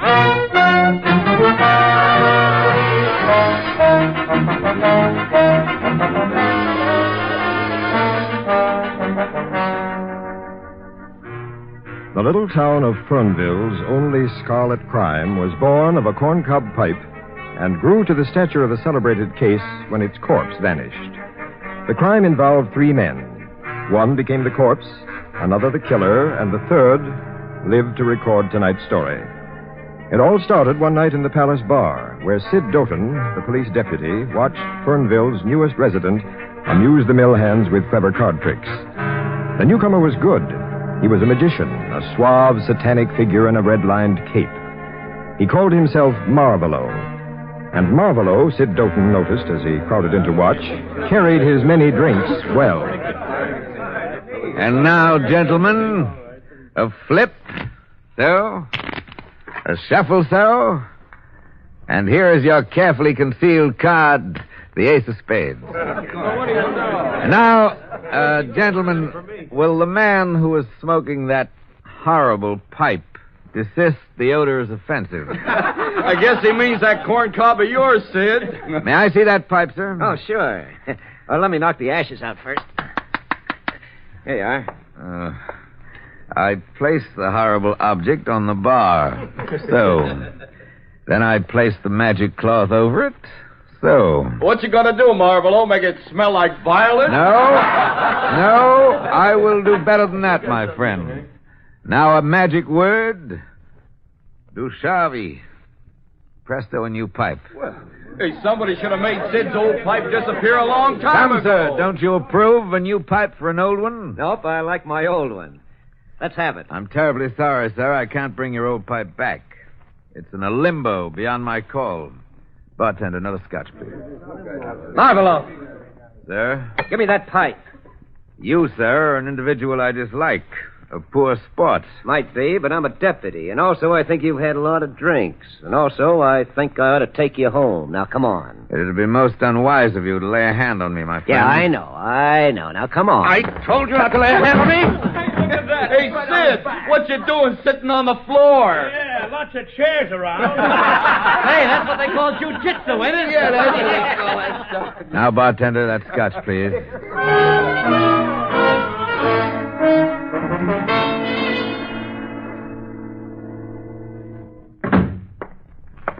Hello, Sid. I ate your breakfast off the mantel this morning. I sure did. Well, I guess you heard what happened last night, Chief. Hey, what the devil are you doing? Rolling your own cigarettes now? Yeah. Hate breaking in new pipes, and Marvolo never gave me back my old one. I'm going to the bank now, Lem. Oh, that's right. It is payroll day at the mill, ain't it? Oh, hang it, Sid. You used to knock pipe ashes out all over. Now you're spilling cigarette tobacco on me. Oh, I'm sorry, Lem. Oh, I'll see you later. And I'll be at the palace tonight in case the boys rough it up. Yeah. Best deputy in the state, but the untidiest man I ever seen.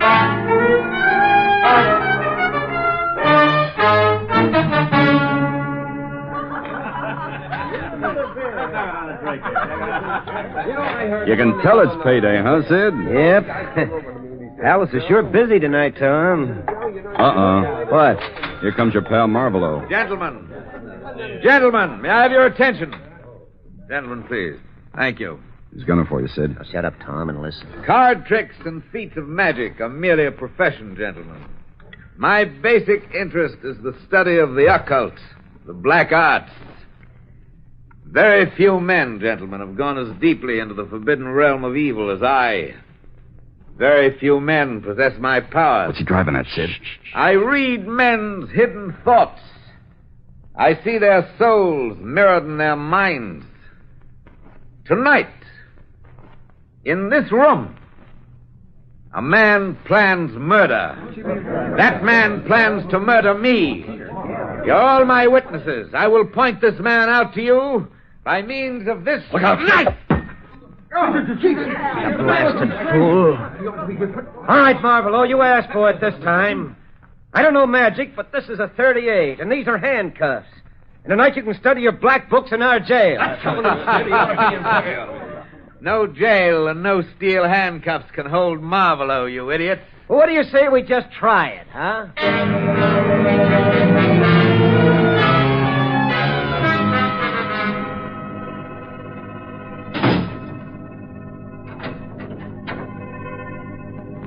See you in court, Marvelo.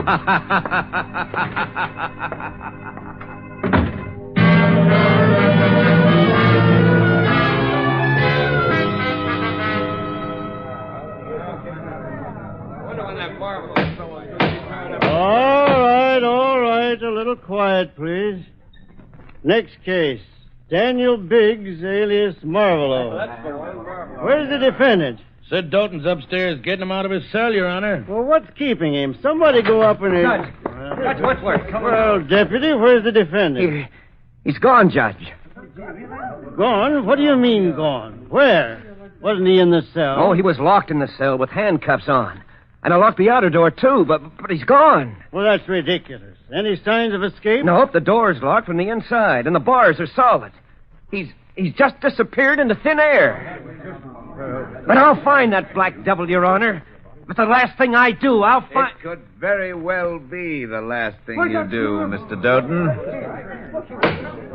Order here. How did you get out, Mr. Biggs? Your Honor, how could you expect me to tell you that? The black arts reveal their secrets only to those who keep them. Yes, well, here's a secret the court will share with you. In Fernville, we don't go in for throwing knives around in public places. What is all this grudge between you two, Doughton? Your Honor, this guy has a screw loose somewhere. He goes around thinking that I want to kill him. And so you do. A half hour after I left the palace the first night I met you, your animal brain had conceived a cowardly plot to murder me and to hide behind your badge of office. That's a lie. I warned you last night. Publicly. Today, Doughton, before this court, I warn you that your plan won't work because I am going to kill you first. Why, you... Hold it, Sid. Lem, did you hear that? Yep. Now, look, Marvelo. For that kind of talk, I can arrest you again. For killing, I can hang you. You got that straight? Hang Marvelo? My friend, if your deputy doesn't change his mind about murdering me, I will kill him. And you will be powerless to stop me, or to hang me, or even to prove I have committed a crime. Good day, all.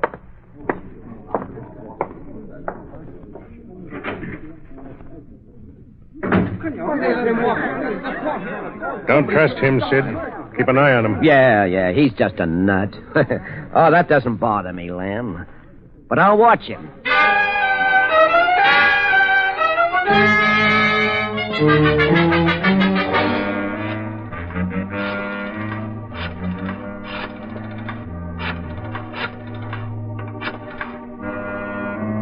Hello? This the freight office? Hello, Tom. This is Sid Doughton. Say, did the express stop today? Yeah, that's right. New radio with a phonograph gadget. Sure, I got it for my wife's birthday. Now, look, I took a room at the Palace Hotel, room 212. I want to keep it there and try it out. Send it over tomorrow, will you? Now, don't forget, room 212.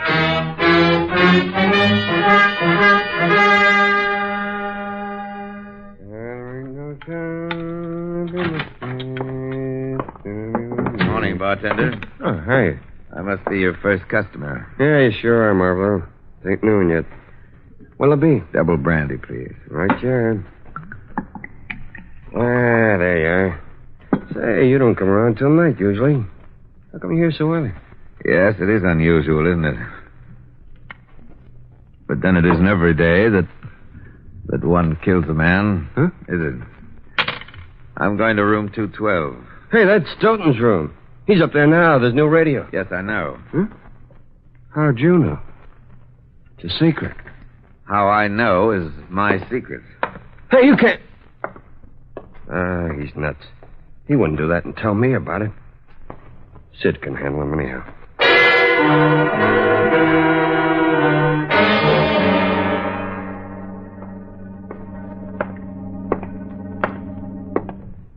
In which direction is room 212, please?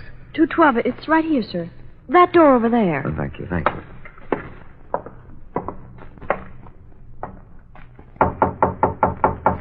Yeah?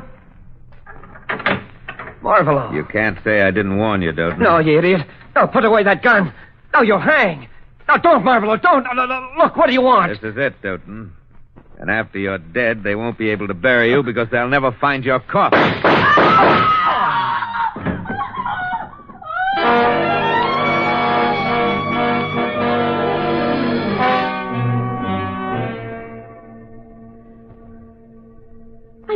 I saw him do it.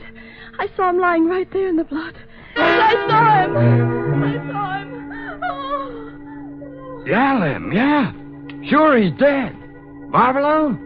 No. He's just standing in front of the room, grinning. Yeah, Bill Sanders has got him covered with my shotgun. Yeah, we'll hold him. Hurry up, will you?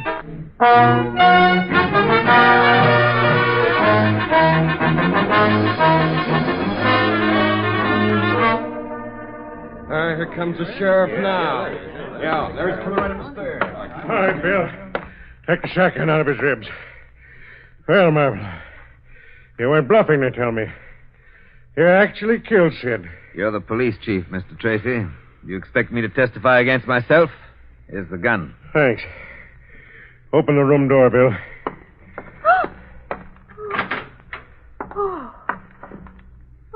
What's going on here? Somebody being funny? There ain't no one in this room. I saw him. I saw him lying right there, Mr. Tracy. See? See the blood? There's blood, all right. The closet's empty. Window's locked on the inside. Sid's radio half out of the crate. Well, Marvolo, where is it? Where is what, Mr. Tracy? Doughton's body. Search me. I see. Bill, how long did it take you to get up here after the shots? Oh, long enough to grab the shotgun under the counter and run up the stairs. About 3 or 4 minutes. Where was this guy when you got here, Bill? Right where he is now, Chief. Uh-huh. Look, you. Outside of being my deputy and a fellow human, Sid Doughton was a good friend of mine. And I can promise you, you'll dance on the end of a rope for this. Come on, you're under arrest. What for, may I ask? Murder. Murder? But you have no corpse. No corpus delicti. How can you arrest me for murder? I can hold you for 48 hours on suspicion of murder. I should be able to find Sid's body by then. LM. LM, the mill just called to see if Sid was here. They're waiting for him to bring the payroll down. Oh. Well, now, isn't that a coincidence? Marvolo, you sure picked a fine day for it, didn't you? Now I've got to find a $110,000 payroll as well as a corpus delicti.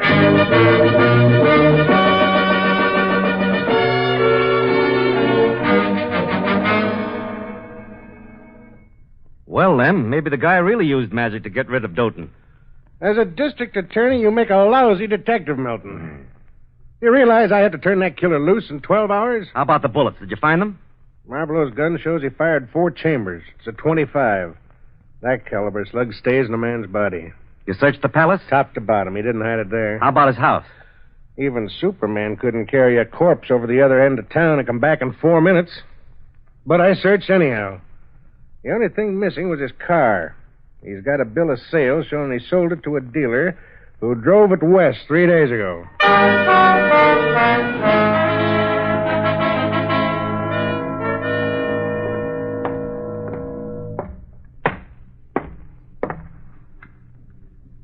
Okay, Marvolo. You in the first round. I can't hold you any longer. Yes. Well, thank you for your hospitality, Chief, Tracy. Mm-hmm. I think I will leave Fernville. That is, if I may. Sure. You're free until I find Sid's body, that is. No, and by the way, you better spend that payroll money you took from Sid fast. Where you're going to wind up, it ain't going to be much good to you.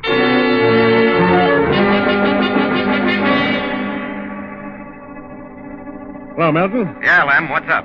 I think I can crack this case. I just got a report on Marvelow's car.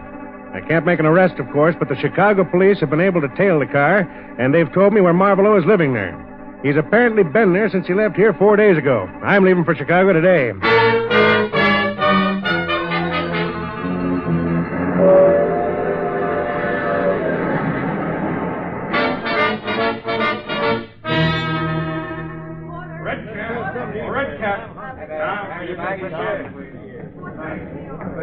Taxi! Taxi! Look, son, I want you to drive me out towards Arlington Park. There's no farmhouse out there I want to get to. I'll tell you where to drop me off. Okay, Pop.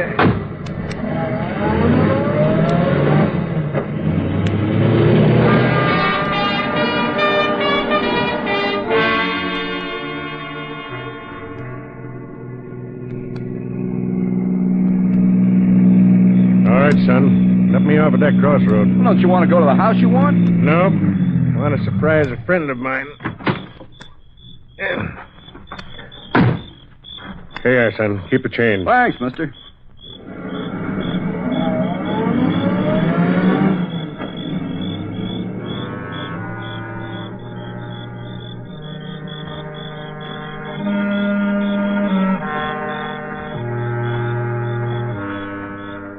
There it is. Mailbox. Daniel Biggs.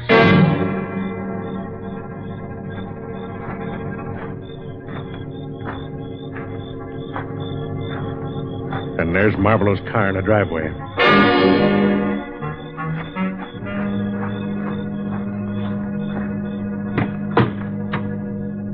Uh-huh. Yeah, that does it. Good evening, Chief Tracy. Marvelow. Put up your hand. Well, Marvelow, thought you'd be in the house. I'm getting careless, I guess. Yes, very careless, my friend. I was afraid you might track down my car, but it doesn't really matter. Just keep your hands in sight, please. Let's go inside where it's more comfortable, shall we?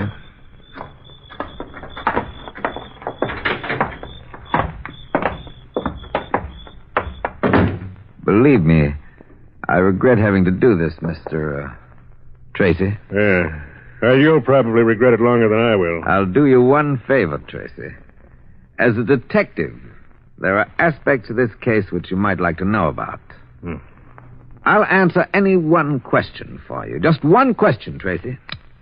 Before you die. That's very thoughtful of you, Marvelow. Not so.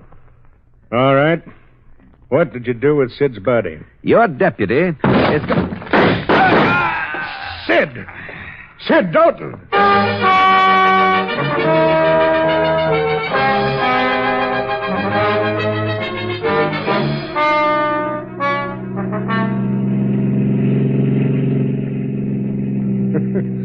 First time I ever had a corpse save my life, Sid. Sure glad to see you. Tell me what happened, Sid. Sure. Give me a match first. Yes, sir.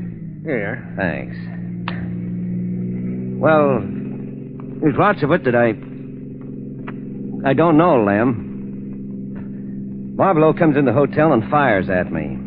There's a puff of black smoke from the gun, and I pass out. What then? Well, I don't know where he hid me, but I woke up, seemed like years later, in the trunk compartment of this car. Ain't.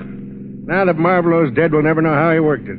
How'd you get away from him? Worked the ropes loose this afternoon, hid in the orchard. I knew he'd taken the payroll from us. I saw him nab you, so I waited. Then I moved in. Oh, hang it, Sid. Why do you knock your pipe ashes out on floors? Oh, I'm sorry, Lem. I forgot. Hey, why are you stopping here, Lem? Well, might as well get some gas. Besides, I got to phone Chicago police about Marvelow. Door up? Yeah. You got a phone here? Right inside the door. Thank you.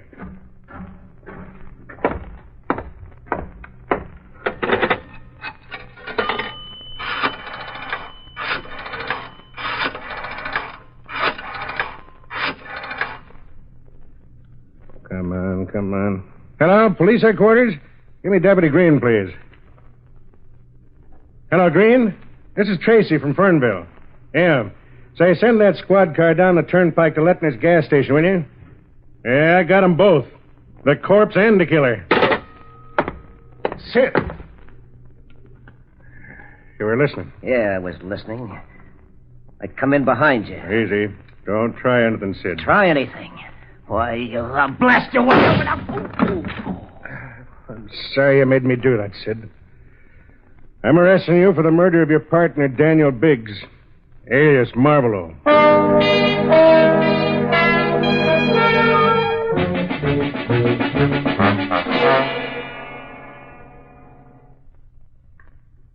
That bandage will hold you till the squad car gets here, Sid.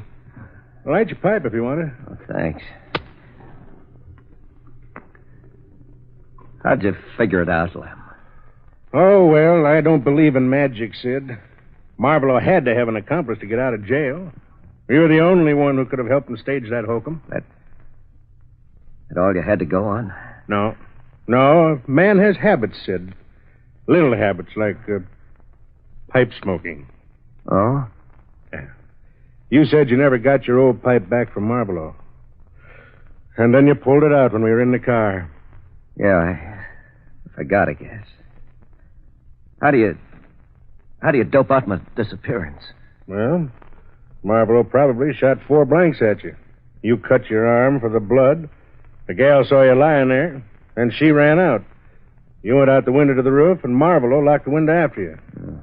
Then I figure you made it to the car outside of town and waited for Marvolo to show up. And, of course, you had that payroll with you, so I found it hidden in Marvolo's car. And by shooting Marvolo? You probably thought he was going to spill the setup to me. You're right, you know. I wouldn't have had to split the payroll with him. I should have stuck to my old profession, huh, Lem? Yeah, you should have, son. Or you should have stuck to cigarettes. Oh, hang it, Sid. Why didn't you learn not to empty your pipe ashes all over? You're the untidiest guy I ever seen. Oh, I'm sorry, Lem. I forgot. Sorry. Yeah, I'm sorry, too, Sid. Mighty sorry. Come on, let's go, son. Anyhow, this is the first case in history where the corpse becomes the killer, and the killer winds up as the corpse.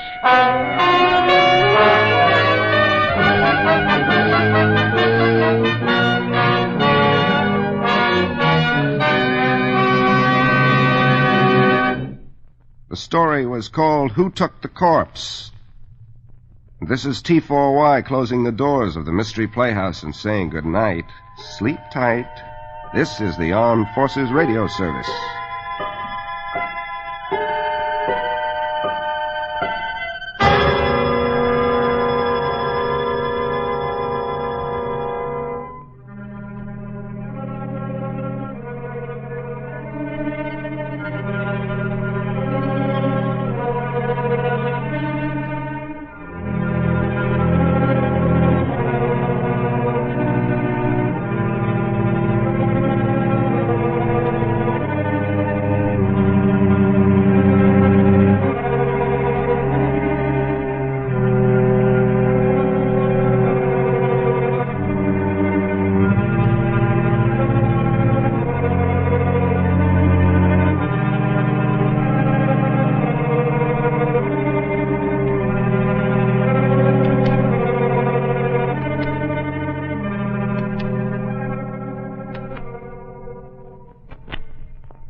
I demand that time cease.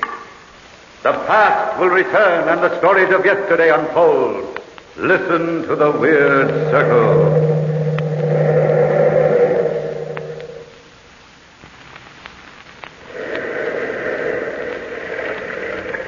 The weird circle. In this cave by the restless sea, we are met to call from out the past stories strange and weird.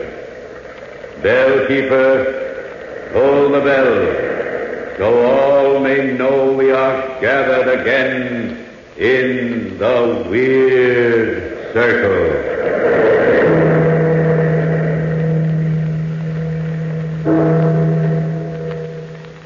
Good evening, Weird Circle fans. Welcome once again to the Ogden's Playhouse. Tonight we bring you one of the strangest stories ever told, The Rope of Hair, based on Apparition by Guy de Maupassant. Here is a truly novel ghost story we hope you'll enjoy. We know you'll enjoy Ogden's Fine Cut if you roll your own cigarettes. That's why we suggest you try Ogden's, the aristocrat of cigarette tobaccos. When you taste the rich, cool goodness of Ogden's, you're sure to agree that here is the kind of smoking enjoyment you want when you roll your own cigarettes. You'll find Ogden's easy to roll, delightful to smoke. Yes, easy to roll, delightful to smoke. And now our story, The Rope of Hair.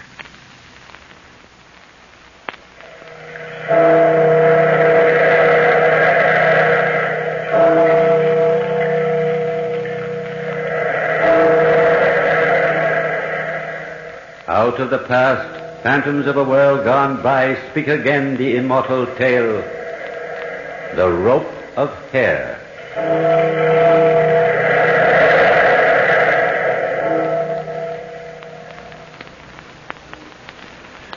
I am often puzzled by the three processes, love, hate, and death, which, perhaps more than the others, influences our minds.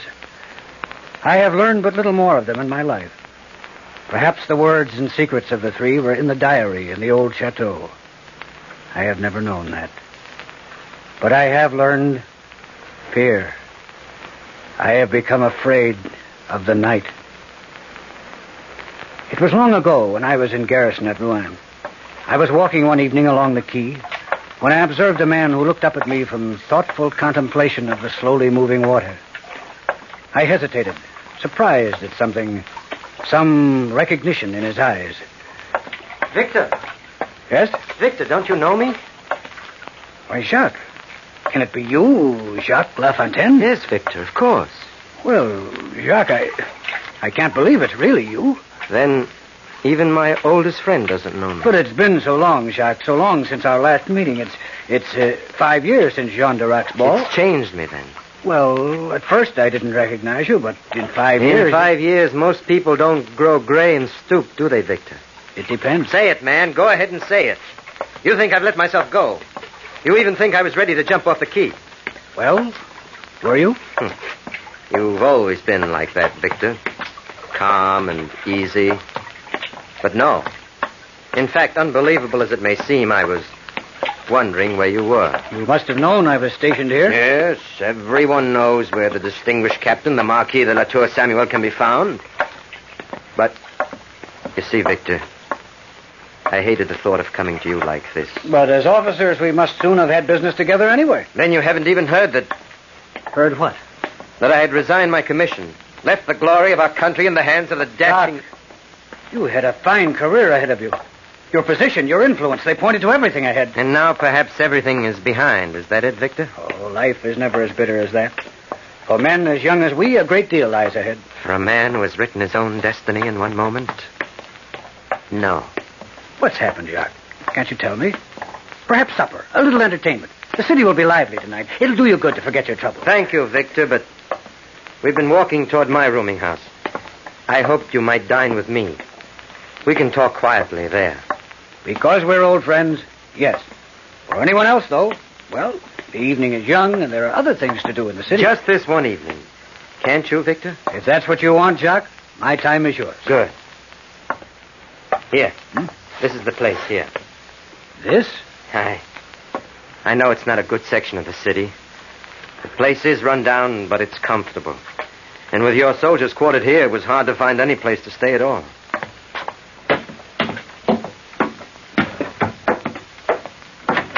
Come on in. Let me follow you, Jacques. It's so dark in here, I can't see where to go. I'll get you the candle. There. Now, come on up this way. My room is right here at the top of the stairs. This door. Well, go on, open it. What's the matter? Shh. What is it, Jacques? I don't know. Here, let me have the candle. It'll shake out of your hand. Now what's happened? There's somebody in there. Well, open the door and find out. perhaps we'd better not. If there's somebody in your room, we'll find out who it is. No, Victor, please. Please, Victor. What's frightening you so? Oh, good evening, monsieur.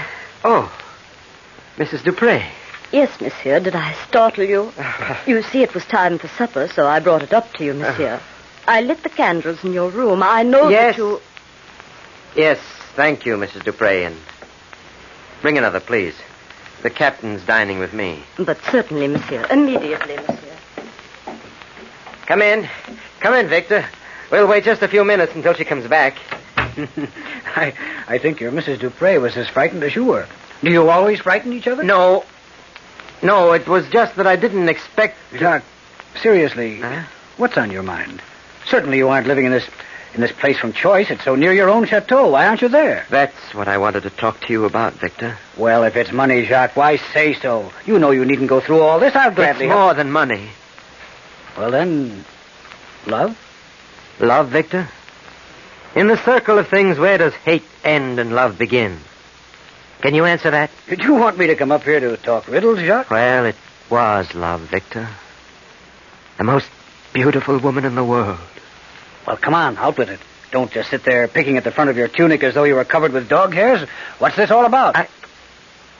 What? Ever since we sat down, you've been pulling imaginary hairs out of your jacket there. Can't you sit still for a minute and relax? Oh, was I? Oh, I'm sorry, Victor, but you see, I'm going to ask a favor of you that I'd hate to ask anyone else. Anything you say, Jacques. You see, several years ago, right after you last saw me, I was married to the most beautiful woman in the world. Oh, life was a sweet thing. We were the happiest couple in France. And what happened? She died, Victor.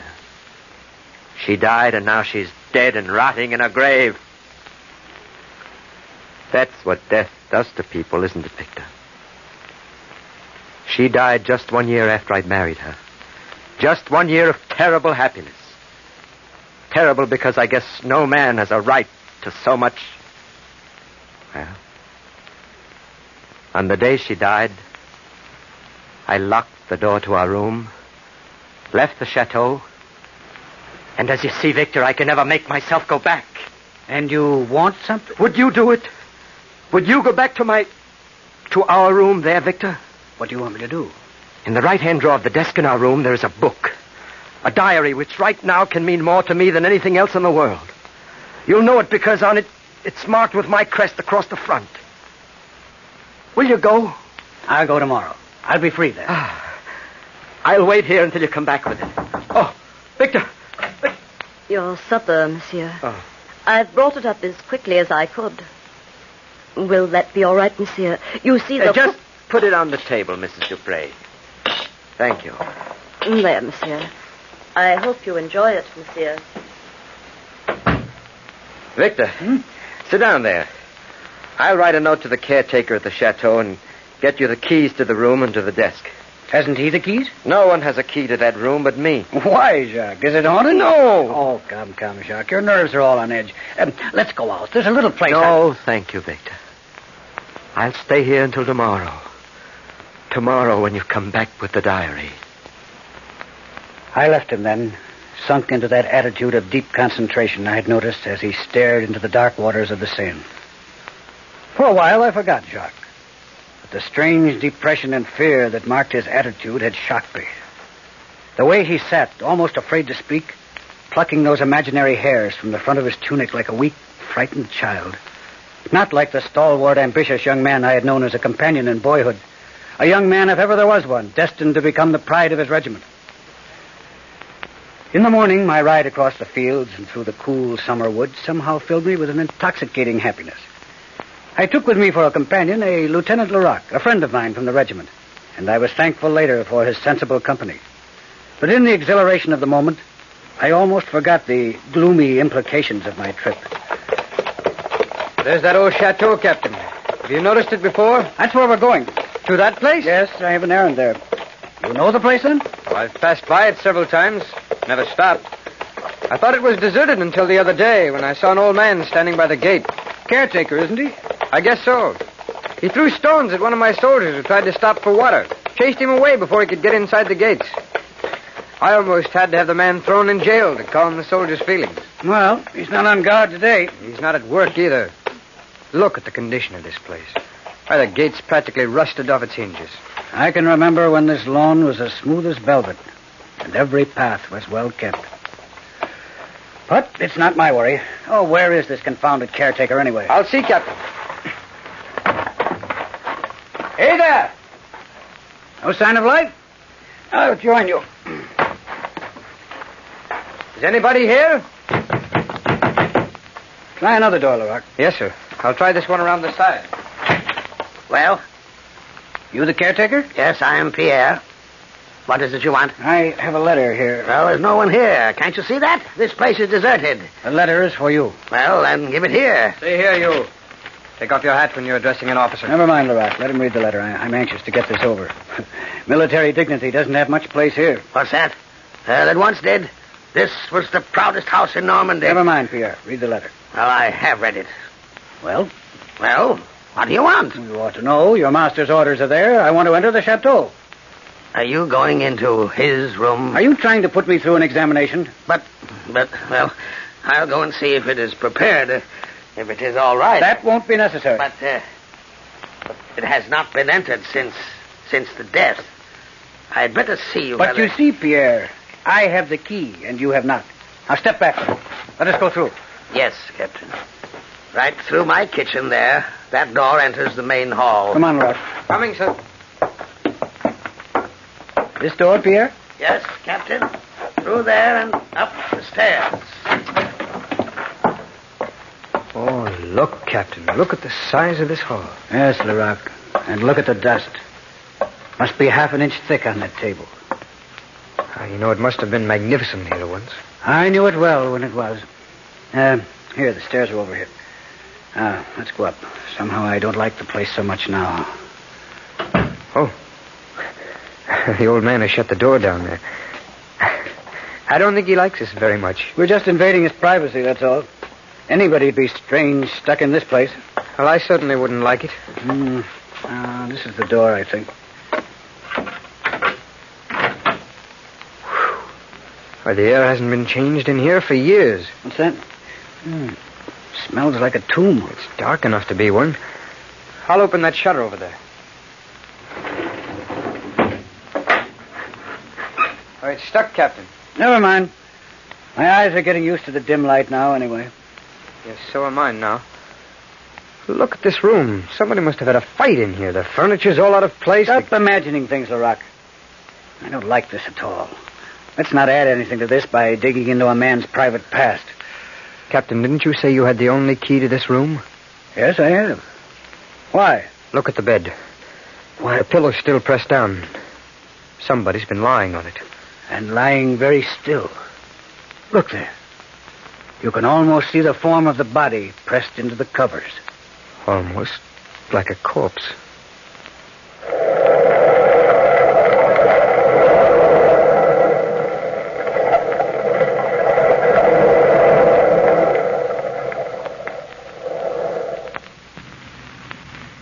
A noted craftsman in the matter of plotting and weaving incredible and absorbing tales, Guy de Maupassant is at his best in this Weird Circle narrative. Friends, you'll find roll-your-own smoking at its best when you make your choice Ogden's, the hallmark of true smoking enjoyment. When you visit your tobacconist, ask for the handy green package labeled Ogden's, O-G-D-E-N''S, Ogden's, and follow the lead of satisfied smokers everywhere who, making Ogden's their watchword, have gained regular smoking satisfaction from a cigarette tobacco whose quality, smoothness, and all-round goodness have long been established. The name Ogden's is famous with smokers from coast to coast.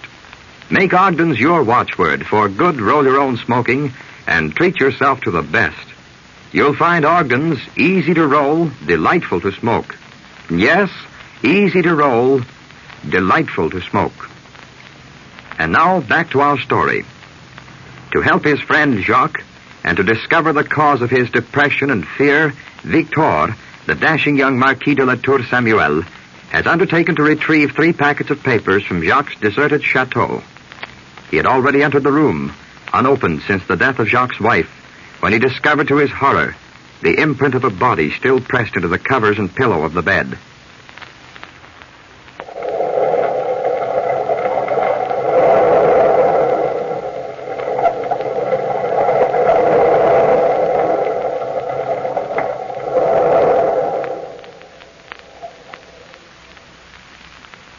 almost like a corpse.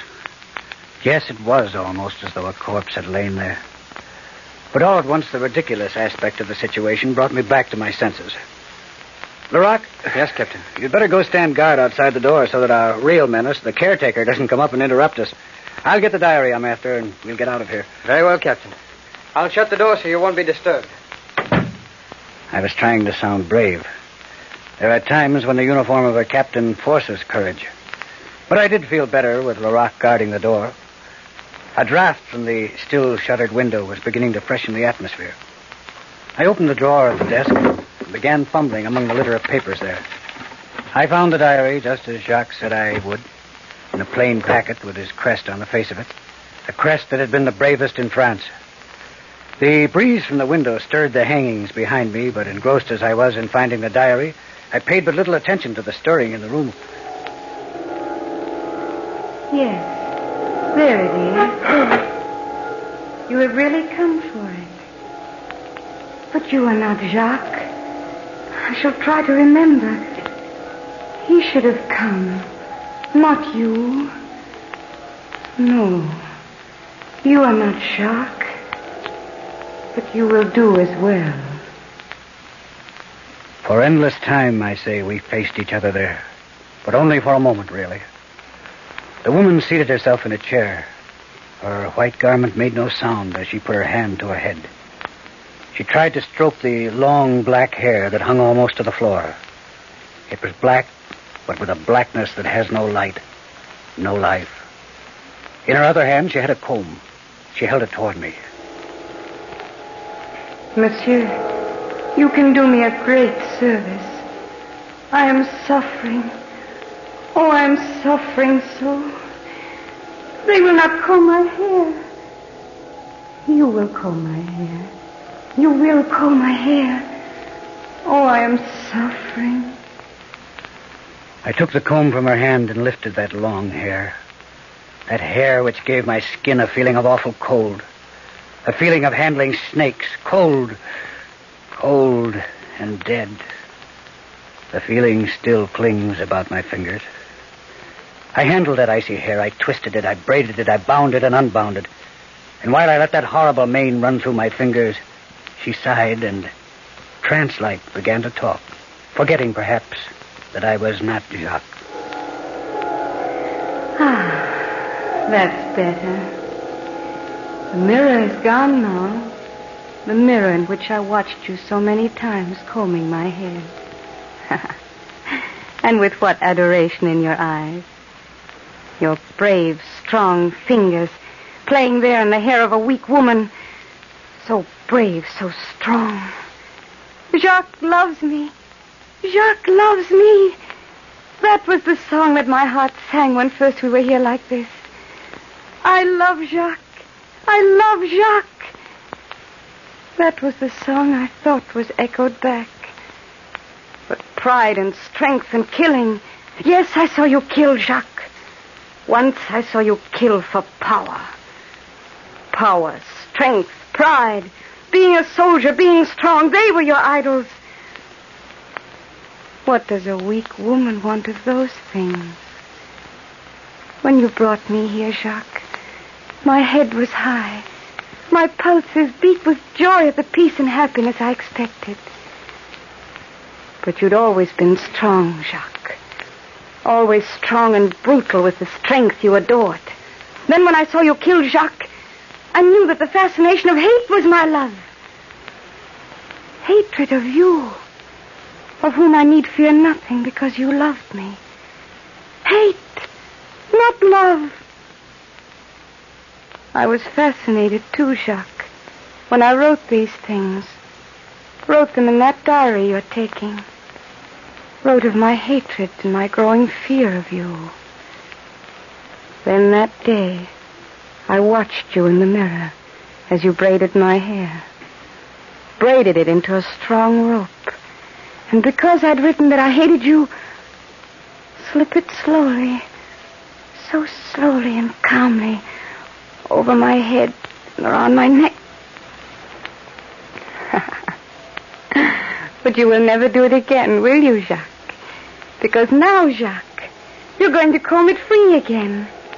Comb it free when I come to you for that diary. Yes, Jacques is going to comb it free again.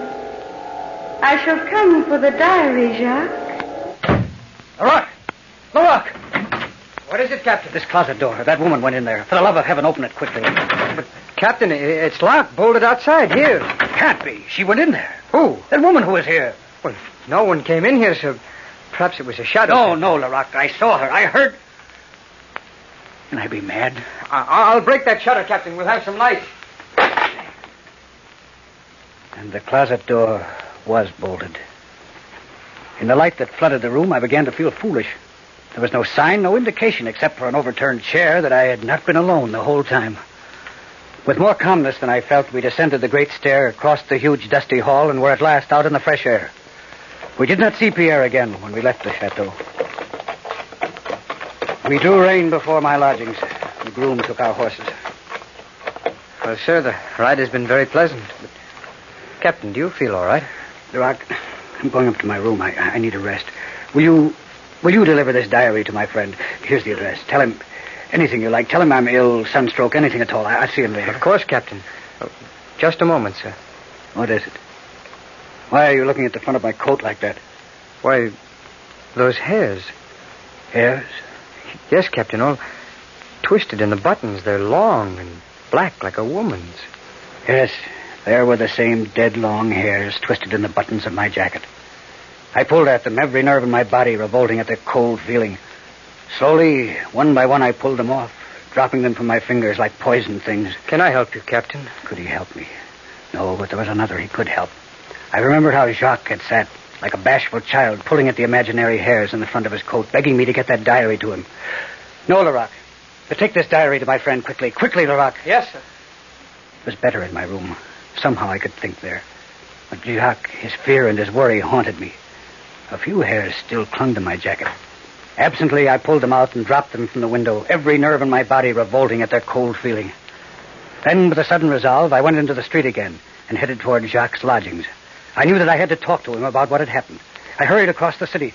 Laroque came toward me a few steps from Jacques' house. Captain. Have you delivered the diary already, Laroque? I left it in his room, Captain. The gentleman wasn't at home. Not there? He promised to wait until I got back. The room was empty. The concierge had not seen him go out, Captain, but she had been in the basement, and he might have slipped out without her seeing him. Very well, Laroque. I'll go and see him. Do you wish me to come, sir? No, you go on. I'll wait for him to come back. Very well. It's that house right there, sir. That house right there. That house right there. As though I wouldn't know that dirty doorway, those warped steps. Every detail of the last 24 hours seemed to have fixed itself like an etching in my brain. Yes, monsieur. I must see Monsieur Jacques. Monsieur Jacques. But he's not in, monsieur. There was another gentleman just a few minutes ago. He must be here. Let me in. But, monsieur... He must be. Monsieur, I tell you that he's... This is his door, isn't it? He's not in, monsieur. We'll see about that. Jacques. Be quiet. Stand there. He's dead. Oh, monsieur, he's dead. In my house. His hand is cold. Is there a doctor near here? Yes, monsieur. I'll call him. Jacques was sitting huddled in a chair, a surprised look on his face. But he was white.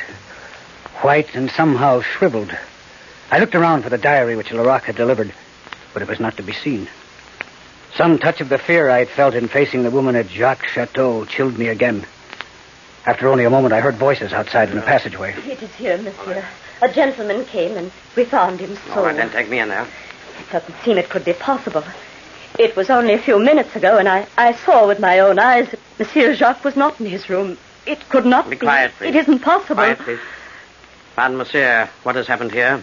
I don't know anything more than she has told you. We came in and found him this way. In the chair. Let's see. His pulse? Yes, he's dead, no doubt of that.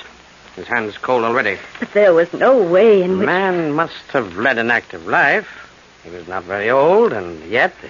The doctor leaned, peering over Jacques' body. His hand reached out slowly toward the front of the coat.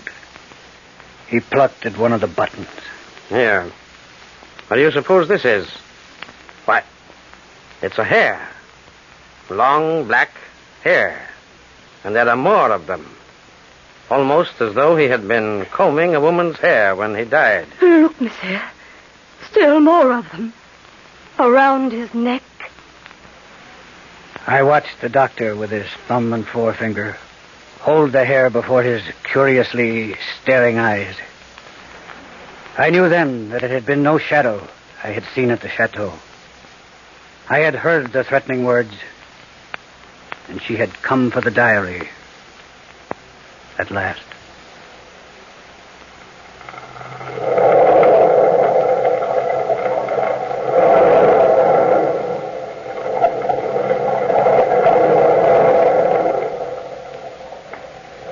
From the time-worn pages of the past, we have brought you the story, The Rope of Hair.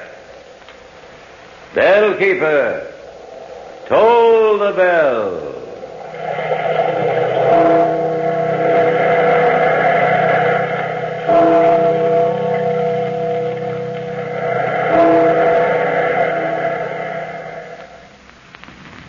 We return now to reality and to the problem of rolling your own cigarettes. The solution is Ogden's fine-cut tobacco. With Ogden's, you're sure of getting the best in rolling and the best in smoking. That's why we suggest you remember the name OGDEN''S, Ogden's, when in need of cigarette tobacco. Your smoking problem ends and your smoking enjoyment begins the moment you turn to Ogden's. That's a statement you'll want to check for yourself. And that's why we say, try Ogden's. You'll find Ogden's easy to roll, delightful to smoke. Yes, easy to roll, delightful to smoke. Next week at this same time, the Weird Circle will present Falkland, a story by Edward George and E. Bulwer Lytton. Be sure to listen. The Rope of Hair was an adaptation of the Guy de Maupassant story, Apparition.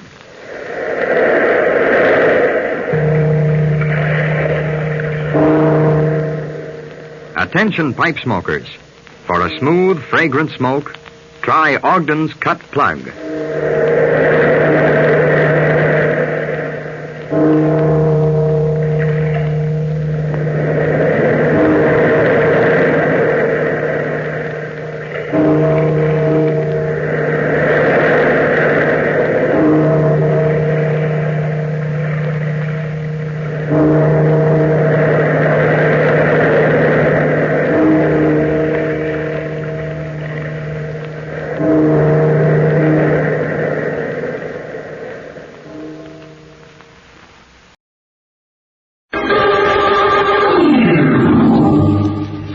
Mystery is my hobby.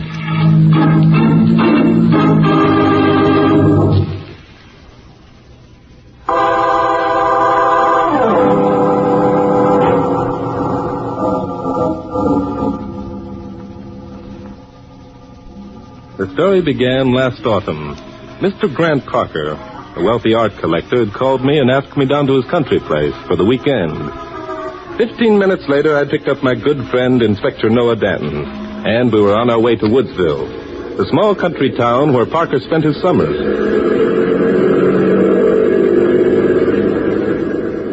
So, we're going down to see this Grant Parker, who says he's a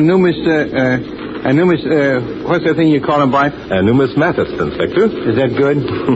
Well, a numismatist, Inspector, is a man who collects coins. Who doesn't?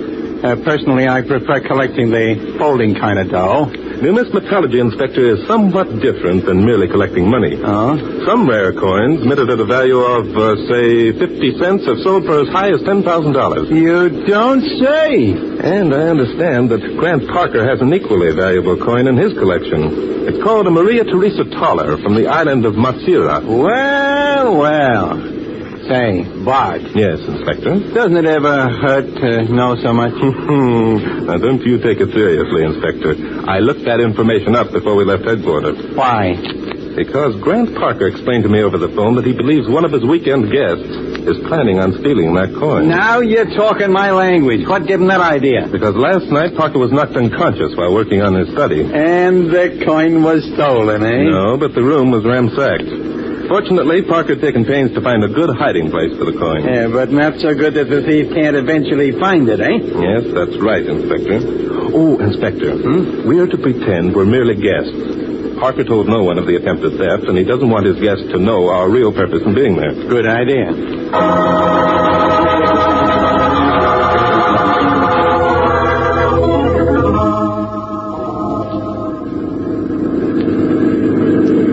Turn here, Inspector. This is the place. Okay. Here's the gate right here. Well, how do you like that? The driveway gate is closed. And locked, too, if that padlock means anything. Yeah, did you say that Parker expected us? Yes, well, he probably has some reason for wanting to keep the automobiles out. Shut out the motor, Inspector. We'll walk the rest of the way. Yeah. Walking's out of my line. Wonder how far it is to the house. Oh, it can't be a great ways. There's a small door here beside the gate that seems to be unlocked. This guy Parker must expect an invasion. Iron gates and 10-foot brick walls. Say, isn't that a house up there through the trees? Yes, I believe it is. Let's go. It's kind of pretty around here, all these trees and everything. Hey, what's that? Duck, Inspector! Holy suffering cats, what was it? A boomerang. A what? There it goes, behind that clump of bushes. Come on, Inspector, let's find out what this is all about. Here, you two, what are you doing? There he is. Yes, I see him. What the deuce are you two doing running around here? This is private property, I'll have you know. And we'll have you know we don't like being targets for boomerangs. Where is it? Where's what? The boomerang. Boomerang? What the deuce are you talking about? You know darn well what we're talking about. Inspector, since the boomerang seems to have disappeared, suppose we introduce ourselves and explain what happened. Well, who are you? I'm Barton Drake, and this is Inspector Noah Danton. Drake, Danton, never heard of you. We're here at the request of a Mr. Grant Parker. Nonsense. I'm Grant Parker, and I requested nothing of the sort. You are Grant Parker? Of course. Now get out of here, or I'll call the police. How do you like that? I don't like it, Inspector. Mr. Parker, someone called me this afternoon, said he was Grant Parker, and asked me and Inspector Danton down here for the weekend. Why, that's preposterous. Now, look here, you two. I don't know what your game is, but Good gosh, what's that? Someone's in trouble. Come on, This Inspector. way. I see them over here. Yes, there's two of them. Charity, come away. Charity, what are you yelling about? Good heavens. Jumping Judas, look at that guy on the ground. Yes, he's practically decapitated. Uh-oh. So? Yeah, I see. The boomerang and covered with blood. Charity, in heaven's name, how did it happen? I don't know. I was coming along the path and found him. Perhaps you can tell us how it happened, Grant. Me? Blast you, Monty, what are you suggesting? Yes. Why, you miserable young pup. Come, break it up. Who are you? The police. The police? Yeah, convenient, isn't it, to have the police right on the spot when a murder's committed. Now, suppose we ask a few questions. Parker, who's the dead man? None of your business. I've already told you to get off my property. If you don't, You've told us too much already. All three of you are suspects. Now, smarten up, wise guy. Look here, are you accusing me of... Grant, let's not make things any more difficult than we can help. Well, now... The dead man is Sam Jenkins. Was a guest of ours. Of whose? Mine and Mr. Parker. Oh. I'm Mrs. Parker, and this gentleman is Marty Osgood. He's a guest, too, I suppose? Oh, yes. Now, may we all go up to the house, please? I feel rather faint. You poor... Keep your hands off my wife, Osgood. As for you two, I don't know who you are, and I don't believe you're the police. I order you to get off my property. Just a minute, Mr. Parker. All this blustering doesn't impress us in the least. Why? There's been a murder committed here. Whoever called on the telephone anticipated it. Neither the inspector nor I are leaving until we find out just what this is all about.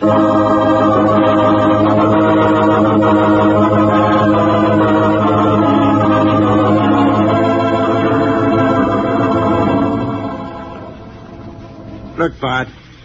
Sitting here in this room and waiting isn't getting us anywhere. It will, Inspector, if you can just control yourself. Yeah? What do you expect to happen? The murderer going to walk in here and give himself up? Perhaps not the murderer, but I am expecting a visitor. Who? We'll know in a minute, Inspector. In fact, we'll know in less than a minute. Oh, hello, Mr. Parker. Come in. We've been expecting you. Expecting me? Yes. Are you quite sure our conversation here can't be overheard? Positive. Look here, Drake, why do you ask that? Isn't that your chief concern? Didn't you want to wait until we could get someplace where we could talk freely? Yes, as a matter of fact, I did. So I'm blamed if I can figure how you knew it. That's unimportant. The point is, it was you who called me this morning, wasn't it? Yes, it was. Well, I'll be... You mean you were putting on an act out there in the woods? Yes. Huh.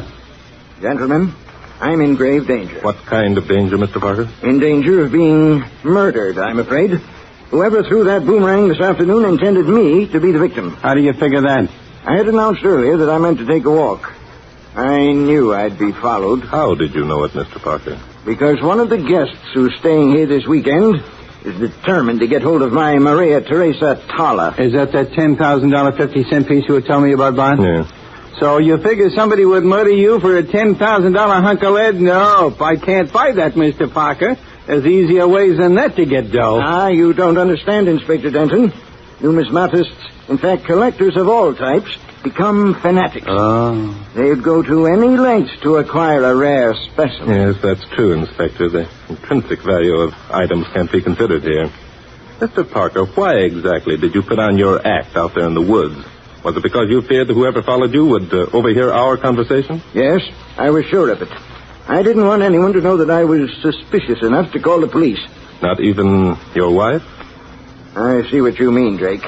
Please remember that there was another person present when we discovered my wife beside the body of Sam Jenkins. Yes. Your wife is considerably younger than you, isn't she, Mr. Parker? Yes? Why? Is she in love with you? I resent that question, Drake. Now we're getting to the real motive. You can leave my personal affairs out of this. I'm sorry, Mr. Parker, but your personal affairs are most important where murder is concerned. By the way, may I see your Maria Teresa Toller? Yes, of course. I carry it here in my wallet. So that's the reason the thief didn't find it when he knocked you out and ransacked your room, eh? Yes. After today's experience, I'm convinced that whoever's after the Toller has figured out that I carry it about my person at all times. So he's got to murder you to get his hands on it. That's right. It is, Drake. Thank you. Yes, this is a collector's item, all right. Who's the dame on it? That's Maria Teresa herself. Oh. The date the Toller was minted, 1790, is directly beneath. Well, you seem to know considerable about rare coins yourself, Drake. A minor hobby of mine, Mr. Parker. Look, Inspector, you see the band of pearls in Maria's hair? Why, sure, I see them. That band and the clasp on her dress, also made of pearls, is what makes a Toller genuine. Isn't that so, Mr. Parker? Yes, it is. Drake, you should make numismatology a hobby. I already have one hobby, Mr. Parker. One that takes most of my time. It's murder. Which brings us back to the matter at hand. How many guests are staying here with you this weekend? 8, or rather 7, now that poor Sam is gone. And are they all collectors? Well, let's say they're all interested in collecting. Any one of them would like to possess this Toller. Exactly. Mr. Parker, I'd like you to invite all your guests out into the lawn immediately. But look here, what for? I took the trouble to investigate your guests before the inspector and I came down. Most of them are independently wealthy. That's why they're interested in collecting rare items. Something to amuse them.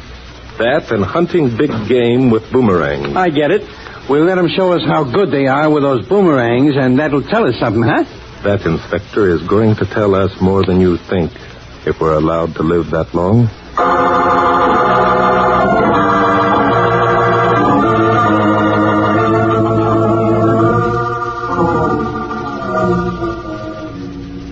We've got to tell him, Monty. Don't you see we have? No, Charity, not now. It's too dangerous. Why is it dangerous? Oh, Monty, I'm frightened. Oh, there, my dear. Charity, why did you slip away and go down the path after Grant this afternoon? Because I wanted to talk to him. I wanted to tell him about us. Oh, you shouldn't have, darling. That's my job. No, it isn't. I'm his wife. Oh, what a fool I was to ever believe he loved me. Charity, where were you when poor Sam was hit with a boomerang? Where was I? I don't know exactly. Monty.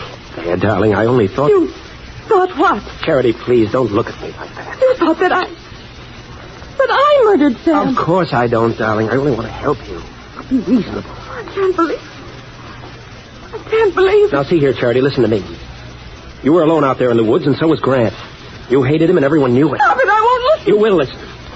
Those police are going to ask you questions. They're sure to find out that you're an expert with a boomerang. They're bound to think that you mistook Sam for Grant. I hate you, Marty Osgood. I was a fool to have ever listened to your drivel. And you said you were in love with me. I am, believe me, I am, Charity. If you need help... If I need help? Is yours then the kind of love that can attach itself to a murderer? Charity, stop. Now I see your game. Sam was your best friend. You loved him more than you did me. You thought I was jealous of him, and that I deliberately... Charity, you're out of your mind. Come back here. Okay, Mr. Monty Osgood. Perhaps I did murder Sam. Wouldn't you like to know? And wouldn't you like to know also what my plans are for you?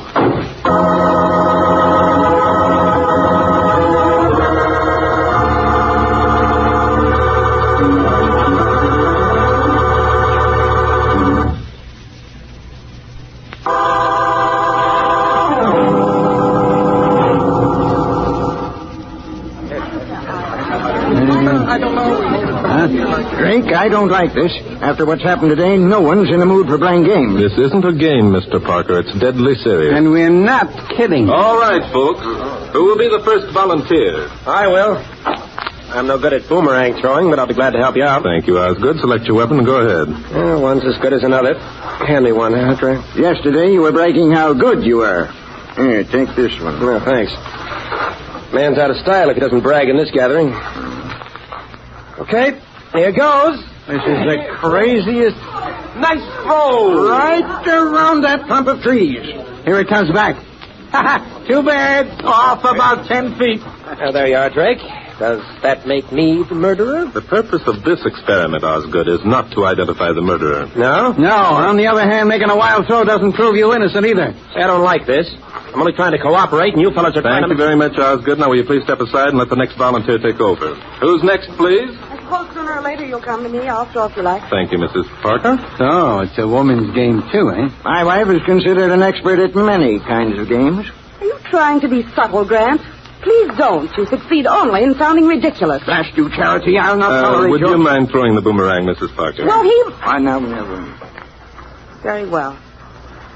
Watch it! Wow! Hot diggity. Low and fast. The gal's good. Here it comes back. Yes, only it isn't coming back where it should. Not Parker! Good heavens! Whipped him on the side of the head. Good heavens, his head. He's not seriously hurt.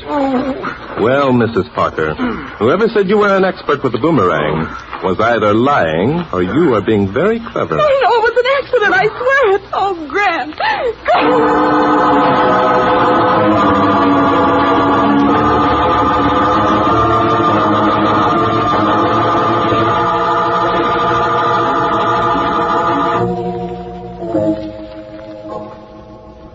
How does it feel now, Mr. Parker? Well, I'm all right. It's just a nick. Where's Charity? She's downstairs. She with Osgood? No, she's alone. Mr. Parker, do you think your wife deliberately tried to hit you with that boomerang? No. Of course not. It was an accident. But you yourself said she was an expert. Well, she was nervous. She must have been. I shouldn't have spoken to her the way I did. It must have upset her. I see. It would have been much more gallant if Osgood had failed to make a perfect throw, wouldn't it? What do you mean? What are you driving at? I'm deeply in love with my wife, and she with me. Did I say that you weren't, Mr. Parker? Well, you implied it. Drake, you're overstepping your authority. I asked you down here because as you expressed it, you felt you were in grave danger. It seems to me, Mr. Parker, that some of that danger has materialized. Nonsense. Drake, do you think that my wife deliberately tried to kill me? Do you? No, Come, Parker, stop pretending. Have you ever known your wife to make such a wild throw with the boomerang? Well, no, I haven't. Well, wait a minute. Something did happen once. Oh, so? Well, it's ridiculous to think of. I'm sure it was an accident. Tell me about it. There's not much to tell. Haven't given it a thought since. Once a group of us had gone to Africa to hunt tigers. Oh. And what happened? Nothing. That is, Charity and I were out one day alone with a native guide. We saw one of the beasts crouching in a tree. Charity made a throw and missed. The guide had to shoot the tiger with a high-powered rifle. And what happened to the boomerang? Why, it barely missed striking me. But this is absurd. I'm sure it was an accident. Your story is absurd, Mr. Parker, but not for the reasons you suggest. Oh, come in, Inspector. How's Parker? He's doing very nicely. Now, look here, Drake. I want you to explain that remark you just made. In a moment, Mr. Parker, in a moment. Inspector, have you talked with any of the guests? Yeah, I talked to them all. You know, Bart, it's a funny thing. What is? I got a feeling that most of these people hate each other. All this double talk they do is an act. They don't mean it. Now, you two, listen to me. I won't have you talking about my guests like that. I'm sorry, Mr. Parker. We've a murder to solve. Go on, Inspector. Well, the way I get it figured is this. These people haven't got enough to do. They've all got more money than they can get rid of. They spend their time collecting things and big game hunting and being mean to each other. Nice work, Inspector. I think you're right. A murder on the side gives them a new lease on life, something unusual and exciting. Yeah. I think any one of them could have committed that murder. Blast it, you're not going to get away with such talk. I'll turn you over to the police. Relax, Mr. Parker, relax. Inspector Danton is all the police that are necessary to solve this crime. But what do you mean? I mean that the guilty party has been painfully obvious in his mistakes. We know positively who it was that murdered Sam Jenkins.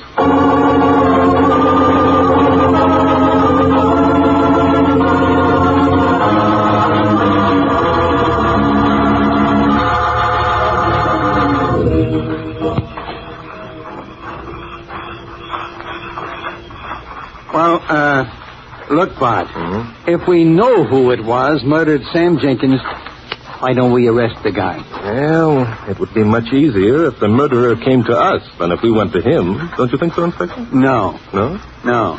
If he comes to us, he'll come with homicidal ideas. That's exactly what I want, Inspector. If he attempts to murder us, then we'll be positive he's guilty, won't we? Positive? Yeah. Say, wait a minute. I thought you said you were positive. I did, Inspector, and I am. But I want to be able to prove the person's guilt once we decide to make an arrest. Well, I'll be...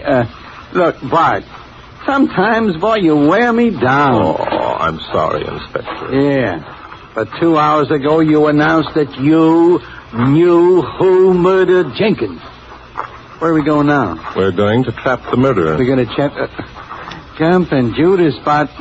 Let me in on the deal, will you? Yes, you bet I will, Inspector. But here we are. What's this? Grant Parker's trophy room. Where'd you get the key? Parker gave it to me. What? Must be a light switch here. Yeah, here it is. Jumping Judas. Look at that. Yes, quite a display of trophies and equipment. Well, Inspector, that does it. Huh? What does what? Here's the rack where the boomerangs are kept. Let's take a look at them, Inspector. Hey, look, Bart. Are you going to let me in on this, or aren't you? Am I a cop or what? Quiet. Huh? What's the matter? Don't look now, Inspector. But there's a man peering in at us through the window directly behind where we're standing. Behind me? Yeah. A man? How do you know? I can see his reflection in this glass case. My gosh, you're right. Hey, he's opening the window. Yes, and he has a rifle, Yeah. a high-powered, big-game rifle. Well, what are we going to do? Are we going to just stand here and be knocked off like clay pigeons? No, wait a minute. Wait until we get this rifle leveled. Huh? Then I'll throw this handful of boomerangs at him. Why wait till then? I'm sweating already. Because if we wait, it will take him a few seconds to detach himself from that cumbersome rifle, and we can use those seconds, Inspector. I get it, but I don't like it. Hey, he's leveling the rifle now. Yes, and he has his finger crooked around the trigger. I can't stand it any longer. All right, Inspector, jump! Yeah! Come on, Inspector, after him. I'm right with you, son.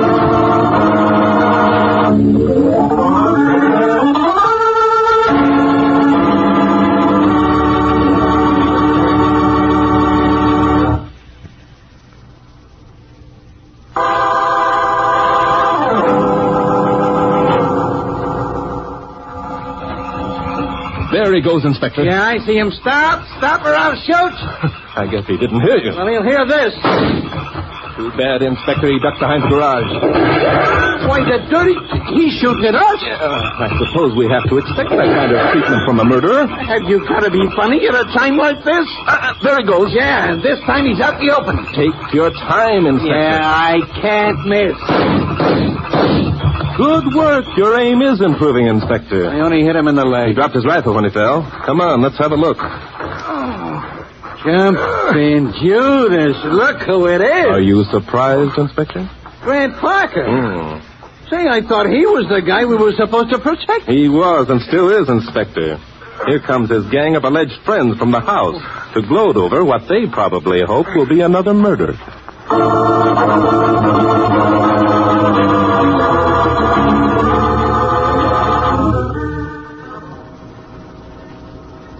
Well, it's certainly good to be back at the old Lamplighters Club after all that excitement. How about a game of chess before we turn in, Bart?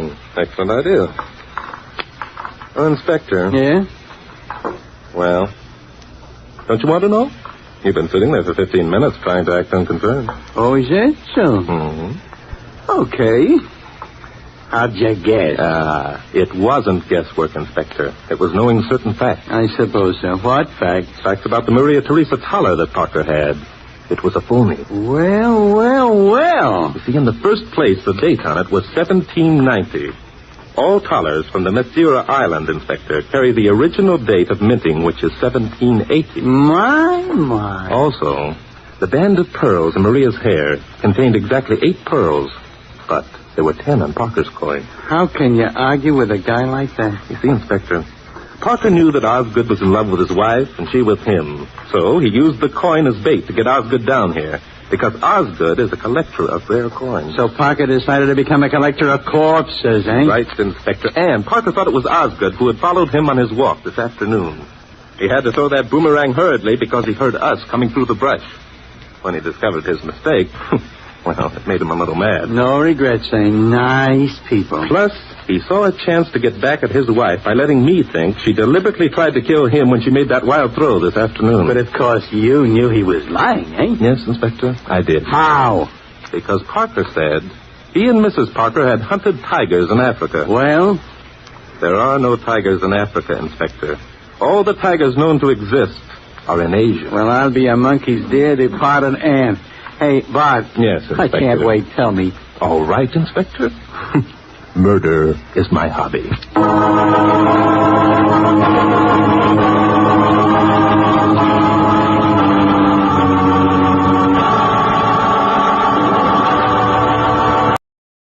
Sorry to tell you today. This one's about a murder in which the victim trapped the killer. Do you want to hear it?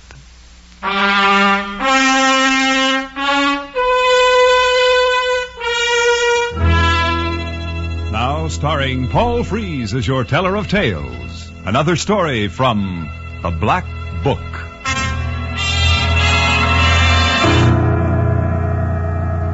Yes.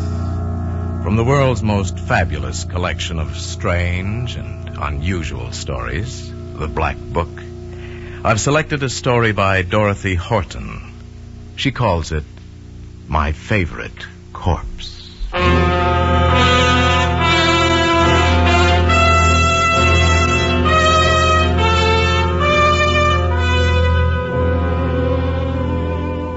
Artie Paul said goodnight to Lil. Then he walked across town to his hotel.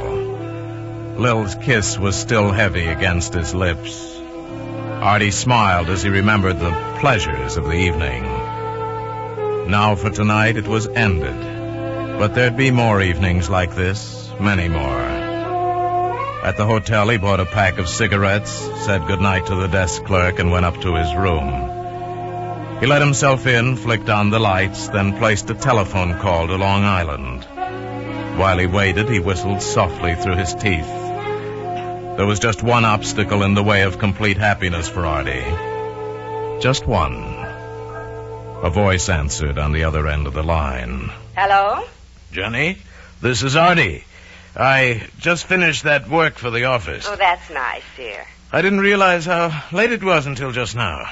I've decided not to drive home so late at night. I'll stay at the Tarleton. Well, whatever you think, dear. If it doesn't seem wise to come home, then you'd better stay in town. I think it's best, Jenny. I'm pretty tired. Call you in the morning from the office, okay? All right, dear. Good night. And Arthur? Yes? Pleasant dreams, darling. Good night, Jenny. Arthur put up the receiver on the hook and sat staring out of the hotel window. Somewhere out there beyond the lighted city was his wife, Jenny. His devoted, faithful, understanding wife. whom he was going to kill. Artie wasn't sure just when he first planned to kill his wife, but it was shortly after he met Lil Nelson. It had been one of those electric things. Artie and Lil had met a few times for cocktails after he left the office in the evening before going home. At first, it had been merely an exciting flirtation, but quickly, frighteningly, it had grown to be much more. Now he saw Lil every day. He knew he was in love with her. Then finally, one evening, he told Jenny about it. But, Arthur, you're 15 years older than this girl. Jenny, look, we've been all over this. Arthur, it simply wouldn't work. Right now, she seems to mean a great deal to you. But it's just a crush. A passing fascination. Jenny, I'm sorry. I love Lil. I want a divorce. You're acting like a schoolboy, Arthur. I don't think we should talk about it anymore. Jenny, can't you understand what I'm saying? I'm going to leave you. Now, Arthur, we've been through this before. I won't let you make a fool of yourself over that blonde. Jenny, you're making a mistake. Arthur, you need me. This girl wouldn't be good for you. You don't really love her. It's just animal attraction. It'll pass. In a little while, we can look back on this and laugh. I'm right. You wait and see. Arthur, are you listening? I won't let you have a divorce, Arthur. That's final. I know what's best for both of us. Arthur, are you listening to me? Artie was listening to all the things he knew Jenny would say, all the platitudes, the truisms, the trite sayings that Jenny understood so well. Oh, Jenny loved him, all right, but with a cloying, maternal love, nothing like the consuming, flaming desire that was Lil's. If there was any particular moment that Jenny sealed her fate, it was then. Half an hour after she went to bed, Artie left his house and drove back toward the city. And Lil. You're really going to do it, Artie? Yes, I've got it all planned. There won't be any mistakes. Pour me another drink, baby. Sure. Funny, she never calls me baby. Always Arthur, like I was a little boy. You're not a little boy to me. Not at all. Will it be dangerous?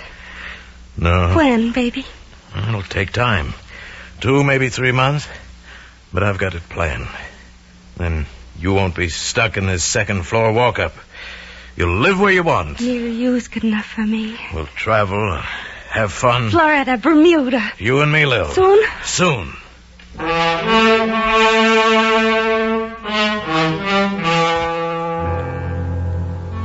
3 days after he made his decision, Artie bought a small .32 caliber gun.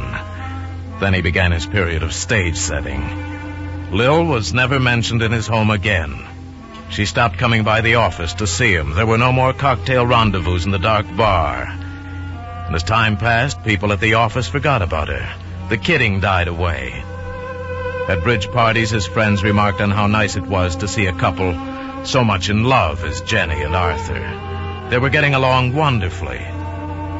In the months that followed, Artie sat through countless dull plays and movies holding Jenny's hand. And all the while he ached to be with Lil. Artie wasn't certain that Jenny was fooled by all this sudden affection, but he knew their friends were. And then after what seemed eternity, the night came. And Artie was glad. It was to be a Wednesday night, the night that Jenny went to a reading club. She'd be home around 10 o'clock. Artie went to work setting up his alibi. He phoned Jenny, then let it be known around the office he'd have to work late, might even stay in town. He ate dinner, then with his briefcase under his arm, sat down in the lobby of the Tarleton, in full sight of the night clerk. It was 8:15. Artie acted his part to perfection. By 8:30, he was nodding. At 9:05, he raised his head, blinked, and looked around. Getting up, he walked to the night clerk. Well, that's one for the books. Fell asleep right there in the lobby. Look, I'm going up to my room. Nothing short of an atom bomb could get me out of bed tonight. And the night clerk laughed with him. Artie went up to his room, waited 15 minutes, turned out the lights, and quietly, carefully climbed out the window onto the fire escape. 3 minutes later, he was in his car. 40 minutes later, he was climbing in the library window of his own home. He looked at his watch. 10 o'clock. That was good. Jenny'd be home any minute. He moved quickly to the hallway by the front door and slid into the hall closet, pressing himself back into the darkness. Jenny was such a creature of habit, he knew exactly what she'd do. After she came in, she'd lock the front door, put the key on the hall table, take off her coat, and hang it in the closet. Artie stood in the darkness, his hand wet around the butt of the gun he held. The complete lack of any sound was terrifying. But any minute now, it would... The door.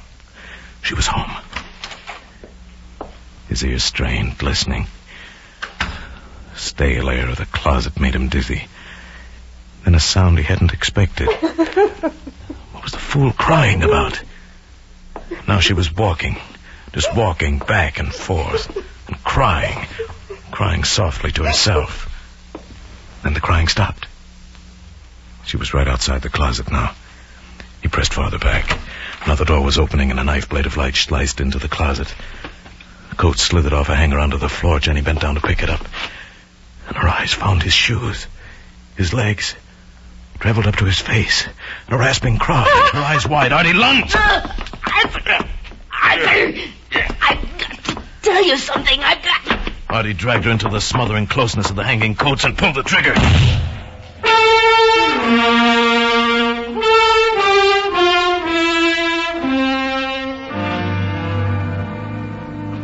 As he drove back into the city, Artie knew he'd been very clever. It would look like suicide. He'd pressed Jenny's lifeless fingers around the butt of the gun. It was lying on the floor now, close to her body. It was all so simple. After he parked the car, Artie started for the hotel. But as he walked, a sudden desire made him hesitate. If only he could see Lil for a second, she'd want to know. A few minutes later, he was climbing the back stairs to Lil's apartment. He found the door unlocked and opened it. Lil? Lil, it's Artie. Where are you, honey? There was no answer. He stepped into the living room, and suddenly something burst inside his head. Lil was lying on the floor, doll-like, grotesque. The blue robe he'd given her was stained with blood. A gun lay beside her. Artie, help me. Lil, baby. Oh, it hurts, Artie. Make it stop hurting. Lil, what happened? She shot me. She? Who? She came in, said she wanted to talk, but shot me. Lil, I'll call a doctor. She knew. For months she knew about me. Baby, please don't try to talk. When she shot me, your wife laughed. Artie. Oh, Artie. Lil.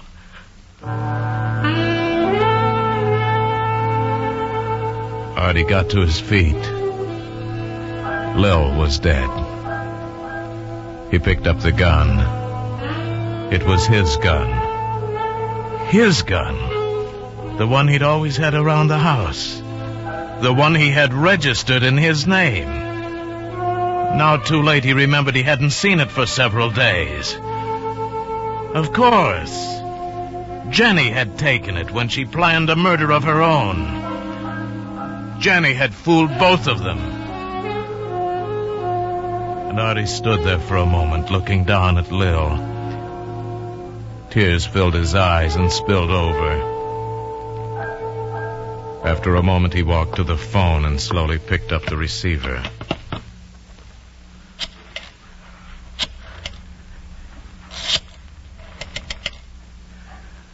I want the police. Please, this is Arthur Powell. I want to report 2 murders. One at my home on Long Island, and the other here at the river crest of Concord.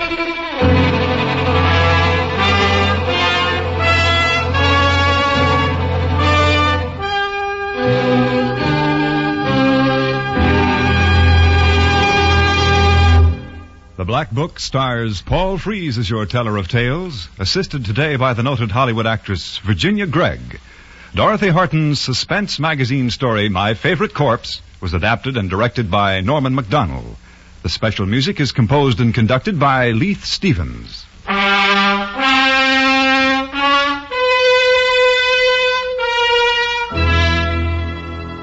Next week, I'll have another story for you from The Black Book.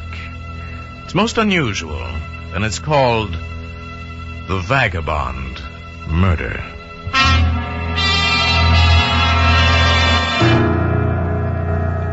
Oysters are in season every month that has an R in it. And Jack Benny's gang are in season whenever Sunday night rolls around.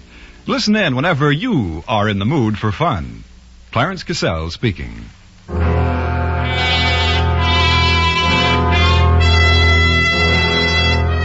Remember, the comedy treat that can't be beat is Jack Benny Time, Sunday nights on the CBS Radio Network.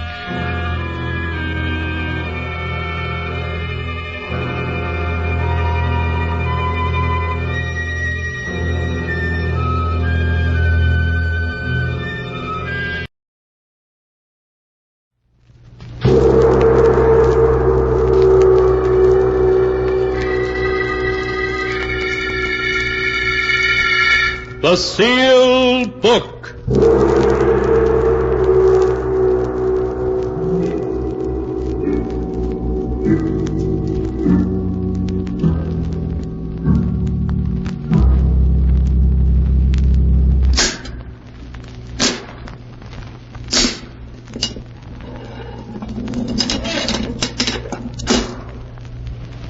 Once again, the keeper of the book has opened the ponderous door to the secret vault, wherein is kept the great sealed book, in which is recorded all the secrets and mysteries of mankind through the ages.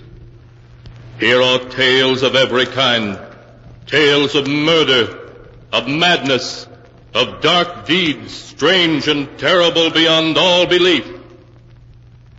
Keeper of the book, I would know what tale we tell this time. Open the great book and let us read.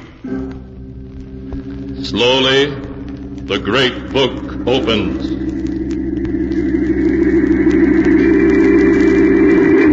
One by one, the keeper of the book turns the pages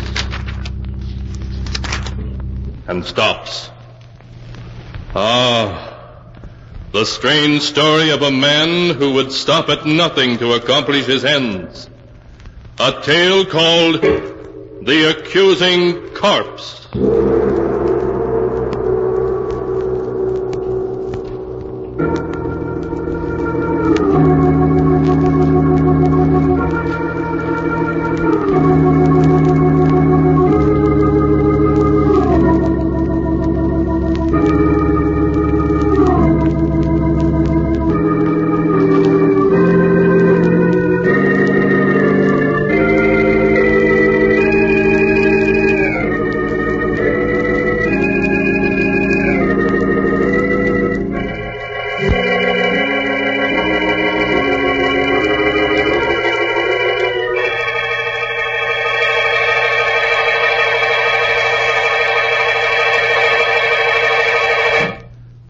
Here is the tale, The Accusing Corpse, as it is written in the pages of the sealed book. Philip Drake, the wealthy stockbroker, is pacing nervously back and forth in the drawing room of his country mansion. His face becomes pale as Vivian, his wife, enters the drawing room, a suitcase in one hand. Well, Philip, I'm all packed and ready to leave. I do hope Vivian, that how can you do this to me? You know I love you, that I'd do anything to make you happy. Oh, Philip, let's not go over that again. Oh, please, darling, don't leave. At least not until your brother Roger's arrived and had a chance to talk to you. He'll be here any minute. Oh, nothing that righteous brother of mine can say will change my mind. Now, would you mind lending me your car to get to town? Vivian, if you leave me, you won't get a cent. Not a cent, you hear? Really? Did you ever stop to think, Philip, that there might be another man? One with more money than you? Another man? Oh, no, Vivian, there couldn't be. And why not? But we've only been married 3 months. Why, there couldn't have been anybody in that time. Oh, but there was. Oh, Vivian, you can't do this to me. I love you. I love you. I won't let you go. I really must be saying goodbye now. He's waiting for me in town. I don't want to be late. If I can't have you, no one else will. Do you hear? Oh, really? You're being ridiculous. I must go now. No. Philip, what are you... A gun. Yes, Vivian. A gun. I told you if I couldn't have you, no one else would, and I mean it. Even with that gun, you can't keep me, do you hear? I'd sooner die than go on living with you. I'm going, and you're not going to... You shot... Vivian. Philip, what happened? I thought I heard... Vivian. I didn't mean to do it. She was going to leave me. Vivian. Roger. Is she dead? Yes. Philip, do you know what this may mean? Life imprisonment, perhaps even the electric chair? Yes, I know. I lost control of myself. Nothing seems to matter now. You simply can't throw your life away like that. Even if Vivian was my sister. I don't mind telling you that I always felt you were far too good for her. She didn't deserve to be your wife. Oh, please, Roger. Look, if we were to get rid of the body, who could possibly know that she didn't leave here tonight as she'd planned? No. It wouldn't work, Roger. You can't get away with murder. That's nonsense, Philip. Now, if we were to bury her in the woods, no one would ever find her body. Bury her in the woods? I couldn't do that. Philip, you must let me handle this. Oh, and you better give me that gun. All right, Roger. Here you are. Good. Now, you wait here. I'm going to get rid of the body.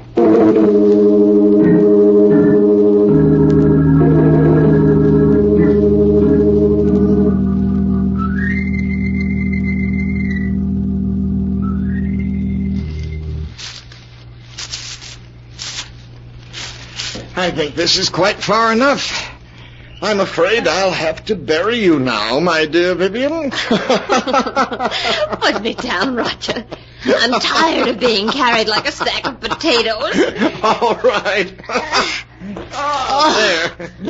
Oh, and let me congratulate you on your performance as a corpse as I carried you out. Roger, do you think he suspects anything? Of course he doesn't.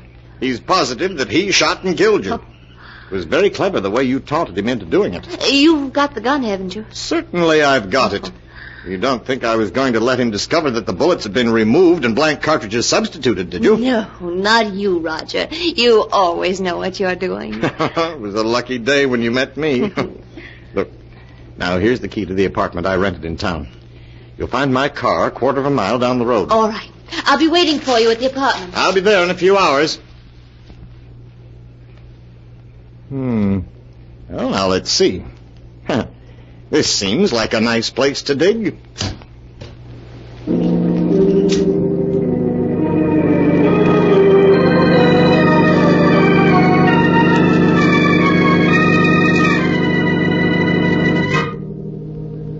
The next morning, Roger called on Philip at his office. And finding Philip very nervous, reassured him that he had hidden poor Vivian's grave carefully. When Philip expressed his gratitude for Roger's help, Roger suggested that Philip could do him a favor in return by lending him $20,000 to swing a business deal. Philip was startled, but after a moment's hesitation, wrote out a check. As he wrote it, Roger smiled. Things were working out just as he'd planned. Roger, did you get it? Well, what does this look like? Oh, darling, that's wonderful. Now we can clear out. What? Roger, there isn't 100,000 here. Why, no, dear. I only got 20,000 from him. But we were after 100,000. Why didn't you get it all this morning when you saw him? My dear Vivian, it simply isn't done that way. Blackmail is an art. An art that calls for the use of psychology. But Philip will give us many times over the money I hold in my hand. All in due time, of course. do you mean I'll have to go on hiding in this miserable apartment until you've finished your little game with him? Never being able to leave it for fear someone will recognize me? Oh, come now. You've got the radio, books... Well, I won't spend weeks in this apartment, I tell you. I won't. Oh, my arm. You will do exactly as I say, Vivian. Exactly. Do you understand? Roger, you're hurting me. It's nothing to what I will do if you disobey me. Do I make myself clear? Oh, yes. Yes, I'll do whatever you say.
And now to continue the story, as it is written in the sealed book.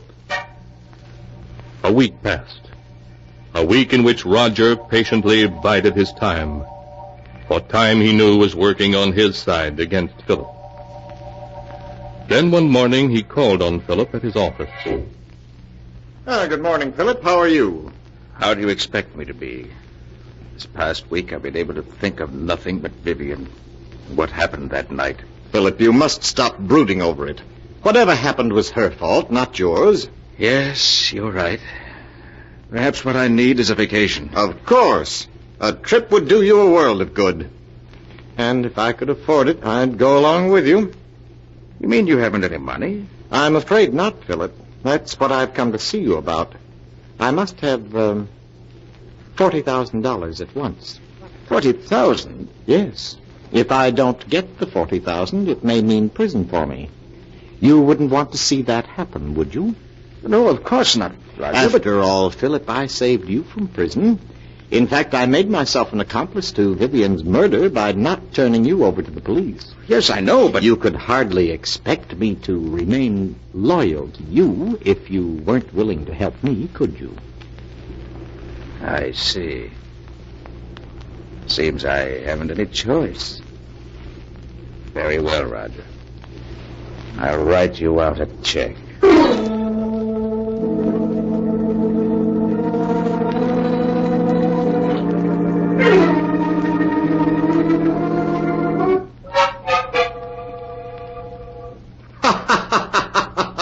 Take a look at this, Vivian. $40,000 in cash. Oh, darling. Wasn't this worth staying in hiding for? And there's plenty more where this came from. Oh, who could that be? You better get behind that screen. All right, Roger. Yes? COD for Miss Brown. Comes to $64. You must be mistaken. There's no Miss Brown here. Well, this is the address she gave. It's in care of Mr. Roger Martinson. That your name? Why, yes, but I Those don't... packages are for me, Roger. How much did you say the COD was? $64, miss. Oh, yeah. Here you are. Thank you, miss. Here's your receipt. Bye. Bye. When did you buy those clothes? This morning? You mean you went out shopping in spite of what I told you? Well, I was sick of being cooped up in this apartment day and night. I had to do something for a change. And what of my plans? You risked everything with so much at stake. Roger, stop looking at me like that. I tell you I couldn't stand being cooped up in this apartment any longer. And if you don't get the rest of the money at once so that we can clear out, I'll go shopping whenever I feel like it. You can't make... You'll do exactly as I say. I won't allow anything or anyone to interfere with my plans. I've worked every step out perfectly, and there isn't going to be any slip-up.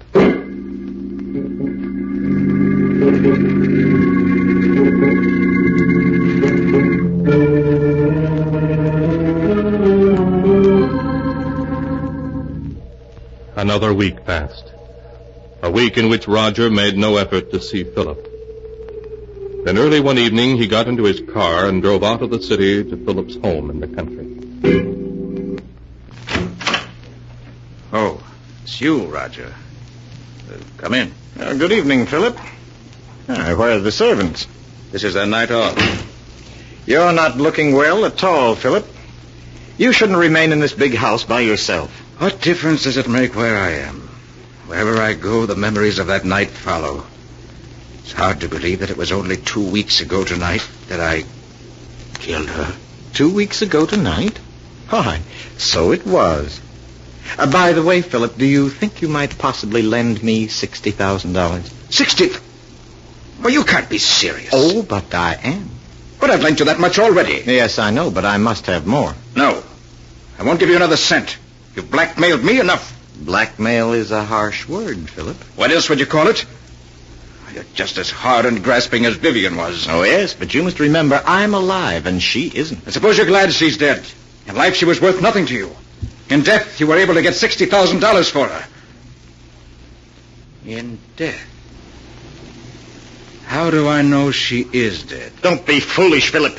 You shot her yourself. Yes, but how do I know she was dead? It was you who examined her, you who told me so, and you who buried her body all by yourself. I just wanted to spare you, Philip.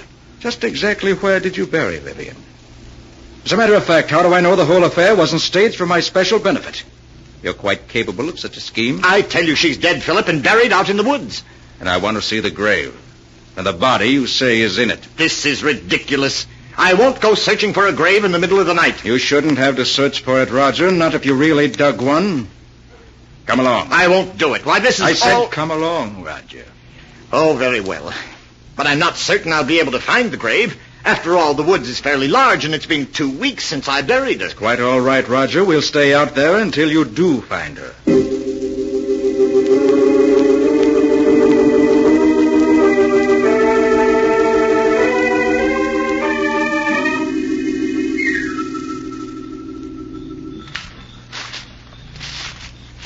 The grave is someplace around here, I'm certain of it, but perhaps we ought to come back in the daytime. It might be easier to find it then. I know, Roger. You shouldn't have any trouble finding it now, if it exists. It does exist, I tell you. It's just that the woods are so confusing at night. Everything looks so different. Just keep on searching, Roger. Well, perhaps this is the spot. It looks something like it. There's only one way to make certain, and that's to start digging. Here's a shovel. Start digging. Oh, very well, Philip, if you insist.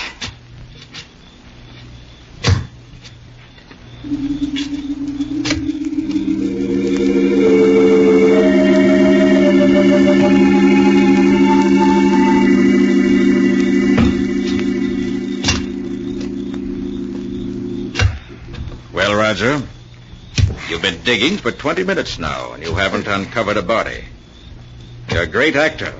But I'm afraid this time you've overplayed your role. What do you mean? Vivian isn't dead, and there's no use pretending she is.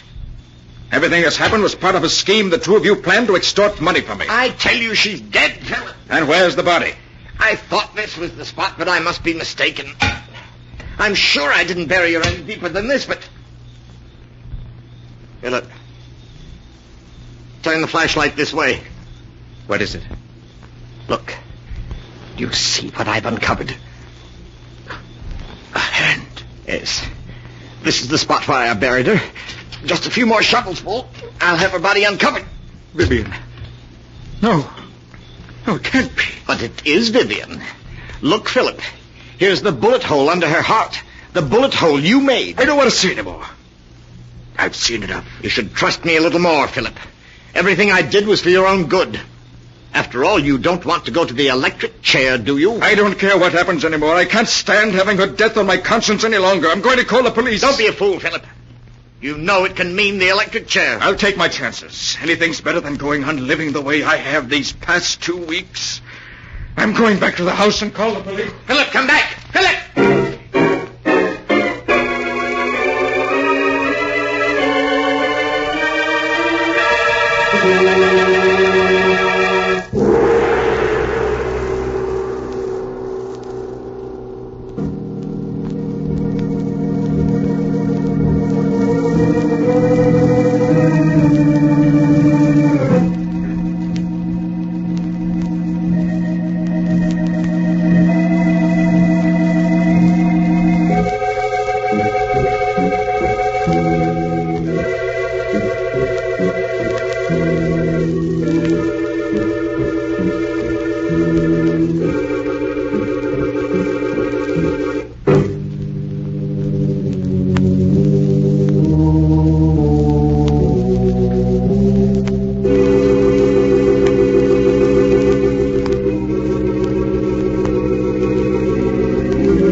And now to continue the story, as it is written in the sealed book.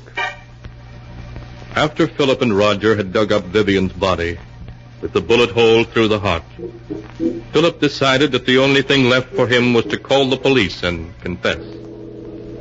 So, in spite of Roger's protests, he rushed back to the house.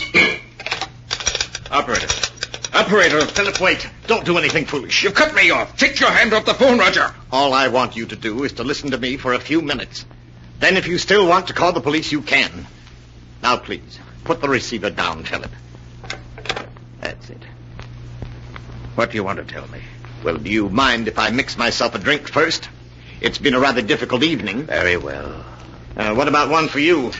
You look as though you could stand a drink. No, thank you. Nonsense now. It'll do you good.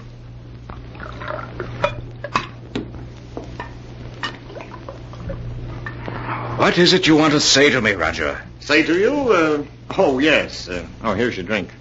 Thank you. Well, what shall we drink to? We'll drink to your good luck, come what may.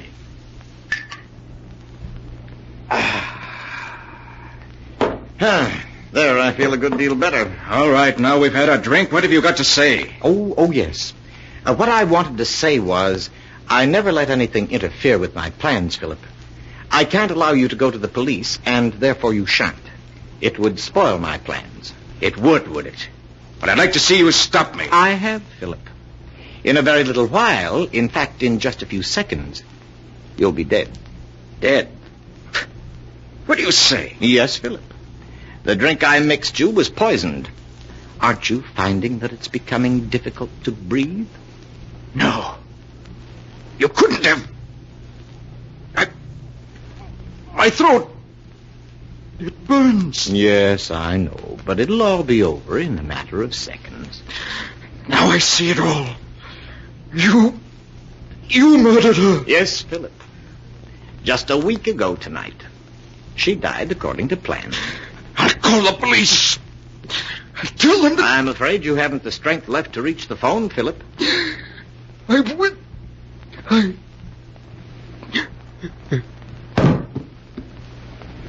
You and Vivian never had a chance, Philip. I had things worked out perfectly, down to the smallest detail.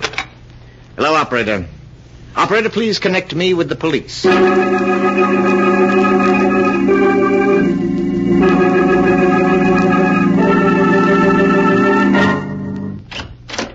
Oh, Inspector, I finished the examination of the body of Vivian Drake and her husband, Philip. Okay, Doc. Oh, this is Roger Martinson. Mr. Martinson, this is Dr. Smith, the county coroner. How do you do, Mr. Hello. I'll be with you in a few minutes, Doc. Just stay here. All right, Inspector.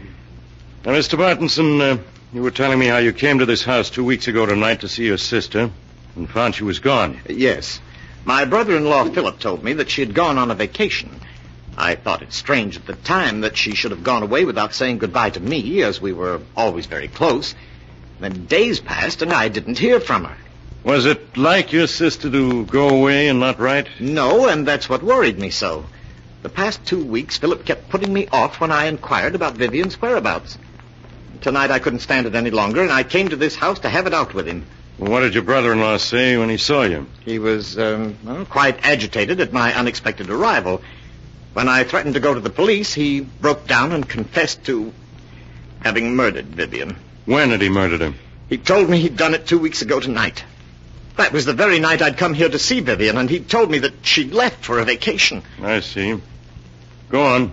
Naturally, when he told me he'd murdered her, I was aghast. He led me to the woods and showed me the grave. We returned to the house, and before I could stop him, Philip had taken poison. I then called the police. Well, seems like a plain case of murder and suicide to me. Right, Doc? Perhaps, but Mr. Martinson, I was very much interested in what you had to say regarding the murder of your sister.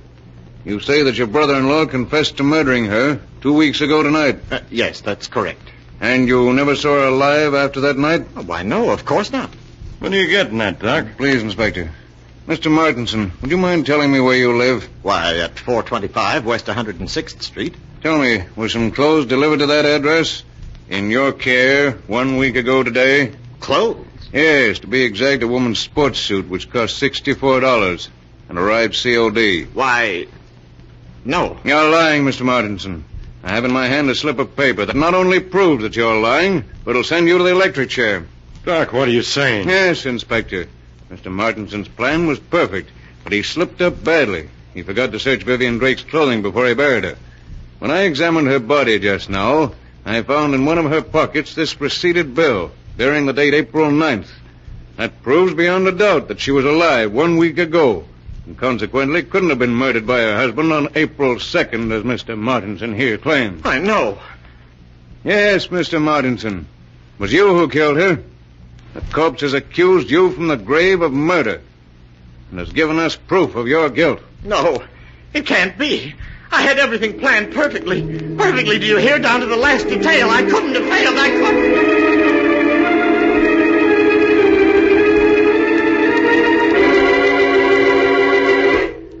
But Roger Martinson had failed. And all because of a mere sales slip that was found in a corpse's pocket. A dated sales slip that gave the lie to his testimony and sent him to the electric chair. For murder is always without, though it takes the dead themselves to tell of it.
And now, keeper of the book, before you close the great book, show us the tale we tell next time.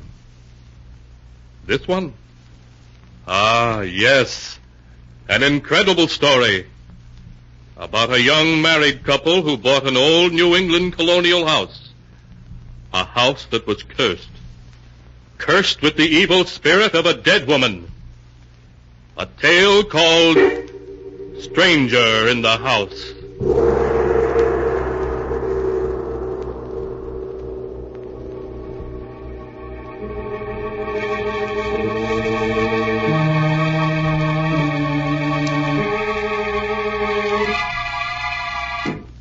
Be sure to be with us again next time, when the sound of the great gong heralds another strange and exciting tale from The Sealed Book.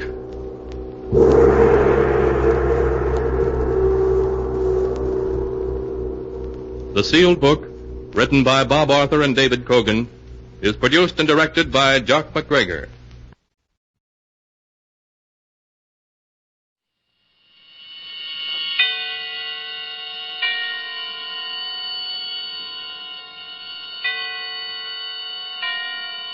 Roma Wines present Suspense.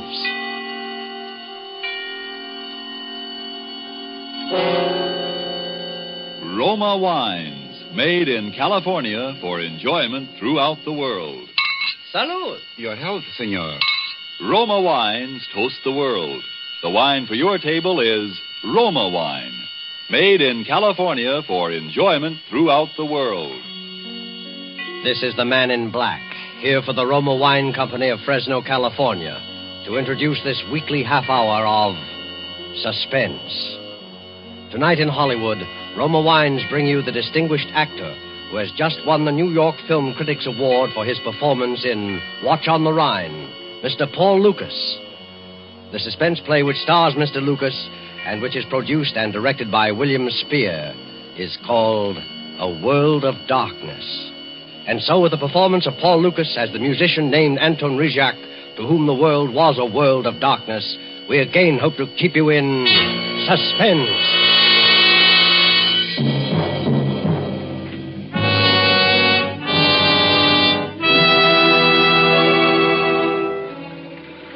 All patrol cars in J area, J for Johnson. All patrol cars in J area go to 325 West 52nd. 325 West 52, a theatrical rooming house, homicide. This is homicide. A young woman, stabbed. That is all.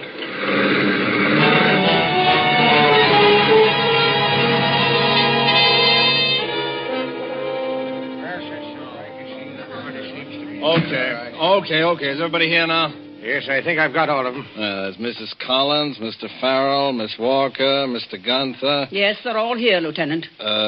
You're the landlady, Mrs. Washburn, right? Well, if you want to be blunt about it. I'm afraid I'm a blunt man. Maybe it's the business I'm in. Last night, a girl was killed in this house. According to the coroner, it happened about 2 a.m. She was killed in a particularly cold-blooded manner, stabbed. And that's murder. There's no two ways about it. Now, you're intelligent people. You're all connected with the theater. No, not all. Franz is my sort of caretaker, handyman. Yes, handyman. But not to do with that theater, that place of sin and abomination. Don't mind him. Franz has always been a little prejudiced. I know when the sword of righteousness is ready to strike. Where were you at 2 o'clock in the morning? I was in my room waiting. What were you waiting for? Now, look, don't you people realize what you're up against? Till you can account for your actions last night, you're all under suspicion of murder. What makes you so sure one of us did it? Oh. You were Miss Nancy Collins' fiancé, is that right, Mr. Farrell? Yes. What were you doing last night? I was out, walking. Anybody see you? I don't know. I don't think so. How do I know? What were you doing out walking around at 2 o'clock in the morning? Well, after what happened, Oh? What happened? Oh, nothing. I was upset, that's all. Why don't you tell him the truth, Daniel? The truth? What's the use of all this talking? It's not going to bring her back. What did you mean by that, Mrs. Collins? What truth? It's not my place to say. Daniel considers it a personal matter. It couldn't have had anything to do with what... Oh, I'm sure no one is concealing anything of the slightest importance. Everyone loved Nancy. Everyone. Please. I know what you're getting around to. Why, Kay. That everyone loved her but me. That I hated her. But I didn't. Well, not enough to do a thing like that. Where were you at 2 this morning, Miss Walker? In my room. Can you prove that? No, of course I can't. That's the whole thing. Don't you see? No, listen. Who's playing that piano? That's Mr. Reject in the room across the hall. He's a musician. Does he live here? Yes. Why didn't you tell me? I thought you said everybody was here. No use talking to him. He doesn't even know about it. Will you please let me handle this? Really, Lieutenant, he couldn't tell you anything. You see, You get him in here, Haggerty. Go get him. Okay. Now, listen. You people have got an awful lot of explaining to do. None of you can prove where you were or what you were doing or why you were doing it. What about you, Mrs. Collins? You don't think... After all, I am poor Nancy's mother. Mrs. Collins, I'm just trying to get at the facts. You have the room next to Nancy's. Didn't you even hear anything? No. I've had insomnia for years. I have to take a strong sedative every night. Here comes Mr. Reject. Oh, Mr. Reject, I'm sorry to disturb you, sir. I didn't realize that... That I was blind? Oh, it is no matter. I was waiting for you to send for me, officer. You knew the police were here? But of course. Oh, Mrs. Washburn, has anyone seen anything of Carl yet this morning? No, not yet. Who is Carl, Mr. Reject? My Belgian police dog, who guides me. He has wandered off somewhere. Although I cannot say I blame him. It is not much fun being a companion only to a blind man. Oh, well, he'll come back. That kind always does. Oh, I'm not worried. But now you wish to speak of the terrible thing that has happened to poor Nancy. Oh, you know about that? Unfortunately, yes. By the way, here is the key to her room. It was locked and you were obliged to force it, were you not? Why, yes, but how did you... How do I have the key? And how do I know? You see, I'm a blind man. But there are many ways for a blind man to know many, many things. Yes, I see. Poor Nancy. Poor child. How much do you know about that? Quite a bit, I'm afraid. I know how she was killed. I know why she was killed. And I know who killed her.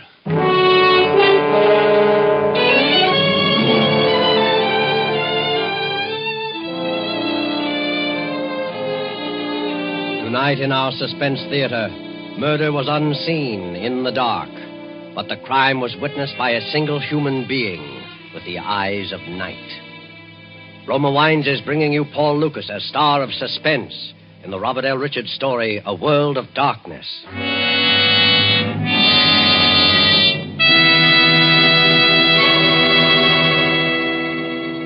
You have heard the prologue for tonight's tale of Suspense. Before we return to the scene of our drama, let me take a moment to offer a practical reminder.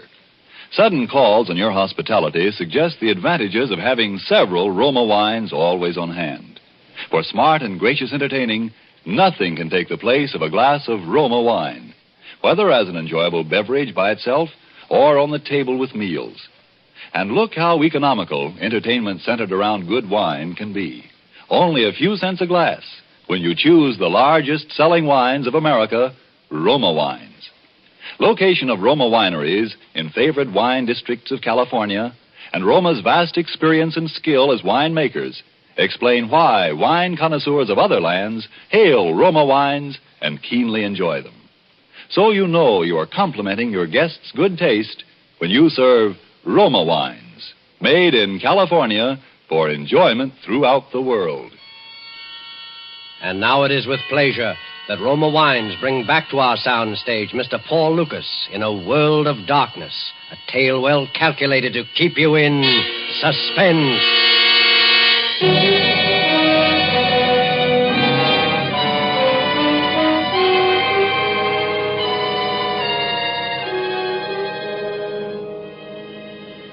You think it is a great affliction to be blind. Yes, in a way it is. If he yields to it, it can make a man bitter and distort his mind. But if he struggles against it, there are merciful compensations. In time, he reaches out into the world again and finds he can perceive the meaning of the life around him without his eyes. A world of darkness becomes to him a place of utmost sensitivity to other things, to touch, to smell, but above all, to sound. The ticking of a watch, the rustle of clothing, the sound of breathing, or even the beat of a heart.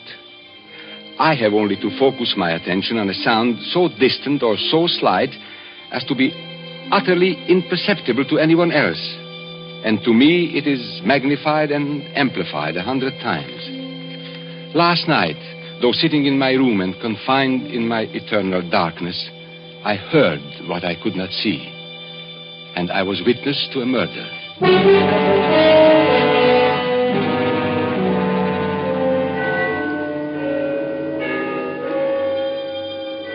The bells of Trinity had just rung the 3/4 hour. They are at the lower extremity of the city, but I always like to listen for them. It was 1:45 midnight. I was about to go back to my piano.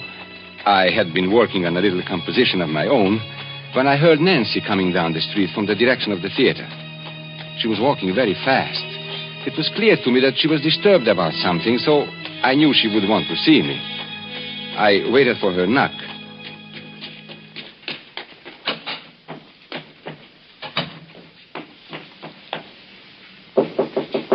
Anton.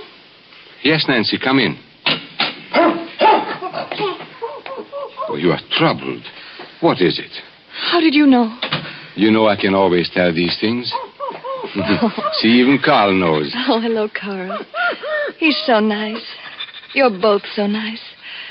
Carl and I. Huh? You know he loves you, Nancy. I think he really does. Almost as much as he loves me. I know. Oh, I'm going to miss you both terribly. You are going away? Anton, I'm going to marry Danny Farrell. To marry? Yes, he's quitting the stage and he's going into the army. I'm going with him. That's what I want to tell you about. I see. Anton, you've always been so good to me. You've helped me so much, and I've always felt that you liked me. More than that, Nancy. I'm very, very fond of you. Oh, Anton, you're the best friend I've ever had. But I'm nearly twice your age and blind. Oh, that doesn't matter. We've had some wonderful times together. Yes. And now you wish to talk to me because you are still not sure you have made the right decision, hmm? Yes.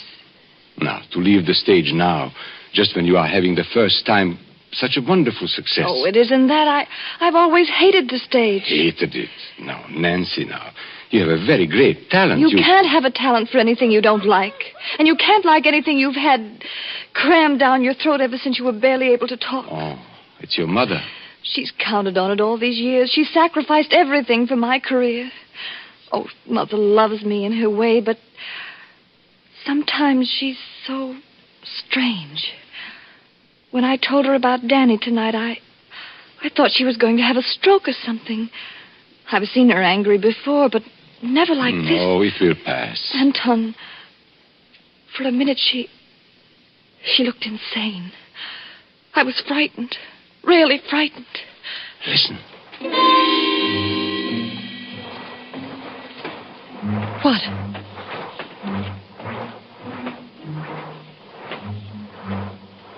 Anton, what is it?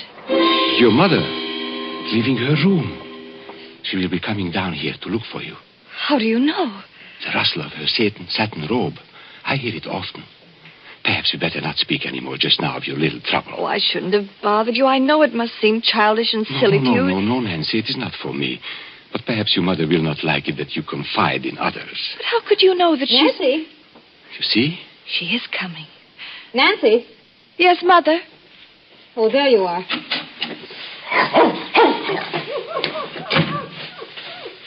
I thought you might be here. Good evening, Edna. Nancy, you really must come upstairs now. I'm going to have your new dress ready for the equity party. I've got to cut it from the pattern tonight, and I want you to help me. Mother, I'm not going to the party. Why, Nancy, of course you are. It's very important. Mother, do we have to go through it all again? Nancy, dear, I'm sorry I lost my temper this evening. I know this seems like the only thing in the world that matters just now, love and all. But you simply can't walk out of the lead in a hit play and ever expect to be successful. I don't want to be successful. Can't you get that through your head? After I've slaved and skimped and planned all these years. You'll be all right, Mother. There'll be enough. I'll be all right. I'm not thinking of myself. I've never had a chance to think of myself. Only last week I drew every penny of my own savings and took it out in an insurance policy on you. $100,000. So that you'd have something for your old age. You shouldn't have done that, Mother. And now you want to throw away everything I've done for that harebrained boy. Edna, if Nancy is in love... You keep out of this. Mother, please. Oh, I've watched you too, Anton Rejak. But I knew she wouldn't have anything to do with a blind man. Mother. You couldn't see her. But you could touch her, couldn't you? You could be in love with her. Well, I hope you see now what a fool you've made of yourself. You fool. You blind fool. Fool. Down, Carl. Quiet. He struck me. I'm sorry. You deserved it, Mother. I think you'd better go now, Edna. Nancy, I want you to come upstairs right away. We're going to cut out your new dress tonight. Oh, Anton, forgive me. No, it is nothing. I'm sorry I did what I did, but I was afraid she would become hysterical. Anton, I didn't know. Believe me, I didn't know. No, I did nothing. You had better go up to her now. Yes. Oh, I'm afraid. Oh, but there is nothing to be afraid of. Yes. But I'm afraid.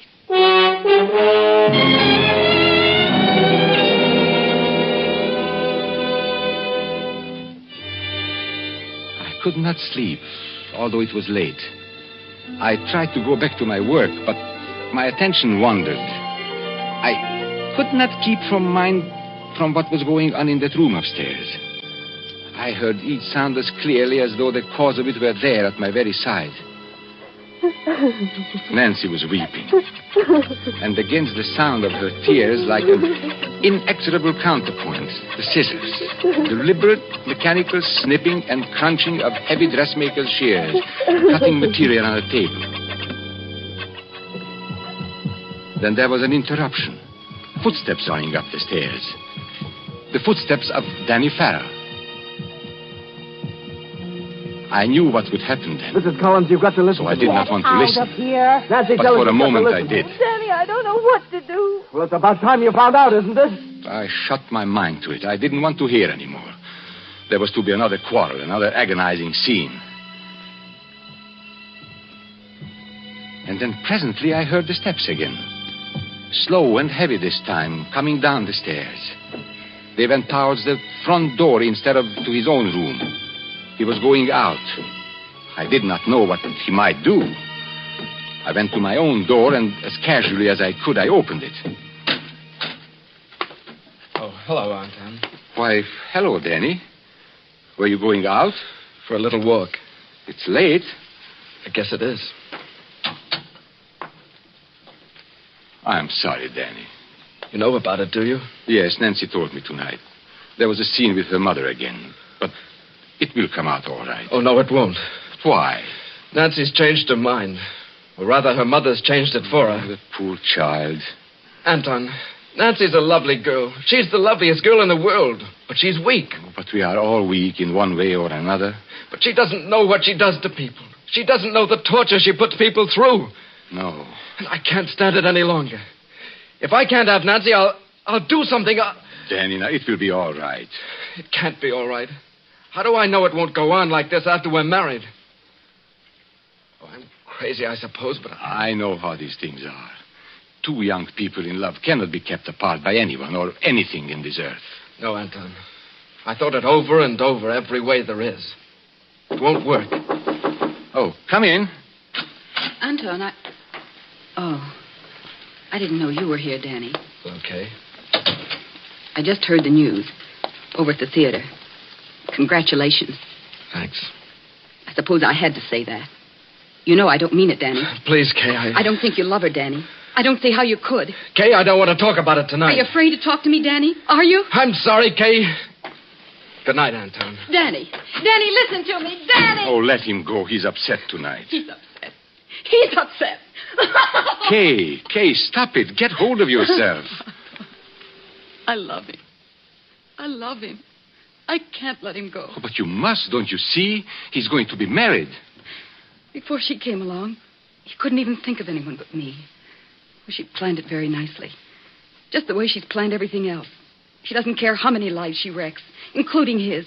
But it won't be so easy this time. Kay, you are talking foolishness. Listen, Anton. Before I'd let her get away with this, I'd kill her. So help me, I'd kill her.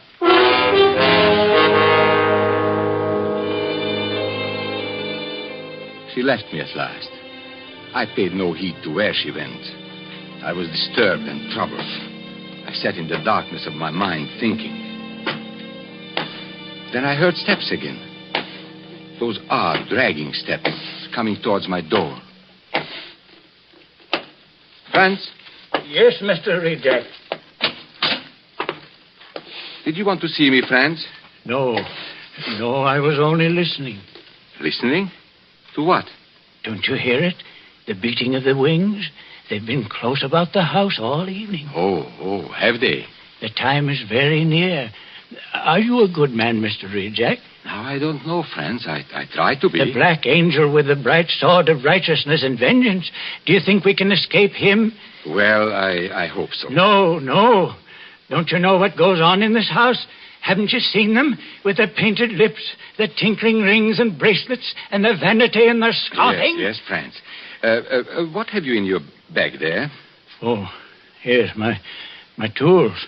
Always I work day and night. There's a dripping faucet up in Miss Collins' room. I have to fix it.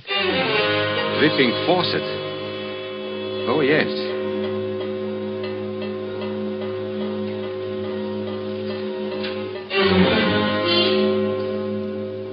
What's the matter, Mr. Reject? Did you think of something? Oh, yes.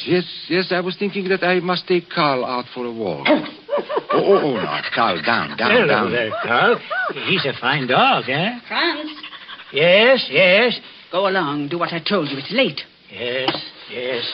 I do what I'm told. Remove out of the midst of Babylon and go forth out of the land of the Chaldeans. For this city will I humble to the dust, and this house will I make a place of weeping and desolation.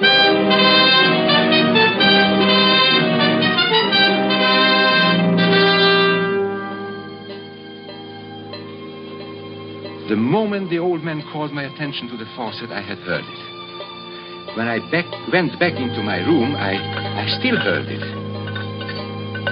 I heard the old man tinkering with the pipes. Then the dripping grew less and stopped. Then the shears began again. Those long, sharp scissors cutting the dress. I forced myself to return to my work, and for a while I heard nothing more.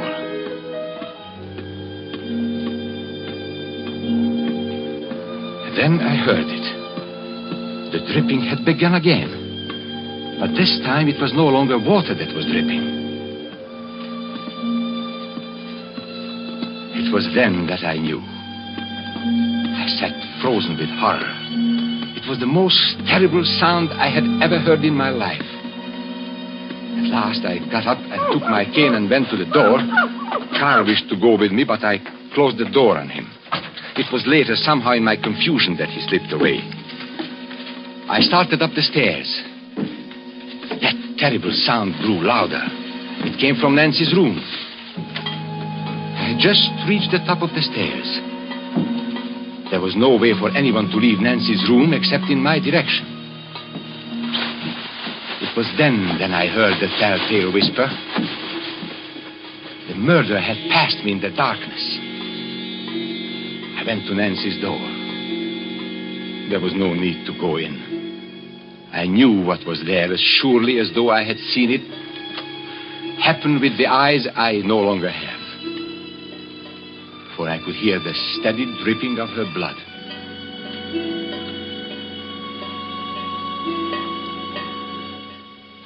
I closed the door and locked it. I put the key in my pocket. I wished to make certain that the criminal would have no chance to return and cover up any evidence of the crime. Then I returned to my room to wait for you officers of the police to come. And now you would know, as I knew, why Nancy Collins died and who killed her.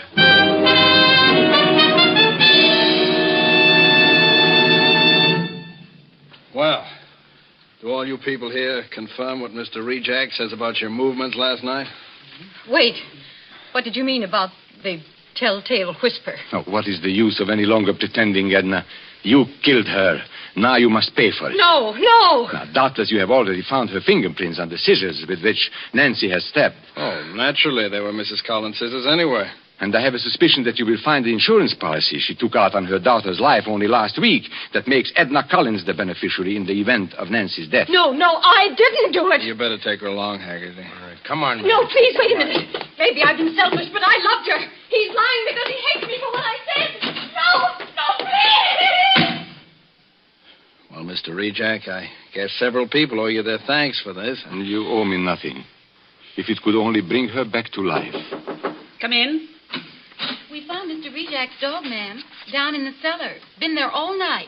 Here, Carl. Carl, my poor old Carl. Here, Carl. Carl, what's the matter now? Where are you? Grab him, somebody. Grab him. Pull him back. Carl, what's the matter? Don't you know me? Mr. Rejack, you say you shut your dog in your room before you went upstairs last night. Yes. You're certain?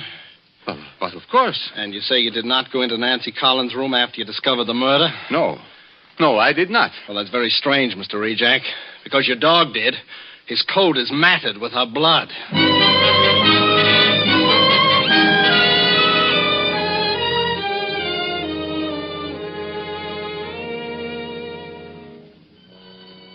I realize now that the dog must have followed me. I heard him whimper when I struck. Then somehow he disappeared. But before I locked the room, the beast must have fawned on her where she fell. Yes, I killed her. It is no matter now. She will marry no one now. Nor will I. Yet it is true I heard those things. Yes, most of them. You would be amazed what I can hear.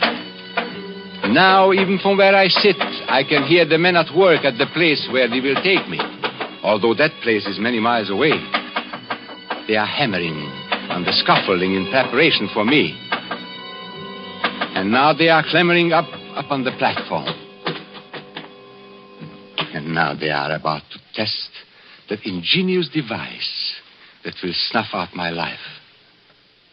Listen. They spring the trap.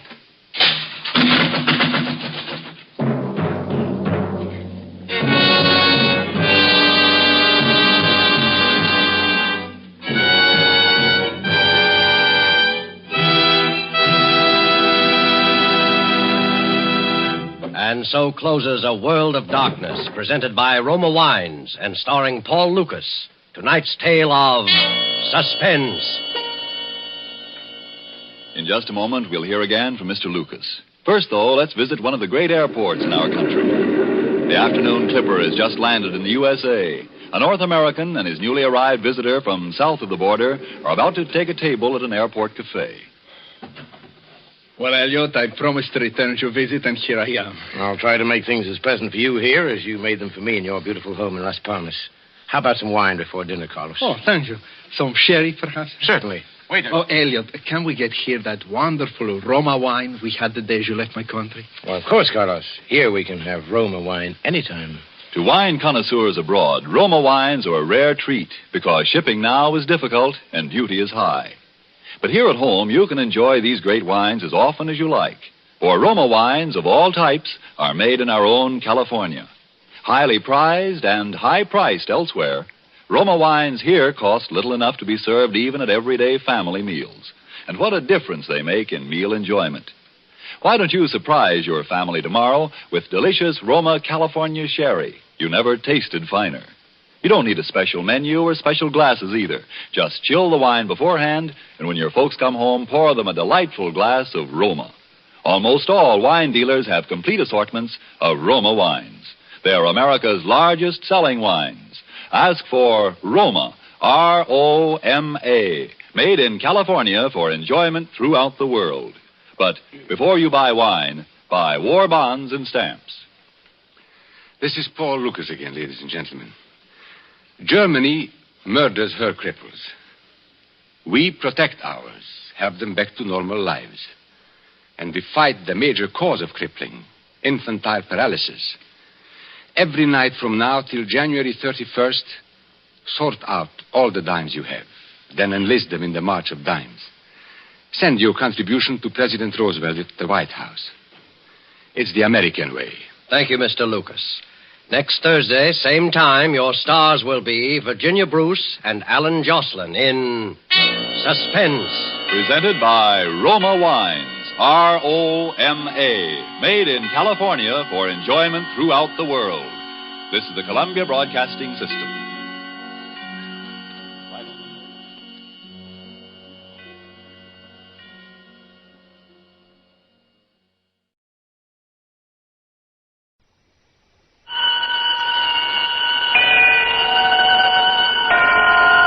Autolite and its 96,000 dealers present Suspense.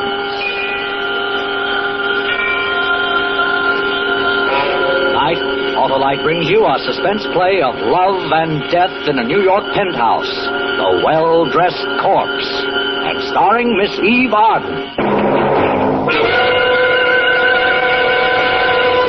Before our play begins, here is a word about Autolite from our good friend Harlow Wilcox. Hi, Mr. Wilcox. What can I do for you? Well, Sam, my friendly Autolite spark plug man, you can tell me what you think of those fresh, frisky, and frolicsome ignition-engineered Autolite spark plugs. They're tops, Mr. Wilcox. Now, tell me, if replacing worn-out spark plugs with ignition-engineered Autolite spark plugs will give a car smoother performance, quick starts, gas saving. You bet. What else would you like to know? Well, are Autolite spark plugs made by the same Autolite engineers who design coils, distributors, and all the other important parts of the complete ignition system used as original factory equipment on many leading makes of our finest cars? Why, of course. Oh, and that's why we say Autolite spark plugs are ignition engineered, designed to perform as a perfect team with your car's ignition system. Sure. Can I tell you more? Yes. Do Autolite spark plug dealers, like you, replace worn-out spark plugs with ignition-engineered Autolite spark plugs, either standard or resistor type? Of course. But you know all about that, Mr. Wilcox. Yeah, but I just love to hear it. But you said it. And I'll say it again, because you're always right with Autolite. And now, with The Well-Dressed Corpse and the performance of Miss Eve Arden, Autolite hopes once again to keep you in suspense.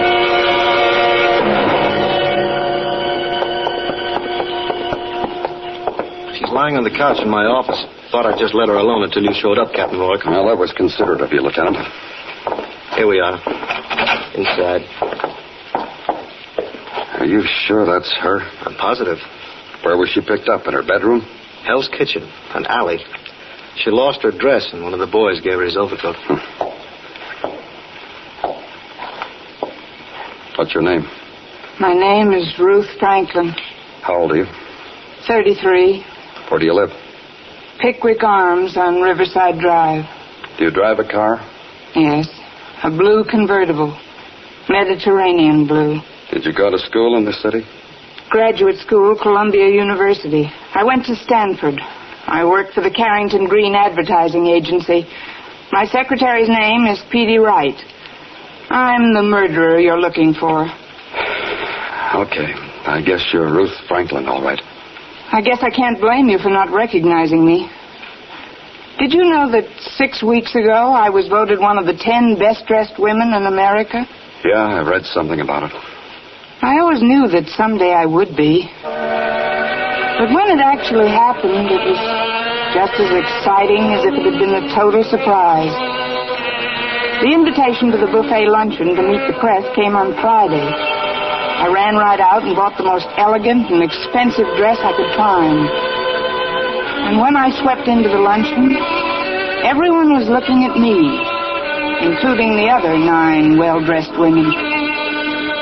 Percy Hamilton of Radcliffe, a little bald-headed man who moved and looked like a startled chipmunk, met me as I came in. Miss Franklin, I'm so happy to see you. Right this way, please. You're a little late, you know. Percy, baby, you've confused me perhaps with a debutante. I work for a living. I'm going to put you here at table 13. Oh, pardon me, Mr. Mason. That's all right. Mr. Mason, may I present Miss Franklin? How do you do? How do you do? You two are going to be luncheon partners. Well, I'll run along. You, of course, couldn't be anyone else but the best-dressed Franklin. I'm not sure I like the way you said that, Mr. Mason. My tone was not meant to imply a personal indictment, Miss Franklin. In fact, it's a commendation. You play your part very well in this racket. Racket? Racket. Oh. I always draw the most charming luncheon partners. It was undoubtedly something in your childhood. They made you wear Buster Brown collars or velveteen knickers. I wore dungarees. No, it's just that I have the best prima facie evidence anyone ever had that this is a travesty on good taste and artistic judgment. Before I move to another table, Mr. Mason, I'd be utterly amused to hear one sentence telling me why you feel this way. I'd be happy to oblige. You see, I was picked as one of the best-dressed men. Mr. Mason, for the first time, I'm beginning to savor the sweetness of your judgment.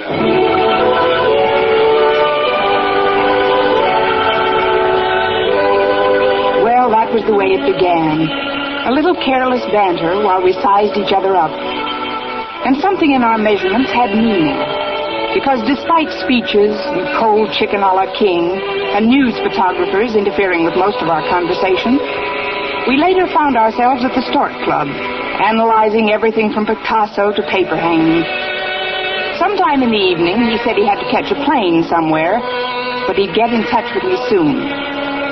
The next morning, when I walked into my office, Petey, my secretary, was wearing the smug smile of a girl who had caught her older sister with a boy on the back porch hammock. Seen it yet, boss? The Gimbal ads? How were they? I can wait. All right, seen what? The picture of you and Roy Mason. Mason? I hardly spoke a word to the man. They told me to look at him as if he'd just found a cure for the common cold. Hardly a word, huh? How'd you converse at the Stork Club? Smoke signals with your cigarettes? Petey, you're very close to being fired. Let me read what some of the columnists say. The most handsome twosome in town last night were Ruth Franklin, the best-dressed huckster, and Roy Mason. Petey, what do you know about him? I'll save you the embarrassment of asking me to get a file on him. I've already done it. Here you are, boss. The Life and Loves of Roy Mason, assembled by Pete Wright, Girl Boswell. All right, tell it. He was a war correspondent, distinguished. He's written 2 books on world politics, The Long Road of Destruction and The Coming Asiatic War. I've ordered both of them so you can talk his language. He has a weekly column and a weekly radio program. Yale, 38, unmarried. Just call me quick. Thank you, and goodbye. I'll just leave these things here so you can drool over them. Have fun. Petey? Yes, boss man? You've had your fun. Now, hands off. I'm going to marry him.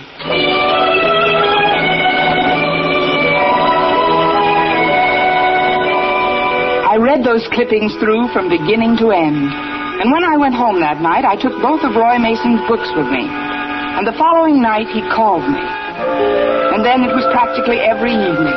And cocktails and weekends and meals and fireplaces and books and talk and talk. I knew, and I let the papers know, that Ruth Franklin finally found a man who came up to her epic requirements. I had him hooked. Now it was time to reel him in.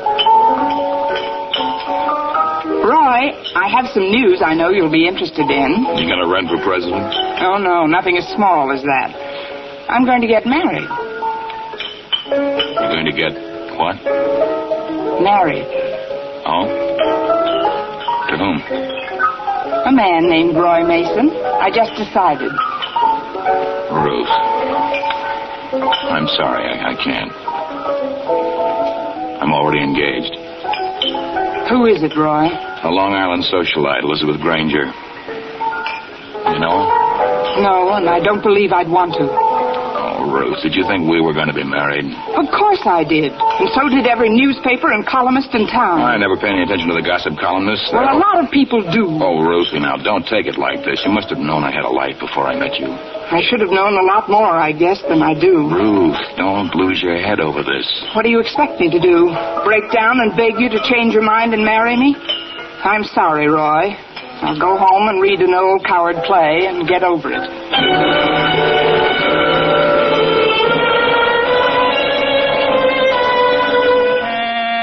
So that's the way it was. I'd saved myself for the one man who had what I had. Brains and guts and talent. And I suddenly found out I'd saved myself for what I couldn't have. I went home, threw his books in the fireplace, and sat down to have a long look at me. And all I found was a big, ugly hurt. Then it was light and time to go to the office. Petey, what are you doing at my desk? Hello, boss. I really didn't think you'd be in today, considering everything. Why shouldn't I be in? One of the best-dressed women in America doesn't find out that her boyfriend is a wolf in best-dressed clothes every day. That's enough, Petey. Get out of here and get to work. All right, boss. But it's happened to all of us one time or another. You should have practiced when you were young, then you'd know more about what happened to you. Listen, you brainless little typist, get out of here. Go on, get out. Okay, I'm going. But I know a good psychiatrist. He has a couch just made for people like you. You know, I could quit, too.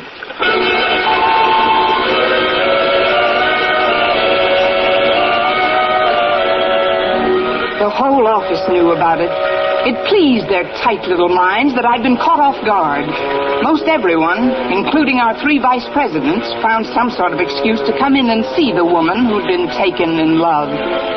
They were disappointed when they didn't find me planning a sudden trip to London or enrolling in Helena Rubinstein's charm school. But the lower echelon was even worse, especially the stenographers. They handed me those grief-sharing eyes, usually reserved for 16-year-old girls who've been jilted by the high school fullback. But by 5 o'clock, I swallowed 2 aspirin and my pride and called Roy. You've had 3 cigarettes and 2 martinis. Any conversation coming up? What is it, Ruth? Newsprint, for one thing. Those nasty little black tracks on those clean sheets of white paper. They came right out and said you jilted me. The same way they came out and said we were a torrid twosome. Oh, yeah. It's my fault. I'll phone them tomorrow and tell them how wrong they've been. You will not. It'd only make me look a bigger fool. Besides, they aren't the only ones. Oh, for heaven's sakes, Roy, ask that strange-looking little man to fill my glass. It's empty. Sure. Waiter? I haven't seen one person today who isn't in high glee over the whole thing. And incidentally, you look a little too smug to suit my taste right now. Ruthie, don't. Don't do this to yourself. You're too good a guy. It's easy for you to say. I wish I were in your position and you were in mine. Oh, Ruth. Don't you look at me that way. I'm truly sorry it's embarrassed you. You're distressed now, but it'll pass. How can you marry someone like her? You'll be bored to death in 6 weeks. Let's not talk about it. What's she ever done to deserve you? Gone to a few parties, made a trip to Europe every year, learned how to play 6-hand canasta? Or maybe it's her figure, Roy. Ruth. If it's her figure, remember, somebody pounds it back into shape every morning after those big nights. And if it weren't for several dozen foundation garments... Oh, stop it, Ruth. You made a fool out of me for some grown-up child who probably never did anything for herself. Servants paid to live for her. Please, you're raising your voice. People are looking. Let them look. A scene in a cocktail lounge makes good reading, and we always make the papers, don't we? Royce, will you keep your voice down? Why don't you go back to Asia or someplace and write another book? I hope I never see you again. Ruth! Ruth!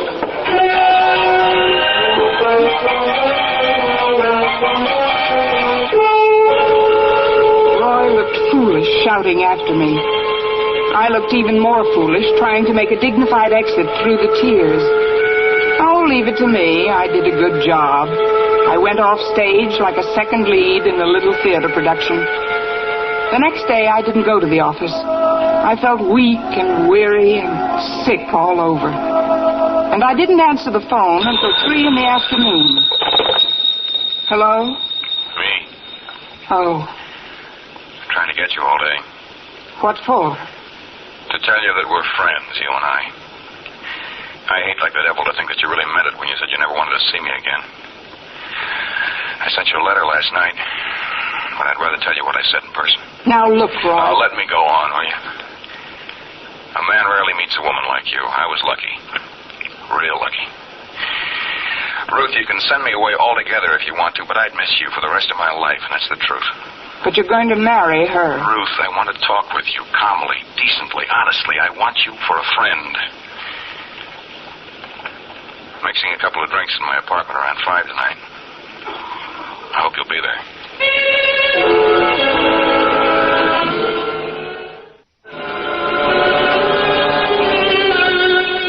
All of a sudden, I saw a way out of everything. And I spent the next 2 hours getting ready for Roy. I remember I was wearing a new black crepe sheath by Dior and my pastel mink. It was a cold night, but the air made me feel good. Better than I've ever felt. I was politely late. You came. Let me take your coat, huh? It's a little chilly. I think I'll keep it on. Martini? Manhattan? Music, I think.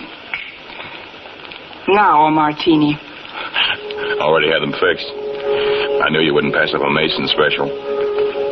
You were rather certain in your pretty speech on the phone, weren't you? I meant it. And I am glad you're here, Ruth. All of that highly lacquered veneer you show your public is all right for them, but as for me, I'll take you the way I know you. Oh? Tell me more. Underneath $40,000 a year and being the best dressed, you're quite a gal. One look told me that. This amounts to a hats-off conversation. Now, Ruth, we're ready to talk, you and I. Let's do it, huh? For the first time since we met, I know all about you. I know what makes you work. And I don't like that one bit, Roy. I don't like being ripped open for the public to watch. You don't understand. Don't touch me. Ruth. Yes, it's a gun, Roy. Oh, for heaven's sake, Ruth.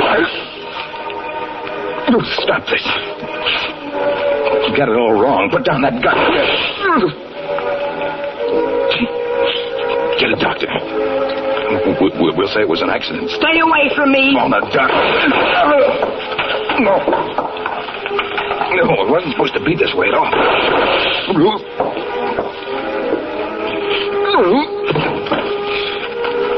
I wrote you.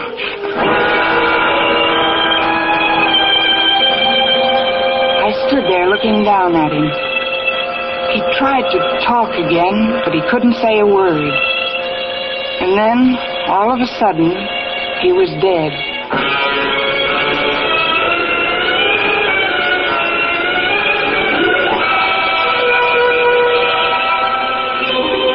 It hadn't occurred to me exactly what I was going to do after I had killed Roy Mason. I remember, though, I finished my martini, wiped up the spilled drink, and then just sat and looked at Roy, lying there on the floor. Hello? Is anyone... And then I was aware of someone pounding. Hello in there? What happened? Hello? Answer me, somebody. Hello? Is everything all right in there? Oh, hello, miss. I live in the apartment next door, and I thought I heard gunshots in here. You did. What? Over there.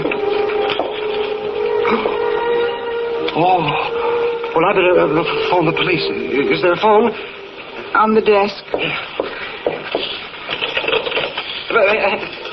Hello? Operator? Get me the police. Yes, I said the police. Right away, there's been a shooting.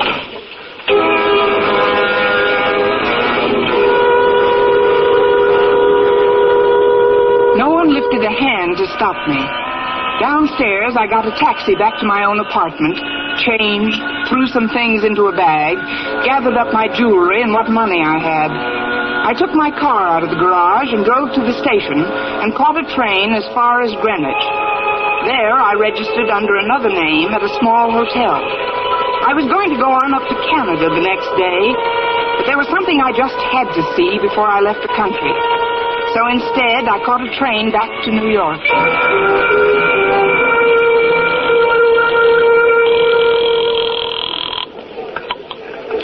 Sergeant Collins, homicide. Sergeant, I wonder if you could give me some information. I'll try, miss. I'm from the Kansas City Star. I happen to be on vacation in New York, but as long as I'm here, I'm trying to cover the Mason case. Yeah, well? Has Mr. Mason been buried yet, or do you... Edgeflower Mortuary. Rosary tonight. Burial tomorrow. Thank you, Sergeant.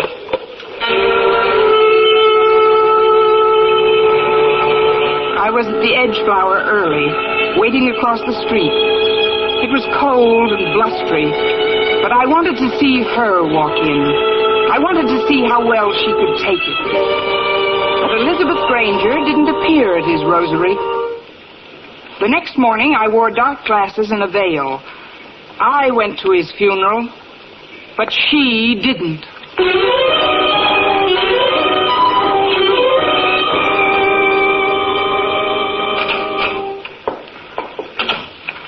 Hello, Petey. I've been waiting for you. Boss, don't you know the police are looking all over town for you? Petey, who is Elizabeth Granger? Where does she live? Oh, that. She isn't in the phone book. She wasn't at his funeral. There are no pictures of her in the papers. You know these things. Tell me, please. I can't help you. Nobody can help you now. You're a walking dead woman. Petey, listen to me. I don't want to listen to you. I'm afraid to. I'm afraid I'll end up like you someday. Well-fed, well-dressed, successful, well-known, but dead. I came here for help, not to listen to your opinions. Everything you ever said in your life was a lie. I did your legwork, looked up things for you, verified them, checked them. Well, I checked about you just to satisfy my curiosity. You didn't go to Stanford or graduate school at Columbia. You were born and brought up in Hell's Kitchen. You went as far as PS 432. You hated everything you had and were, and you tried to wipe it out. Petey, you must know. Tell me about Elizabeth Granger. I'll tell you this much. You're not going to have the pleasure of watching her suffer along with you. You know why? Because Roy Mason wrote you a letter that came this morning. I read it, because I never thought I'd see you again. Do you want to know what's in it? Yes, please. It makes you look 10 times as foolish as you do even now. He said that there was no such person as Elizabeth Granger. You're lying. He just invented her. Just invented her to get away from you. You're lying. There has to be an Elizabeth Granger. Here's the letter. Look for yourself.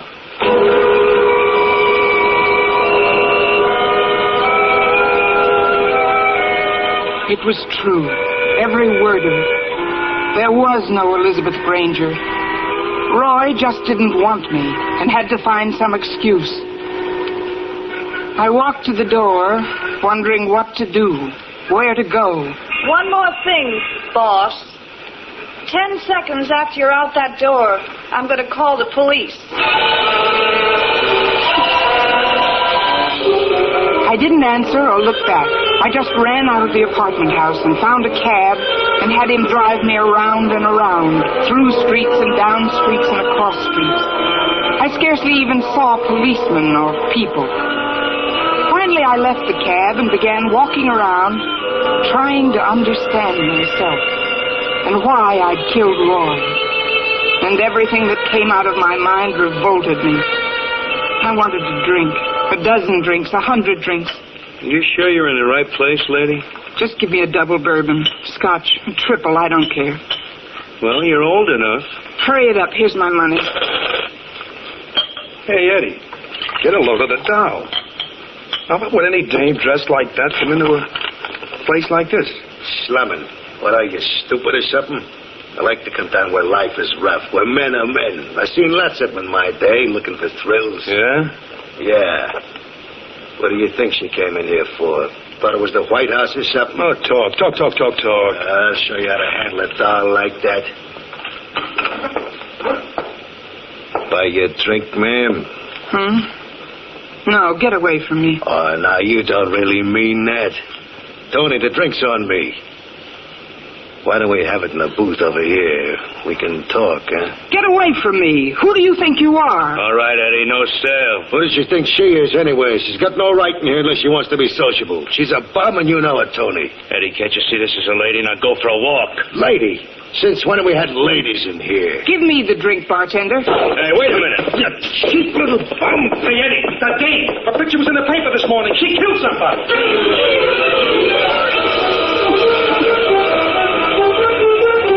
I ran out of there. It was only a matter of seconds until they called the police, so I just ran. I saw a police car, and I ran the other way. 2 blocks away, there was another police car at the intersection.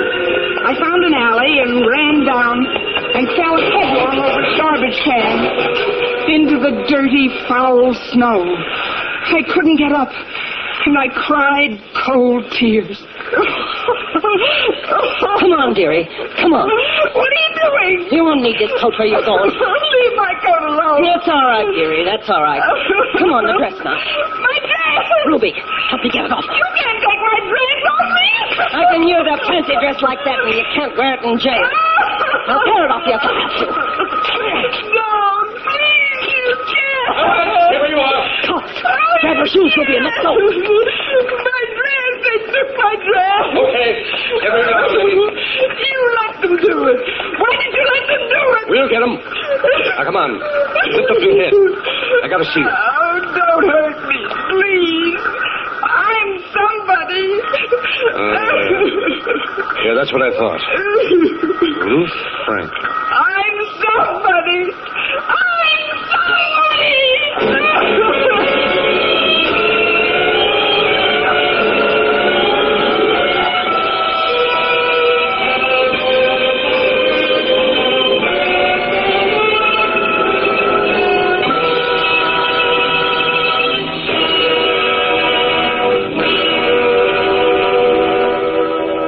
Suspense, presented by Autolite. Tonight's star, Miss Eve Arden. Next week on Suspense, the appearance of the distinguished star of the New York stage and the Metropolitan Opera, Mr. Ezio Pinza, in Aria from Murder. In the weeks to follow, we will present such famous stars as Paul Douglas. Then, in one of his infrequent radio appearances, Fred McMurray. To be followed by the First Lady of Suspense, Miss Agnes Moorehead. All appearing in tales well calculated to keep you in suspense. Suspense is produced and directed by Elliott Lewis, with music composed by Lucien Moraweck and conducted by Lud Gluskin. The Well-Dressed Corpse was written for Suspense by E. Jack Newman and John Michael Hayes. Eve Arden appeared through the courtesy of the Colgate-Palmolive Feed Company, sponsors of Our Miss Brooks. And remember next week on Suspense, Mr. Ezio Pinza, in a tale of jealousy and hate on the stage of a deserted opera house. A story which we call Aria from Murder. Winter driving calls for safer driving.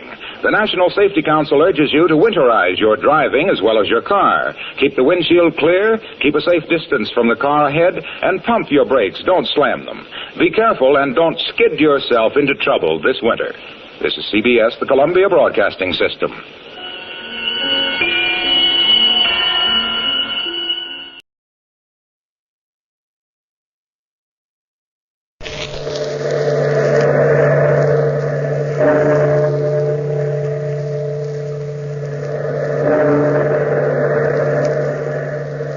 Out of the past, phantoms of a world gone by, speak again the immortal tale, The Strange Judgment.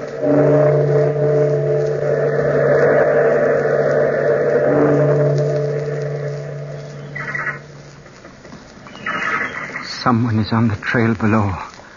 Now they are coming closer, pointing at my cave, here so high above the sea, at the pile of moss which is my bed, and the granite slab my table, the stoneware pitcher, the loaf of dry bread.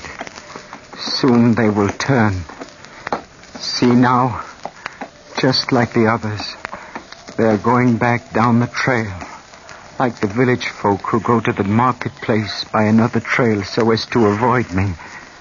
They will tell others about me, about the fearful old man in the cave above the sea with his little wooden cross. ascetic old man with bloodshot eyes. They do not know the real reason I am here.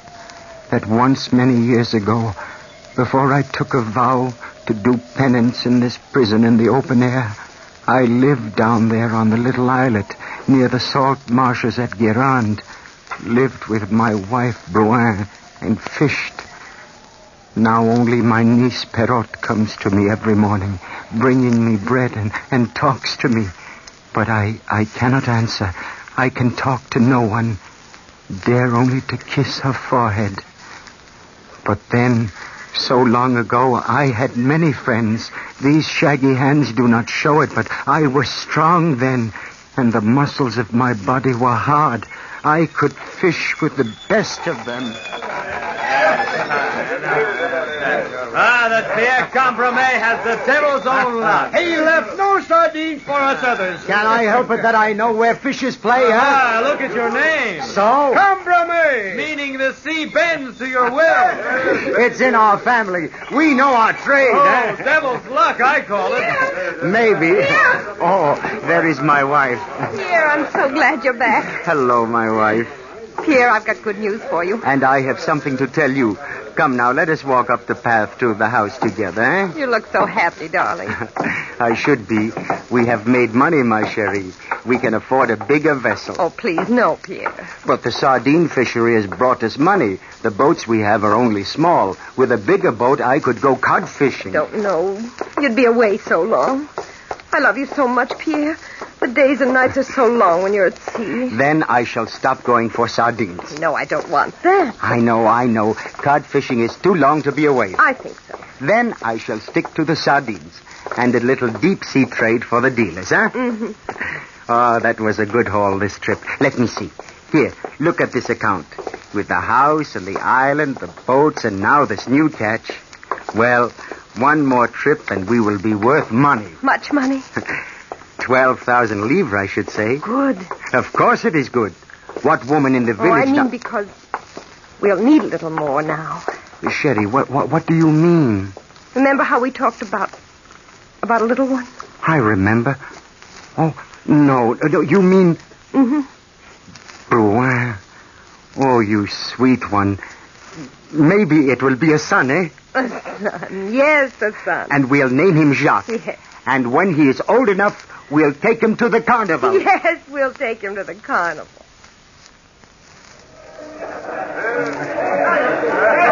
That is enough candy for today, Jacques. No, Papa. I want that peppermint. No, Jacques. Let him have it, Papa. Bruin, you are spoiling your boy. Here, please. Let me have half a dozen peppermint sticks, eh? That ought to satisfy.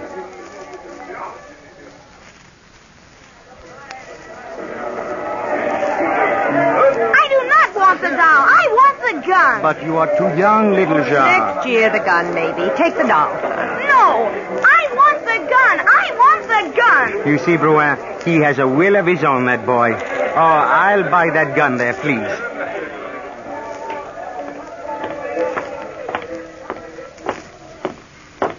I'm afraid, Pierre. There it is, Papa. In that window. What a beautiful bicycle. Yes. But, Mother, a boy of his age should have a bicycle. The others in the village have none. How now? Our Jacques is no ordinary boy. Here, this way. Step into the store with me. I will buy it for you now. Pierre, we're spoiling him. He's so young and he wants so much. We're spoiling him dreadfully. Oh, he will outgrow it. He is only 6. Wait until he is 10. He will not be spoiled when he is 10.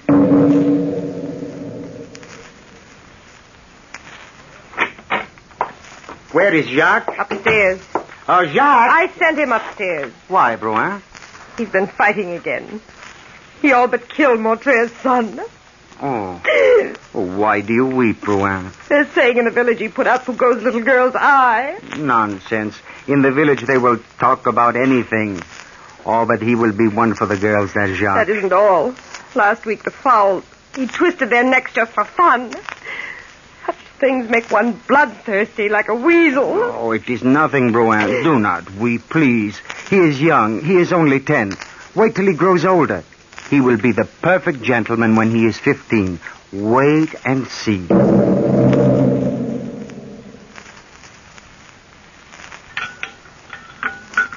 Come on, sit down to supper, Pierre. Ah, the stew, it smells good. Pierre.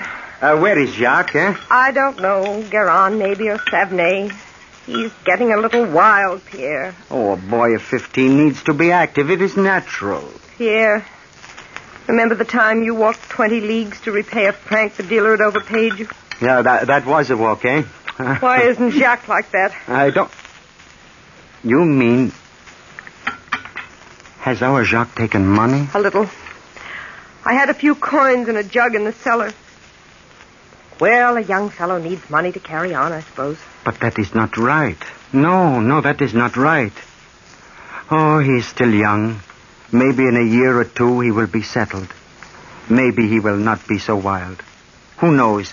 Maybe he will calm down.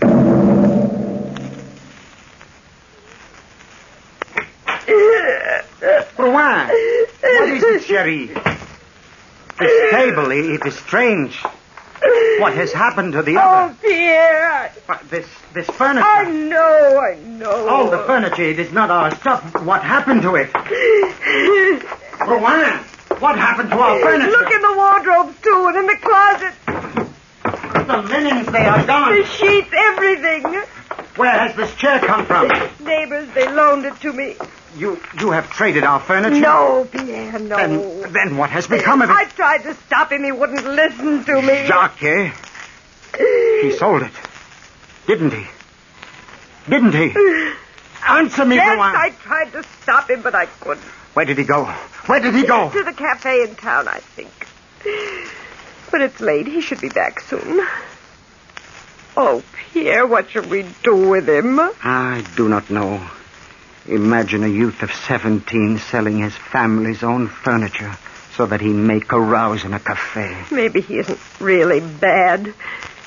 Maybe he just needs someone to talk to him. Jacques, is that you? Yes, it's me. Where have you been, Jacques? Oh, at the cafe. Is it your business to know? Your mother and I want to talk to you, Jacques. All right. Make it quick. Jacques, listen to your father now. Son, you are old enough to make your own way. You mean work? And what is so wrong in earning your bread with your hands, eh? Fishing. I cannot stand the smell. If one can handle the money that comes from fish, it is not too much to stand their smell, Jacques. Cambermays have always been men of the sea. It is not too much to ask of my son. Oh. Maybe it is better if I go away. Jacques. No, son, that is not what we meant. It's just that times are getting a little harder. There's your uncle's family to think of. Joseph's wife is sick, and the little girl, Perrot, needs a doctor's care. It all takes money. Well, let them pay their own way. Have a care, Jacques. It is true. He is my brother. One must be loyal to his kin, whatever. And I say I am closer than your brother. Charity begins at home. If you are giving any money, then why not give it to me? We're already half poor from all your carryings on. Oh, say nothing of that, Cherie. But all you are asking of him is to lend a hand with the fishing. To earn the bread he eats and the money he spends. Will you be quiet, woman? You would put my father up to this. Have a care, Jacques. You are talking to your mother. Well, if it had not been for her, nothing would have been said about the furniture. Meddling old woman. Silence! No! Pierre, don't you kill him! Get up, Jacques. His head is cut. Suppose you've killed him.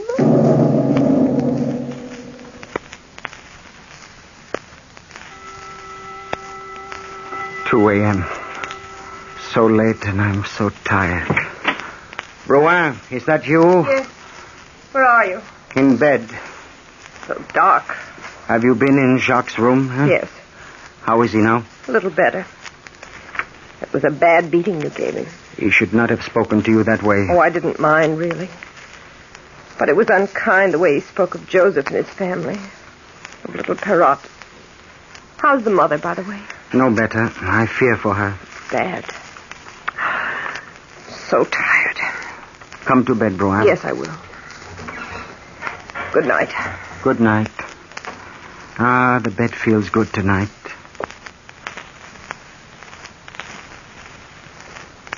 Pierre. What is it? There's someone in the room. A thief. Who is it? Who is it, I Light say? the candle, Pierre. Yes. Over that way. There. Jacques! Jacques! Jacques, what are you doing here? Why aren't you in bed, son? Answer me, Jacques. What are you doing in this room? Yeah. What's that in his hand? Stay where you are. Both of you. It looks like... Hold the light higher, Pierre. Yes. It's a knife. Jacques, what are you doing with that knife? Stand back. Don't come near me. Put down that knife. You would murder us in our beds. Stand back, I warn you. You need a knife, Jacques. You wouldn't dare stab your own mother. I'll stab anybody. Anybody. Do you hear? Anybody!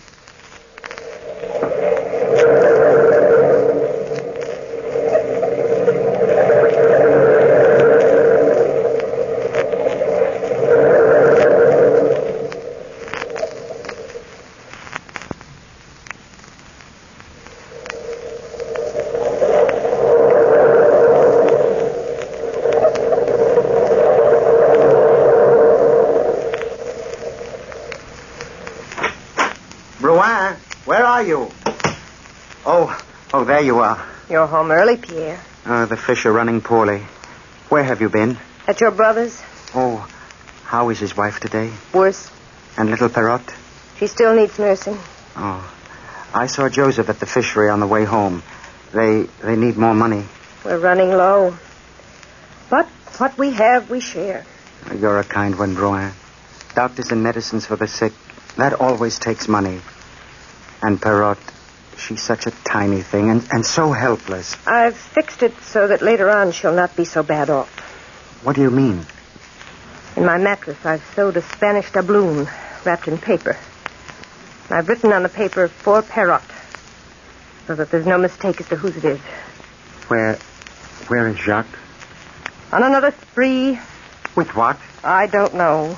He asked me for money, but as you told me, I refused him another centime. He must learn to work for what he gets. I would like to visit my brother's place before supper. Look out, Pierre. What is this, Bruin? Water for my flowers. This dry spell, you know. But must it stand in the doorway? Go along to your brother's. Supper in an hour. Oh, wait. Who is that coming up the path? Look through the window. Oh, it's Father Gabot, the rector from Pirioc. I will let him in. I wonder why he comes now. Oh, good day, Father. Good day. I come with sad news, my friend. Sad news? Joseph's wife? The fever. It was too much for her. She passed away. Joseph will fish with me tomorrow. Sardines running any better? Not yet. A break in the weather would be good. For my garden, too. It will be harder taking Joseph on this way. We'll manage. If Jacques would only lend a hand. More hands are needed in hard times. Every little catch helps. As long as there are fish for you to catch, we'll eat. But a man needs meat now and again.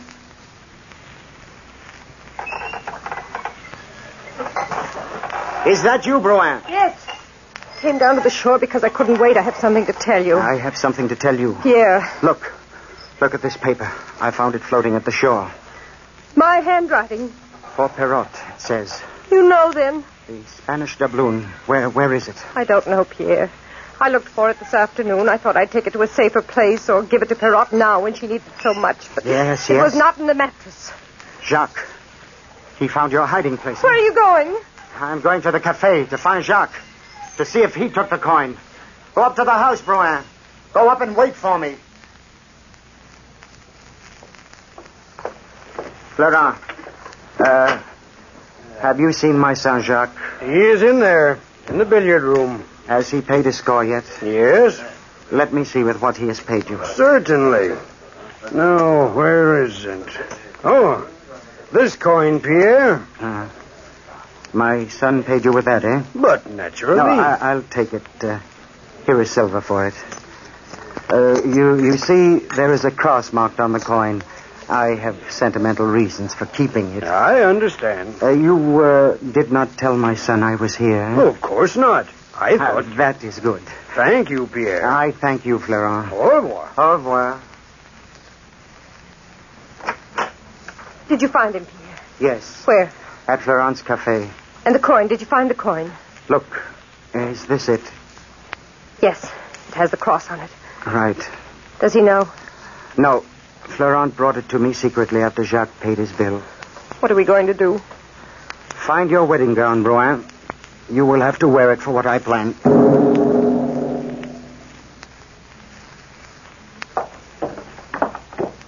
You look beautiful, Bruin, the day of our wedding when you wore that gown. To think now I must wear it for this. Never mind. It is the custom. A mother and father in their wedding clothes shall judge an erring son. Oh, fetch 2 candles from the kitchen, eh? And the 3-legged stool, too. There. We shall sit as judge and jury on this side of the fire. There. Now Jacques will sit here opposite us. Now the candles, eh? There now. That gives enough light. That gun in the chimney corner, Pierre. Careful, it is loaded. Pierre, I'm afraid. What are you going to do? What must be, must be. But I... Shh. He is coming. It is either very dark or he's very drunk. Let him in, eh?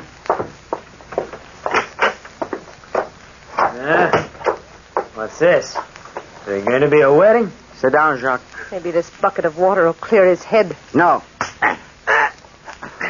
Sit down, Leave me alone. Jacques. Sit down on the stool there. Do as your father says. What is this? You have sinned against your mother and father. We are sitting in judgment over you. See here, you can't do this. The law won't. If you make any noise, if you stir, if you don't sit up like a mast on your stool, I will shoot you like a dog. He means what he says, Jack. What do you want? Here is a bit of paper. Look at it. Have you ever seen it? No. Look closer. At the handwriting. That is your mother's handwriting, is it not?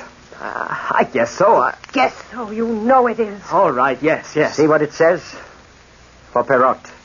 It says for little Perrot, who has no mother, whose father is suffering hard times, who needs every centime anyone can offer. Well... Your mother wrapped up a Spanish doubloon in that bit of paper. Sewed the whole of it into her mattress. And now, Jacques, the coin is no longer in the mattress. Oh. And I'm supposed to know where the coin is. Sit still. I found that bit of paper floating on the water when I came in. And then your mother told me of the missing coin. So I went to town. You were at Florence this afternoon, were you not, Jacques? Well, how did you... You did not think I knew, did you? But you don't deny it, eh? All right, I was at Florence. And you paid your score with a Spanish doubloon. What if I did? There are other gold coins in the country besides what my mother hides in her mattresses. Nobody but we 3 knew it was there. Yeah. Maybe you took it and hid it, so as to blame me. Jacques! Tell you I did not take the coin. How came you by the doubloon then? I got it gnawed. How can you prove it? I tell you I got it there.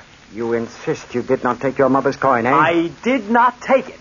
Can you swear it on your salvation? I can't. Not swear if it's not true. You can repent and mend your ways. There's still time. Oh, be quiet, old woman. You have always tried to ruin me. That is another thing to add to your wrongs. Now come to the point. Will you swear? Yes. All right, now. Take a look at this coin, which Florent gave me. The one with which you paid your bill this afternoon. See the cross on the coin where the sardine merchant nicked it before he paid me? Did the coin you picked up in Nantes have that cross marked on it? Well, I... Answer me! No. Enough talk. I say nothing of all the wrong you've done before. No Cambrémé shall die in the marketplace at Croisic. Say your prayers, Jacques, and let us be quick. Father Gabot is coming to hear your confession. He is already coming up the path to the house. Open the door for him, Bruin. Will you come in now, Father? Thank you. Bonjour, Father. Bonjour. Jacques is waiting for you. I am ready, son. No. He is waiting for your confession, Jacques. Speak, Jacques. The crime is worse than concealed. Confess to it. That makes it easier. Your mother is right, young man. The crime will weigh heavier on your conscience if you do not speak up. No. If I confess, he'll kill me. You seem to fear death more than eternal damnation. I will not do it. I will not do it. It is no use, Father. I guess he has always been willful, this boy. That has been the curse of this household ever since he was born. Very well. But you will not be needing me any longer. I have other visits to make, you know. Of course, Father. Pardon us, sir, for bringing you so far. I meant to give my son a lesson. Good night, then. Good night, Father. Good night, Father. Not another word. Get off to bed now. It's better this way. Maybe he'll repent. No, not him. Nevertheless, I'm glad you didn't hurt him. Never mind. This night is not over yet. I shall wait until he is asleep. What are you going to do?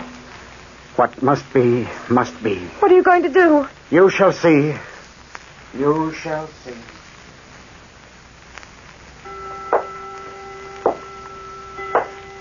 Who's there? That light, I can't see.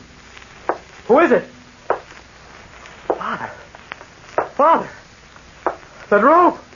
That strip of silk. What are you going to do to me? Pierre! No! Don't do it! If you will not help me, I will do it alone. No! Don't come near me! No, let me go! Dead now. Tie his feet. There. Where are you taking him? What are you going to do with my son?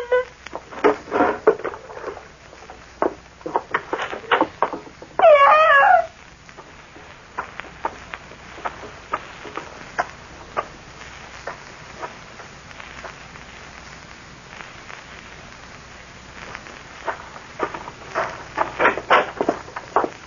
Pierre, what have you done with Jack?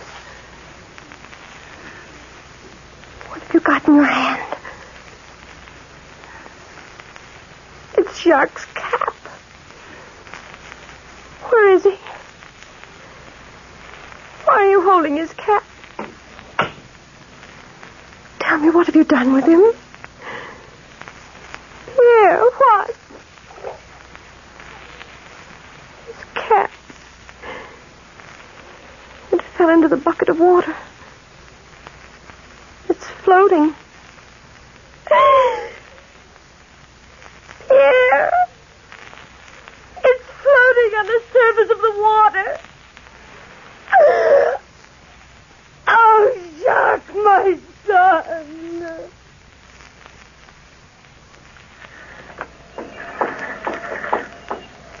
It broke my poor wife's heart. She died within a week, and I was never the same. The thought of what I had done haunts me. I could not fish by day. I could not sleep by night. In the end, my conscience drove me to go to see a priest. He refused me absolution until I promised to tell my story to a justice, which I did. He sentenced me to this. And here I sit, a man under a vow, doomed to watch over the water, to talk with no one, sitting, watching, waiting.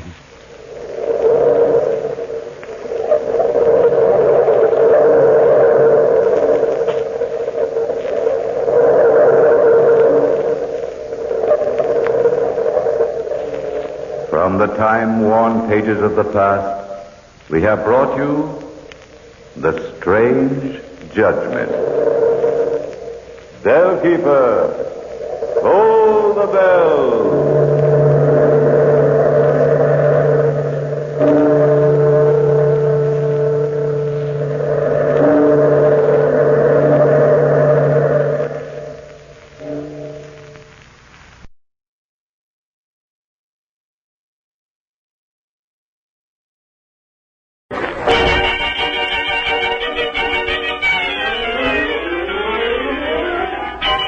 We bring you The Witch's Tale, written and produced by Alonzo Dean Cole.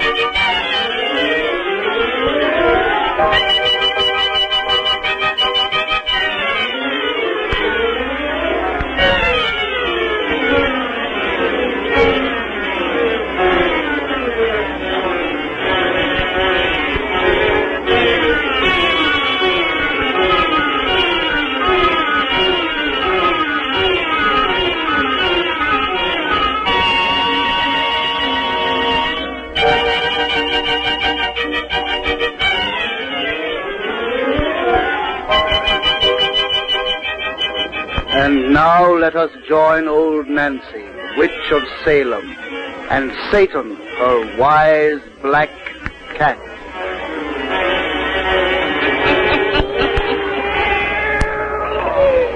$111 I be today. Yes, sir, 111. And now, Satan, if everybody'll just douse out them lights and make it nice and dark, we'll get right down to business. Draw up to the fire and gaze into them buds.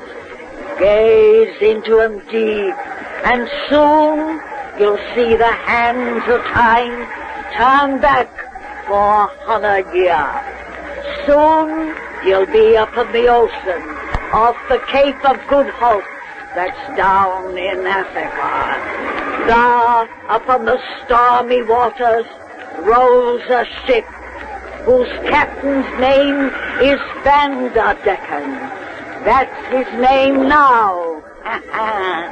But soon he'll be called by sailormen the Flying Dutchman. The Flying Dutchman.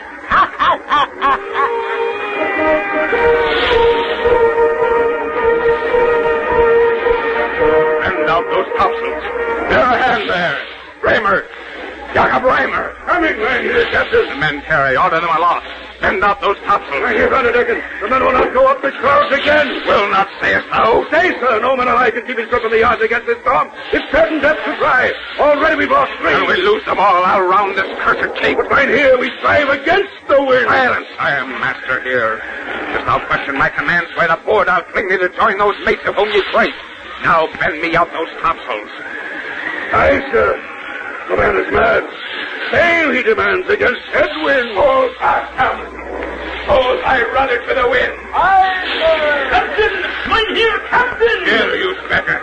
The lee sheet. It is torn to ribbons. And mend it and spread it on the yards once more. We'll but tear again. No sailcloth spun can weather this gale. Of strips of bare poles, mine here. Turn thy back to the wind and seek a port. Not I. No storm can beat John Vanderdecken's master. Look! The mainmast! Storm for the board! The mainmast has been torn away! You cursed storm, I'll best you yet. You may take each spar and pole, but then I'll sail the Hawkins with thy teeth. Captain! Mine here, Captain! Here. 2 hands gripped overside, sir, with the mast. Those who are left will do thy work. Raymer! Aye, sir. Give all hands axes. Clear that wreckage. Free the deck and rig a jury mast. Mine here, for God's sake, strive no more. And thy helmsman turn about. Let's run with the wind and seek a port. Hey, we go ahead. We round this cape. But 4 days already thou hast tried and failed. And back it is God's will. And God's will must bend, for mine shall triumph. Stop! Oh, just blaspheme. Cease thy sacrilege. Cower, ye fools, and superstitious fear. She shall see me round this cape in spite of heaven, hell, or man. Keep her headed to the wind, helmsman. The other, clear the deck. Bring it to it. Heaven, hell, or man, I round this cape. Look at him crying there. He is mad. Mad. Aye, mad with love of self. Mad with lust for power. He has been master of men and ships too long. Now he would command the elements. He'd assist us soon with all dead men. I say we mutiny against Be him. not a fool. No man of us is armed. His belt is filled with loaded pistols, and he'll not hesitate to kill. Think ye the old priest we have as passenger could bring him to his senses? Nay, but now you heard the captain said his will was God's. The presence of God's priest would but inflame his mind the more. Kramer, the priest has come on deck. Look there. I give thee greetings, son. Holy fathers, our lovest life, get thee again below. Aye, before Jan Vanderdecken vent his spite on thee. Get for the wind, helmsman. Get for the wind. Quick, father, he returns. Nay, my sons, I fear not thy bitter captain. So the man of God hath crawled on deck. He has seen me. Greetings to thee, my Herr Vanderdecken. Well, priest, how dost like the winds thy master sends this evening? How like thee his empty thunders? Stay and watch me best the storm he sends. Watch me round this cape against his will. 4 days have I watched and seen thee fail. I shall fail no longer. I shall win my way tonight. Only he can win who striveth by faith. Faith I have. Faith in myself alone. No man can live by and for himself alone. Who shall he live for then? Another man who is selfish in himself? I know a man. I know my kind. perhaps he should put faith in women. The best of them are devils from their cradles. But thou didst me have faith in God. He is the greatest lie of all. He's thy sacrilege, God no more. Thy blasphemies will doom us all. Beware!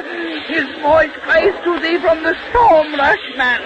It bids thee fall upon thy knees and pray his pardon. Say ye so? Then hear the voice of John Vanderdecken answer. By the servants shall I show in what contempt I hold the master. Walk thee to the rail, priest, for thou art going by the board. That's not the priest of God. Now stand back. I shoot the man who moves a hand, baby.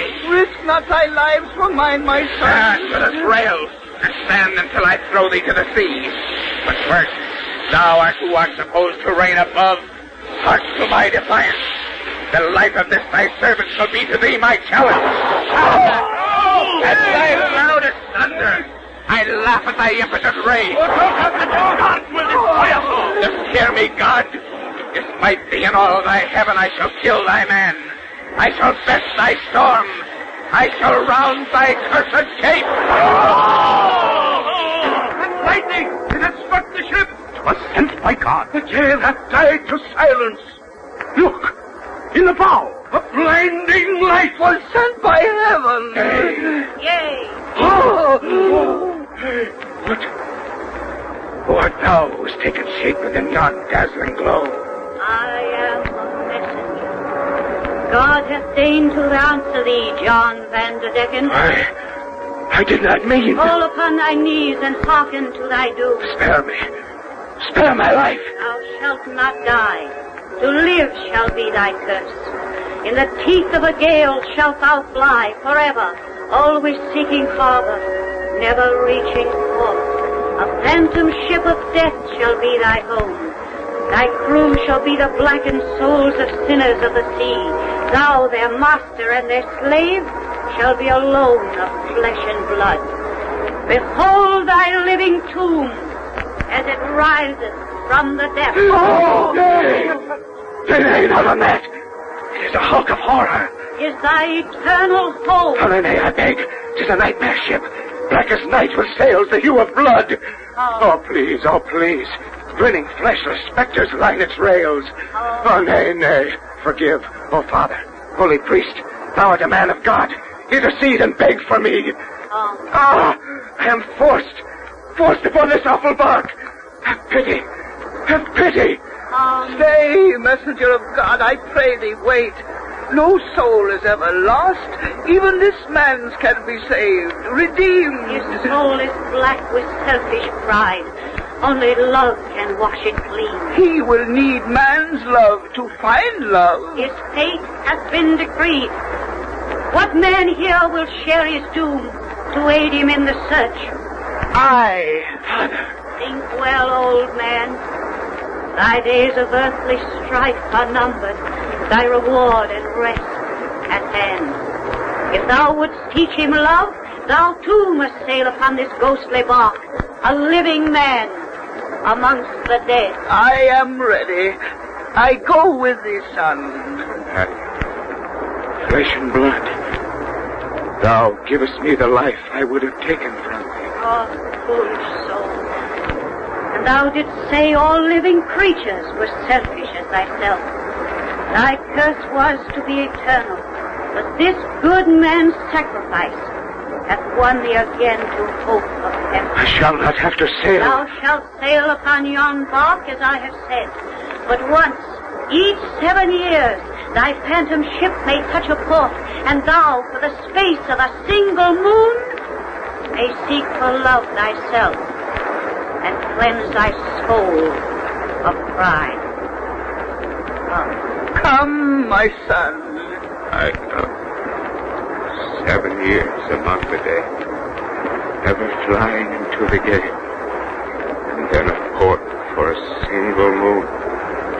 Oh, Lord, oh, Lord, oh, Lord.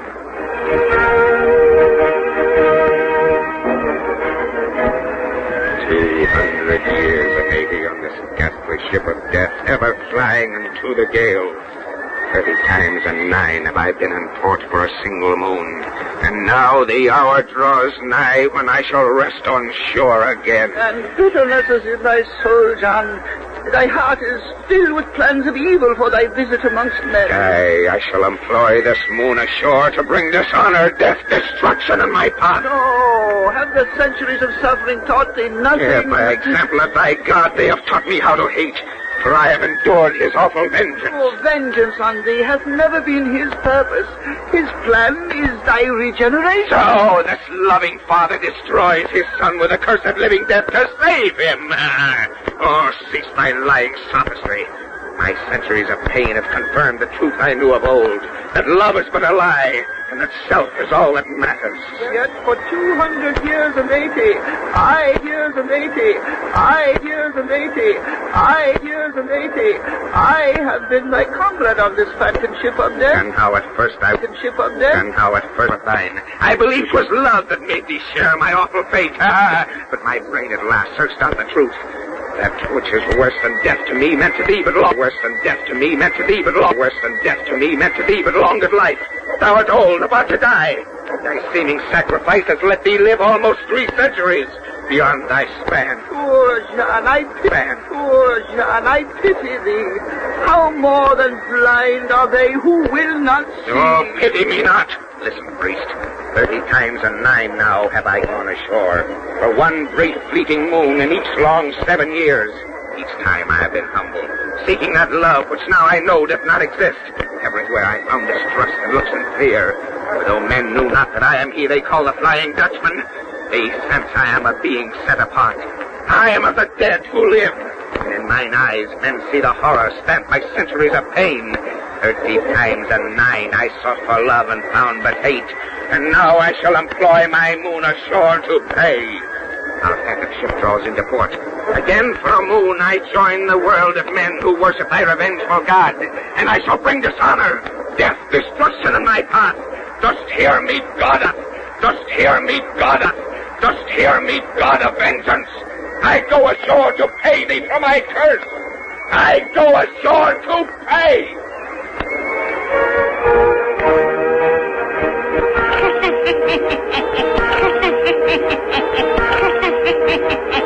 I have a birthday, Satan. We'll tell folks what the Flying Dutchman did when he went ashore the 40th time.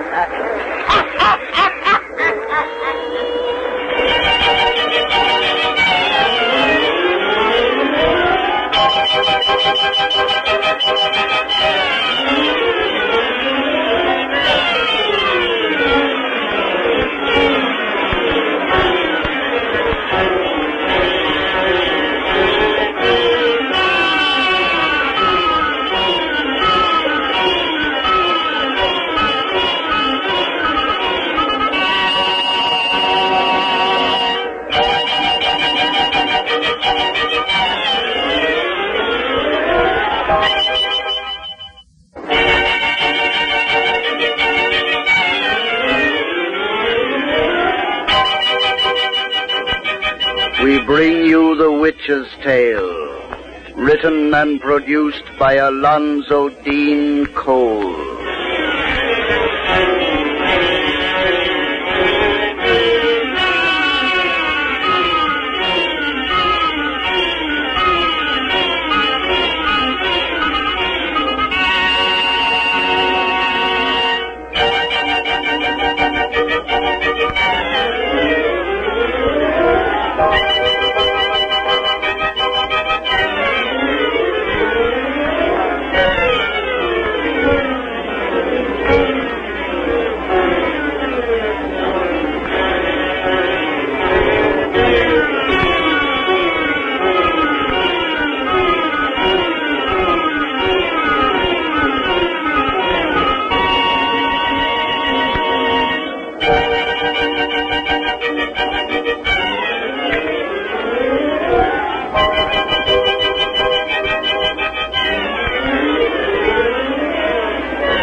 And now let us join old Nancy and Satan, her wise black cat.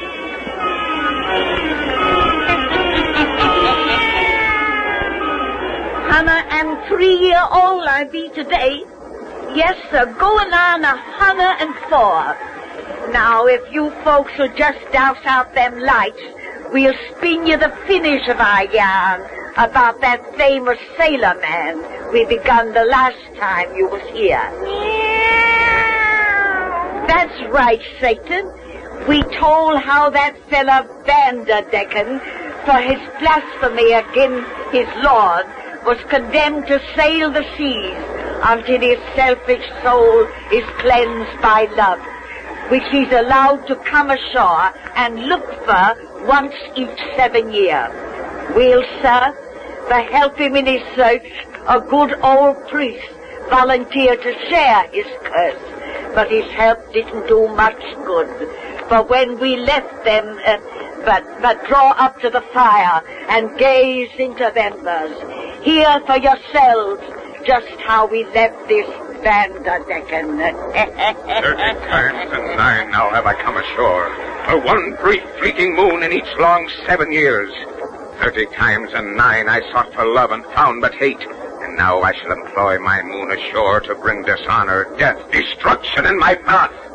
Dost hear me, God of vengeance? I go ashore to pay thee for my curse. I go ashore. Now gaze into the embers deep and hear the finish of our yarn about the Flying Dutchman. The Flying Dutchman.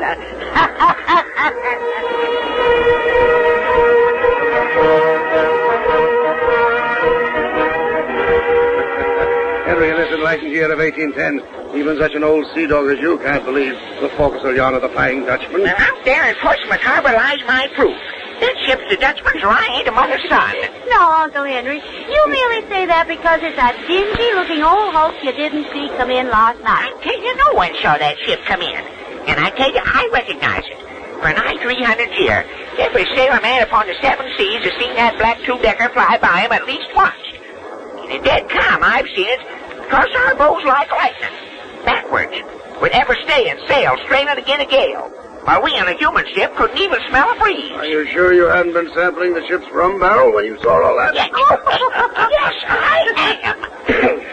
If that out there's a natural ship, why don't we see hide or hair of any living creature on its rails along the yard? Oh, look, Uncle Henry. There's a small boat coming from our port side now. Well, I'll be... Now, when did they launch that? While you were so busy talking. And there's 2 men in it. 2 living men is all the ghost ship carry. But neither of those men or their clothing look 3 centuries old. And you say that's the Flying Dutchman, The Dutchman don't grow any older. That's part of his curse. And neither does the priest who travels with him. They gets new clothes when they come to shore every 7 years. They mean to land about here, I think. Well, I'm leaving before they do. You and Judy better come too. Nonsense. All right. But I'm warning you, they have nothing to do with a big fella coming in that small boat. Henry, such superstition is unchristian-like. To show you what I think of your ridiculous fears, I'm going to invite those men to be my guests. What? Peter Cooper, you're going to take them into your house? If they care to come. You don't know what you're saying. Why, the Dutchman's a holy devil. You make me hope that big man in the boat is your Flying Dutchman, Uncle Henry. He sounds interesting. Indeed, he does. They're landing, Papa. And I'm a-going before the Dutchman's eyes light on me. He's surprising, I tell you. Look at Uncle Henry run. My superstitious credulity almost discourages me with humankind. Hear the strangers coming. Speak to him, Papa. Well, good morning, gentlemen. Greetings to thee, friend. Aye, greetings. Why didst thou not run at my approach? Run? Why should we run? Thy companion did. Oh, he had an appointment elsewhere. Gentlemen, as you're strangers and our Portsmouth inns are not of the best, I wish to invite you to be my guests. I guess. Thank thee truly, but... Do not hesitate. I'm only an humble minister, but my daughter and I will strive to make you comfortable. Thou art a minister? A man of God? Yes. And thou art his daughter? Yes. A minister and his child. Thank thee, sir, but my comrade and I cannot be thy guests. Say, we can. We shall. I thank thee, worthy servant of the Lord. I accept thy invitation gladly.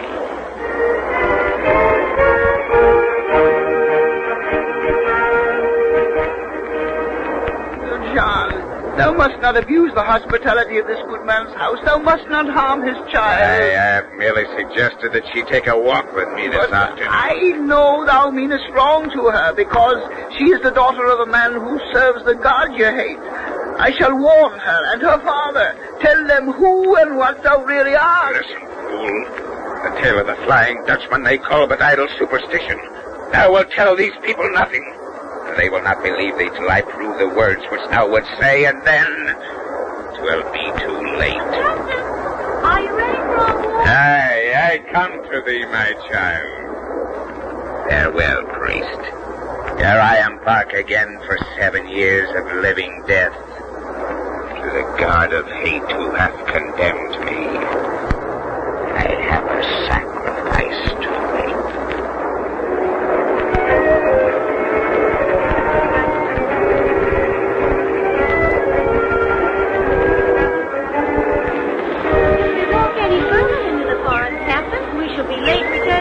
Only a little distance more. Well, we're completely off the beaten track. Aye.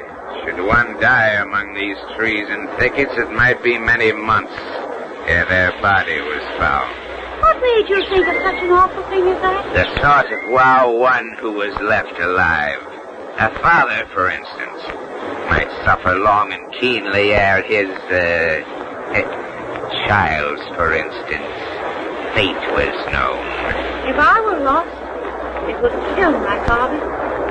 But of course nothing will happen to me with you here to protect me. Nay, thou dost trust me. Of course I trust you. Thou art a child. Thy purity enables thee to read men's hearts. That's what my father said. And I know your heart is good, because in one whose eyes show such unhappiness, any evil that was there before must have been completely burned away. Fool. What would thee think if I taught thee different? Stop acting as though you meant to frighten me, Captain. And sit down on this log. Aye. Come. I'm tired.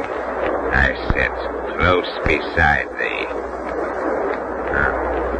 Thou hast never shown fear of me as others. Why should I show fear of you? No reason. Except that people always do. Captain, I think someone ought to talk to you. Of what? Yourself.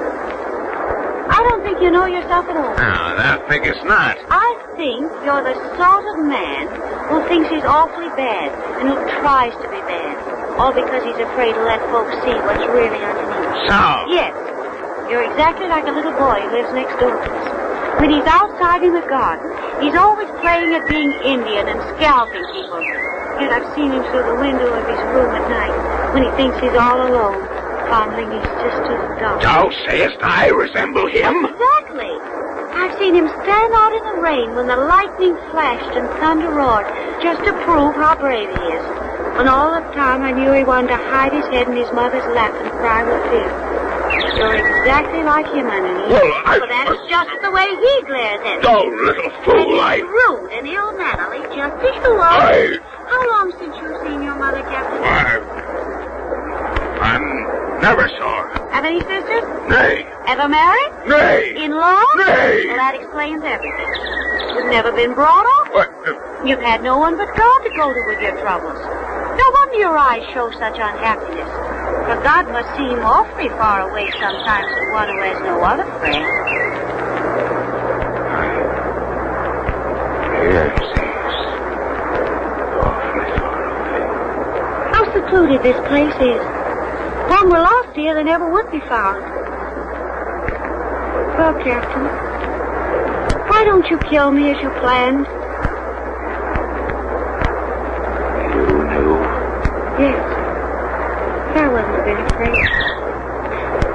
You see, I know the little boy next door. Playing in here. Scalping people. Suppose you put your head in my lap and have him cry. Why?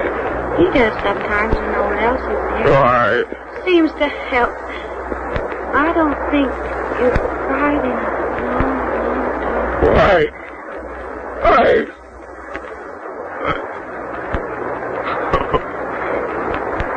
Father,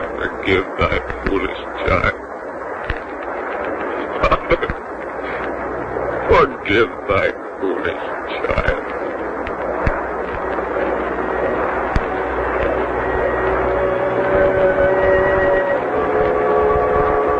Farewell, Judith. Goodbye, Captain. I hate to see you gentlemen go. Your fortnight here has brought us happiness. My ship awaits, Mr. Cooper. I cannot tarry longer. But my old friend here will stay ashore with me. Jan, my son! This voyage I take alone. Thou wilt share my punishment no longer. Thou hast found at last. I have found myself. I don't understand you, gentlemen. My comrade may explain when I am gone. And now, ere I bid a last farewell, Mr. Cooper, may I kiss thy daughter once, as a father, on the brow. I will answer that, John. Kiss me as a lover. On the lips. I did not mean to speak.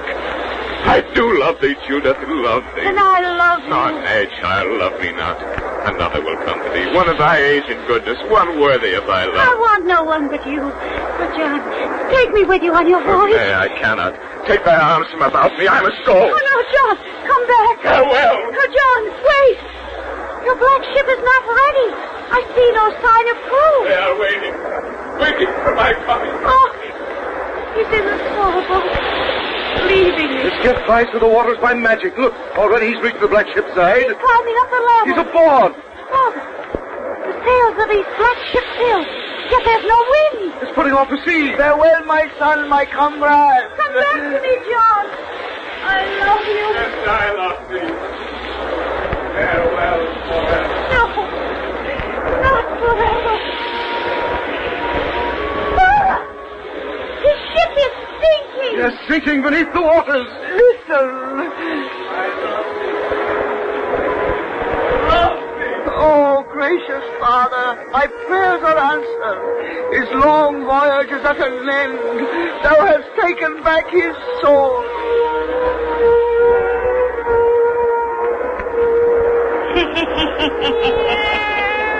And now you see why the Flying Dutchman is seed upon the seas no more. Well, that's the end of that done, Satan.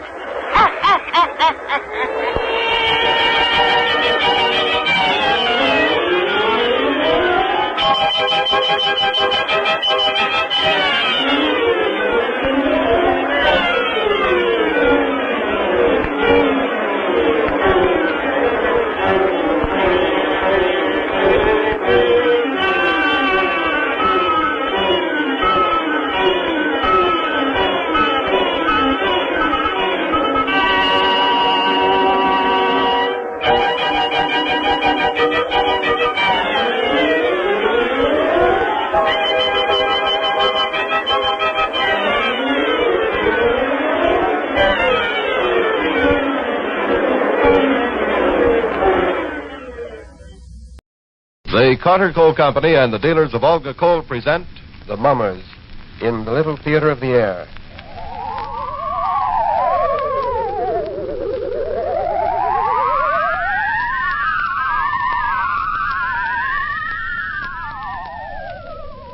Good evening, ladies and gentlemen.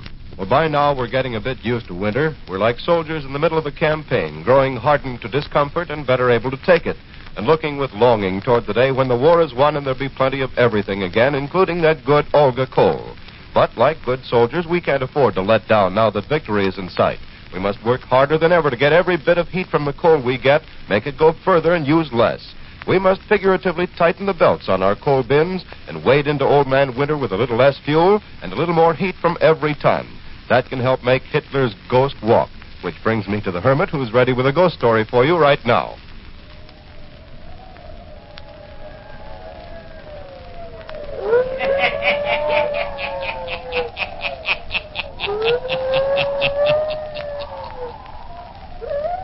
Ghost stories. Weird stories. And murders, too. The Hermit knows of them all. Turn out your lights. Turn them out.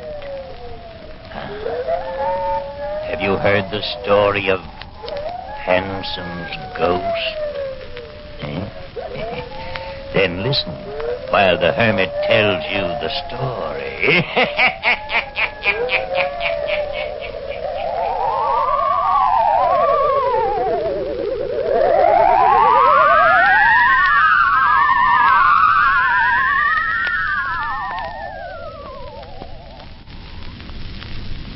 I'm glad that you two people came to me to talk this matter over.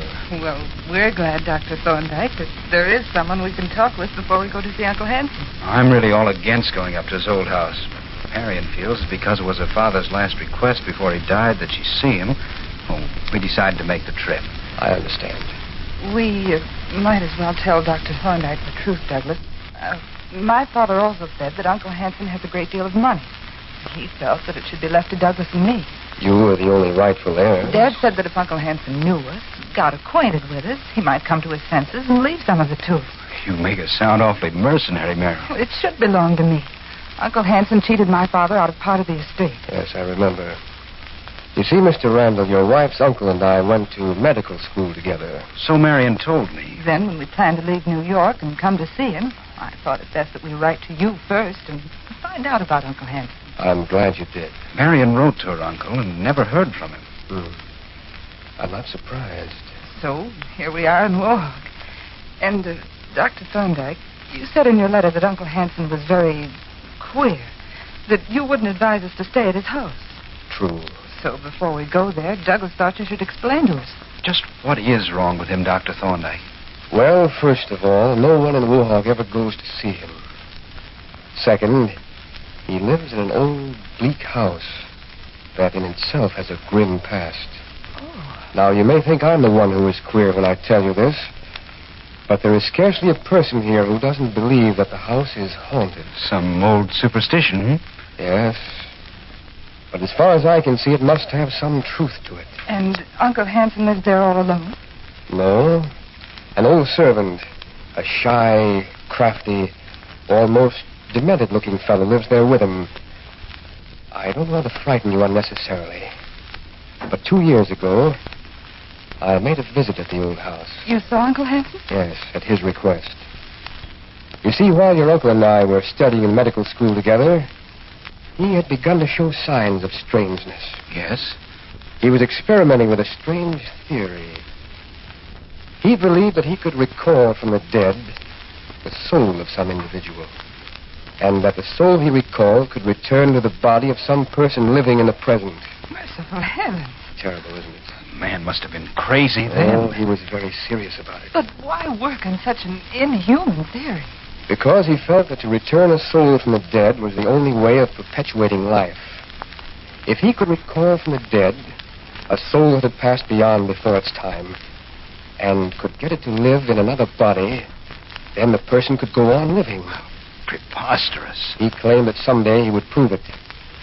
He claimed that he himself would never die, or he would get some dead soul to occupy his body. And this way he might retain perpetual life. It's all pretty awful and muddled. To think that such a crazy man was my father's brother.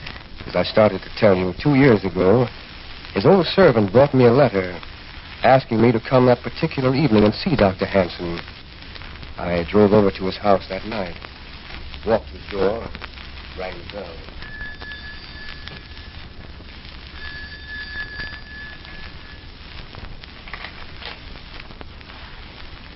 Yes?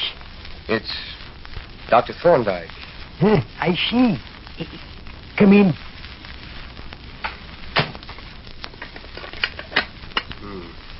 Keep it dark in here. I can't see where I'm going. The doctor needs it dark for his work. We don't care for the light. Will you tell Dr. Hanson that I'm here? He expects you. You can follow me up these stairs. All right. Can we have a light to see by? Your eyes will grow accustomed to the darkness like mine do.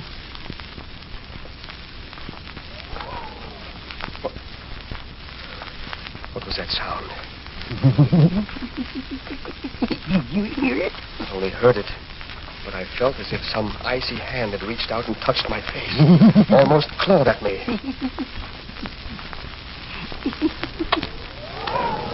There. I felt it again. Something touched my face again.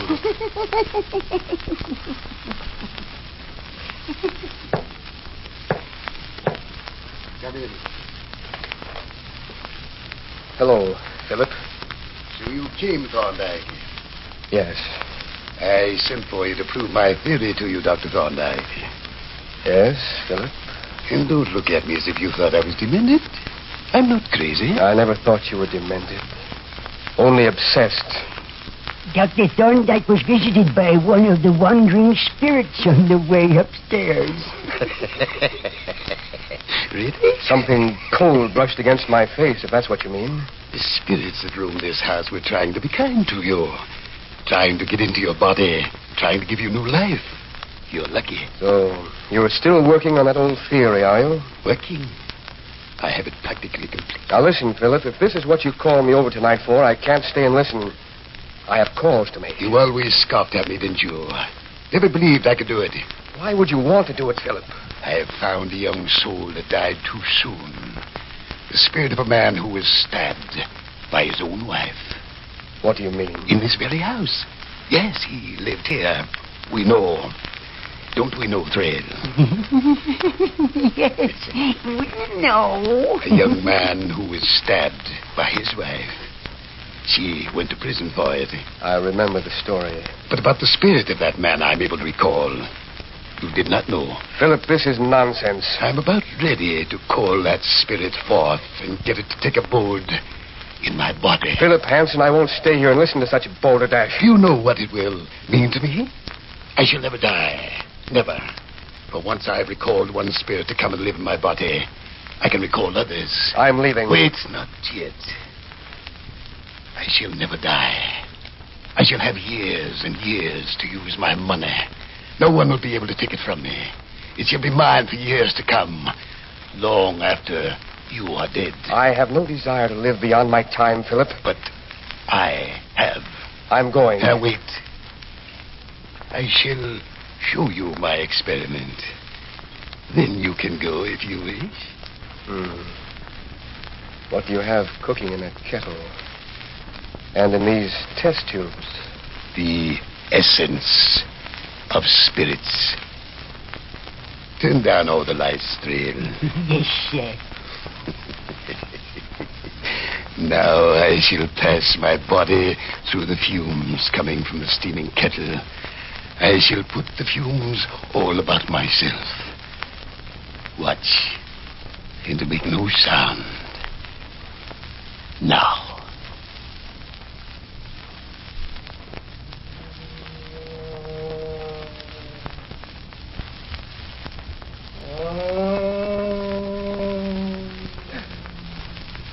There is something moving there in the darkness.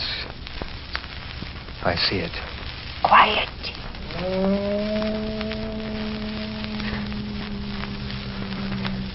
Where's the door?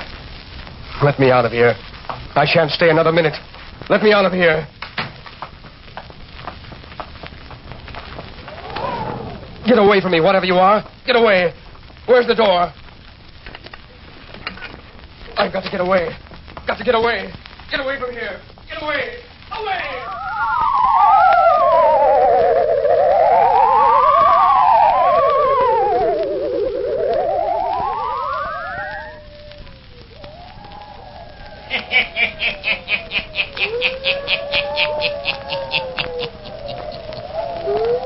Thorndyke flees from the house, frightened by the strange, weird things he has seen. Is it true that Dr. Hanson is able to make a dead spirit return? Or is it something he and his demented servant has conjured up to frighten people away? The hermit will tell you before the night is done. Well, when it comes to frightening people, I'm not very good, but I'm a whiz at encouraging them, and that's what I hope I've done for you. I hope I've encouraged you to be better soldiers on the home front with these little lectures on how to save Olga coal and to cooperate with your friend, the Olga coal dealer. Suppose we look at the situation this way. We'd all like to do more to help win the war, so suppose we imagine we're all soldiers and the Olga coal dealer is the supply sergeant. Well, he's in it along with the rest of us, and he can't give out any more coal than he gets. All he wants to do is equip your coal bin to the best of his ability, and that's what he's doing. He gets gripes from every side, but he's delivering the coal as fast as he gets it, and he's trying to do so in a way that gives everyone his fair share. So don't be too hard on your Olga Sargent, folks. I know none of you envy him, and I know he wants to keep on serving you after the war is won in the manner to which you once were accustomed. So as you sit with your sweaters on and look at that thinly lined coal bin, think of the day when it will all be over.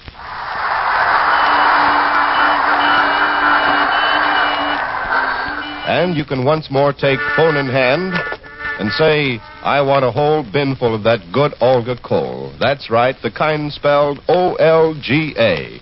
Well, come on in, Hermit. You haven't even been here, and we've been telling ourselves stories.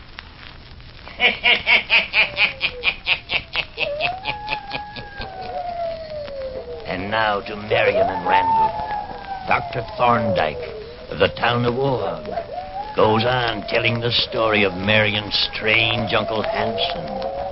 Yeah, listen.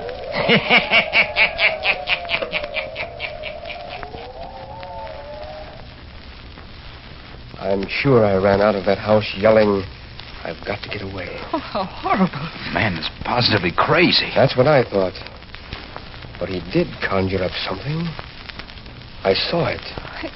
It's unbelievable. I know it is. That's why I hated to tell the authorities. But I finally did ask them to go up there and investigate. What did they say? They saw him in the afternoon. They said he was sitting downstairs reading and acted perfectly normal. What do you think? So they reported that he was perfectly harmless. Merely a wealthy, eccentric old man who makes a study of dead spirits. Why didn't you ever write my father of your visit? You can see how impossible it sounds? Yes, of course.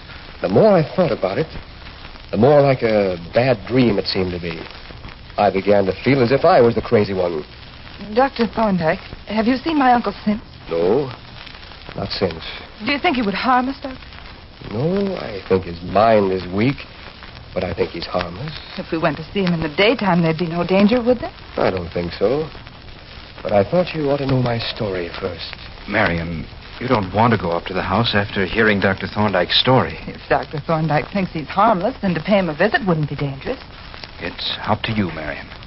I think we'll go. Tomorrow. And thank you, Dr. Thorndyke, for telling us your story. Perhaps it's all over now. It may be it was only shadows. Natural shadows and natural sounds that I heard and saw in that old house. Yet it was such a weird experience. I shall never forget it.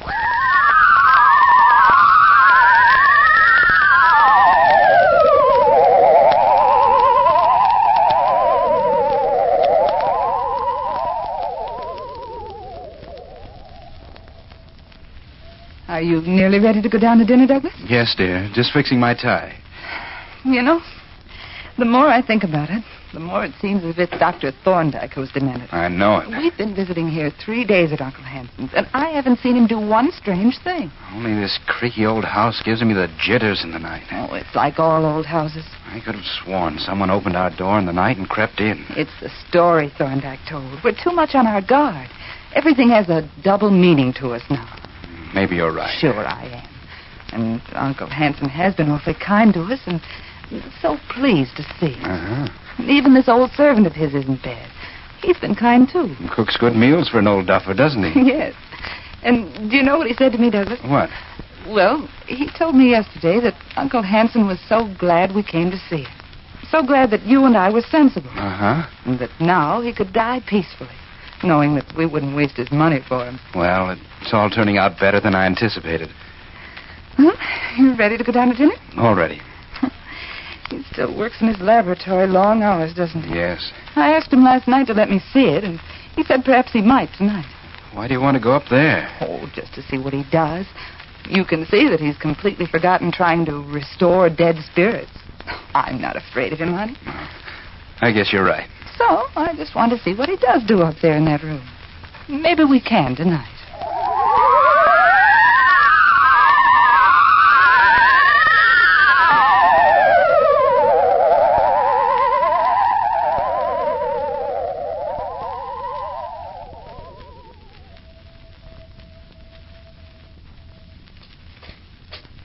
Listen. What was that?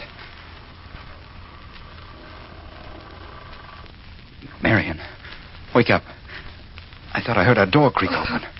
What, Douglas? Sure as anything, I thought I heard our door creak open. I was asleep. I didn't hear anything. If there were only electric lights in this house. Where's that darn candle? There was one on the bedside table. I can't find a thing groping around in this dark. You've got yourself upset from visiting Uncle's laboratory.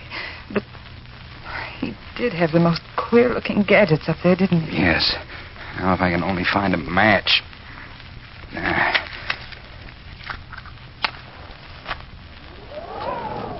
Darn it. Where did that wind come from? It blew the light right out. Oh, why don't you forget it? You just heard some board creak. There isn't anything in here. Darn funny creaks. It's strange how you're more upset than I am. I'd just as soon move out any time, I can tell you. I'm not frightened anymore. Good night, dear. Good night.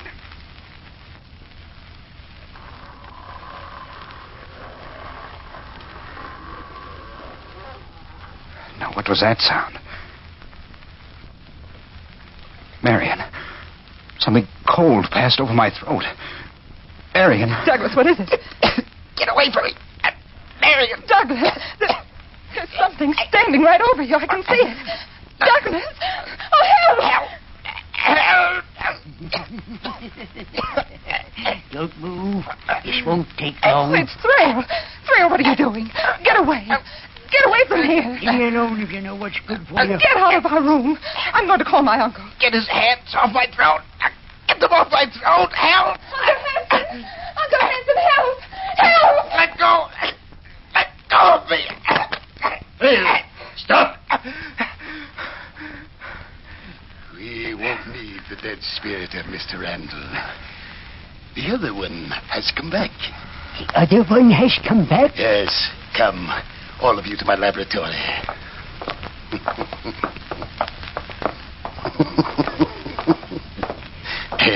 I captured the spirit trail as it wandered about the house tonight. It's hidden in my laboratory. That is good. If my experiment works through, then it may be we can get a young spirit for you. Then you can live on, too. Oh, Douglas. Now, all is dark in here. Very dark. Only the fumes from my kettle. That is all. If anyone speaks and frightens the spirit away, we'll make away with him. Oh, Douglas, they're both crazy. Quiet, both of you. So you thought you could get my money, did you? You thought I was going to die. No, I shall live many, many years. Here's the kettle, Doctor. Yes. And now the dagger that we found in this house. The dagger that was used to kill the dead spirit lurking in this room. Bring it to me. I'll stir the kettle with it.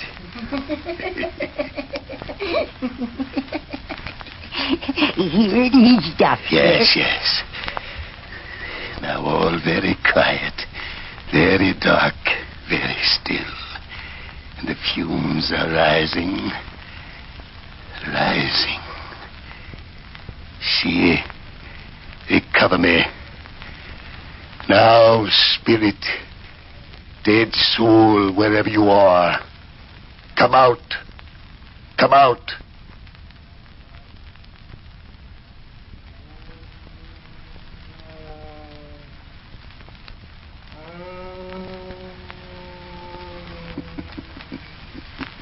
Spirit is here. Can you hear his voice? It's getting lighter. Can you see? Look. Over there. A shadow is taking form. Look. There is some light. It is approaching me. Look. It is coming near me. Yes, I'm coming closer. Closer. I see him. Look. It's going right up to Uncle Hanson. You wanted to call me back. Well, I am here. And I shall enter your body. Just as you wish. Dr. Hanson. I'm disappearing. Merciful heavens. What's happening? Look, see. Before you stands another man. He's done it. He's no longer Dr. Hanson. The spirit has entered his body. I'm back again. See this dagger in my hand. I'm back again. So you thought my wife killed me long ago, did you? Well, she didn't. I killed myself. Oh, look. I tried to kill her just as I'm going to kill you, Thrale. No. Yes, just as I'm going to kill you now. Have mercy. Hey, Dr. Hanson, come back. Take the spirit out of your body. He's going to kill me. Help! Help! You wanted to bring me back, didn't you? Save me! Save me! Help! Mary, Help! don't move. Stand right where we are. I'll see if I can save him. They're pinning me. Thrale, here, this way. Here. Now, stand back with me, out of the way. Oh, look. I couldn't kill my wife long years ago, and I can't kill you. But I can kill myself again. Yes. What is he doing? You brought me back into your body, Dr. Hanson, only so that I might kill myself again. Now the dagger through my heart.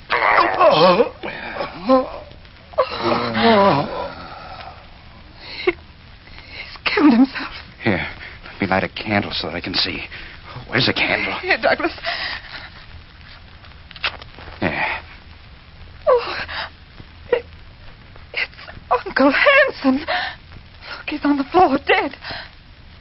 The dagger through his heart. Yes. The spirit returned and did the same act that it did when it was living. We didn't count on that. But, Douglas, it's only Uncle Hanson here. He's killed himself and he tried to kill his servant. But we did hear another voice, didn't we? Of course you did. It was the spirit that wanders this house. And the Dr. Hanson tried to get into his own body. Oh, it's so terrible. But it didn't work. It didn't work like he thought. The spirit came back and did the same deed all over.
The ghost returned, as Dr. Hanson wanted it to, and entered his body. But it killed, just as it had when it was on Earth before. Yes.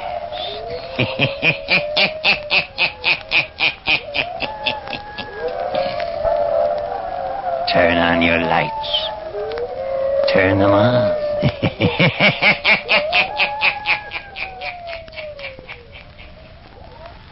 You have just listened to the 406th story by the Hermit, made possible through the courtesy of the Carter Coal Company, producer of Olga Coal, and your friend, the Olga Coal dealer. That word friend is full of meaning for you these days. The dictionary defines it as one who entertains for another such sentiments of esteem, respect, and affection that he seeks his society and welfare. Now, isn't that just about a perfect definition of the man who looks after your coal needs? I don't really have to tell you that you can trust your Olga dealer to look out for your interests. You know he appreciates your patronage and wants to keep you on his side. Sure, I know nowadays he can't always give you as much coal as you'd like, as promptly as you'd like it. He can't always even give you the kind of coal you'd like or the size you'd prefer. but you can count on him to do his best. In these war days, that's all anyone can do. So don't shop around for coal. That does no good, just causes a lot of confusion. And above all, don't get panicky about deliveries. After all, these shortages are never as bad as you think they'll be. You're still eating and wearing shoes and clothing, aren't you, in spite of what you've heard? Well, the chances are you'll not freeze either. And remember the reason for all the shortages. What you don't get is going to help those boys of yours and ours at the fighting fronts. By saving every bit of coal you can, you're doing your part on the home front. And remember, when you do order coal, ask for Olga coal, spelled O-L-G-A, by name. Olga coal is a good buy because of its smokeless, dustless, economical qualities, so keep on asking for it. And keep on buying war stamps and bonds till it hurts the enemy so badly he'll throw up his hands and surrender. Buying war stamps and bonds is one way that everyone can help win the war, regardless of age, health, means, or occupation. Every penny you citizens of the United States and Canada put into war stamps and bonds weighs the balance that much further in our favor against the Japs and Nazis. Buy war stamps and bonds, and don't stop until the enemy gives up.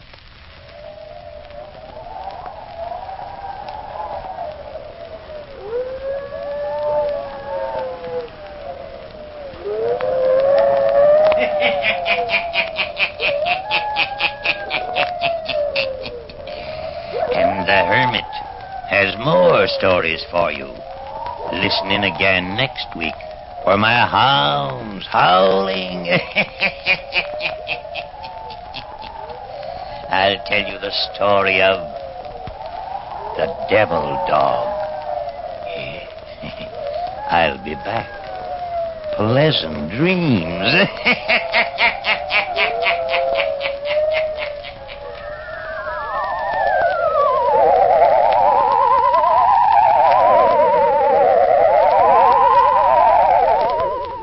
All characters, places, and occurrences mentioned in the Hermit's Cave are fictitious, and similarity to persons, places, or occurrences is purely accidental. Jack Lellman speaking.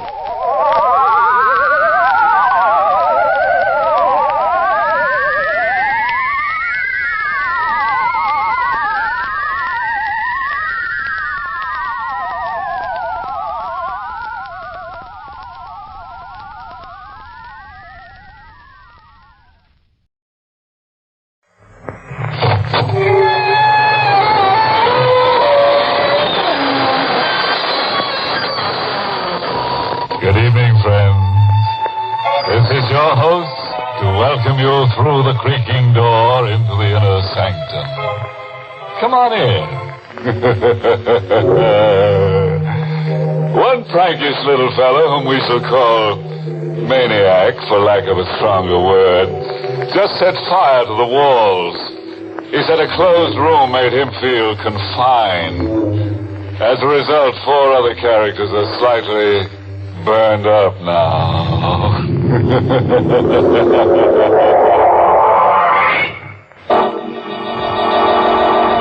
Tonight's Inner Sanctum Mystery, Corpse for Halloween, was written by John Robert and stars Larry Haynes in the role of Jimmy with Barry Kroger as Kavanaugh. And now, let's unhinge our minds a little. After all, what's a little insanity among friends? Tonight's story dramatizes the fanatical hold of memory. The one scene, the one fragment that plays and replays over and over again in your mind. The one terror that's with you when you dine and when you walk and when you sleep.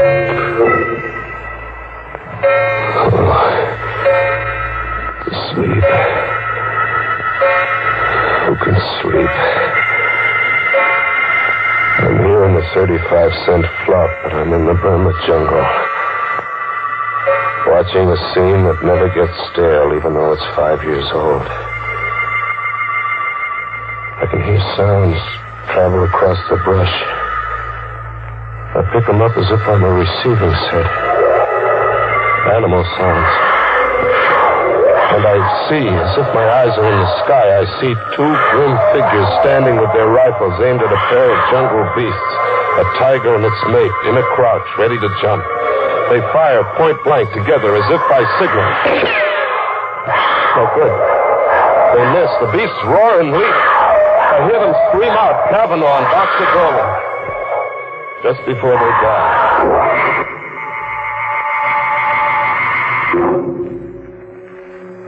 5 years.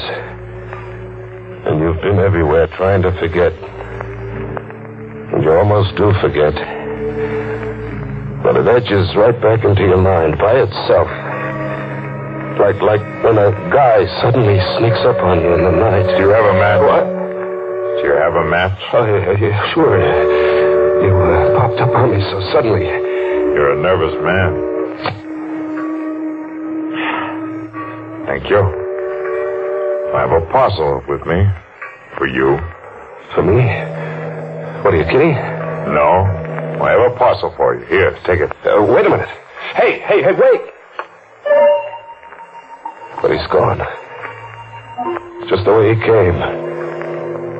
As if he's a chip off my sanity. As if there'd been nobody. But there is a package left with me. The mind doesn't dream up a package. A cardboard box, heavy kind of. And tissue, lots of tissue around something that had the feel of a head. It is a head. The stuffed head of a jungle tiger. Its mouth fixed in the snarl that sends the blood hammering to my head. Doesn't make sense.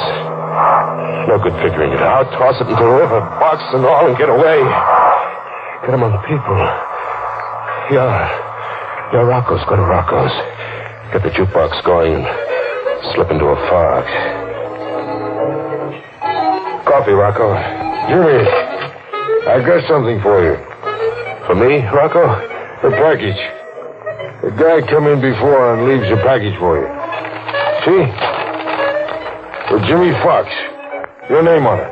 My name? My name's Jimmy Scott. You know that. Scott, yes, but the man says your name is also Jimmy Fox. He says he knows. He knows? I took the package outside into the night, into an alleyway. Another cardboard box, heavy. And tissue, lots of tissue around something that had the feel of a head. It was a head. But not a tiger's this time.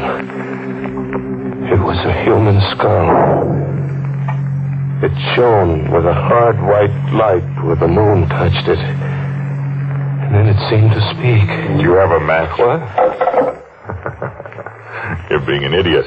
It isn't the skull talking to you, it's me. You? Where are you? I'm behind you. I don't see you. That's because you're afraid to. See me now? Yeah. A black suit and a face grinning at me like a laughing mask. It is a laughing mask. Well, why are you wearing a mask? Why not? Tonight's Halloween. Halloween? Sure. Halloween, and not everybody plays jokes. Oh, gosh, I should have remembered it was Halloween. Can you identify the skull? Identify? Look, what kind of a gag are you trying to... Suppose I give you an hour to identify the skull. It's 8 now. Until 9 o'clock then, Jimmy. Wait! Hey, wait! It was gone again. As if there'd been nobody. Just another big chip off my sanity. I really had to get away from myself now. I hit the back streets, and then somewhere a big neon sign across a tenement pulled me off the sidewalk. It read, Artillery Street Boys Neighborhood Association. Halloween costume ball. Public invited. A girl in a booth, masked like a witch, stopped me at the door. Mask, mister? Mask. Oh, sure. Give me one. Black, green, yellow, or purple? What's your favorite color? Yellow. Here you are. 50 cents. They are? Oh. Oh, what? Just a description left with me. I'd almost forgotten. Are you Jimmy Fox? Suppose I was Jimmy Fox. What about it? This grocery bag was left here for you. A man told me to tell you. You forgot it somewhere. And he said that he'd meet you one place or another later. Here, take it. By the shape of it, I'd say you had a Halloween pumpkin inside. What if I told you there was a human skull inside that grocery bag?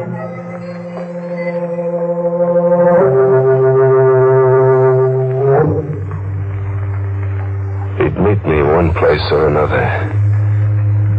He did. He was under a street lamp, waiting for me to happen along. Hello, Jimmy. Have you dared to call the skull by name yet? Or must I? Look, that gag isn't paying off, mister. All right, go ahead, you call it by name. Dolan.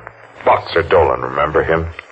I never knew the guy. You no doubt got me confused. Have I, Jimmy? You've changed your appearance cleverly, except for one thing disguise could never conceal. One thing? Your guilt. You wear it like a badge of shame. Oh, what am I guilty of? Murder. 2 men left an encampment in the Burma jungle just before dawn. 2 men. Boxer Dolan and Kavanaugh. A 3rd man remained behind. He played sick, pretended to fever. The 3rd man was you, Jimmy. Must I tell you the rest? Tell me the rest. Dolan and Kavanaugh carried rifles in the event of a jungle encounter. There was a jungle encounter, a tiger and its mate. An emergency, but an easy one to resolve for 2 expert hunters. Just 1 shot apiece, and there'd be 2 more dead tigers. Just 1 shot apiece. They had their 1 shot apiece, but the tigers didn't drop dead in their tracks. Instead, Boxer Dolan and Kavanaugh dropped. Ask me what happened, Jimmy. What happened? During the night, someone had emptied their rifle loads and substituted blank bullets. You did that, Jimmy. You engineered the murder of 2 men. You murdered your 2 partners in crime. Just 1 day's push from the Hindu temple you'd all teamed up to loot. They got within 24 hours of treasure, and then you murdered them. 1 more day to the temple, so why split 3 ways, huh? You know about the temple. But I never pushed on to that temple. No loot, no nothing. How about that? You lost your nerve. You just hadn't counted on losing your nerve. What are you, a detective? No. I'm your 2nd victim. I'm Kavanaugh. Kavanaugh? But Kavanaugh was killed. Unfortunately for you, he wasn't. I'll show you what I had to survive. Feel my sleeve. Feel it. It's empty. Torn out of the socket. Now, the face behind this laughing gargoyle I wear. See the left profile. Oh, it isn't pretty, is it? The eye's gone, too. I spent 5 years finding you, Jimmy. I've waited a long time to let you see my face. You came after me to kill me? After you've had the same 24 hours you arranged that Dolan and I would have. What do you mean, the same 24 hours? Unarmed, in the jungle, and helpless. I'm gonna hunt you for 24 hours. In this jungle, the jungle of the city, with every beast of prey I can buy. I'm gonna hunt you, Jimmy. And in the end, when I've wrung every suffering from you, I'm going to kill you. What do you mean? Every beast of prey you can buy. The denizens of the city jungle, the riffraff, the murderers, the men and women who buy and sell murder. I can afford them, Jimmy. See this, Ruby? Hey, is it real? And I have dozens, Jimmy, dozens. I didn't lose my nerve. It's 10 o'clock. You can go now. Go and see if you can escape me and my pack. You're going through with this? Get along, Jimmy. Hurry. The beasts will be coming at you from the sewers and the cellars, ambushing you from the shadows, into the dawn and through the day for 24 hours, until 10 tomorrow night. Or you win. You live. Hurry, Jimmy. See how painful death can be.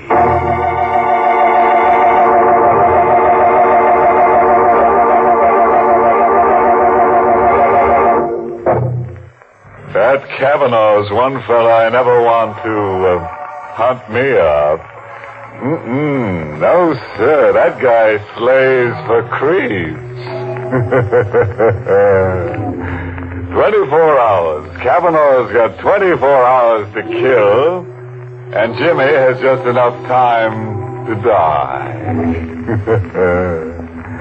Yes, you know, Jimmy might win out over Kavanaugh, now that he's got an extra skull to go with the one he's stuck with.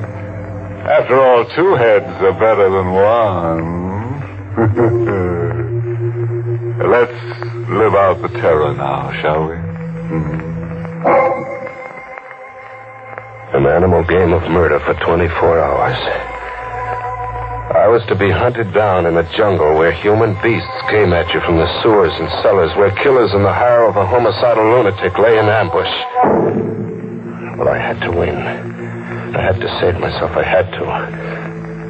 Hide.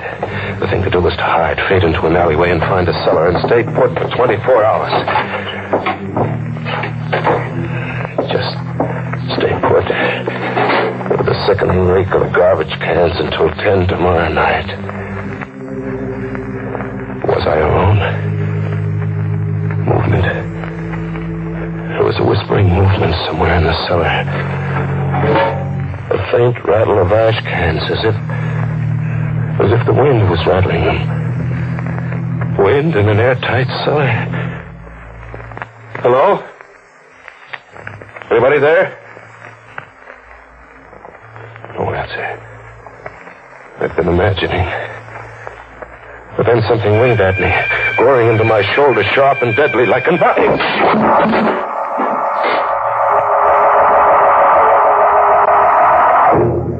I came to, bleeding from a shoulder gash.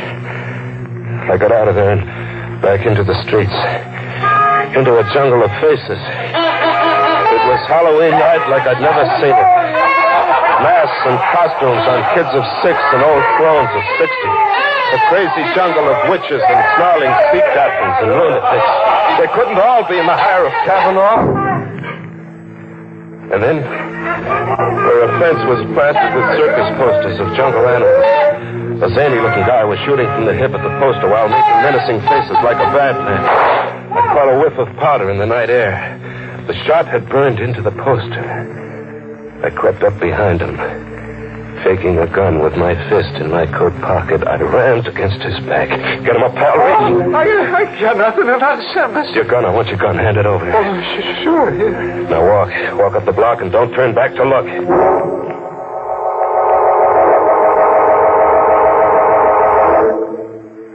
I had a gun now, and the tables were turned. I was the hunter now. I drifted to the docks and took up a position with my back to the river. Thinking of suicide, Jimmy? Not anymore, Kavanaugh. You sound as if your morale had suddenly improved. My morale's going great, Kavanaugh. Your animal hunt's about to boomerang, blow right up in your face like this. Who's hunting who, Kavanaugh? Who's hunting who? Kavanaugh kept standing up. 3 bullets, point blank, enough to blow his head off, but Kavanaugh kept standing up unharmed. How does it feel to hunt game with blank cartridges like Boxer Dolan and I did once? Blank cartridges? But that crazy-looking guy, I saw him burn a hole in the circus poster. Only 1 bullet. The first one was real. Simple? Yeah, simple. I get it. Dead-Eye Dick was another one of your beasts. Who's hunting who, Jimmy? Who's hunting who? Kavanaugh, wait. Kavanaugh, kill me. Get it over with and kill me now, will you? Kavanaugh, you gotta kill me. I had to get out of there. The subway. Yeah, the subway. Fade into the subway. Get on a train and ride to the end of the line. Ride out of the jungle. An empty station. No one in it. No, someone. 2 people. A dapper little guy buried behind a newspaper, and an old lady in ragged clothes carrying a pet half hidden under a coat. A pet that looked like a cat. She came up to me, close, like to ask me something. This side goes to Lefferts Avenue Station. Lefferts, I don't know. I'm a stranger here. Oh, hush, Genevieve. Oh, Genevieve is hungry. That's not a cat. No, son. A cub. A tiger cub. A tiger cub? Would you like to stroke Genevieve? No. Don't run away, son. Genevieve won't hurt. I ran away with the old crone after me, hobbling on her skirts, and the little dapper guy behind the newspaper circling at me from the opposite direction, cornering me. I jumped to the tracks, my only out, and I ran. I ran deep into the bowels of the subway, deep, very deep, with the little dapper guy after me, as if he meant business. And then the train. It had a Halloween look, too. It ran down on me, an iron face with banjo eyes. I ran against the wall and flattened out. The train flashed past, and the dapper little guy screamed.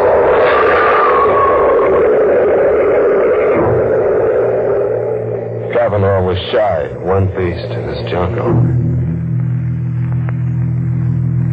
The little guy had been hit glancingly and hurled against the subway wall, pulverized. I got to him quickly and frisked him. I had a gun now. A gun with bullets that killed. I ran a half mile underground to another station, and then back on the streets. Back in the animal game. It was 3 a.m. A neon sign read Tillery Street Boys Neighborhood Association. Halloween costume party. People were straggling out. The fun was over. What? You remember me? No. I'm the witch who gave you a free mask and a grocery bag that you forgot somewhere. And you're Jimmy Fox. Jimmy Scott. I used to be Jimmy Fox. Sister, are you all right? Am I all right? I mean, are you just what you look? A sweet kid with brown eyes and a heart. Are you drunk? No, beat. I'm dead beat. I've got to hole up somewhere, get some shut-eye. I've got to or I'll die. You're sick? Yeah, I'm sick. If I could just sleep around the clock until 10 tomorrow night. If an angel came along and said, come home with me, I'll put you up. Come home with me, Jimmy. I'll put you up.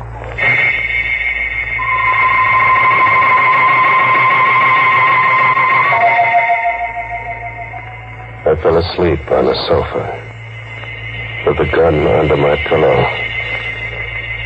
and the girl on a chair watching me anxiously. I had a friend. I could drop off and live in dreamland until 10 that night. At 10, I could wake up and live. Coming awake, I heard the alarm we'd set go off. The alarm stopped. There was a sound. An animal sound. And then a claw scratching at me, tearing at my cheek. I jumped up. The girl was gone. A guy was sitting watching me now. A skinny kid with a heavy shock of hair, not a day over 21. Oh, that's a lousy way to have to wake up from a sleep, pal. Lousy way? There was an animal clawing at me. My cheek's bleeding. Genevieve, she isn't housebroken. Still a little wild. You should have seen her dash for the kitchen when you let out a scream just now. Genevieve. Who are you? You're Jimmy Fox, huh? Yeah. I got something for you. For me? Yeah, it was given to me to give to you. Here. A rupee. Hey, wait a minute, look. It's 10 o'clock. I set the alarm for 10 and it's 10. Well, it's only a quarter of. That clock's always 15 minutes ahead. Now the game's over. It's 10 and you can't cheat. I've won, Kavanaugh. You can't go back on your promise, Kavanaugh. You can't. What are you trying to get over, pal? I don't understand. I've won. You can't cheat. I won't be tricked. A gun. Pal, you're crazy. Here, wait, look. Oh! You're crazy. It's 10 and I won't be tricked, Kavanaugh. I've won.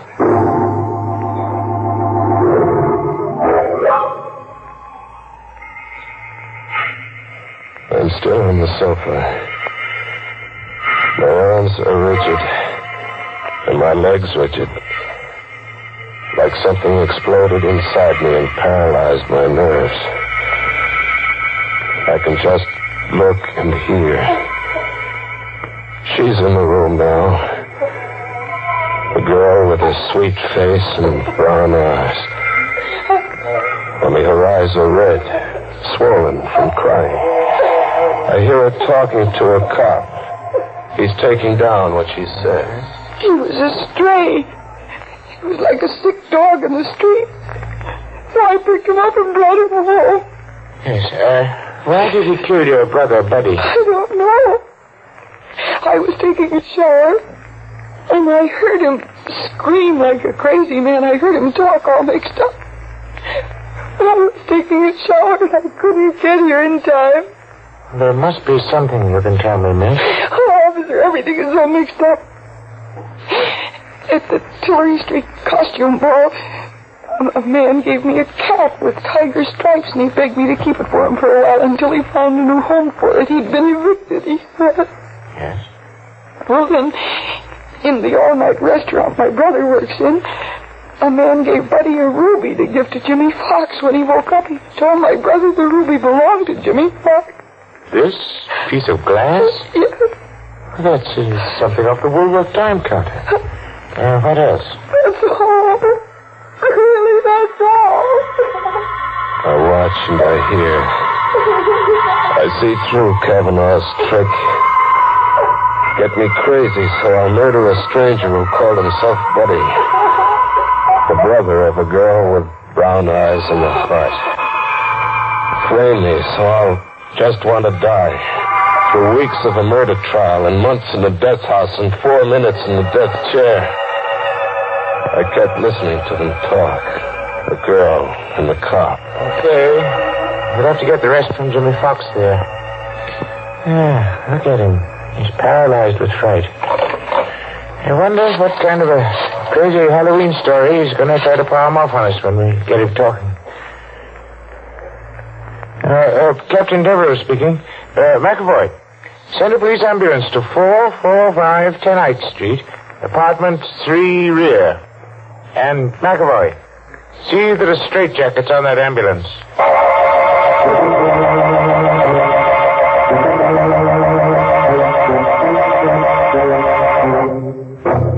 Well, quite a chase, It got so poor Jim didn't know whether he was coming or going. Nuts. What got his goat most was the way he kept seeing animals everywhere. Very confusing to a guy on the lamb. Yeah, it got so he couldn't tell who's zoo. Moral? Oh, sure. I read this Halloween notice on a tree somewhere. Never hunt out of reason.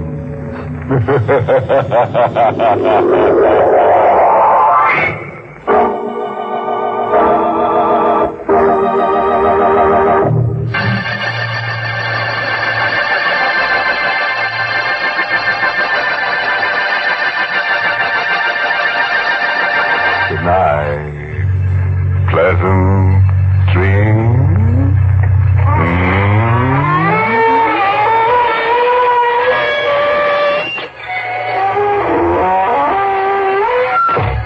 Inner Sanctum was heard in the United States over CBS, the Columbia Broadcasting System, and has been rebroadcast for servicemen and women overseas.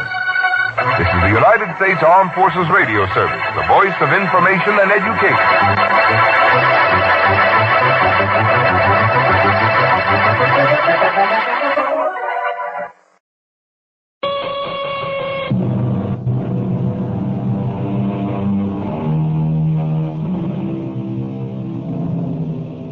Come in. Welcome.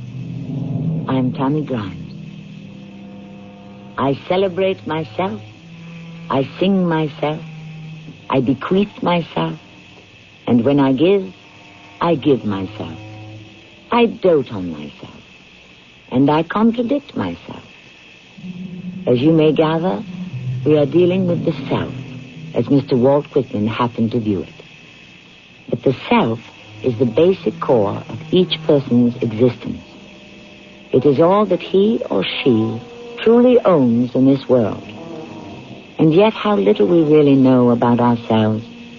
The deepest, the most impenetrable mystery in the whole world gazes back at you each time you look in the mirror. Who are you? I'm a reporter. I want you to tell me your story, Mr. Salvini. What did you call me? I called you Mr. Selby. That's your name, isn't it? James K. Selby? No. My name is Pollister. Chadwick Pollister. Well, I find that difficult, impossible to believe. Why? Because Chadwick Pollister is the victim. He was murdered. How could you be Chadwick Pollister? And how can they propose to hang me for the crime of killing myself?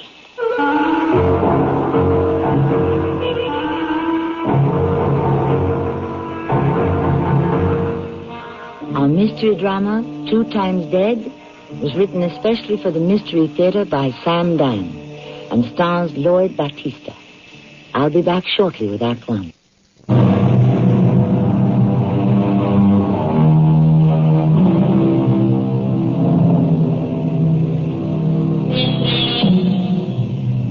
You take the word justice. It comes from the Latin word jus, which means what is right or fair. Now take the word juice, as in orange or grape. It also comes from that same word, jus, and it means the true essence of something. It happens that quite often these 2 words come together, because in many cases, justice will condemn a person to stew in his or her own juice. Well, simmering in the pot for us now is a true story that happened many years ago.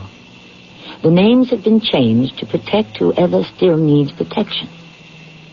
We shall now meet a journalist named Ezra Baines Harper. You sent for me, Mr. Dilworth? Go to Salinsville. Where's that?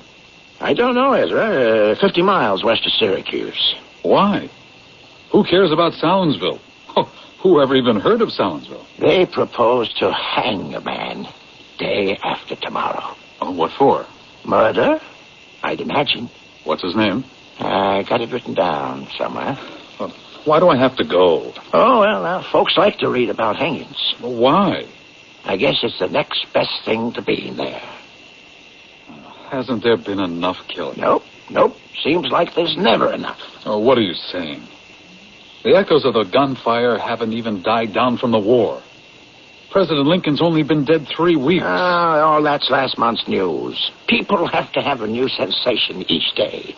And if you can't give it to them, they're going to read somebody else's paper. Here it is. A fellow named Selby. James K. Selby. And he's going to hang? For the murder of Mr. Chadwick Pollister. Are they sure he's guilty? Beyond a reasonable doubt. Otherwise, they'd never have come up with a verdict.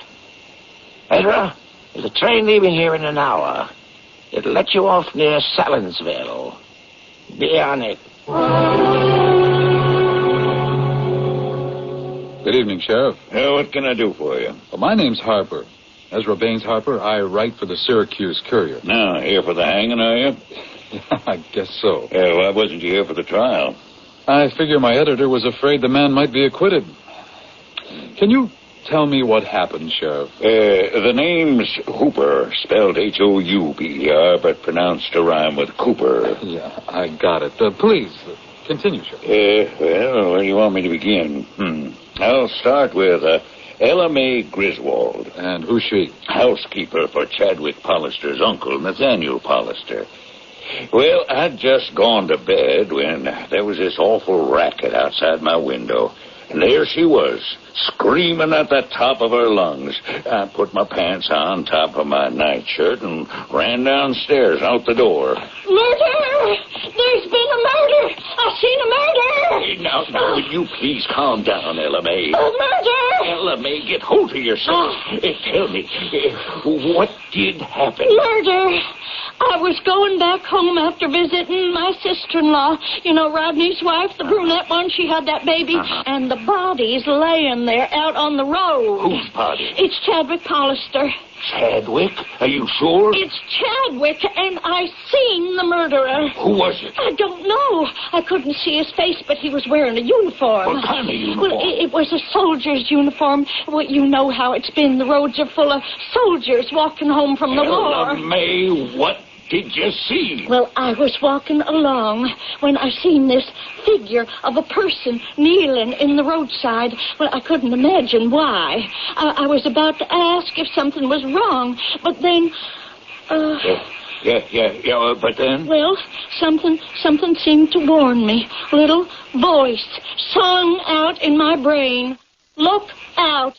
Danger. All right. Well, lucky it was near where them blueberry bushes line the side of the road. You know, Hespeth's Road? I know where it is. Well, I quickly stepped behind them, but I could peek through and see what was going on. May, for heaven's sake, what was going on? He was kneeling, as I say, and then I seen he was kneeling besides the body of a man. The body of a man stretched out on the road. The dead body of a man. All right. We have established that. Well, he was taking things from the pockets of this man and stuffing them into his own. What sort of things? Well, things. I don't know. Well, then what? Well, and then he stood up. And you couldn't see his face? It was too dark. What did he do? Well, he quickly looked around. You know, in that guilty way people have when they've committed a crime or a sin. Well, you can just tell. Now, just don't wander off, May. Well, I guess he was satisfied no one had seen him. And then he started to run away. In which direction? Well, southwest, away from Hespeth's farm. And when he was out of sight, I went over to look at the body. It was Chadwick Hollister, all right. You could see his face in the dark, May? No, Sheriff. I could see the face had been beaten very bad. But the clothes, that was his uncle's suit he was wearing, the suit his uncle gave him. You're sure of that? Oh, I could even see my own stitches where I'd made the sleeves shorter. It's him. It's Chad Hollister.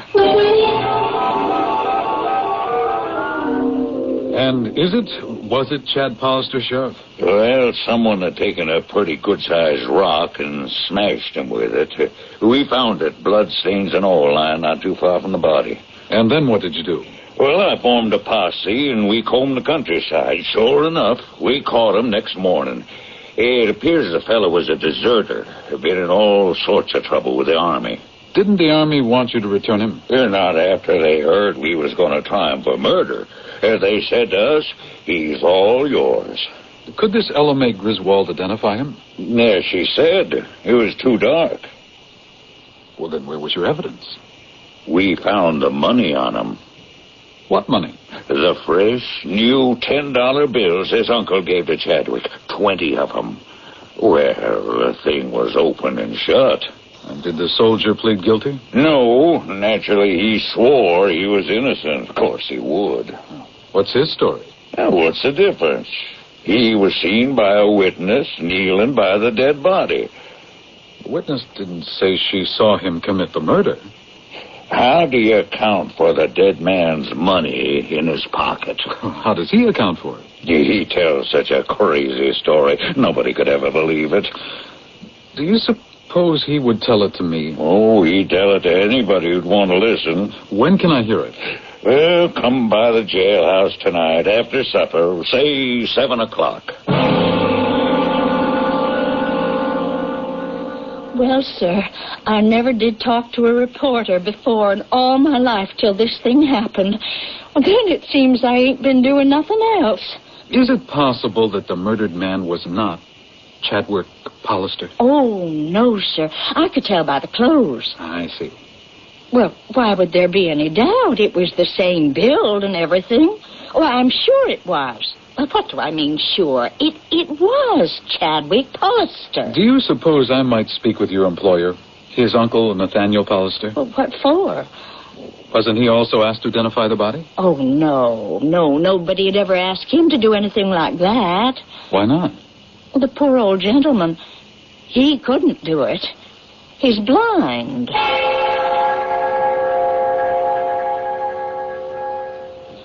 I'm sorry to impose at a time like this, Mr. Hollister. It's quite all right, sir. Enjoy your paper, Courier. Have it read to me every day, especially your articles. Oh, thank you, sir.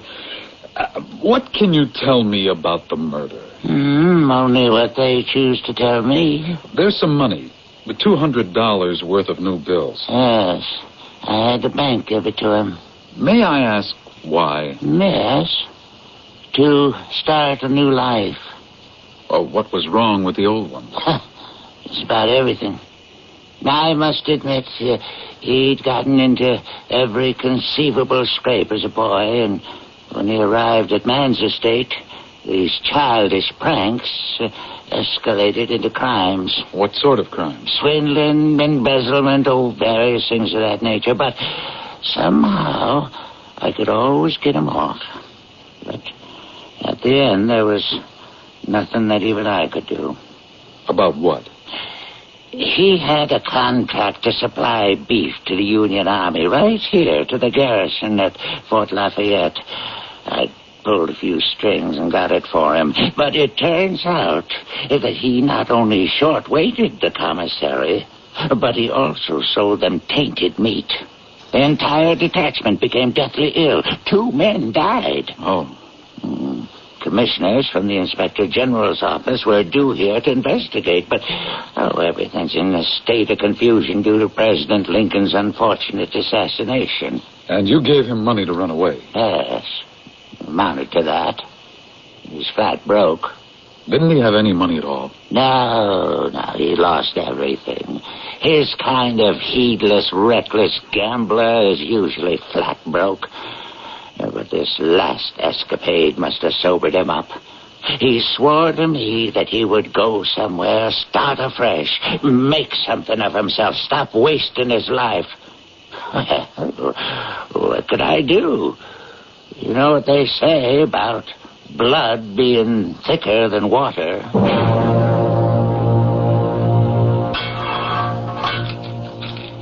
Mr. Selby, I'm Ezra Baines Harper. I'm a reporter for the Courier.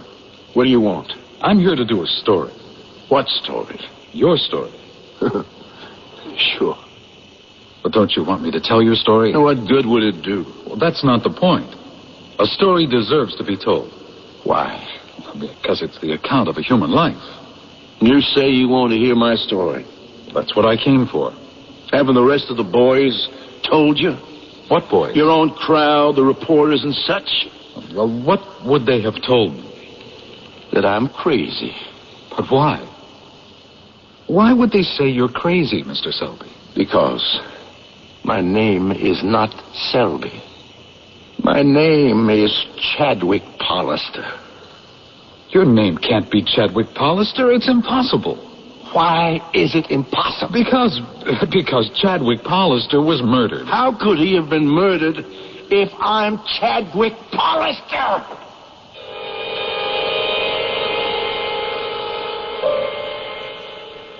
How indeed.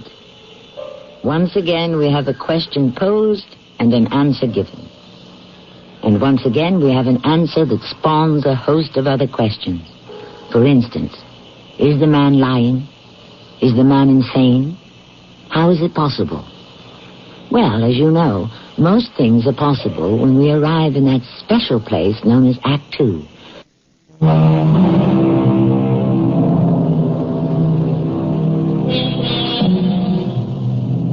It's axiomatic. You cannot be in 2 places at the same time. Neither can one person be 2 people at the same time. Can you be the murderer and also his victim? It doesn't seem likely. But this world is a strange place. And yet what we have heard so far in a prison cell somewhere in New York State in the year 1865 seems to be, perhaps, a little bit impossible. You say you're Chadwick Pollister. You don't believe me. I neither believe nor disbelieve. To me, this is but the beginning of a story. I don't decide until I hear it through to the end. All right, then.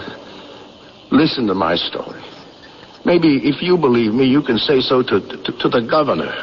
And then I won't have to hang tomorrow. Well, for the sake of argument, just suppose this is all some mix-up and you are Chadwick Pollister. That'll save my neck. But your uncle tells me you're in trouble with the government over the tainted beef you sold to the army.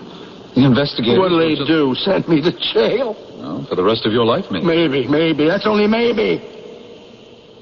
But the hanging the day after tomorrow is sure. And it is certain. And it is definite. Just start at the beginning. How can you be Chadwick Pallister? I was born Chadwick Pallister. Tell me about yourself. All right. Let me say, I didn't lead what a preacher would call an exemplary life. I lied, I cheated, I stole. I may have hurt people. May have? All right, I did hurt people. Then you, Mr. Pallister, if that's who you are, you're a scoundrel. Maybe. But there's no law that says you have to hang because you're a scoundrel. You only hang for murder. And I didn't do that. But you were born into a wealthy family. You didn't have to steal or cheat. Oh, don't you say that. Before my Uncle Nathaniel would let go of $1, the eagle would have to scream for mercy. And you might ask him how he made his money. A pious psalm-singing hypocrite. Why, he skins folks alive. Getting back to you. The family name. He's off the hook. A man everybody thinks is named James Selby hangs for my killing. Why, he can use his influence to kind of deflect the Army investigation. Especially if I am dead. Well, how can he do that?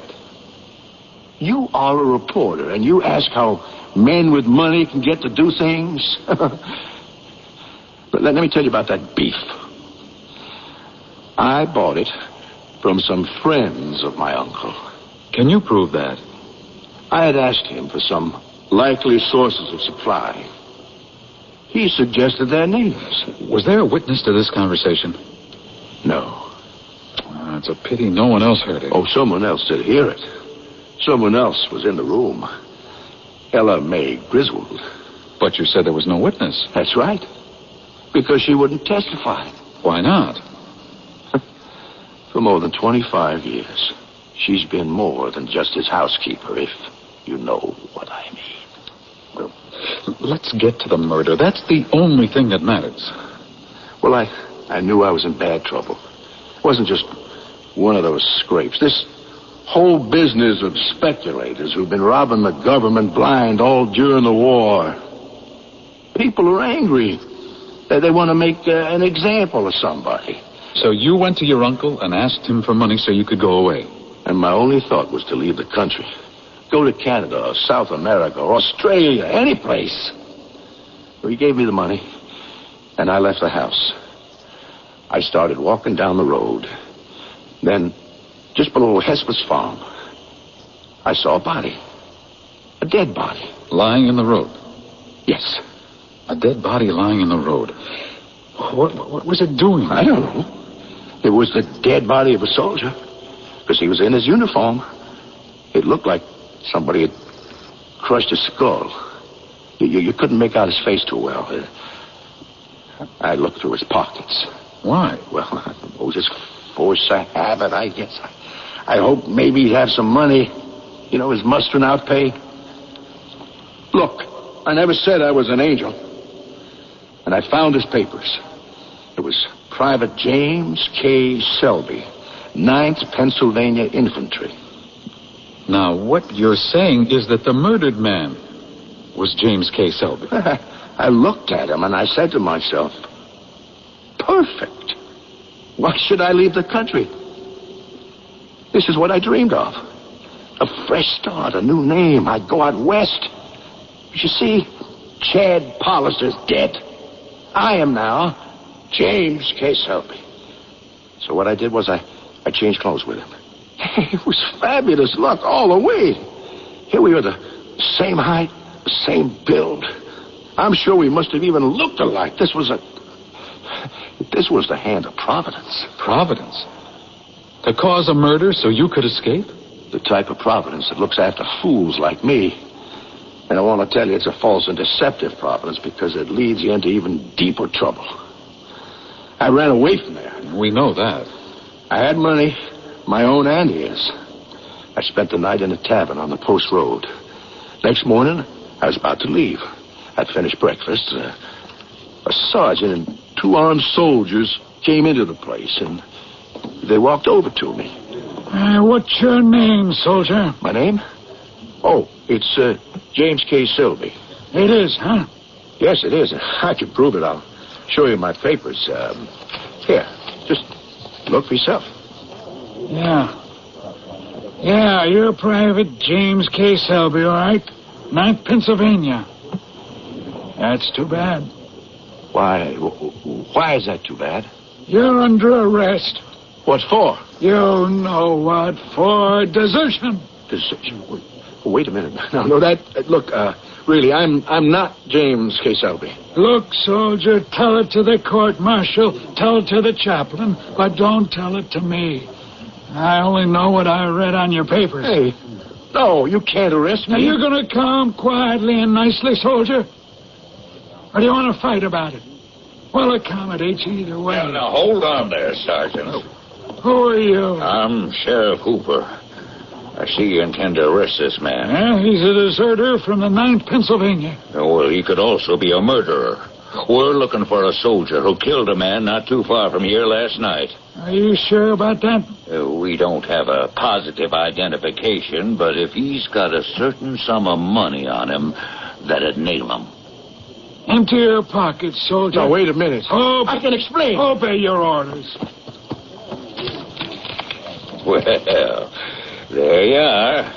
$200 in fresh, crisp, new $10 bills. We've got 'em for murder, Sergeant. You sure? That money's all we need. Now, you suppose you could let me have 'em? Oh, well, we got to him first. Now, who has to know that? We got him for murder, and he hangs for that. Well, I got him for desertion. He can hang for that, too. Yeah, but this is peacetime. Well, it was wartime when he deserted. Yeah, but everybody wants to forget the war. My way, he swings for sure. You know something, Sheriff? I like the way you think. Why don't you take him? Boys, we never seen him. That's what I'm going to tell the lieutenant. Now, let's get us some breakfast. All right, come along, soldier. Sheriff Hooper, you know me. I never seen you before in my life. You know me. I'm Chad Pollister. That ain't possible. Chad Pollister was murdered last night. I seen his body. But you didn't see his face. That's right. You took care of that, James K. Selby. I am not James Selby. I am Chad Pollister. I am Chad. You've known me all my life. Walk this way, Mr. Selby. This way. And that's exactly what happened. Yes, and that's where your story falls apart. How? It's true that the dead body, the victim, could not be identified. But the murderer's face is in the open for all to see. You grew up in Salinsville. You spent your whole life here, is that true? Yes. And everybody here would know Chad Pollister, isn't that true? Yes, of course. And why does everyone refuse to believe you are Chad Pollister? Are you saying that somehow, suddenly, overnight, they've all forgotten what you look like? Well? Yes. You expect me to believe that? I've gone over the trial testimony. Your lawyer, using the defense you gave him, called witness after witness to the stand. All of them said they had never seen you before. All of them denied that you were Chad Pollister. I know. The jury were all from this township. They didn't believe you were Chad Pollister either. They're all lying. But why? They all hate me. Everyone in town hates you? Everyone in this town. Everyone. You've harmed everyone in town? Well, they all hate me or they're scared. Of what? Of who? My uncle and Sheriff Hooper. Why? They're the richest men in town. Between them, they own it. The mortgages my uncle doesn't own, the sheriff has. Now, all the farmers sitting on the jury, either my uncle or Sheriff Hooper has notes on their next year's crops. And they pass the word along. What you're saying, then, is that it's a plot. It can't be anything else. But to get a whole town to acquiesce? Please, believe it. It's true. Now, all I needed was to find one person who would testify that I was Chadwick Pollister. And I couldn't do it. I couldn't find even one. Don't let them hang me. Please. Please do something. What can I do? You're a reporter. Think of something. But don't let them hang me. What'll it be? Ale. You must be one of them reporters. How'd you know? You're here for the hanging, ain't you? Do you know Chad Pollister? Sure did.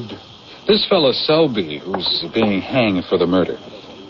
Would you say he looks something like Chad Pollister? Well, there is a kind of resemblance, but then lots of folks look like. Yeah, well, this fella Selby, he claims it's a put-up job. I would too if I was him.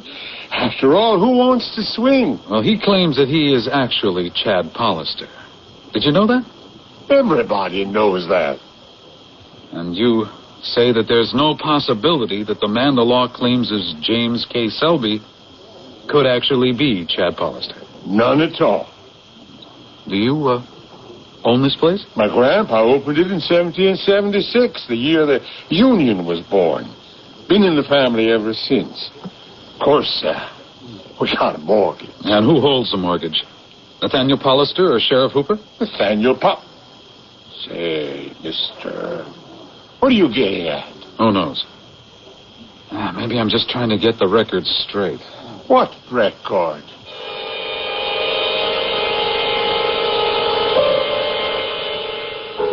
Yes? What record? Well, we have two possibilities. A deserter from the Union Army came upon and killed Chadwick Pollister on a lonely road one night. Or Chadwick Pollister walked the same lonely road, found the dead body of an Army deserter, and changed clothing and identities, and is now being tried for that murder. But if that's true, the whole town is collaborating and committing perjury by refusing to recognize Pollister. Can you get a whole town to create and maintain a unanimous deception? As you know by now, you can get almost anything in Act 3, which you get right here shortly.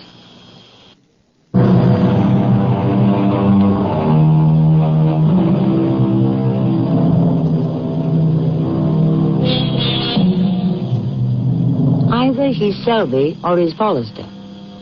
Either he's the victim or he's the killer. He has to be one or the other. But which?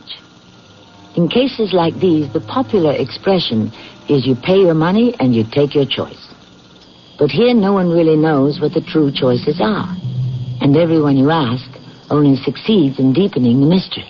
Oh, it's you again, that reporter, Mr. Harper, Ezra Baines Harper. Mrs. Griswold, may I ask you a question? Well, I can't imagine what I could tell you, but feel free. Are you sure the accused murderer... The convicted murderer. Are you sure that he's James K. Selby? That's the name on his Army papers. Are you sure he isn't Chad Pollister? Well, how could he be Chadwick Pollister? Chadwick's dead. A murdered body was found by the side of the road.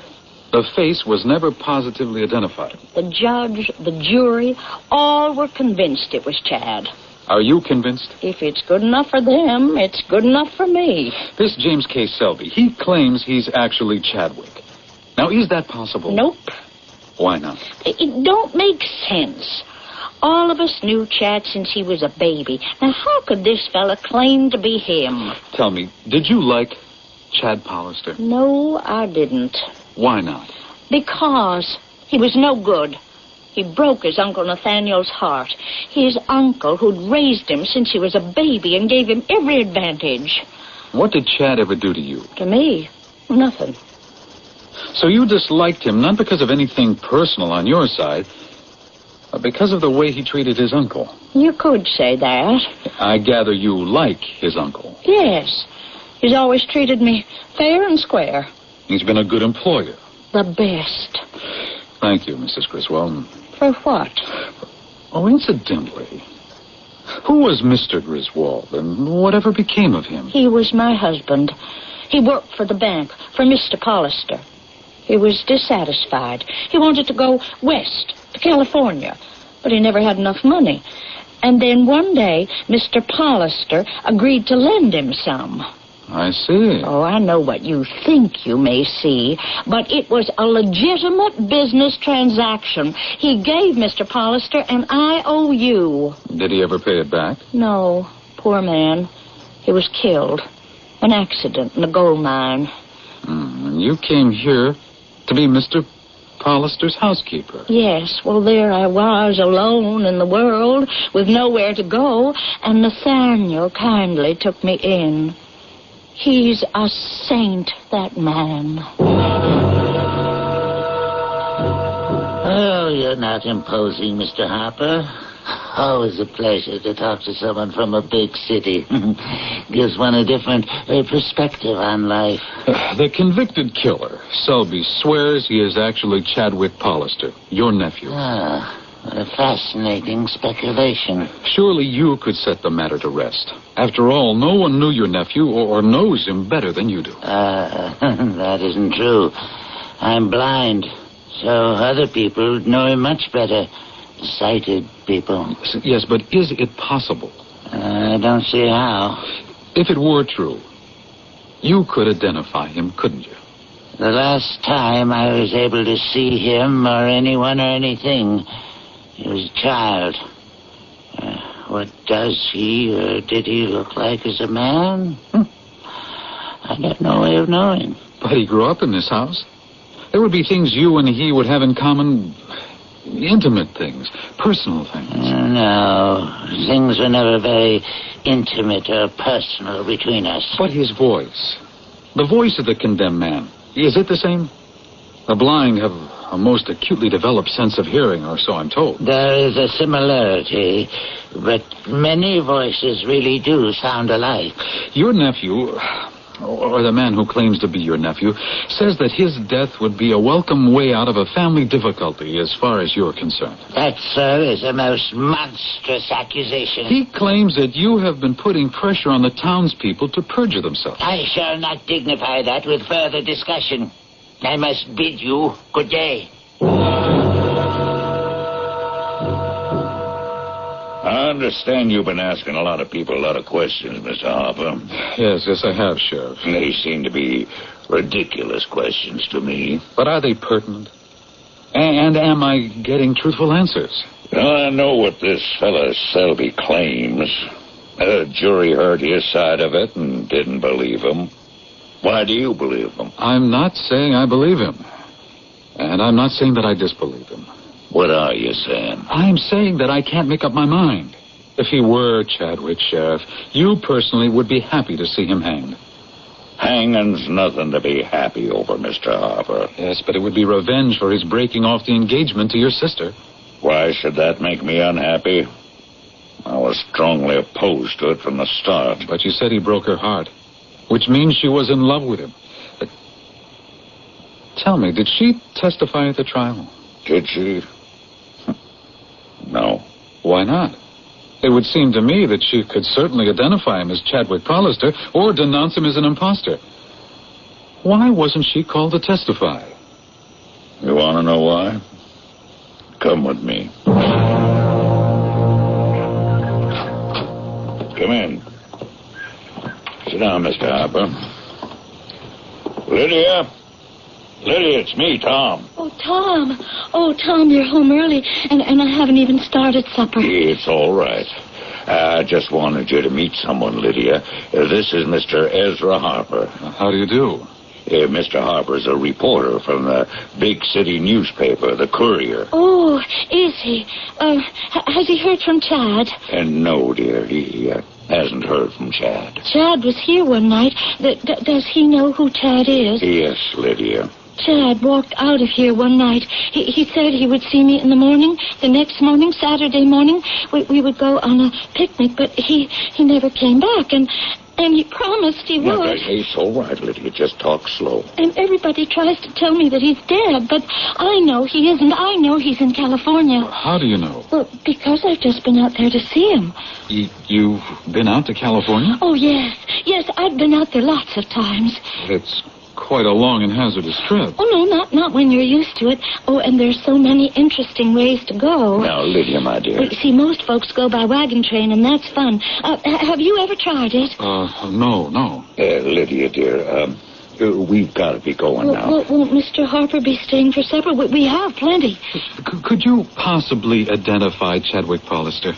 If I were to show you a man, could you say definitely, yes, that is or that is not Chadwick Pallister, the person to whom I was once engaged? What is he saying, Tom? Nothing, dear. Nothing. Was I ever engaged? I don't remember. And to someone named Chadwick Pallister? Well, who is Chadwick Pallister? I never heard of anyone by that name. Well, it's been very nice meeting you. Well, come again and stay for supper. Oh, but not tomorrow night. I think I have an engagement to leave for Europe. See you later, Lydia.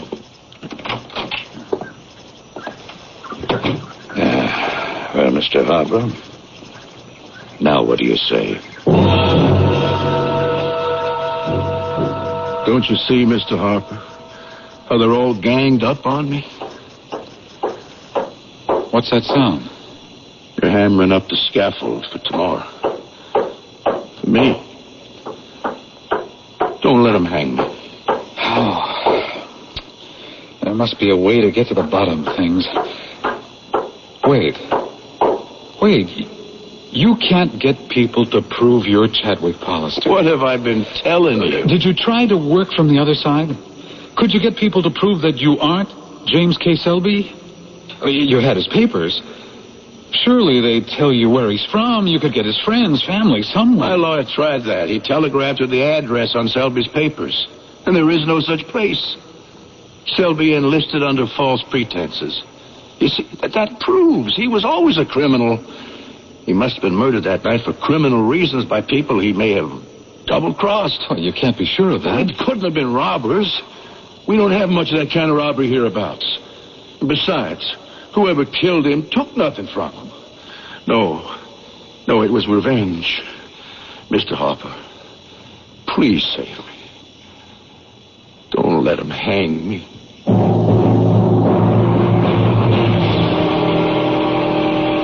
What are you doing here? The hanging's tomorrow morning, and I want that story. Mr. Dilworth, did you read what I sent on the wires? Yes, and it cost a fortune, too. What do you think? What do I think? Either way, it's no great loss if to hang him. Let's stop it. How can I stop it? I'm just an editor. Wire the governor in Albany. And tell him what? Tell him the whole story. Oh, come on. That'll cost a fortune. It's worth a fortune. To whom? To us. How? We run a big feature. Is justice being served? Why? You've got this big wave building up against capital punishment. Those waves rise and fall. Yeah, but right now it's at the crest. Maybe the governor doesn't want to take a stand. He has to. Whatever he does, he can lose votes. Here's what you can tell him. What if there is a conspiracy? That's the problem. If. No, just follow this.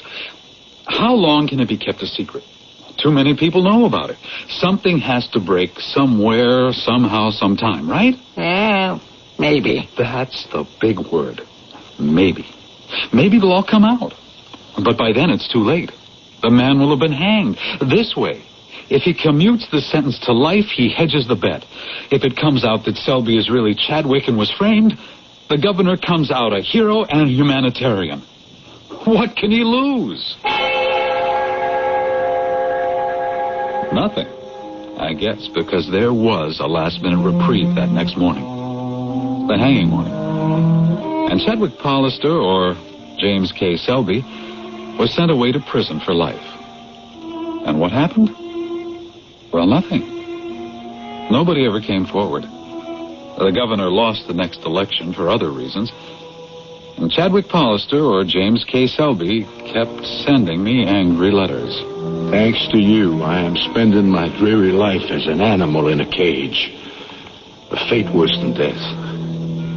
Why did you interfere? Even though I would have been hanged for a crime I didn't commit, it would have been a brief moment of agony, and then I'd be free from pain forever. I can only hope that your uncalled for and unwelcome action has caused you as much distress as it is causing me. I would get a letter like that once a month until 1890 when he died. Mr. Chadwick Pollister or Private James K. Selby. Take your pick.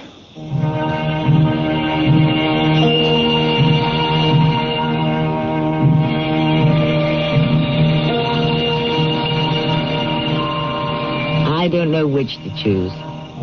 You can make out just as good a case for one side as the other. Mr. Ezra Baines Hopper died in 1898 in Cuba, where he had gone as a correspondent to cover the war with Spain. If he knew more than he told in his news reports about the Pollister-Selby case, he never confided in any way to anyone. I will have something I can confide in just a short while. Hi, I'm Landon Saunders. This is Heartbeat. Are you depressed? Is it hard to get out of bed in the morning?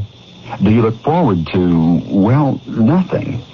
Perhaps some chain of events, something you couldn't control, has affected your life. Maybe you've lost your job or experienced the death of a family member or a friend. Whatever the cause, you're depressed. You're not able to shake the feeling of gloom that hangs over your head. Well, I've got news for you, and it's good news. There's a way to handle your depression. And here's one idea. Decide that you have the ability to decide what your life is going to be like and how you're going to feel about life. To get more suggestions on how to handle depression, just put the word depression on a postcard or in a letter and send it to me at this address. Heartbeat, Hartford, Connecticut, 06142. Ask for the Depression Plan. It's free. The address, Heartbeat, Hartford, Connecticut, 06142. This is Heartbeat.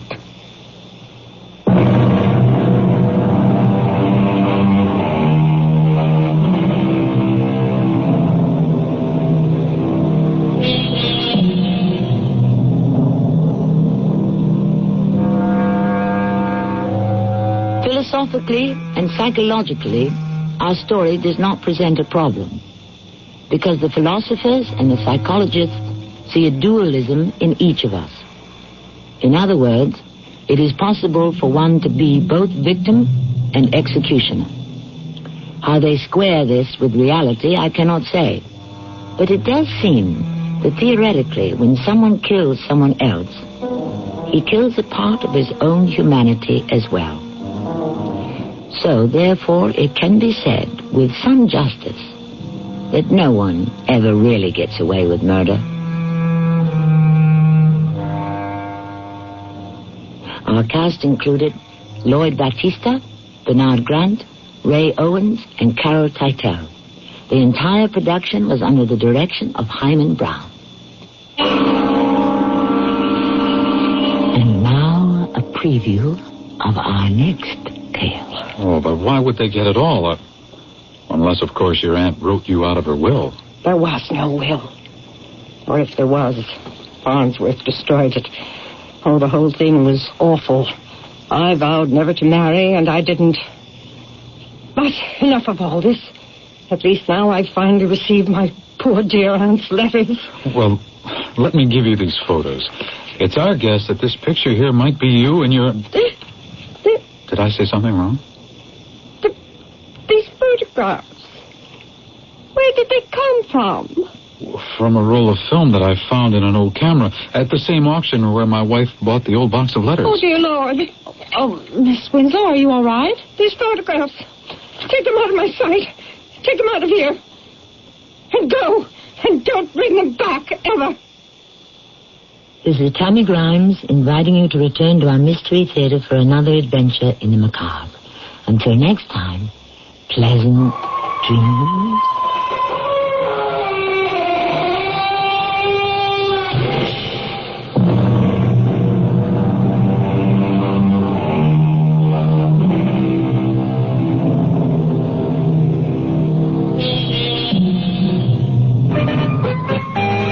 Some of the top stories we'll be following for you this morning on News Radio 95 as we approach the...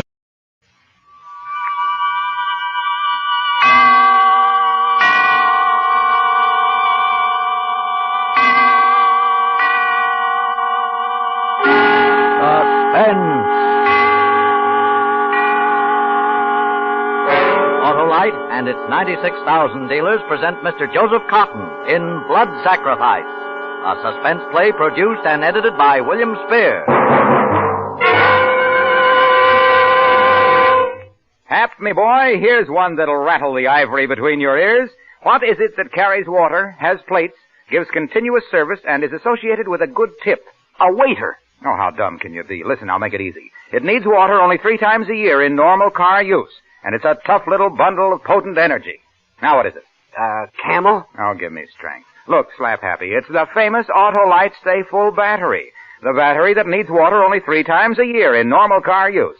Why, the Stay Full has over 3 times more liquid reserve above the plates than batteries without Stay Full features. You caught me with my brains down, Wilcox. Glad to hear you admit it, because the Autolite Stay Full battery is known from coast to coast as the battery that gives 70% longer average life as compared to batteries without Stay Full features. And this is proven by tests conducted according to SAE life cycle standards. You're absolutely right, Harlow. Of course, you're always right with Autolite. And now, with Blood Sacrifice and the performance of Joseph Cotton, Autolite hopes once again to keep you in suspense.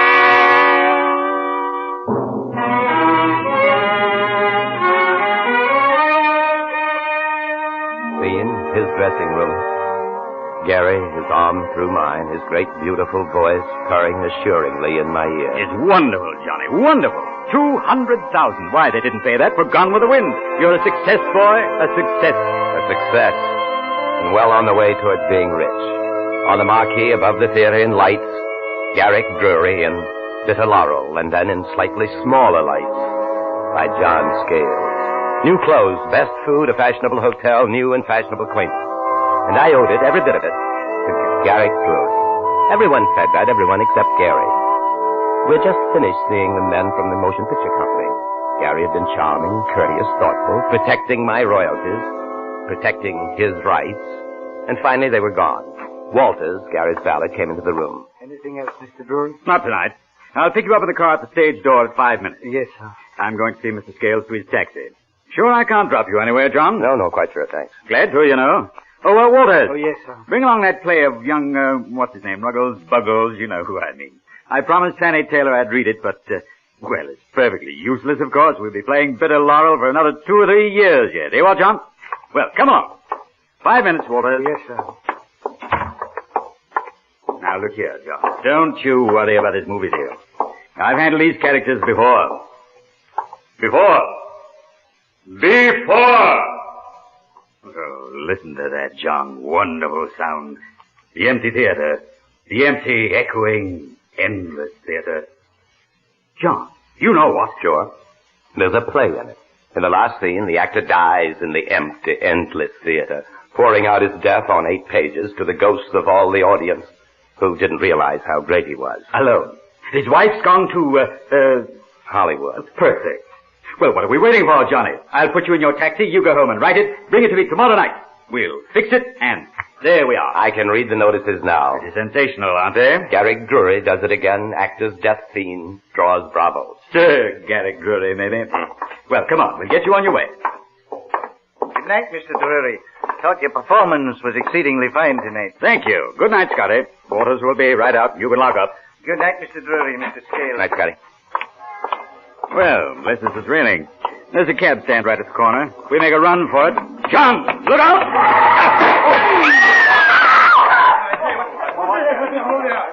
John, are you all right? I don't know. Knocked the breath out of me. My side. How about you? You all right? No. Here, let me help you. Bye. You are hurt? No. Just jarred up a little. No broken bones. Gary! Oh, my Lord.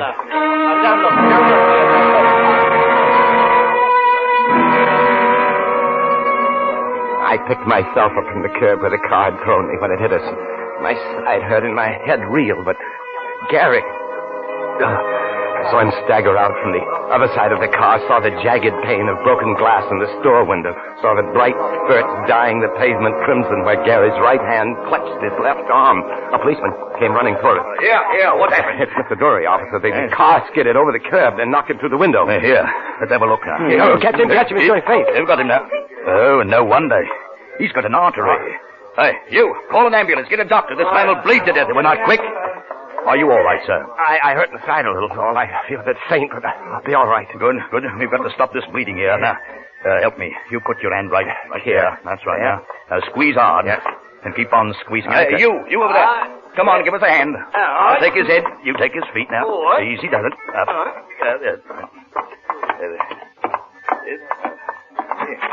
What happened? Mr. Drury! It's been an accident. Walters, here. Come give me a hand. Hang on to the artery now. I'm trying to now. What is it, Mr. Skell's? Accident. Mr. Drury cut an artery. Here. There's a couch in Mr. Drury's dressing room officer right around this way. What's the matter? What happened to the light? Turn up the light. He fainted, Gary. I see. All right. Here on the couch. Easy now. Down we go. Now, you, get an ambulance and a doctor. All right. My left arm, ain't you? You suppose I'll lose the use of it? Lord. Well, it's lucky it's the arm in play, isn't it, John? I can always go on playing chief. Always. The rest of my life. My play. All the rest of his life. Oh. That is the blood. I began to be sick. The officer took his strong hand and gripped the artery in Gary's arm above my own shaking fingers. Now, you look peaking. Lie down, Mr. Scales. Let me hold that. Now, you, help rig up a tourniquet. Well, Walters, whatever your name is. Will someone try to get a doctor? Just call for the doctor. There's no one on emergency. Everyone's out, and so are the ambulances. Then call a private hospital. This man is bleeding to death. Bleeding to death. This was the end, was it? No doctor on duty, and Garrick Drury bleeding to death. And then I came to. I'll find a doctor.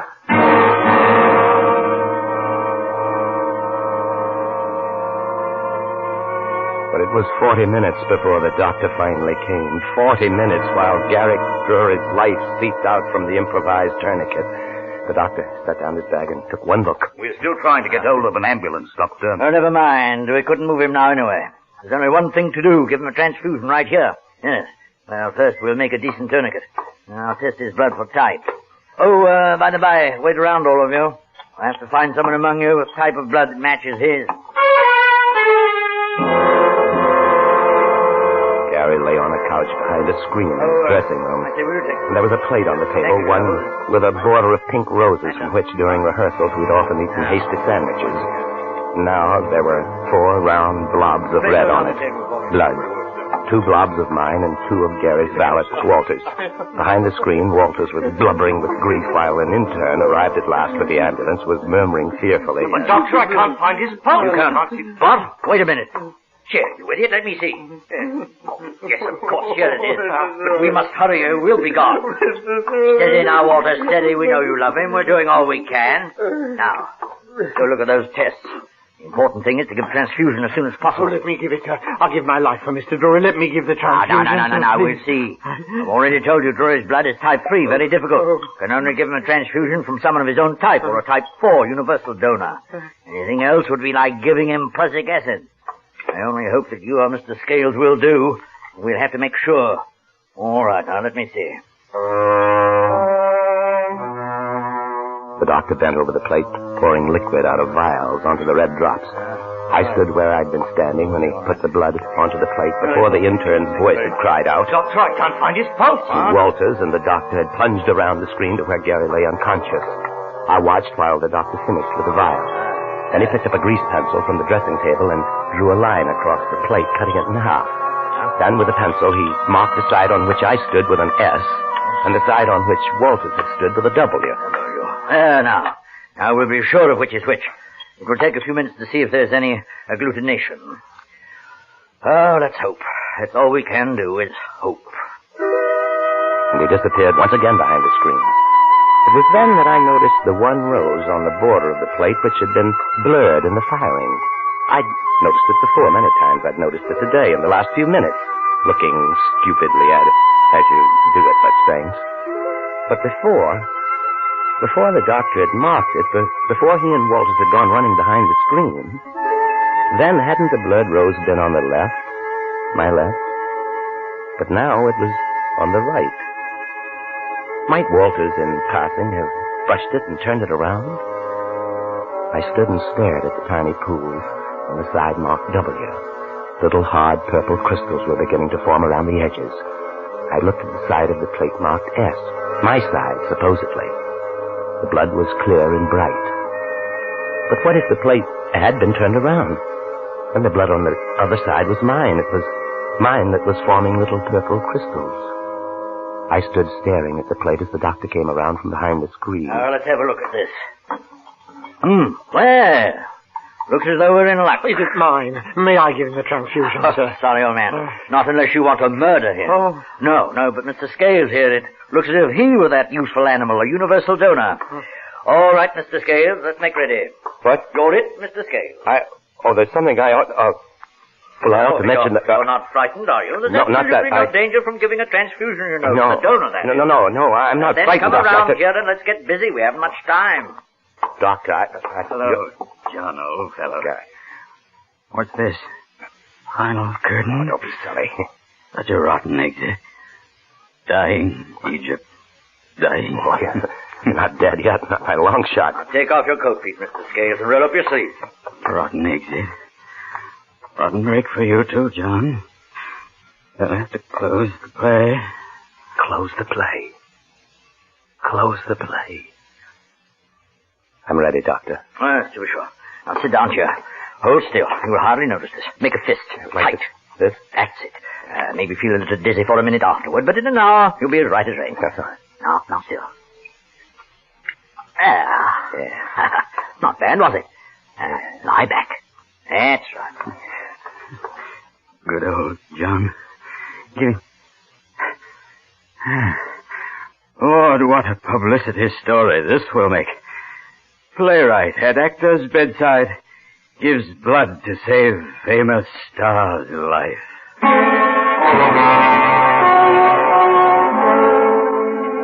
If he had kept quiet, if he'd only... It might not have been too late then. But then I knew that I would never tell the doctor. I would never tell anyone. I would only wait and see. The revulsion, the contempt, the hatred that had been caged up in me for that smiling, posturing ape on the couch leaped now, clawing at the bars, howling for revenge. Going all right, Scales? Yes. Yes, perfectly. Thank you, Doctor.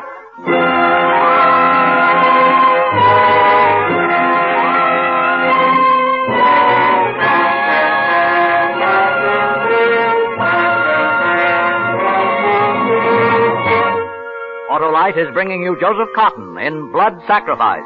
Tonight's production in radio's outstanding theater of thrills, Suspense.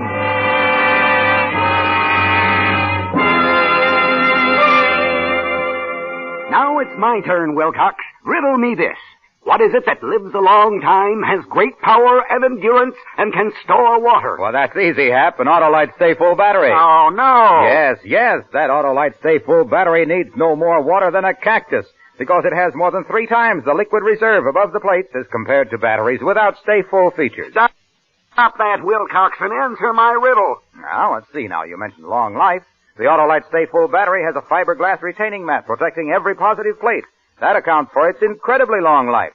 Why, recent tests based on SAE life cycle standards prove that Autolite Stay Full batteries give 70% longer average life than batteries without Stay Full features. You're not even getting warm, Wilcox. Why, man, this Autolite Stay Full battery is tops in batteries. Talk about power, it's phenomenal. Endurance, sensational. And remember, it's the battery that needs water only 3 times a year in normal car use. Elephants is what I had in mind, Harlow. But I'm right, too, Hap, because you're always right with Autolite. And now, Autolite brings back to our Hollywood soundstage our star, Joseph Cotton, in Blood Sacrifice, a tale well calculated to keep you in suspense. I lay back there on the chair in the dressing room. The doctor had been right. There was no pain about it. I could feel little tinglings as the blood said goodbye to my body on the way to inhabiting the much bluer veins of a distinguished actor. No, I felt nothing. Only a gentle warmth after a while and a lovely serenity. And with it came little visual effects inside my closed eyelids, a kaleidoscope like they use in films to dissolve into flashbacks. That was it. Yes. I was having a flashback. I hadn't wanted to send the play to Gary in the first place, but I was new in London, and good old George Philpotts, who was handling me, said he had a hunch about it. Everything to gain, my boy. Nothing to lose. May as well try, you know. Can't get hurt trying. Lord, George, Garrick Drury, it's just not his kind of play. It's a tragedy, a bitter, cynical, disillusioned tragedy. Well, he just may like it, you know. I'll send it along over to his hotel. We'll see.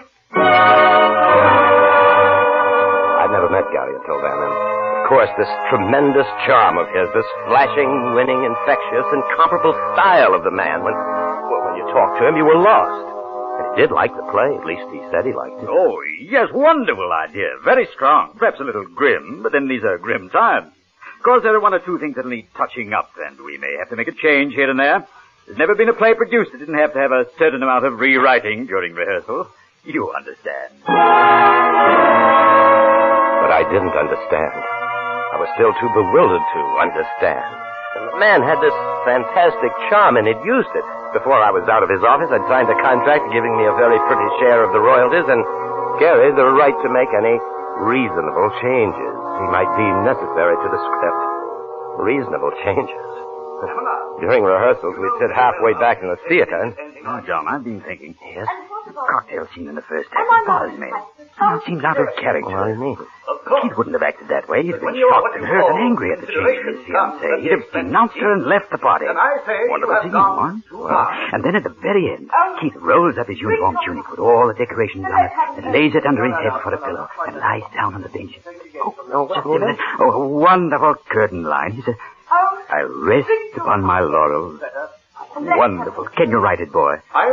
You're not serious. Of course I'm serious. Now, look here, Johnny. This is your play. I'm only conservative. But that's not the play, Gary. It's all out of key with the rest of it. Oh, yes, that reminds me. I've been a little bothered about the ending, too. Oh, it's very dramatic, of course, but just at this time, it seems in a little bad taste. Don't you think?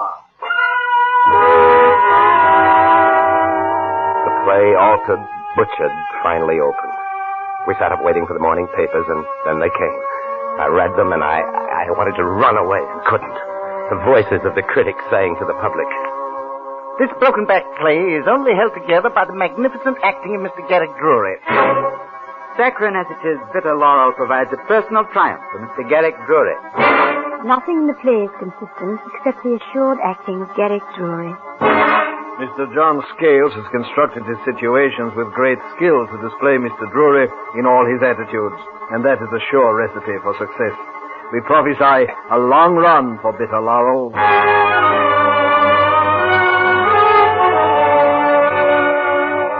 And run it did. There was no stopping it. I caught myself wishing Garrick Drury would die or lose his looks or his voice or his popularity so that the whole thing could be buried and forgotten. Well, now, perhaps he was going to die. I watched the blood from my veins fill up the container. I thought of the blurred rose on the plate that might have got turned around. I heard Walter still complaining about something. I listened to the doctor. Blood won't do it at all, Walter. Lucky for Mr. Drury that Mr. Scales is around. Good man to have around. Universal donor. Blood mixes with all types. But was it my blood or Walter's that mixed with all types? I didn't know. I couldn't be sure. Yet somehow I was sure that the plate had been turned around, and that would mean that if the doctor used my blood for a transfusion, that... What was it he said? It would be like giving Gary prussic acid. It would be murder. No one would ever know. The doctor might guess, but he would never dare speak. It would be put down to his own negligence. He came over to me and looked at the level in the container and nodded his head approvingly and turned to Gary again. I felt myself pulsing and drifting like a man dozing in a snowdrift. Flower for your lapel, sir. Flower for your lapel. Good evening, Florrie. Oh, good evening, Mr. Drury. Looks like rain, don't it? It does indeed. But then we can't complain. Well, John, you must let me run. Here, sir. Take a flower. Thank you, Florrie. The show must go on, you know. Bless you. Oh, good evening, Mr. Scales. Florrie, let me have a carnation. Yes, sir.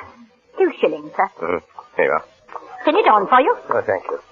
It's wonderful about your play, Mr. Scales. It's been a wonderful run. But then Mr. Drury does know how to pick them. Yes, it Looks as if it might run forever, doesn't it? No matter what he's in, they all come to see him. Not that yours isn't a wonderful play. Mr. Drury gave me a ticket for the second night. Oh, it's... He's always so thoughtful. Oh, what'd you think of it? I thought it was lovely. I cried ever so when Mr. Drury came back with only one arm and found his fiancée with that other fellow at the cocktail party. Exactly. I will rest on my laurels. That was a beautiful curtain line you gave him there, Mr. Scales, and the way you put it over. Yes, there's no one like Drury to put over that kind of line. Good evening, Florrie. Oh, good evening, Mr. Scales. Bitter Laurel. Oh, good Lord, Molly, Sheridan, hello. It's good to see you. It's been months. Look who's here. New York's rising drama. Oh, no, don't. Have you seen it? I sent you tickets. Yes. Kind of you to think of us in your busy life. Yes, we saw the show. Oh, I know. But like a fool, I signed a contract without a controlling clause, and by the time Drury and his producer had finished knocking the script around, there wasn't... John, it's a shame. Now, look, let's forget the play and go have a drink together, shall we? Oh, sorry, but we have to think of our reputations, you know. Good night, John. Come along, Terry. John. Well, John, it was a good play. How under any circumstances could you have let them do this to it? Come along, Sherry. Good night, John. Yes. Good night, John. Good night.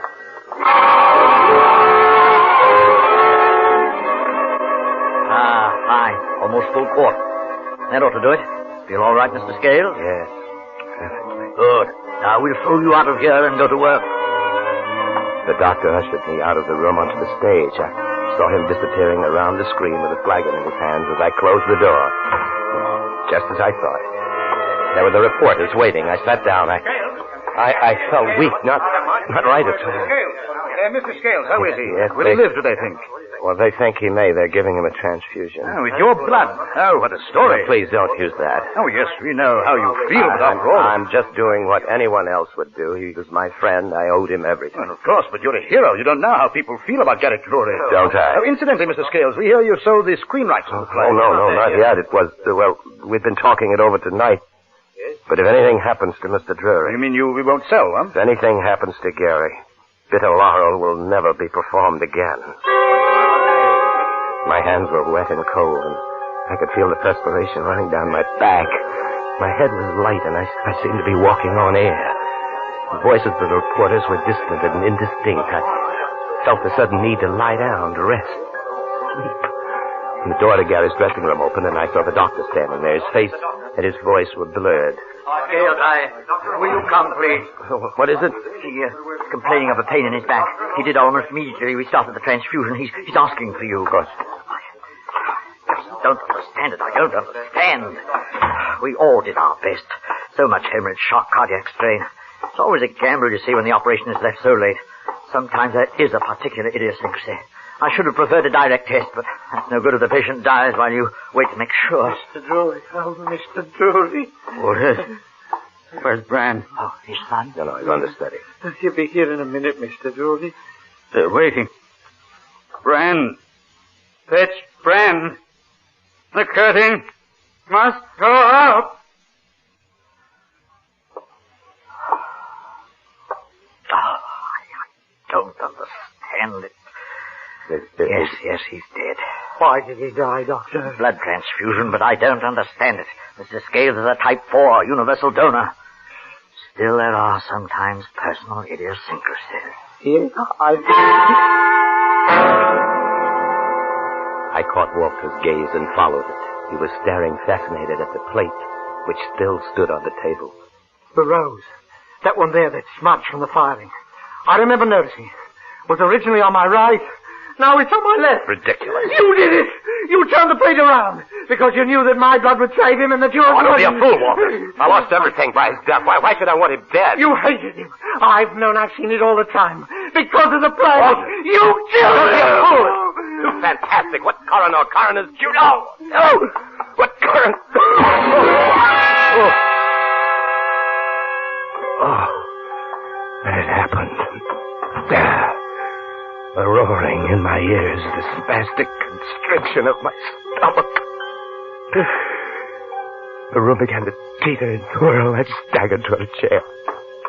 I could hear the start to faint, Liz. From a long way off. What's the matter? What is it? Easy now. It's shock. No, here, my side, where the car hit me. Where? Show me. Just here. Good Lord, man, why didn't you tell us? You're hurt. Walters. Yes, sir. Tell them to bring in the stretcher from the ambulance. Quickly, man. Yes, sir.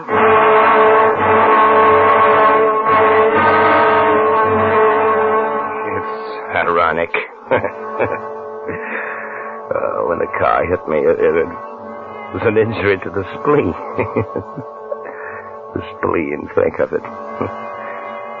So you see, all the time I was giving Gary blood for a transfusion, I was bleeding to death inside myself. Ironic, isn't it? Death from shock and loss of blood. They gave me a transfusion, too. Too late. But I wouldn't have to die, they said.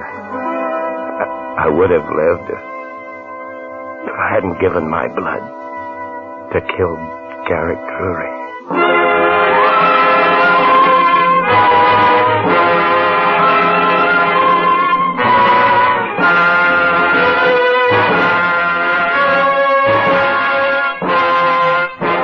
Suspense. Presented by Autolite. Tonight's star, Joseph Cotton. Simmer down, Harlow. No more of those explosive riddles. I'm exploding with good news, Hap. The news that Autolite makes more than 400 products for cars, trucks, planes, and boats in 28 plants, coast to coast. These include complete electrical systems used as original equipment on many makes of America's finest cars. Batteries, spark plugs, generators, coils, distributors, electric windshield wipers, starting motors, bullseye sealed beam headlights. All engineered to fit together perfectly, work together perfectly, because they're a perfect team. So, folks, don't accept electrical parts supposed to be as good. Ask for and insist on Autolite, original factory parts at your neighborhood service station, car dealer, garage, or repair shop. Remember, you're always right with Autolite.